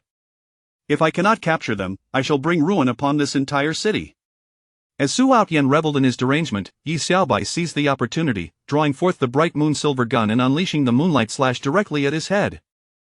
Su Outyan was momentarily stunned, then calmly turned to face Yi Xiaobai. You dare to lay hands on me? Yi Xiaobai smirked. I see you are brimming with demonic energy, allow me to dispel some of it. Su Outyan sniffed, lunging towards Yi Xiaobai's neck. Yi Xiaobai evaded with a swift motion, then promptly produced the corrosive cannon, firing it behind him with great force. Child, that tickles, you're rather slippery. Yi Xiaobai chuckled. Indeed, it may not hurt, but you will come to regret this. The corrosive cannon, once struck, would inevitably induce poison, gradually sapping one's vitality. This was Yi Xiaobai's first time employing this weapon. Kid, I will make you regret this immediately. As he spoke, Su Outyan's hands began to sprout long, crimson claws, sharp as blades, lunging towards Yi Xiaobai's neck. The city lord swiftly launched a hidden weapon. Do not harm the child. If you have the ability, come at me. Su Outyan grinned malevolently. You two will not escape today. Suddenly, he sensed something amiss. Leaning slightly forward, he questioned, is there poison? Su Outyan narrowed his eyes at them. Yi Xiaobai brandished his spear once more, pointing it at him. How are you feeling? Are your limbs weak, your spirit diminished? Would you care for a bottle of energy drink? Could it be that this child is the source of the poison? He had been careless with that. Su Outyan twisted his body and dashed toward the window. Yi Xiaobai snapped his fingers. As Su Outyan attempted to escape through the time-space rift, he found himself back at the starting point. You dare to toy with me? Yi Xiaobai delivered a punch directly to his face. One had to admit, this fellow had remarkably tough skin. Yi Xiaobai winced in pain. Just then, two guards burst through the door, swiftly subduing Su Outyan. Ha ha ha, do you think you have one? The demon lord will descend and annihilate you all. Yi Xiaobai rubbed his aching hand. This man. The city lord cast a glance at him, smiling. Su Outyan, a gold-level contender, naturally possesses formidable defenses. Does that mean I, a bronze 6-star, have managed to contend with a gold-level opponent? The city lord coughed lightly and looked at him. What? You are already a bronze 6-star? Yi Xiaobai smiled. The city lord's expression was one of shock. It had only been a few days since their last meeting, and the speed of this child's advancement was utterly monstrous. Enough of that. You are injured. It's nothing. Yi Xiaobai helped him sit down. Casting his gaze over the desk there, he spotted a hasty scrawl. If anyone sees Xiaobai, please inform him of my aspirations. Yi Xiaobai took a deep breath. My lord, you are quite sentimental. Even in your final moments, you think of me before your own daughter. The city lord reached out to obscure the paper. You may pretend you did not see it. I apologize, but it seems I have already made a promise to you. The city lord looked at Yi Xiaobai with gratitude. By the way, In city is in turmoil. You and Xiao Xiaoyun should seek refuge outside. Yi Xiaobai scoffed. Are you suggesting I hide while you all face my demise? The city lord paused, clearly lacking persuasive power at this moment. Very well, I shall disclose everything. Su Outyan is the father of Su Mengyuan, the very one you apprehended that day. He is the leader of the bloodsucking clan in the Divine Invocation Alliance. How dare he invade In city alone? He must be thoroughly prepared. Yi Xiaobai pondered. Could it be that he has found their deity in the Shadow Realm? The city lord nodded in agreement. If that is indeed the case, we might already be within the Shadow Realm. Yi Xiaobai firmly stated, not yet. The city lord inquired, how can you be so certain? Yi Xiaobai retracted his gaze and looked ahead. The Shadow Realm is essentially a game world. If we have truly entered the game, there is no way the external assistance has not arrived. Chapter 77 The Blood Clan's bloodthirsty maniac detection of host confirmed. Entering the realm of the dark game. Upon hearing this news, Yi Xiaobai raised his brows. The dark game has arrived, he remarked. Lord and furrowed his brow. Weren't you just so certain that it wouldn't happen? Yi Xiaobai smirked and met his gaze. Well, it seems it has now. Lorden paused, momentarily taken aback. What, is it up to you to decide? At that moment, the phone in his office rang. Lord of the city, we are detecting anomalous data in city. It appears the dark game is invading. Upon hearing this, Lorden stood up alertly.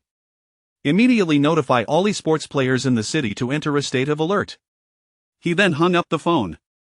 Turning around, he found Yi Xiaobai had already vanished from his side. The clear blue sky was now shrouded by countless pixelated squares, gradually coalescing into a crimson hue that enveloped In city in a sanguine mist. Yi Xiaobai gazed blankly at the sky, his expression slightly grave. Welcome, players, to the world of the Blood Clan's dark game. This will be a world of bloodshed and cruelty. As humans, your only recourse is to protect yourselves to the best of your ability. The Blood Clan delights in the blood of humans. Should the amount of blood offered reach 100, the blood demon shall awaken, and you will all become its subjects. The game has entered its first chapter. Who are you? Please be wary. Any familiar face around you could be a vampire. Do not think that hiding will save you, that will only hasten your demise. Upon hearing this proclamation, Yi Xiaobai let out a soft sigh. The rules are rather straightforward. Meanwhile, the pedestrians on the street displayed expressions of sheer terror. Why are we being swept into the dark game? One cried. What's so surprising about this? The dark game has always existed. This isn't an ordinary game. Death here is truly final. Esports players, in times like these, we must seek refuge with them. Indeed, this is precisely what esports players are meant to handle. But what if the esports players are all vampires? That would still be preferable to being defenseless ourselves. What if we align with the right individuals? That does seem somewhat reasonable. Instantly, the crowd began to scatter, seeking out the so-called esports players for protection. Yi Xiaobai, however, remained composed, standing still with his eyes closed. A clear and melodious voice soon resonated in his ears. Detection of host confirmed. You are now in the world of the Blood Clan's dark game. Please choose your power-up. Option 1 Omniscient Disguiser. You can see through everyone's identity, leaving the Blood Clan with nowhere to hide. You may also disguise yourself as a vampire and infiltrate the enemy's ranks. Option 2 Omniscient Bloodthirsty Maniac, you will evolve into a demon by slaying vampires, forging the ultimate demonic form. Option 3 Omniscient Power Doubler, your combat abilities will be enhanced twofold. The power-up has been granted. Yi Xiaobai opened his eyes, contemplating deeply, his brow furrowing slightly. Option 1 is cerebral. While it allows for disguise, the key to overcoming this game lies in battling the final boss. Such cerebral strategies may not provide the immediate enhancement in strength I require. Option 2, however, is intriguing. Yi Xiaobai inhaled sharply. It implies that as vampires draw strength from human blood, I can directly slay the blood demon to gain power. Ultimately, it will be a contest of whether the ultimate boss's demonic essence surpasses my own ultimate demonic form. That shall be my choice. Yi Xiaobai affirmed confidently. Though this selection might invite misunderstanding, the path of a true warrior is often solitary. At that moment, outside a nearby weapon shop, the owner was hastily fleeing the store with his wife. Yi Xiaobai's vision began to reveal their information, one marked in red, the other in blue, red denoting a vampire, blue representing a human. It seemed the vampire had infiltrated quickly. Yi Xiaobai frowned lightly from his space. He produced a dark weapon known as the Ink Feather Dart. This was a treasured artifact from the arsenal of the Three Kingdoms, and the only enchanted weapon he possessed. Though its attack power was modest, the vampire before him appeared to be merely a lowly minion. Whoosh! With a swift throw, the dart struck the woman squarely between the brows. "Ame!" the owner shouted in shock, turning to gaze incredulously at Yi Xiaobai. "You!" Yi Xiaobai smiled. "Take another look. Is she still your Ame?" The owner glanced again, only to witness the woman disintegrate into a pile of black bones. "You have successfully slain a 1-star vampire, earning 510 demonic energy. You are still a novice demon lord." Yi Xiaobai observed the owner's incredulous expression, contemplating. Before the game commenced, this woman had been by my side. After its onset, she immediately sought out the esports players, thus I can deduce she was a vampire. Yi Xiaobai's words rendered the owner speechless. "You are an esports player." Clearly, Yi Xiaobai's assertion gained the owner's acceptance, swiftly drawing the attention of numerous onlookers. "An esports player, I witnessed him personally slay a vampire. He must be a formidable force." At that moment, Ame rushed forward. "I can confirm he is an esports player. Everything he just said is absolutely correct." "Isn't that the identity of Ame?" Once the crowd acknowledged Yi Xiaobai's identity as an esports player, a throng of individuals began to gather behind him. Yi Xiaobai approached the weapon shop owner, smiling. "I will exchange 5 tons of fine steel for all the weapons in this store. As long as you can ensure my safety, I would consider gifting you the shop." "Business is business." With that, Yi Xiaobai stepped into the store, retrieved a chair, and sat at the entrance. He then addressed the chaotic crowd. "If you wish to receive my protection, it is quite simple. Come forward one by one for an interview." Upon hearing this, the crowd was taken aback. However, after some discussion, they seemed to agree that the esports player had his reasons. After all, with so many people, the presence of a vampire among them would indeed pose a significant danger. Yi Xiaobai smiled. The rationale behind this approach was clear. Only in this manner could he swiftly identify the vampires. Slaughtering them was the first step towards rapidly achieving demonic power. The crowd immediately formed a long queue. The first, a striking young woman, stepped forward. Yi Xiaobai cast a glance her way and beckoned with his finger. Chapter 78. The bewildered candidates of the Blood Clan. The young lady was momentarily taken aback. "What does this mean?" Is the young man trying to get a closer look? A delicate blush spread across her cheeks. Yi Xiaobai, with an air of indifference, commanded, "Stand to the left." The young lady, flustered, exclaimed, "To the right." "Left. Right." After an extensive hour of sorting by Yi Xiaobai, the line was finally organized. The left side was adorned in blue, while the right side flaunted red. It appeared that the infiltration of the Blood Clan had reached a staggering ratio of over 40. Subsequently, Yi Xiaobai rose, instructing the weapon shop owner to distribute a weapon to each individual. The people on the left exchanged puzzled glances, bewildered by the situation. Yi Xiaobai then addressed the crowd on the left. "Shift slightly to the left, and you over there, move to the right." After a series of adjustments, the Blood Clan members on the right stood in a neat row. Yi Xiaobai turned, taking several steps back, and with a piercing gaze, he spun around, hurling a dark feathered dart directly into the crowd with fierce intensity. In an instant, the group on the right became a chaotic flurry. "You have successfully slain 46 1-star Blood Clan members, earning 366,500 demonic energy, upgrading you to a 3-star demon lord. Game rewards." Bloodthirsty blade acquired, game rewards of beginner demon wings, instantaneously, a crimson aura enveloped Yi Xiaobai, as a pair of black wings unfurled magnificently. Ah, a demon, a devil, someone screamed, igniting widespread panic. With his objective accomplished, Yi Xiaobai smirked, then vanished without a trace. Look, these individuals have transformed into black bones. They are all Blood Clan members. However, the recent demon encounter, was it an NPC? It seemed he had provided us with weapons to convey that we must rise against our oppressors to prevail. Demon NPC, confusion clouded the faces of the crowd. Navigating through a narrow alley, Yi Xiaobai nodded in satisfaction. This tumultuous encounter had swiftly propelled him to the rank of a 3-star demon lord, and he now possessed a bloodthirsty blade. This weapon would suffice for some time. Just then, the voice of the Demon King echoed as the blood donation reached 1. This signaled that someone had contributed blood to the Demon King. It was evident that he needed to hasten his efforts to continue harvesting. Yi Xiaobai's gaze shifted towards the alley's entrance. Although ordinary people sought refuge among esports players, the latter remained engrossed in battle, utterly oblivious to the plight of the populace. The Blood Clan lurked everywhere, yet, the means to discern them lay in close contact, allowing ordinary esports players to determine if those around them were indeed Blood Clan members. As Yi Xiaobai stepped out of the alley, a person greeted him with a smile. "Hello, handsome." Yi Xiaobai cast a fleeting glance, then lost interest. After all, this individual was merely human, a silver-tier esports player, and a male at that. The young man awkwardly observed Yi Xiaobai's retreating figure, pondering, is he truly this indifferent? Is there something amiss? Thus, he followed up, "Where do you live, handsome? What is your name?" Yi Xiaobai continued walking. "My surname is Ni, my name is Baba," the young man cheerfully introduced, but suddenly sensed something was off. With this person was exceedingly difficult to engage. Perhaps he should test the waters? The young man brandished a silver-long knife, demanding, "Are you a Blood Clan member?" As he finished his inquiry and prepared to press the blade against Yi Xiaobai's neck, he found himself grasping at thin air. In the next moment, an ice spike was thrust against his throat. "I have no interest in people. Do not disturb me again." At Yi Xiaobai's calm yet chilling voice, the young man was momentarily stunned. The brash youth immediately recoiled. If this individual were indeed a Blood Clan member, would he not be at risk? But how could he ascertain his own humanity? Yi Xiaobai released him. "How could you be so certain that I am human?" The young man was taken aback. "What is this judgment based upon?" However, this encounter seemed to foster a sense of camaraderie within him. "You must be an esports player as well."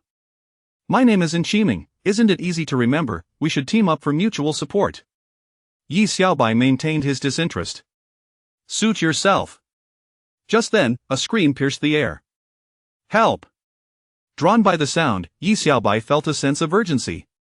At last, he had encountered his next target. After the catastrophe, the streets lay desolate. The cry emanated from a nearby alley, prompting Yi Xiaobai to pursue it. Shiming followed suit. They came upon a young girl struggling as a burly man gripped her throat.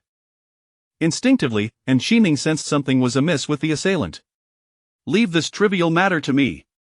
Yi Xiaobai dashed forward, delivering a swift strike that cleaved into the girl's head. "You have slain a 2-star Blood Clan member, earning 30 points of demonic energy." Shiming stood in shock, but the next moment, his astonishment deepened as he beheld the girl transform into a pile of black bones. "You have slain a demon? A demon slaying a demon? Thank you, mighty one. I lack a suitable weapon and only possess raw strength to deal with this wretched creature." The burly man expressed his gratitude. Though he had noticed something peculiar, he took a few steps back and chose to show his appreciation. "Are you a demon or a human?" Shiming charged at Yi Xiaobai. Yi Xiaobai smirked, then vanished into thin air, effortlessly subduing Shiming once more. "If I can easily restrain you again, can I not slay you 100 times over? Do not follow me any longer." With that, Yi Xiaobai turned and departed, leaving Shiming frozen in place. The minor final exam was drawing to a close. Yi Xiaobai contemplated. Although the city had been shrouded in darkness, those who entered the game would still return to this world. Given that Xiaoxiao held a unique identity, the Blood Clan orchestrating this dark game would not overlook this detail. Thus, the school must currently be teeming with vampire kin. With this thought in mind, Yi Xiaobai swiftly made his way toward the school. What has happened to the sky? Indeed, what is going on? A group of students emerging from their exams gazed in astonishment at the blood-red sky. Could it be the Dark Game's secret realm? Chapter 79. The crisis of the Blood Clan Academy. The city of An is brazenly threatened, primarily due to the imprisonment of Su Mengyuan, which has become the root of impending disaster.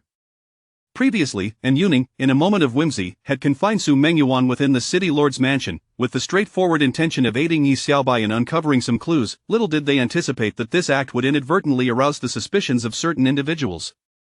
Although members of the Divine Alliance were all too eager to feast upon the Yi siblings, it was solely the Blood Clan that took the perilous plunge, openly launching an attack on the city's leadership. This move bore the unmistakable mark of desperation, indicating that their arrogance and audacity were likely commensurate with a grand conspiracy. It was evident that they had discovered an elusive secret realm where they could encounter their deities. Yi Xiaobai vividly recalled the expression on Su Outyan's face when he was taken away. It was clear that everything had been meticulously planned. Detecting the host, an elusive secret realm has appeared nearby.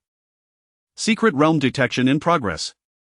Yi Xiaobai gently furrowed his brow. Indeed, the anticipated had arrived. The secret realm was akin to an unregulated game, existing as a collection of data clusters, gradually consuming the real world. The engulfed realm would be infused with elements of the shadowy realm. Unlike regulated games, in this format, individuals were passively drawn into the game, and once inside, escape was impossible unless one completed the game. Moreover, without safety assurances, death meant true demise. Thus, each arrival of the shadowy realm heralded a catastrophe for humanity. The shadowy realm has descended. Yi Xiaobai exclaimed in astonishment. Lorden furrowed his brow. He had just stated that there was no shadowy realm, and yet now it seemed otherwise. However, he paid little heed to such details. Like Yi Xiaobai, his thoughts were consumed by where the epicenter of this disaster would manifest. Moments later, they exchanged a knowing glance, uttering in unison, "In City High School." This deduction was hardly a stretch. The Blood Clan's intentions were straightforward: to unleash the shadowy realm and seize the bloodline of the Yi family. Thus, there existed but one most suitable target at the high school. Today was not merely the final day of college entrance examinations but also the day of the first-year students' final assessments. At 4:30 p.m., all students would complete their exams even if they were unaware of Yi Xiaobai's whereabouts. They certainly knew the location of Yi Xiaoxiao, focusing their aim upon her.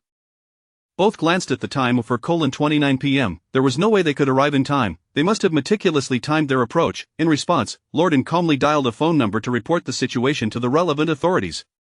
The only recourse now was to swiftly organize the gamers to confront this impending challenge. Yet, as Lorden turned, he found Yi Xiaobai had vanished without a trace. Welcome, players, to the world of the Blood Clan as Shadowy Realm. This will be a brutal and blood-soaked world. As humans, your only recourse is to protect yourselves to the best of your ability. The Blood Clan relishes human blood. Once the amount of blood offered reaches 100, the Blood Demon awakens, and you shall all become its subjects. The game has entered its first chapter. Who are you? Please be advised, any familiar faces around you may very well be vampires. Do not think that hiding will spare you. Such actions will only hasten your demise. The tense atmosphere of the examinations had just subsided, and the students wore expressions of liberation. However, the sudden announcement sent their hearts plummeting once more. One by one, they scrambled to the windows, witnessing the sky rapidly becoming obscured by a multitude of data blocks, rendering a ghastly crimson hue that cast an ominous pall over the entire world. We've entered the shadowy realm. How could we be so unfortunate? I've heard that dying in the realm means true death. A Blood Clan game. Does that mean there are vampires among us?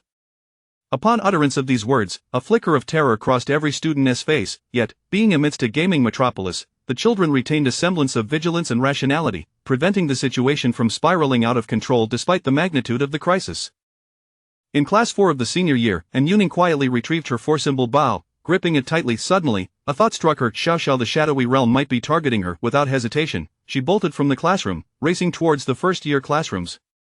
Meanwhile, in Class 3 of the first year, the homeroom teacher stepped onto the podium, exuding calmness. Students, do not panic, please return to your seats. Upon hearing the teacher's command, the students began to comply, returning to their seats. However, the horror of the next moment was palpable as another identical homeroom teacher entered the classroom. You are a vampire. Upon entering, the newly arrived teacher shouted loudly, rushing towards the other, only to be seized by the neck and bitten directly. The Blood Clan, a vampire. The teacher has been drained. Just then, as the students contemplated rushing to confront the Blood Clan, they were interrupted by An Yuning, who had just burst through the door, swiftly shooting an arrow that pierced the vampire's skull. It is a senior from Class 3, the senior has come to help us capture the vampire. An Yuning dashed into the classroom, checking the victimized teacher, who lay lifeless, pallid, as if all blood had been drained, leaving only a mere shell. She swallowed hard. Just then, Xiaoxiao rushed up and hugged her tightly. An Yuning gently embraced her, but from the crowd, a small voice piped up, Sister Yuning, that is not me. She is the vampire, you are the vampire, and Yuning stared incredulously at the scene below. Which of the two Xiaoxiaos was the genuine one? Yi Xiaobai leapt into the school grounds, sensing the shift in the atmosphere and confirming his entry into the shadowy realm. Detecting that the host has entered the Blood Clan's shadowy realm, please select your abilities. Option 1, Omniscient Disguiser. You can see through everyone's identities, vampires will have nowhere to hide, and you can disguise yourself as a vampire to infiltrate the enemy's ranks. Option 2, Omniscient Bloodthirsty Maniac. You will evolve into a demon by slaying vampires, achieving the ultimate demonic form. Option 3, Omniscient Power Doubling. Your combat capabilities will be enhanced twofold. Chapter 80 of the Blood Clan Demon King's Intimidation. Upon receiving the external aid, Yi Xiaobai did not hastily make a choice. Instead, he opted to first delve into the rules and gameplay of the Blood Clan. Ordinary players must swiftly identify the problematic Blood Clan members infiltrating the crowd. They can utilize the initial item, 10 demon-suppressing talismans, to discern these threats. The talismans are effective in vanquishing first-level Blood Clan members. Upon slaying a Blood Clan foe, one can acquire equipment to arm oneself and survive until the end. Thus, it is evident that in this game, the paramount focus lies on combat rather than the cerebral pursuit of infiltration and subterfuge. Having grasped this understanding, Yi Xiaobai came to a decisive conclusion. The second option presented itself as the most fitting path. As the saying goes, if I do not enter the depths of hell, who will? Since all are demons, it is imperative to ascertain whether he could become the ultimate being or if the final boss would prove to be more formidable. Resolutely, he selected option 2. You have chosen the path of the Bloodthirsty Demon God. Introduction to the Bloodthirsty Demon God. By slaughtering Blood Clan members, one continuously enhances their demonic energy, unlocking the attributes of a demon king. Your initial weapon is the SSS-grade blade of frenzied slaughter. The Blood Clan trembles at the sight of this blade. Its strikes guarantee either death or grievous injury. With this weapon in hand, Yi Xiaobai felt an exhilarating thrill and swiftly rushed toward the diminutive class. Now, his objective was to locate the petite figure as quickly as possible. As he dashed into the corridor, he fortuitously spotted Yin Yongning aiming an arrow into the classroom, instantly realizing that something must have transpired within. He strode purposefully towards the door, where he beheld the petite figure embracing Yin Yongning, appearing exceedingly fragile. Yi Xiaobai furrowed his brow. This was not characteristic of such an attachment from her.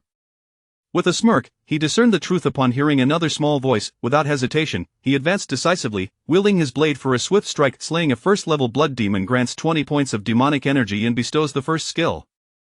Demon King's Intimidation. Activating Demon King's Intimidation instills a sense of oppression in the minds of Blood Clan members. Though it proves ineffective against humans, each release consumes points of demonic energy. Thus, this evolution route began to take shape in Yi Xiaobai's mind. However, his actions left Yin Yongning in shock. Gazing at Yi Xiaobai's anguished expression, she turned in disbelief. Yi Xiaobai, you actually harmed your own sister. Yi Xiaobai calmly sheathed his blade and smiled at her. The true Yi Xiaoxiao would never be so clingy.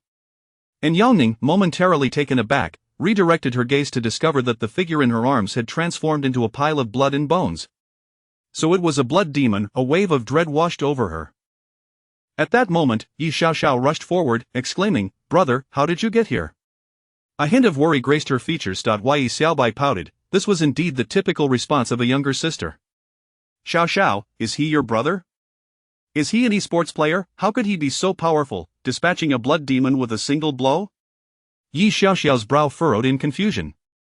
"Wait, you can't be Yi Xiaobai, he should still be in the provincial city." Suddenly, Yi Xiaobai's gaze intensified. A surge of potent crimson demonic energy erupted, releasing a chilling aura. He scanned the classroom, noticing several classmates exhibiting signs of trepidation. Blood, blood, blood. A disguised Blood Clan member clicked their tongue, and in the crowd, blood demons were easily discernible. Yi Xiaobai furrowed his brow and swiftly drew his blade, advancing with calculated precision. With each step, he delivered a deadly strike, severing 7 heads in an instant, which rolled to the ground with a thud.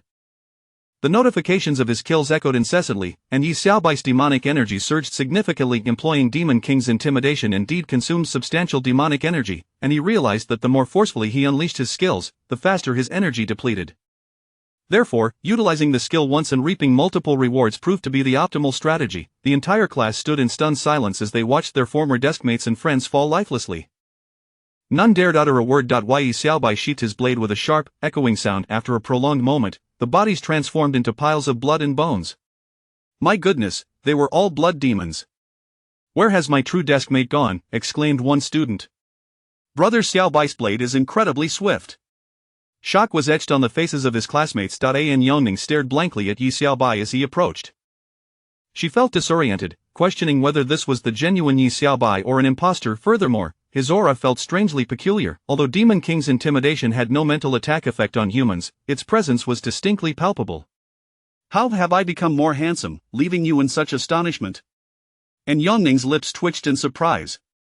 The familiar essence returned, yet she remained vigilant, secretly raising her weapon. Yi Xiaobai smirked, recognizing that possessing overwhelming power could lead to misunderstandings. He then charged directly toward her, pressing 2 fingers against her forehead.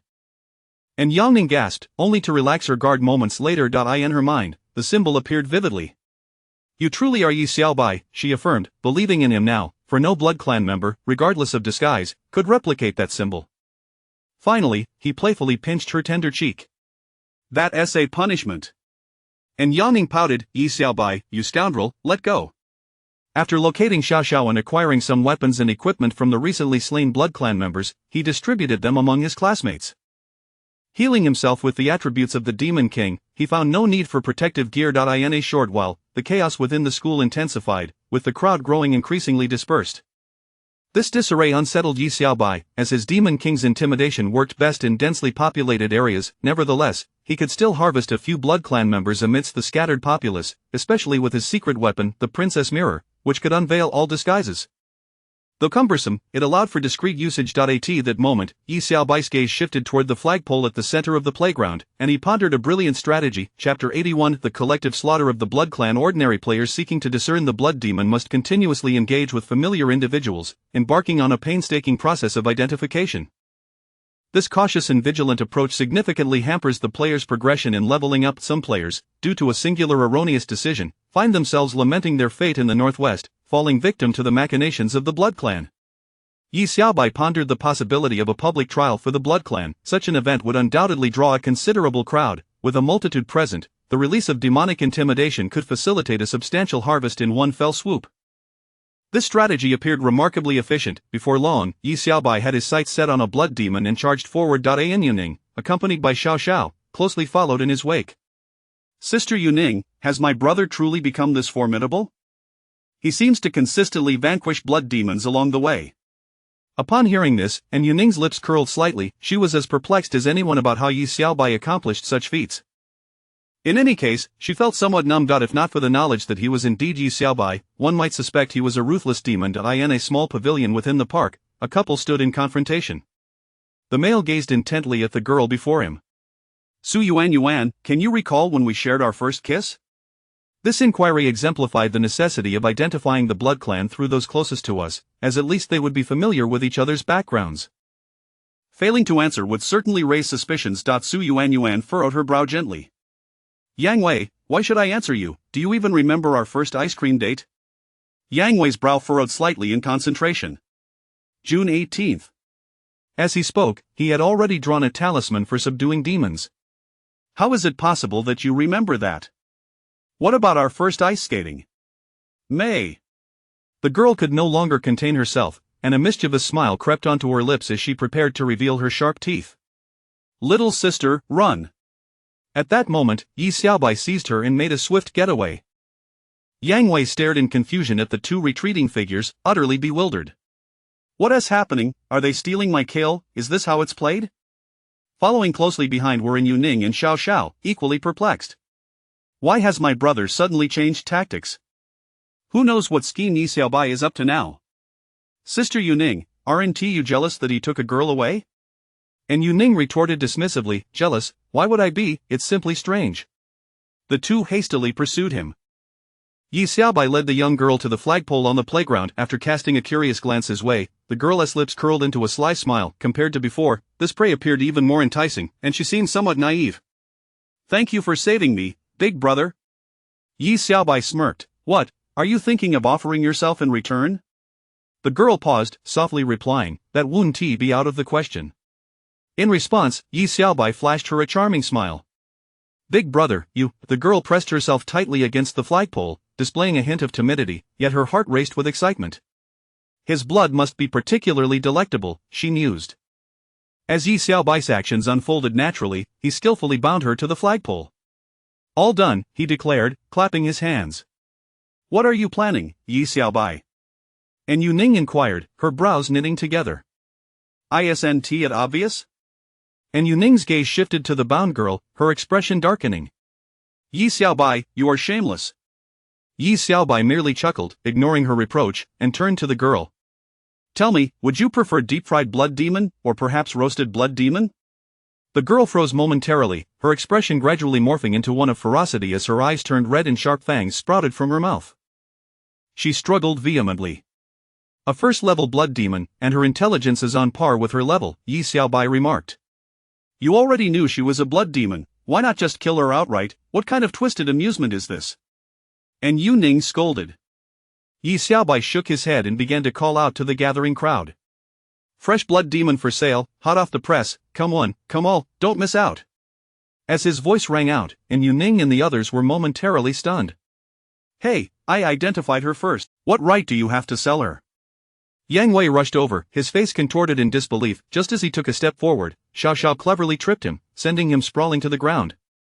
You 1T disrupt my brother's business. You better behave.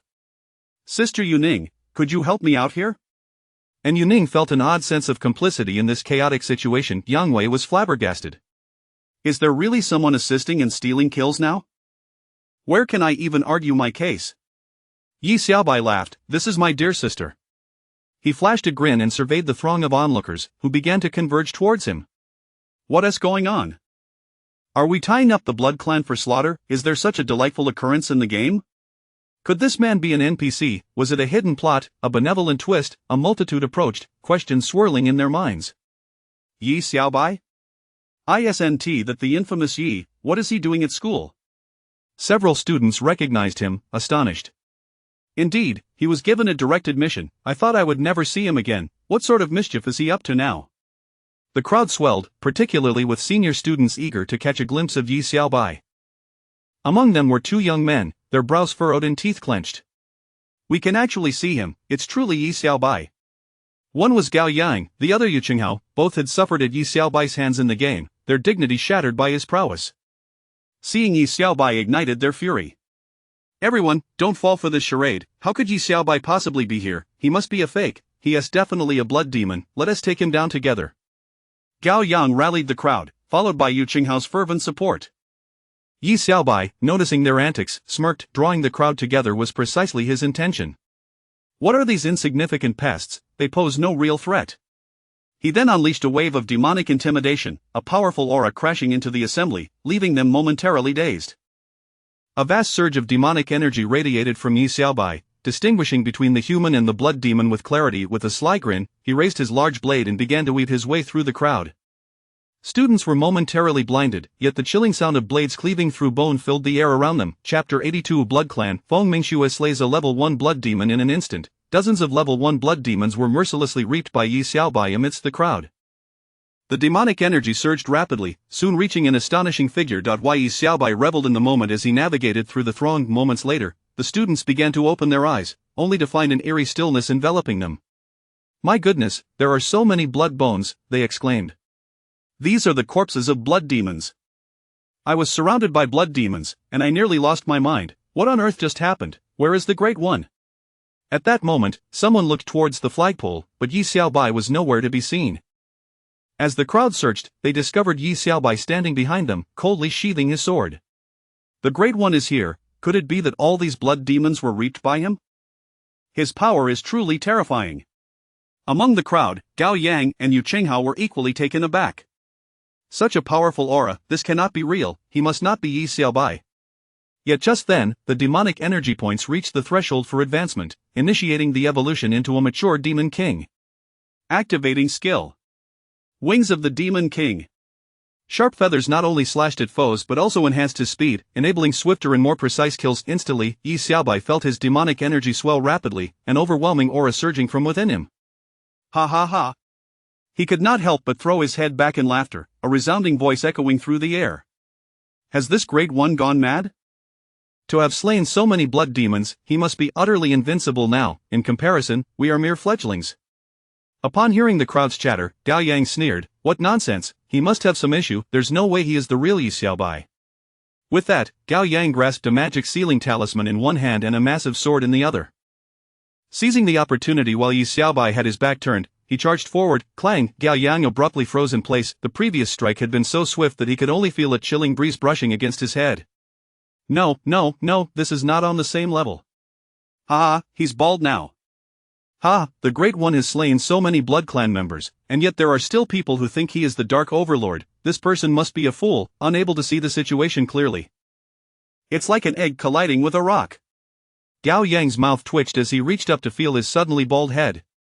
Huh, why is it so bare? Where is my hair? Yi Xiaobai turned to him and remarked, Gao Yang, wouldn't it be delightful to remain a quiet lamb awaiting slaughter? Why must you seek death? Gao Yang's face twisted in fury. Yi Xiaobai, the fact that you can utter such words likely means you are indeed the real deal, but how could you have become so powerful so suddenly? You are not wrong. I am indeed a demon, what can you do about it? Gao Yang's confidence crumbled as an overwhelming sense of pressure enveloped him, causing him to collapse in defeat. Yi Xiaobai, did you do all this? Brother, in the blink of an eye, you have taken down dozens of blood demons. How on earth did you manage that? And Yu Qing arrived with Xiao Xiao in tow. It was merely my doing, Yi Xiaobai replied nonchalantly, then prepared to leave, for the mission of slaying blood demons must not be halted. Meanwhile, outside in city, numerous esports teams began to enter the dark gaming realm with great urgency. Their outcomes would either see them forever slumbering in the gaming world or fighting to the bitter end, defeating the boss and resolving the crisis to rescue the besieged populace.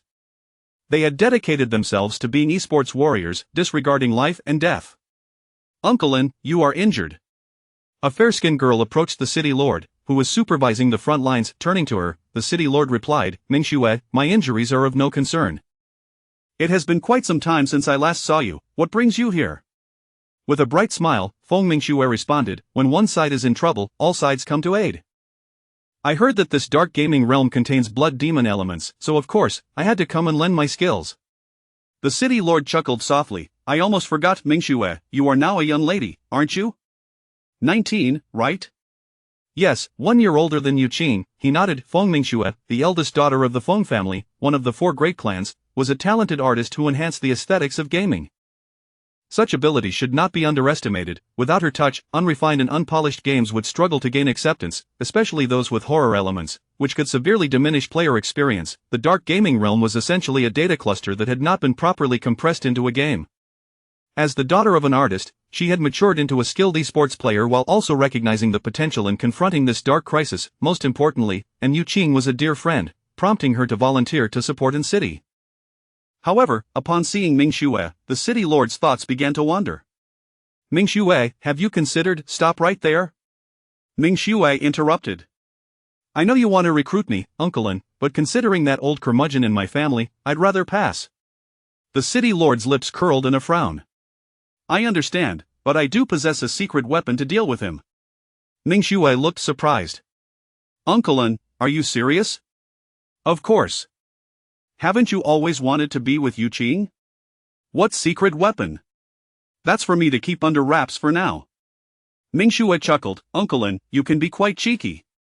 Mingxue, we must set off. Coming. Uncle Lin, I'll be going ahead. Go on.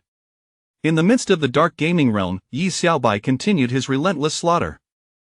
While slaying level 1 Blood Clan members posed little challenge, their sheer numbers were overwhelming. Soon, Yi Xiaobai's demonic energy points accumulated to a significant level. Even in Yu Qing and Xiao Xiao garnered substantial equipment, greatly enhancing. However, with Yi Xiaobai present, they found it difficult to engage in battle. His impressive gear became a striking sight to behold due to the drastic reduction in blood demon numbers. The progress bar nourishing the ultimate game boss, the blood demon god, only increased by 16. Nevertheless, the dark gaming world continued to expand, gradually engulfing the neighborhood surrounding the campus. Darkness, chaos, withered trees, and crows indicated the impending entrance into the second chapter of the Blood Clan game. The confrontation between humans and demons, the new game mode Team Mode, was about to commence. Chapter 83. The Blood Clan. A tide of the Blood Clan is on the verge of descending, ushering in a new chapter. The first tier of blood demons from the initial phase has been nearly eradicated. The mission of the second chapter necessitates teamwork, as we seek refuge to collectively withstand the impending onslaught of the Blood Clan. My goodness, the Blood Clan tide, how terrifying! With a top-tier team of 15, how shall we band together to resist this calamity? In that moment, the thoughts of everyone became animated. It was a matter of life and death. While it was not yet enough to instill sheer terror in these seasoned veterans of the gaming battlefield, the prospect of surviving alongside formidable allies undeniably increased their odds of survival. Consequently, a multitude of individuals set their sights on Yi Xiaobai. Though he currently exuded an air of aloofness, the crowd could not help but gravitate toward him.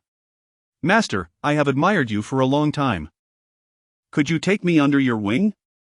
"Big brother, I may be a bit foolish, but I am obedient. May I join your team?" "Xiao Xiao is our dearest friend, I implore you, allow me to join you." In an instant, Yi Xiaobai found himself surrounded by a throng of admirers. He rolled his eyes skyward, muttering to himself, "Truly, fame breeds controversy."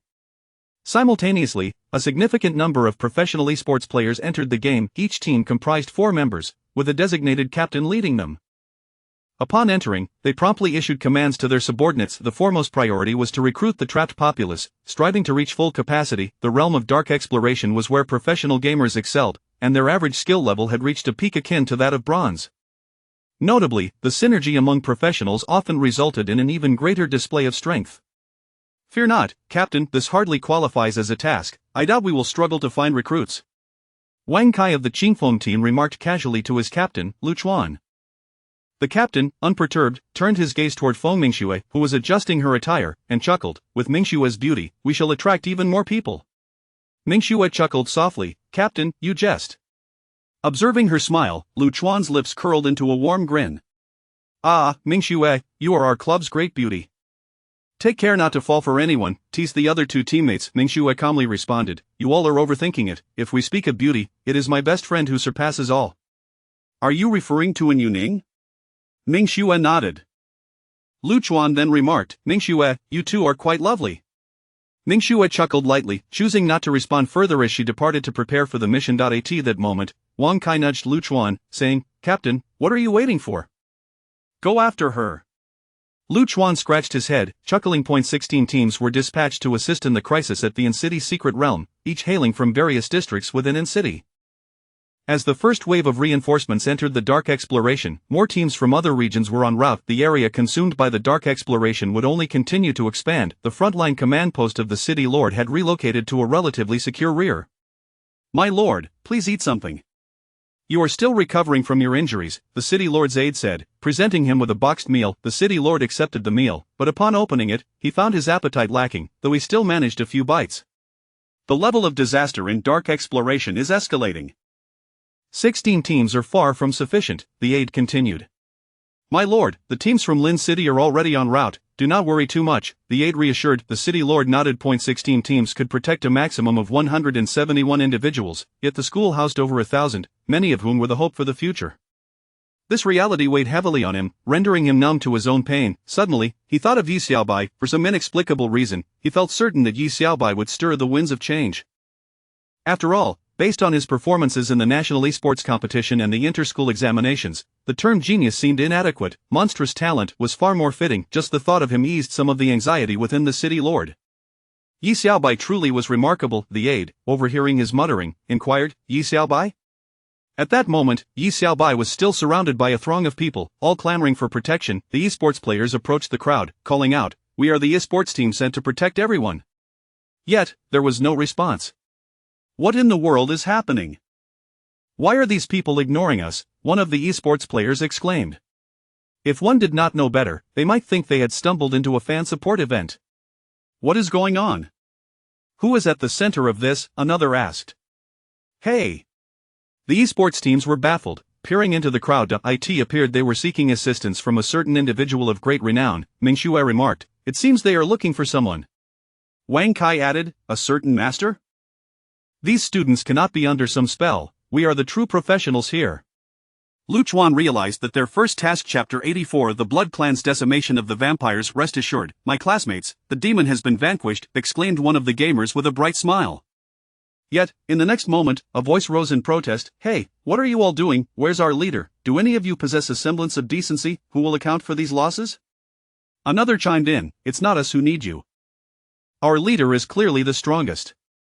Instantly, the classmates erupted into a cacophony of voices. In that moment, all the gamers felt an overwhelming sense of awkwardness. What on earth is happening? Why does the atmosphere feel so off? At that moment, Mingxue spotted An Yuning among the crowd and hurried over. Yuning, I didn't realize you were here. And Yuning took a moment to collect herself, noting the absence of Yi Xiaobai and Yi Xiaoxiao, which left her inexplicably vexed. However, upon hearing Mingshue's voice, she smiled and replied, Mingxue, it truly is you. Feng Mingxue approached her side, concern lacing her voice, are you alright? And Yuning furrowed her brow lightly, I'm fine, but Mingxue observed her seemingly troubled demeanor, what is bothering you? And Yuning sighed, I'm not entirely sure. I just feel a bit off. After a pause, she inquired, by the way, what were you all doing just now? Mingxue replied, of course, we were hunting the great demon, we can't let it escape. At this, and Yuning suddenly laughed, the great demon? Ha, Yi Xiaobai is indeed a formidable demon.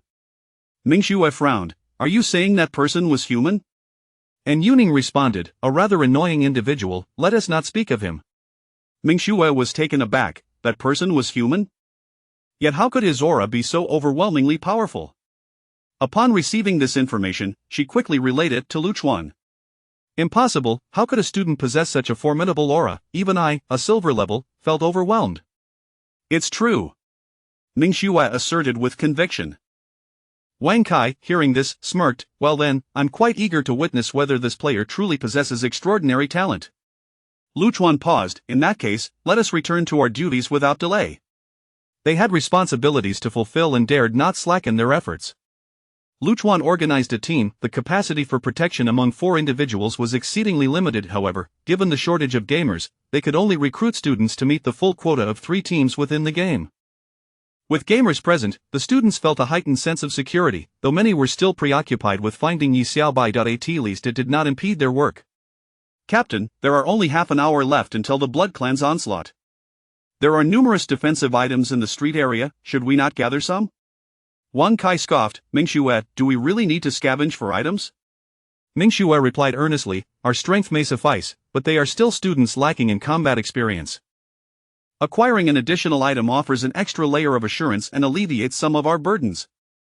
Luchuan nodded, Mingxue is correct, let us search for 20 minutes, and in the final 10 minutes, we can find a suitable refuge for them.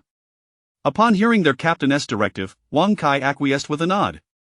Though he often spoke before thinking, he understood the necessity. Under Luchuan's leadership, they set off with a throng of students toward the streets outside the school. Meanwhile, Yi Xiaobai sat atop a rooftop, feeling somewhat bored as he munched on a piece of golden wheat compressed biscuit. The second chapter of the game required extensive time to gather items to fend off the Blood Clan's tide, which left him feeling rather listless. He wished for the Blood Clan's onslaught to arrive swiftly. At that moment, he could unsheath his blade and spread his wings, swiftly harvesting the vampires and enhancing his Demon Lord attributes. Having been in the mature stage of a Demon Lord for too long, he was eager to discover what the next ascension would entail. Brother, I found numerous laser turrets specifically for defense. Yi Xiaobai turned with a smile to Yi Xiaoxiao. Excellent. However, Xiaoxiao, with me around, do you truly believe these items will prove useful? Indeed. Yi Xiaoxiao replied with a warm smile. Yi Xiaobai affectionately ruffled her hair. Just then, a jolt of electricity surged through his mind. It was a precise premonition. The activation of the passive skill meant that danger lurked nearby. However, Yi Xiaobai frowned. There was still time before the Blood Clan's onslaught. What could the impending crisis be? He began to scan his surroundings. Suddenly, a shadowy figure darted into a corner, and Yi Xiaobai seized the opportunity. Xiaoxiao, retreat into the house and don't come out. I'll be back shortly. Xiaoxiao nodded obediently and entered the house. Yi Xiaobai then snapped his fingers and swiftly vanished, pursuing the figure. Elder, we are all gathered. Yi Xiaobai finally halted atop a rooftop, gazing down to find a dozen individuals clad in black coats. They blended almost indistinguishably with the dark alley, yet, in the stillness, their conversation rang clear. Yi Xiaobai observed as the leader removed his coat and hat, calmly stating, we vampires have waited far too long for this moment. At last, we can see the dawn of our days. The elder assured, rest easy, we are prepared for sacrifices to successfully welcome the demon god. Though our clan leader has been captured, our mission remains unchanged. We will systematically eliminate all students within the game until we achieve our goal. Upon hearing this, Yi Xiaobai was taken aback. So this was the vampire's plan. He furrowed his brow slightly. It was indeed a cruel scheme, all to locate members of the Yi family and usher in their so-called demon god. At that moment, Yi Xiaobai shifted slightly, causing 2 stones to tumble from the rooftop. Who goes there? The elder immediately became alert, glancing up to see a boy perched atop the roof, peering down. Yi Xiaobai let out a quiet sigh. He had been discovered. Ah, well, he smirked, it seems I've stumbled upon an opportunity. Curse it, there's even a student daring to present himself. The elder commanded, let the younger ones practice their skills. With that, two vampires leapt forward at rapid speed toward Yi Xiaobai. With a swift motion, Yi Xiaobai swung his blade, quickly sheathing it. Thereafter, Chapter 85 of the Blood Clan Demon King roars in swift succession. A multitude of vampires charged towards Yi Xiaobai. Observing the unfolding scene, Yi Xiaobai remained unperturbed, a faint smile gracing his lips. With a flourish, he extended his arms, and a pair of ebony wings unfurled dramatically, casting glimmers of cold light in the darkness. In that instant, the vampires leaping through the air were struck dumb, their pupils dilating in shock. The aura he exuded was palpable. Equally shaken were the elders who stood frozen in place. Could it be demonic energy? One elder exclaimed in alarm. He intended to call the clan members back, but at that moment, a chorus of anguished cries filled the air. In a heartbeat, countless clan members lay lifeless before him. The slaughter ensued, and an immense surge of demonic energy flowed into Yi Xiaobai. He licked his lips, savoring the moment. What a delicious sensation! Twisting his neck, he gazed down at the elder who still stood dazed. Just as he was about to leap down and deliver a fatal blow, the elder suddenly knelt, hands clasped in reverence. My king, my king! At last, I behold you. Yi Xiaobai's eyelid twitched. What nonsense is this? How did he suddenly become their king? Sheathing his weapon, Yi Xiaobai understood it must have been his earlier aura. While humans could not perceive the overwhelming demonic energy, the vampires could. A mischievous idea sparked within him. Since he was mistaken for a demon, why not embrace the role and become their true demon? Perhaps he could reap a bountiful harvest in one fell swoop. With that thought, Yi Xiaobai leapt down and approached the elder, gradually releasing his demonic energy. The sheer presence of a demon sent an involuntary shiver through the elder's body. Arise! Yi Xiaobai commanded in a gravelly voice. Thank you for your mercy, my king, the elder stammered, rising tremulously, afraid to raise his gaze lest the demon king's aura shatter him to pieces. I have heard your conversation, Yi Xiaobai continued. Upon hearing this, the elder's composure faltered. Had his words provoked the demon king, inciting the massacre of his kin? Forgive me, my king, I did not mean to offend. Please, enlighten me. A smirk curled at Yi Xiaobai's lips. Indeed, you are quite astute. I, the unparalleled master who has sought defeat for a millennium, now intend to eradicate the players. Who among you is worthy to stand as my opponent? Upon hearing this, the elder's eyes widened in realization. Respected king, we understand. We shall revoke the orders immediately, but Yi Xiaobai interrupted, no buts. Do as I command and summon all clan members to gather here in 1 hour. Yes. The elder exclaimed, elated. However, after a prolonged silence, he heard no response. Slowly, he raised his head, only to find the area empty. Finally, I have seen the demon king. I must hurry to inform the other elders and convey the king's command. Yi Xiaobai returned to his original position. The second chapter was about to unfold, and it was not yet time to deal with the remaining vampires. At that moment, numerous external gaming teams began to enter the game, alleviating much of the pressure. Many students collected a plethora of defensive items, busily fortifying their defenses. In a bid to facilitate mutual support, they gathered in a shared unit building. United, their strength would grow. The various gaming teams quickly established a cooperative strategy, each assigned their own defensive zones. However, as some among them cast a glance out the window, they easily spotted a solitary figure perched atop the building, seemingly reveling in the moment. Look, it's Yi, the Great One. Where? Look, on the opposite rooftop. Indeed, is he planning to confront the enemy in the open? With his abilities, he should have no problem. His presence instilled a sense of security among the students. Excited discussions erupted, and naturally, some gamers curiously peered at the man on the opposite rooftop.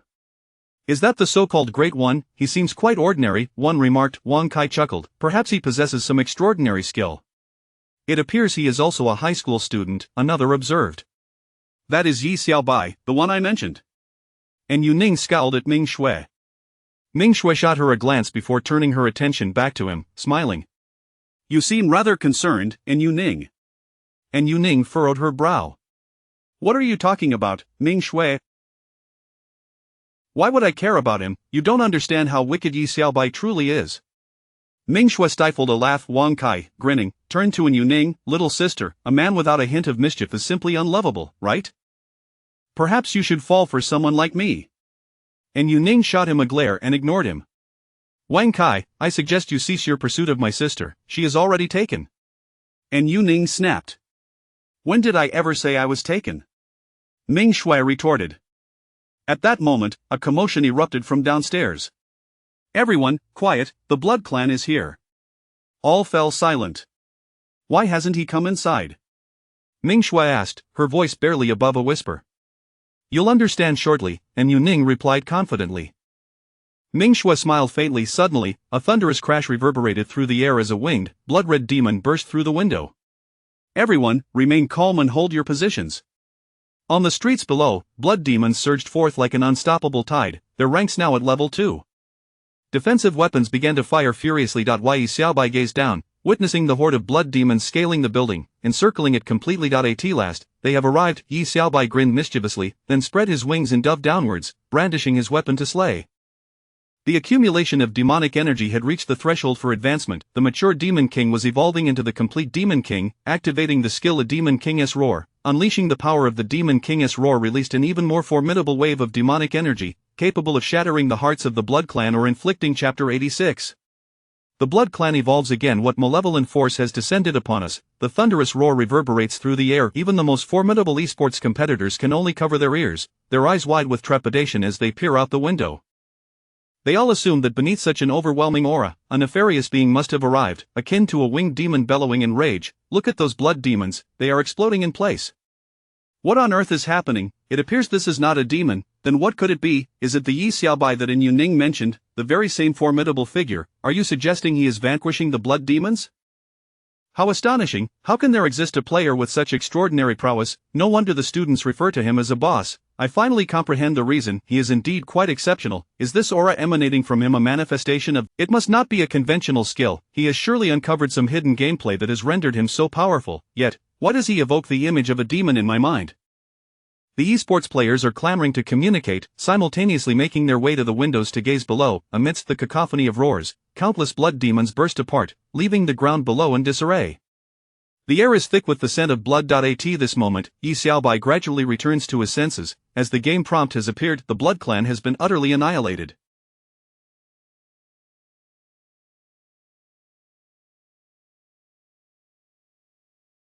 The second chapter has been completed in an instant. Is that it? Yi Xiaobai feels a tinge of dissatisfaction. However, he has amassed a tremendous amount of magical energy points this time, quite rewarding indeed.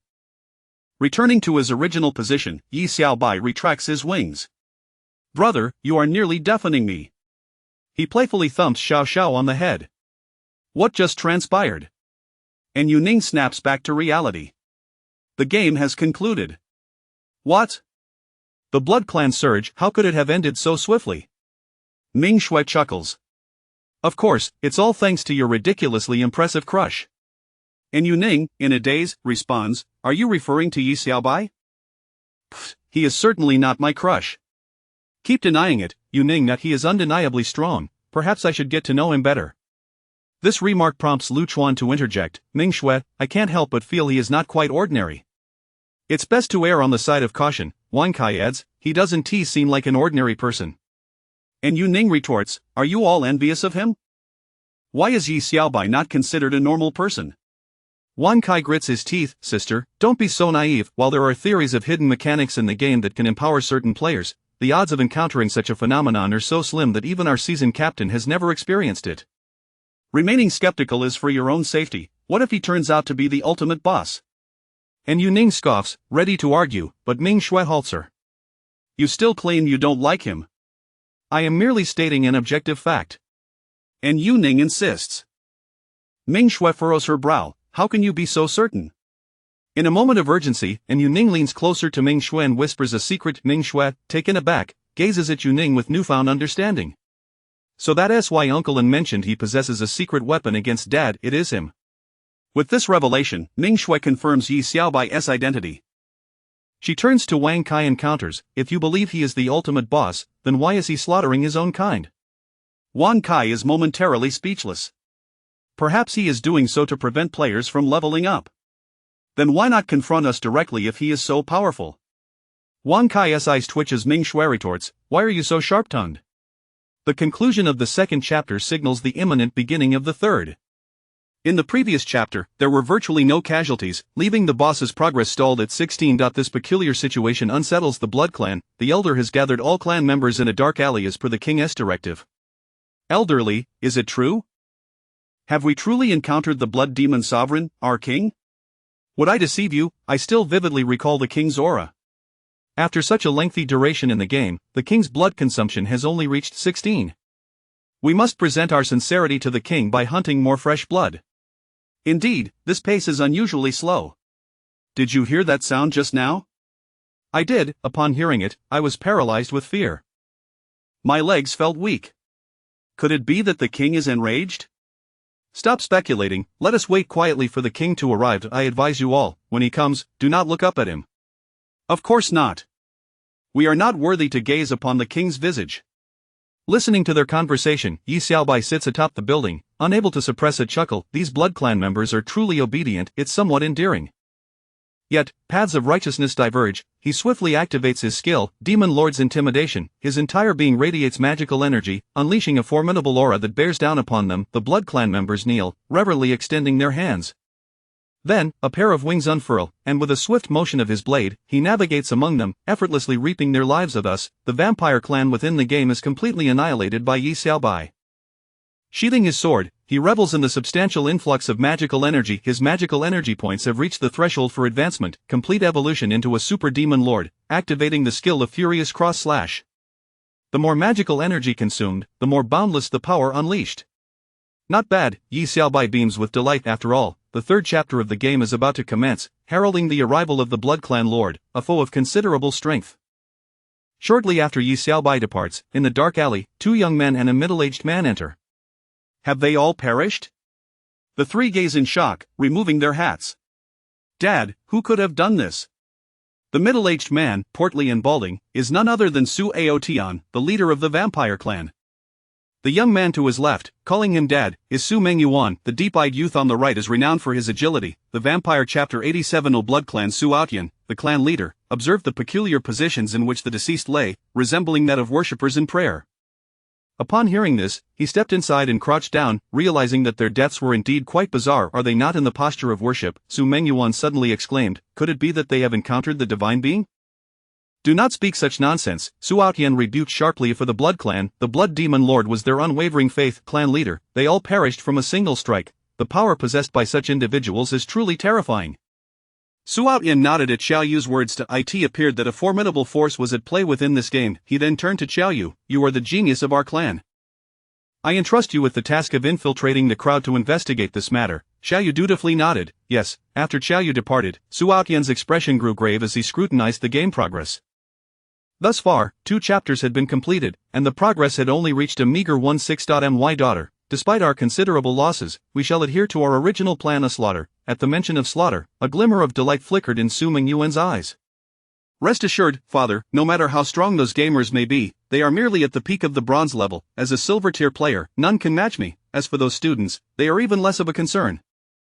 Su Aotian, however, cautioned, do not let your guard down. Just recently, I suffered a setback at the hands of a student. He coughed, unable to suppress the fit of father. Su Mengyuan exclaimed with concern. It is nothing serious, he replied, but her words made him ponder if that young man was indeed the cause of his ailment. If so, that young man was a truly formidable presence. A multitude of blood-soaked corpses lay piled high, yielding a wealth of enticing equipment. Though these bloodsuckers were not slain by them, they diligently scavenged for gear, for in this world of gaming, enhancing one's strength was paramount for ensuring absolute safety. Even with the protection of the gamers, there would inevitably be moments when they could not shield them. In the next chapter, the game would introduce the Lord of the Blood Clan, heralding the arrival of numerous high-level bosses. This stirred a sense of urgency among the students, who debated whether to align themselves with the gamers or continue to seek out the illustrious Yi. Some believed that following Yi would guarantee their safety, while others contended that aligning with the gamers would provide ample opportunities for self-improvement. After all, relying on oneself was far more dependable than relying on others. As a result, disputes erupted within the crowd. Many chose to continue their pursuit of Yi, making their way towards the rooftop. However, upon reaching the top, they discovered that Yi had already vanished without a trace. At that moment, Yi Xiaobai was on the hunt for new prey, accompanied by Yi Xiaoxiao, who was adorned in top-tier equipment. Her gaming level had also reached impressive heights, thanks to her association with Yi Xiaobai, which had granted her an abundance of experience points. As they ventured deeper into the crimson night sky, Yi Xiaobai and Yi Xiaoxiao leaped nimbly and ultimately stumbled upon a blood clan encampment. Within the camp were 10 level 3 bloodsuckers and a single towering level 6 blood demon, likely a minor lord. Yi Xiaobai's lips curled into a smirk. He wondered how much demonic energy he might accrue from vanquishing this level 6 foe. With determination, he charged into the blood clan camp, brandishing his greatsword, silently activating the demon lord's intimidation and unfurling the wings of the demon lord, targeting the level 6 blood demon. The level 6 blood demon, eyes ablaze with crimson malevolence, was momentarily daunted by the sight of a man radiating magical energy charging towards him. After recovering from the fright, he hastily seized his greatsword to defend himself. With a resounding clash, the blood demon's sword was cleaved in two, instilling a deep-seated fear within him. He flapped his wings and fled in panic. "Where do you think you're going?" Yi Xiaobai pursued him effortlessly, delivering a diagonal slash that left the level 6 blood demon grimacing in agony, utterly devoid of any capacity for resistance. With a swift motion, Yi Xiaobai struck again, effortlessly dispatching the level 6 blood demon and earning 40 points of demonic energy. A satisfied grin spread across Yi Xiaobai's face. The rewards for slaying the level 6 blood demon were indeed substantial. However, he noted that he had subdued the demon with 2 strikes without utilizing his skill, the cross slash. Had he employed that skill, it would have likely resulted in a single fatal blow. He had anticipated that this lordly blood demon would provide a more exhilarating combat experience, but it seemed he had overestimated the challenge. As for the remaining 10 lower-tier blood demons, Yi Xiaoxiao dispatched them effortlessly in mere moments. "Brother, that was exhilarating. I want to slay more," Yi Xiaoxiao exclaimed, bouncing with excitement. At that moment, Lu Chuan was strategizing an offensive plan with a team of 15. To their astonishment, they found the battle had ended in the blink of an eye. "Isn't that kid again?" Wang Kai gritted his teeth. "We were still formulating our battle plan when he charged in alone and dispatched the lord in seconds. The gap in our abilities is staggering. No wonder so many refer to him as a big shot." And Yuning, fuming, gestured towards Ming Shui. "What a sham, he is utterly shameless. We were the ones who set our sights on those monsters first." With that, and Yuning dashed out, pointing an accusatory finger at Yi Xiaobai. "Why, Yi Xiaobai, you shameless rogue, how dare you steal our monsters?" Yi Xiaobai, intrigued by the commotion, turned to regard her with amusement as he noted her furious demeanor and arms akimbo. He couldn't help but laugh heartily. "And Yuning, are you claiming ownership over these monsters?" And Yuning ground her teeth in frustration. "Yi Xiaobai," with a light chuckle, Yi Xiaobai warned, "let me remind you not to forget your place. Keep shouting, and you might." Chapter 88. The Blood Clan Conspiracy. Yi Xiaobai's blade collided forcefully with a sword, shattering it in the process. It swiftly plunged into the earth. As a seasoned team of esports players, they quickly sensed the impending danger. A colossal blood creature, towering over 3 meters, was charging towards them. "Form up and prepare for battle!" Lu Chuan shouted instantly. All the esports players assumed their combat stances. In that fleeting moment, a massive shadow loomed over them, causing the students armed with rudimentary weapons to gasp in alarm. It was evident that this creature was of a significantly higher caliber. Fortunately, the esports players reacted swiftly, unleashing their skills to confront the enormous blood creature head-on. "Behold my phantom claw!" Wang Kai exclaimed as he leapt into action. Yet, in the next instant, the blood creature let out a deafening roar and toppled sideways. Its immense form crashed to the ground, sending a jolt through their feet. Lu Chuan's eye twitched. Wang Kai's eye also twitched, and in a moment of distraction, he plummeted from the air. "Damn it, is this another case of monster stealing?" Wang Kai spat out a mouthful of dirt. Yi Xiaobai sheathed his blade and, with his back turned to them, chuckled. "Can this still be called monster stealing?" At that moment, all the esports players were left speechless. After all, they had just been hastily thrown into the fray, which indeed put them at a disadvantage. However, as esports players, even under less than favorable conditions, they were more than capable of handling this creature. "Hey," Wang Kai stood up, blaring at Yi Xiaobai's back. "Do you think you're cool? Do you really believe we need you?" Yi Xiaobai replied with a faint smile. "Perhaps you are capable, but what about those students? Aren't you all esports players?" His words left everyone momentarily at a loss for words. Indeed, had Yi Xiaobai not intervened, the safety of the students would have been far from guaranteed. "I actually think Yi Xiaobai is quite commendable," Ming Shui remarked softly. An Yuning looked at her in astonishment. "Ming Shui, are you blind?" "Alright, Yi Xiaobai, since you've lent us your aid this time, we shall part ways now," Lu Chuan said as he approached, readying to leave with the others. Just then, many of the more casual students began to gravitate towards Yi Xiaobai. After all, a powerhouse capable of instantaneously defeating monsters exuded an undeniable sense of security. They had all come to the realization that teaming up with someone like Yi Xiaobai, who was already fully equipped, could only be advantageous. However, Yi Xiaobai anticipated their approach and vanished into thin air, taking Xiao Xiao with him to their next destination. Where are you going, big shot? Don't leave, can you take us along? When will we be able to fight alongside you? At that moment, the esports team appeared somewhat despondent. Wang Kai immediately approached them. I say, are you all going to leave or not? It was only then that all the students quieted down and followed them onward. With that single strike, Yi Xiaobai had garnered 60 points of magic energy. The towering blood creature had reached level 10, clearly indicating that it was a true lord monster. Consuming over 100 points of magic energy, he executed a frenzy cross-slash to bring it down. The expenditure of magic energy had exceeded his gains, which was not a promising sign. Therefore, it was imperative to continue amassing a substantial amount of magic energy. In the time that followed, Yi Xiaobai managed to swiftly harvest and slay high-level lord monsters without utilizing any magic energy, resulting in a continuous influx of magic points. However, hours later, the boss's blood nourishment had reached 13. This indicated an exceedingly high casualty rate in the third chapter. Just as Yi Xiaobai had finished dispatching another lord, the blood clan member Xiaoyu happened to witness the scene from a shadowy alleyway. How could this player possess such a dense concentration of magic energy? Could it be that the elders were slain by him? Yi Xiaobai's terrifying aura instilled in him a sense of trepidation. As a prodigy of the blood clan, his power had already ascended to silver rank, yet he still found it difficult to overcome the dread of this individual. Suddenly, he felt Yi Xiaobai's gaze fix upon him. Xiaoyu stumbled back in shock, then quickly turned and fled. Meanwhile, Yi Xiaobai sensed something amiss and vanished in an instant, only to discover that the individual had left a gust of wind in their wake, escaping entirely. Why do troublesome individuals always seem to take an interest in me? His strength is not to be underestimated, and he managed to flee from me. Yi Xiaobai felt a touch of exasperation. After all, fame often invites controversy, yet upon reflection, he realized that aside from being a member of the blood clan, what other affiliations could this person have? Could it be that there were still members of the blood clan lingering in the game? It seemed he had not eradicated them completely. Yi Xiaobai let out a soft sigh. As the third chapter of the game concluded, blood clan member Xiaoyu sought out Su Outyan. Clan leader, I have discovered a remarkably powerful player. What sort of player could cause you such alarm? A player brimming with magic energy. His presence even instilled fear within me. Upon hearing this, Su Outyan's brows furrowed tightly. Chapter 89. The blood clan. Su Outyan laughed maniacally upon learning of the plan, while Su Mengyuan furrowed her brow, her expression resolutely determined. Father, very well, I shall go. Su Outyan nodded affirmatively. In anticipation of the arrival of the bloodthirsty demon lord, every sacrifice we make is indeed worthwhile. Su Mengyuan nodded with conviction. Although she had not personally witnessed Yi Xiaobai's formidable prowess, the remnants of her fallen kin suggested he was a powerful fiend. While her father lacked absolute certainty that the girl they sought was indeed the one, any potential opportunity, if successful, could usher in the prosperity of their clan. Even if it were a gamble, it would be a worthwhile one. At that moment, a resonant voice reverberated within the cochleas of the three. Fools!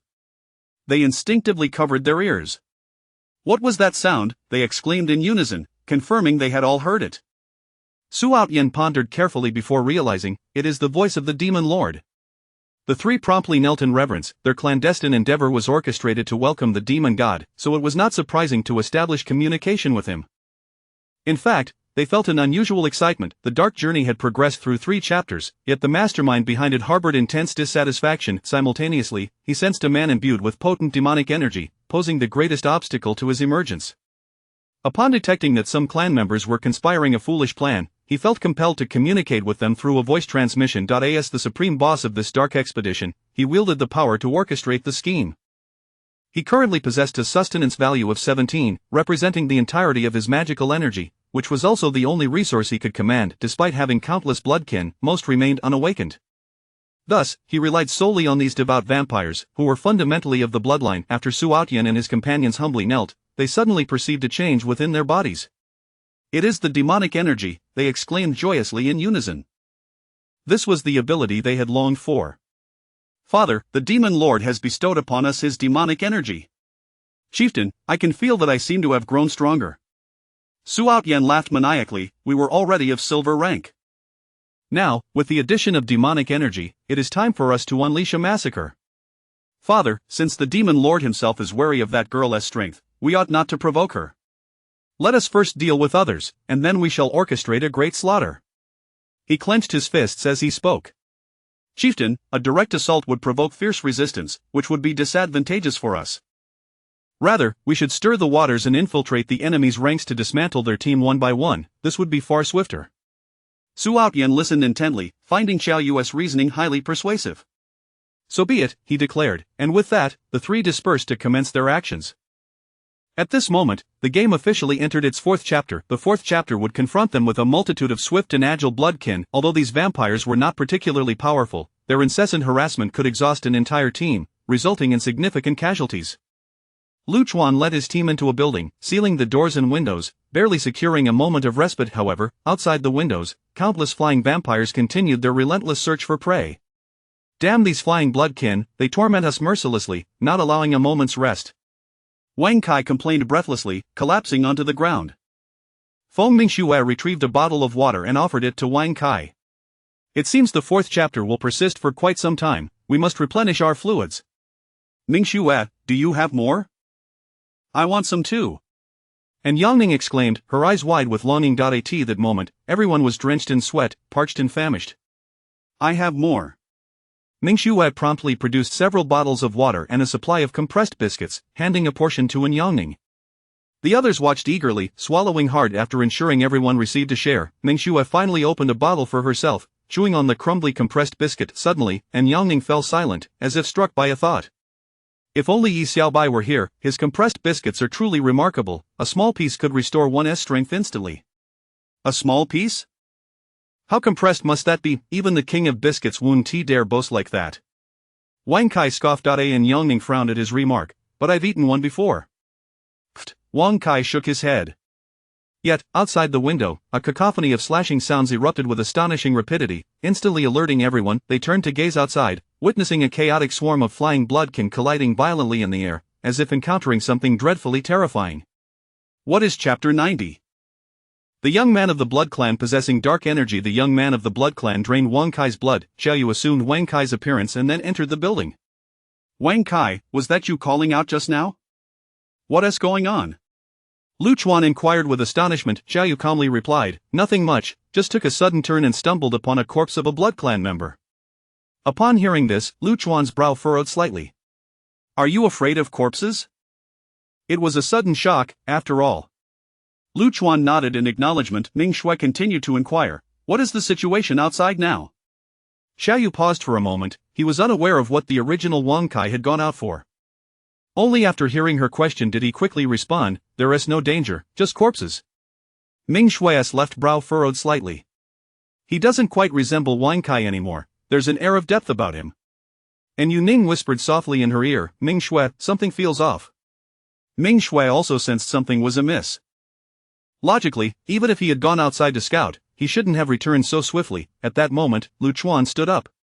Everyone has rested enough, we must take action. Although this place is temporarily safe, the team cannot remain idle indefinitely. While the gamers may not require as many gaming props, the students cannot afford to stagnate in their growth. As time passes, it becomes increasingly difficult to ensure their safety. Already, we have lost 2 students. Thus, everyone exited the building. Under the protection of the gamers, the students began to scavenge for equipment, striving to enhance their chances of survival. However, just as one student was collecting equipment at the mouth of an alley and glanced inside, a massive blood demon with wings suddenly opened its gaping maw and swiftly lunged towards him. Boom, a resounding crash echoed, instantly capturing everyone's attention. It's a blood demon, a sizable one. Pang Pang has been devoured. In an instant, all the gamers launched a counterattack.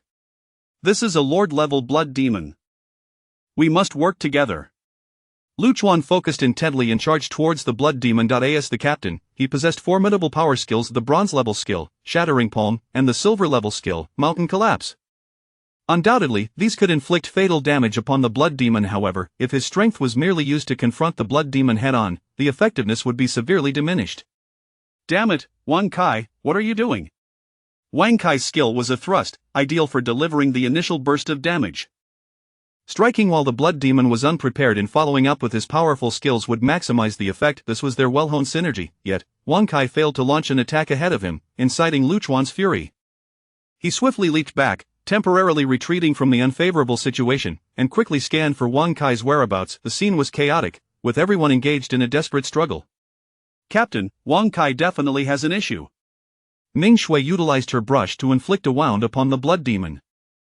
This was her unique skill, capable of altering the blood demon's appearance and instantaneously manifesting a wound upon it. After completing her work, she sensed something was off and quickly retreated to Lu Chuan's side, saying, "I realize he has a problem too, but where is he now?" Ming Shui immediately steadied herself, closed her eyes, and began to perceive everything around her. This was her signature skill, a bronze-level psychic ability known as Insight. It allowed her to discern every detail amidst the chaotic turmoil. Moments later, she abruptly opened her eyes, astonished. "I found him. He is draining a child's blood, and Yu Ning is there too." Lu Chuan exclaimed in anger. He now comprehended that this meant the real Wan Kai was no longer present. Yet, he could not abandon the crisis at hand and the students. "Ming Shui, you go save Yu Ning, I will stay behind to deal with the blood demon." Eliminating this blood demon without the full cooperation of the team was merely a matter of time for him. However, in the next moment, a blood-red cross-slash suddenly pierced through the blood demon's body. It was Yi Xiaobai. Ming Shui gasped upon seeing Yi Xiaobai. She hesitated for a moment before sprinting directly towards him. At this moment, Yi Xiaobai had just landed. Suddenly, a delicate hand grasped him, pulling him away.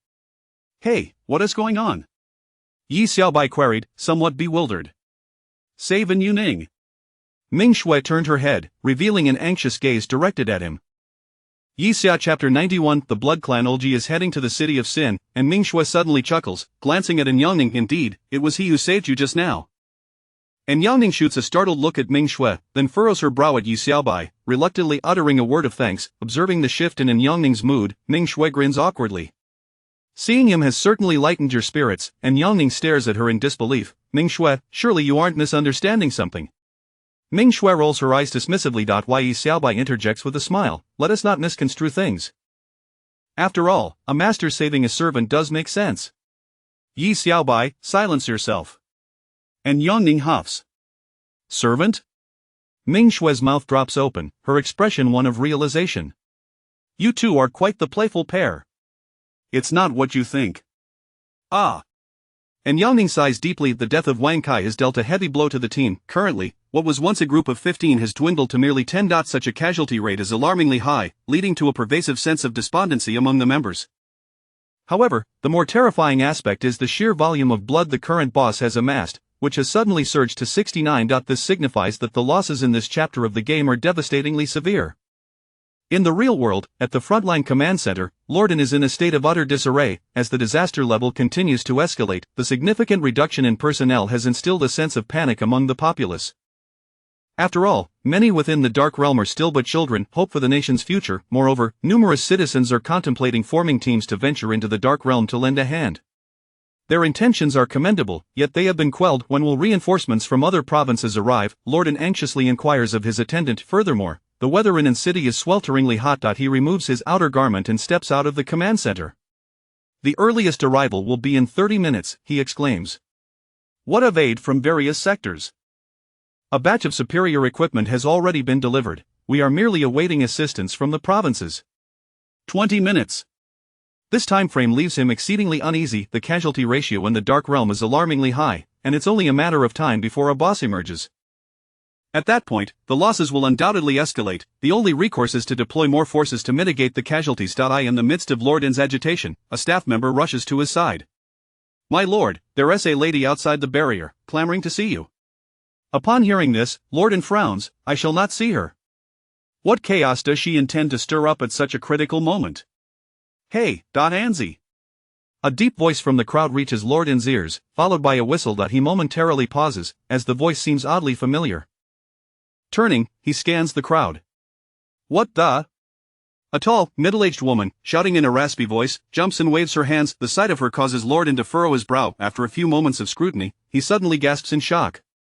"Goodness, is that you, Yi?" He immediately falls silent and gestures for his subordinates to allow her in. Subsequently, he disperses everyone else and leads her to a secluded area. "Yi Dawei, am I not mistaken?" Slap. Yi Dawei slaps his waist. "It's me." Lorden winces at the sudden pain. "How did you get injured?" "Let me have a look." "Don't fuss, what else with your attire?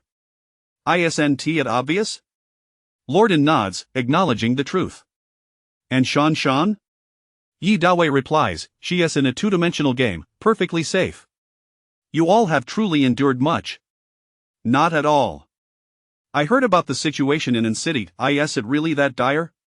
Lorden speaks gravely. It is indeed grave. Did you specifically come for this matter? No, I came to find my son. I only heard about it on the way. Lorden sighs. He is inside. Yi Dawei suddenly chuckles. Really, only you, as a father, could remain so unfazed. If my son is in there, I can relax. I've seen his strength firsthand. Lorden chuckles awkwardly. You have such faith in him? Of course. Lorden continues. Do you have time? Perhaps you could lend a hand. At this, Yi Dawei lowers his head and sighs. With my son there, you mean worry. This dark.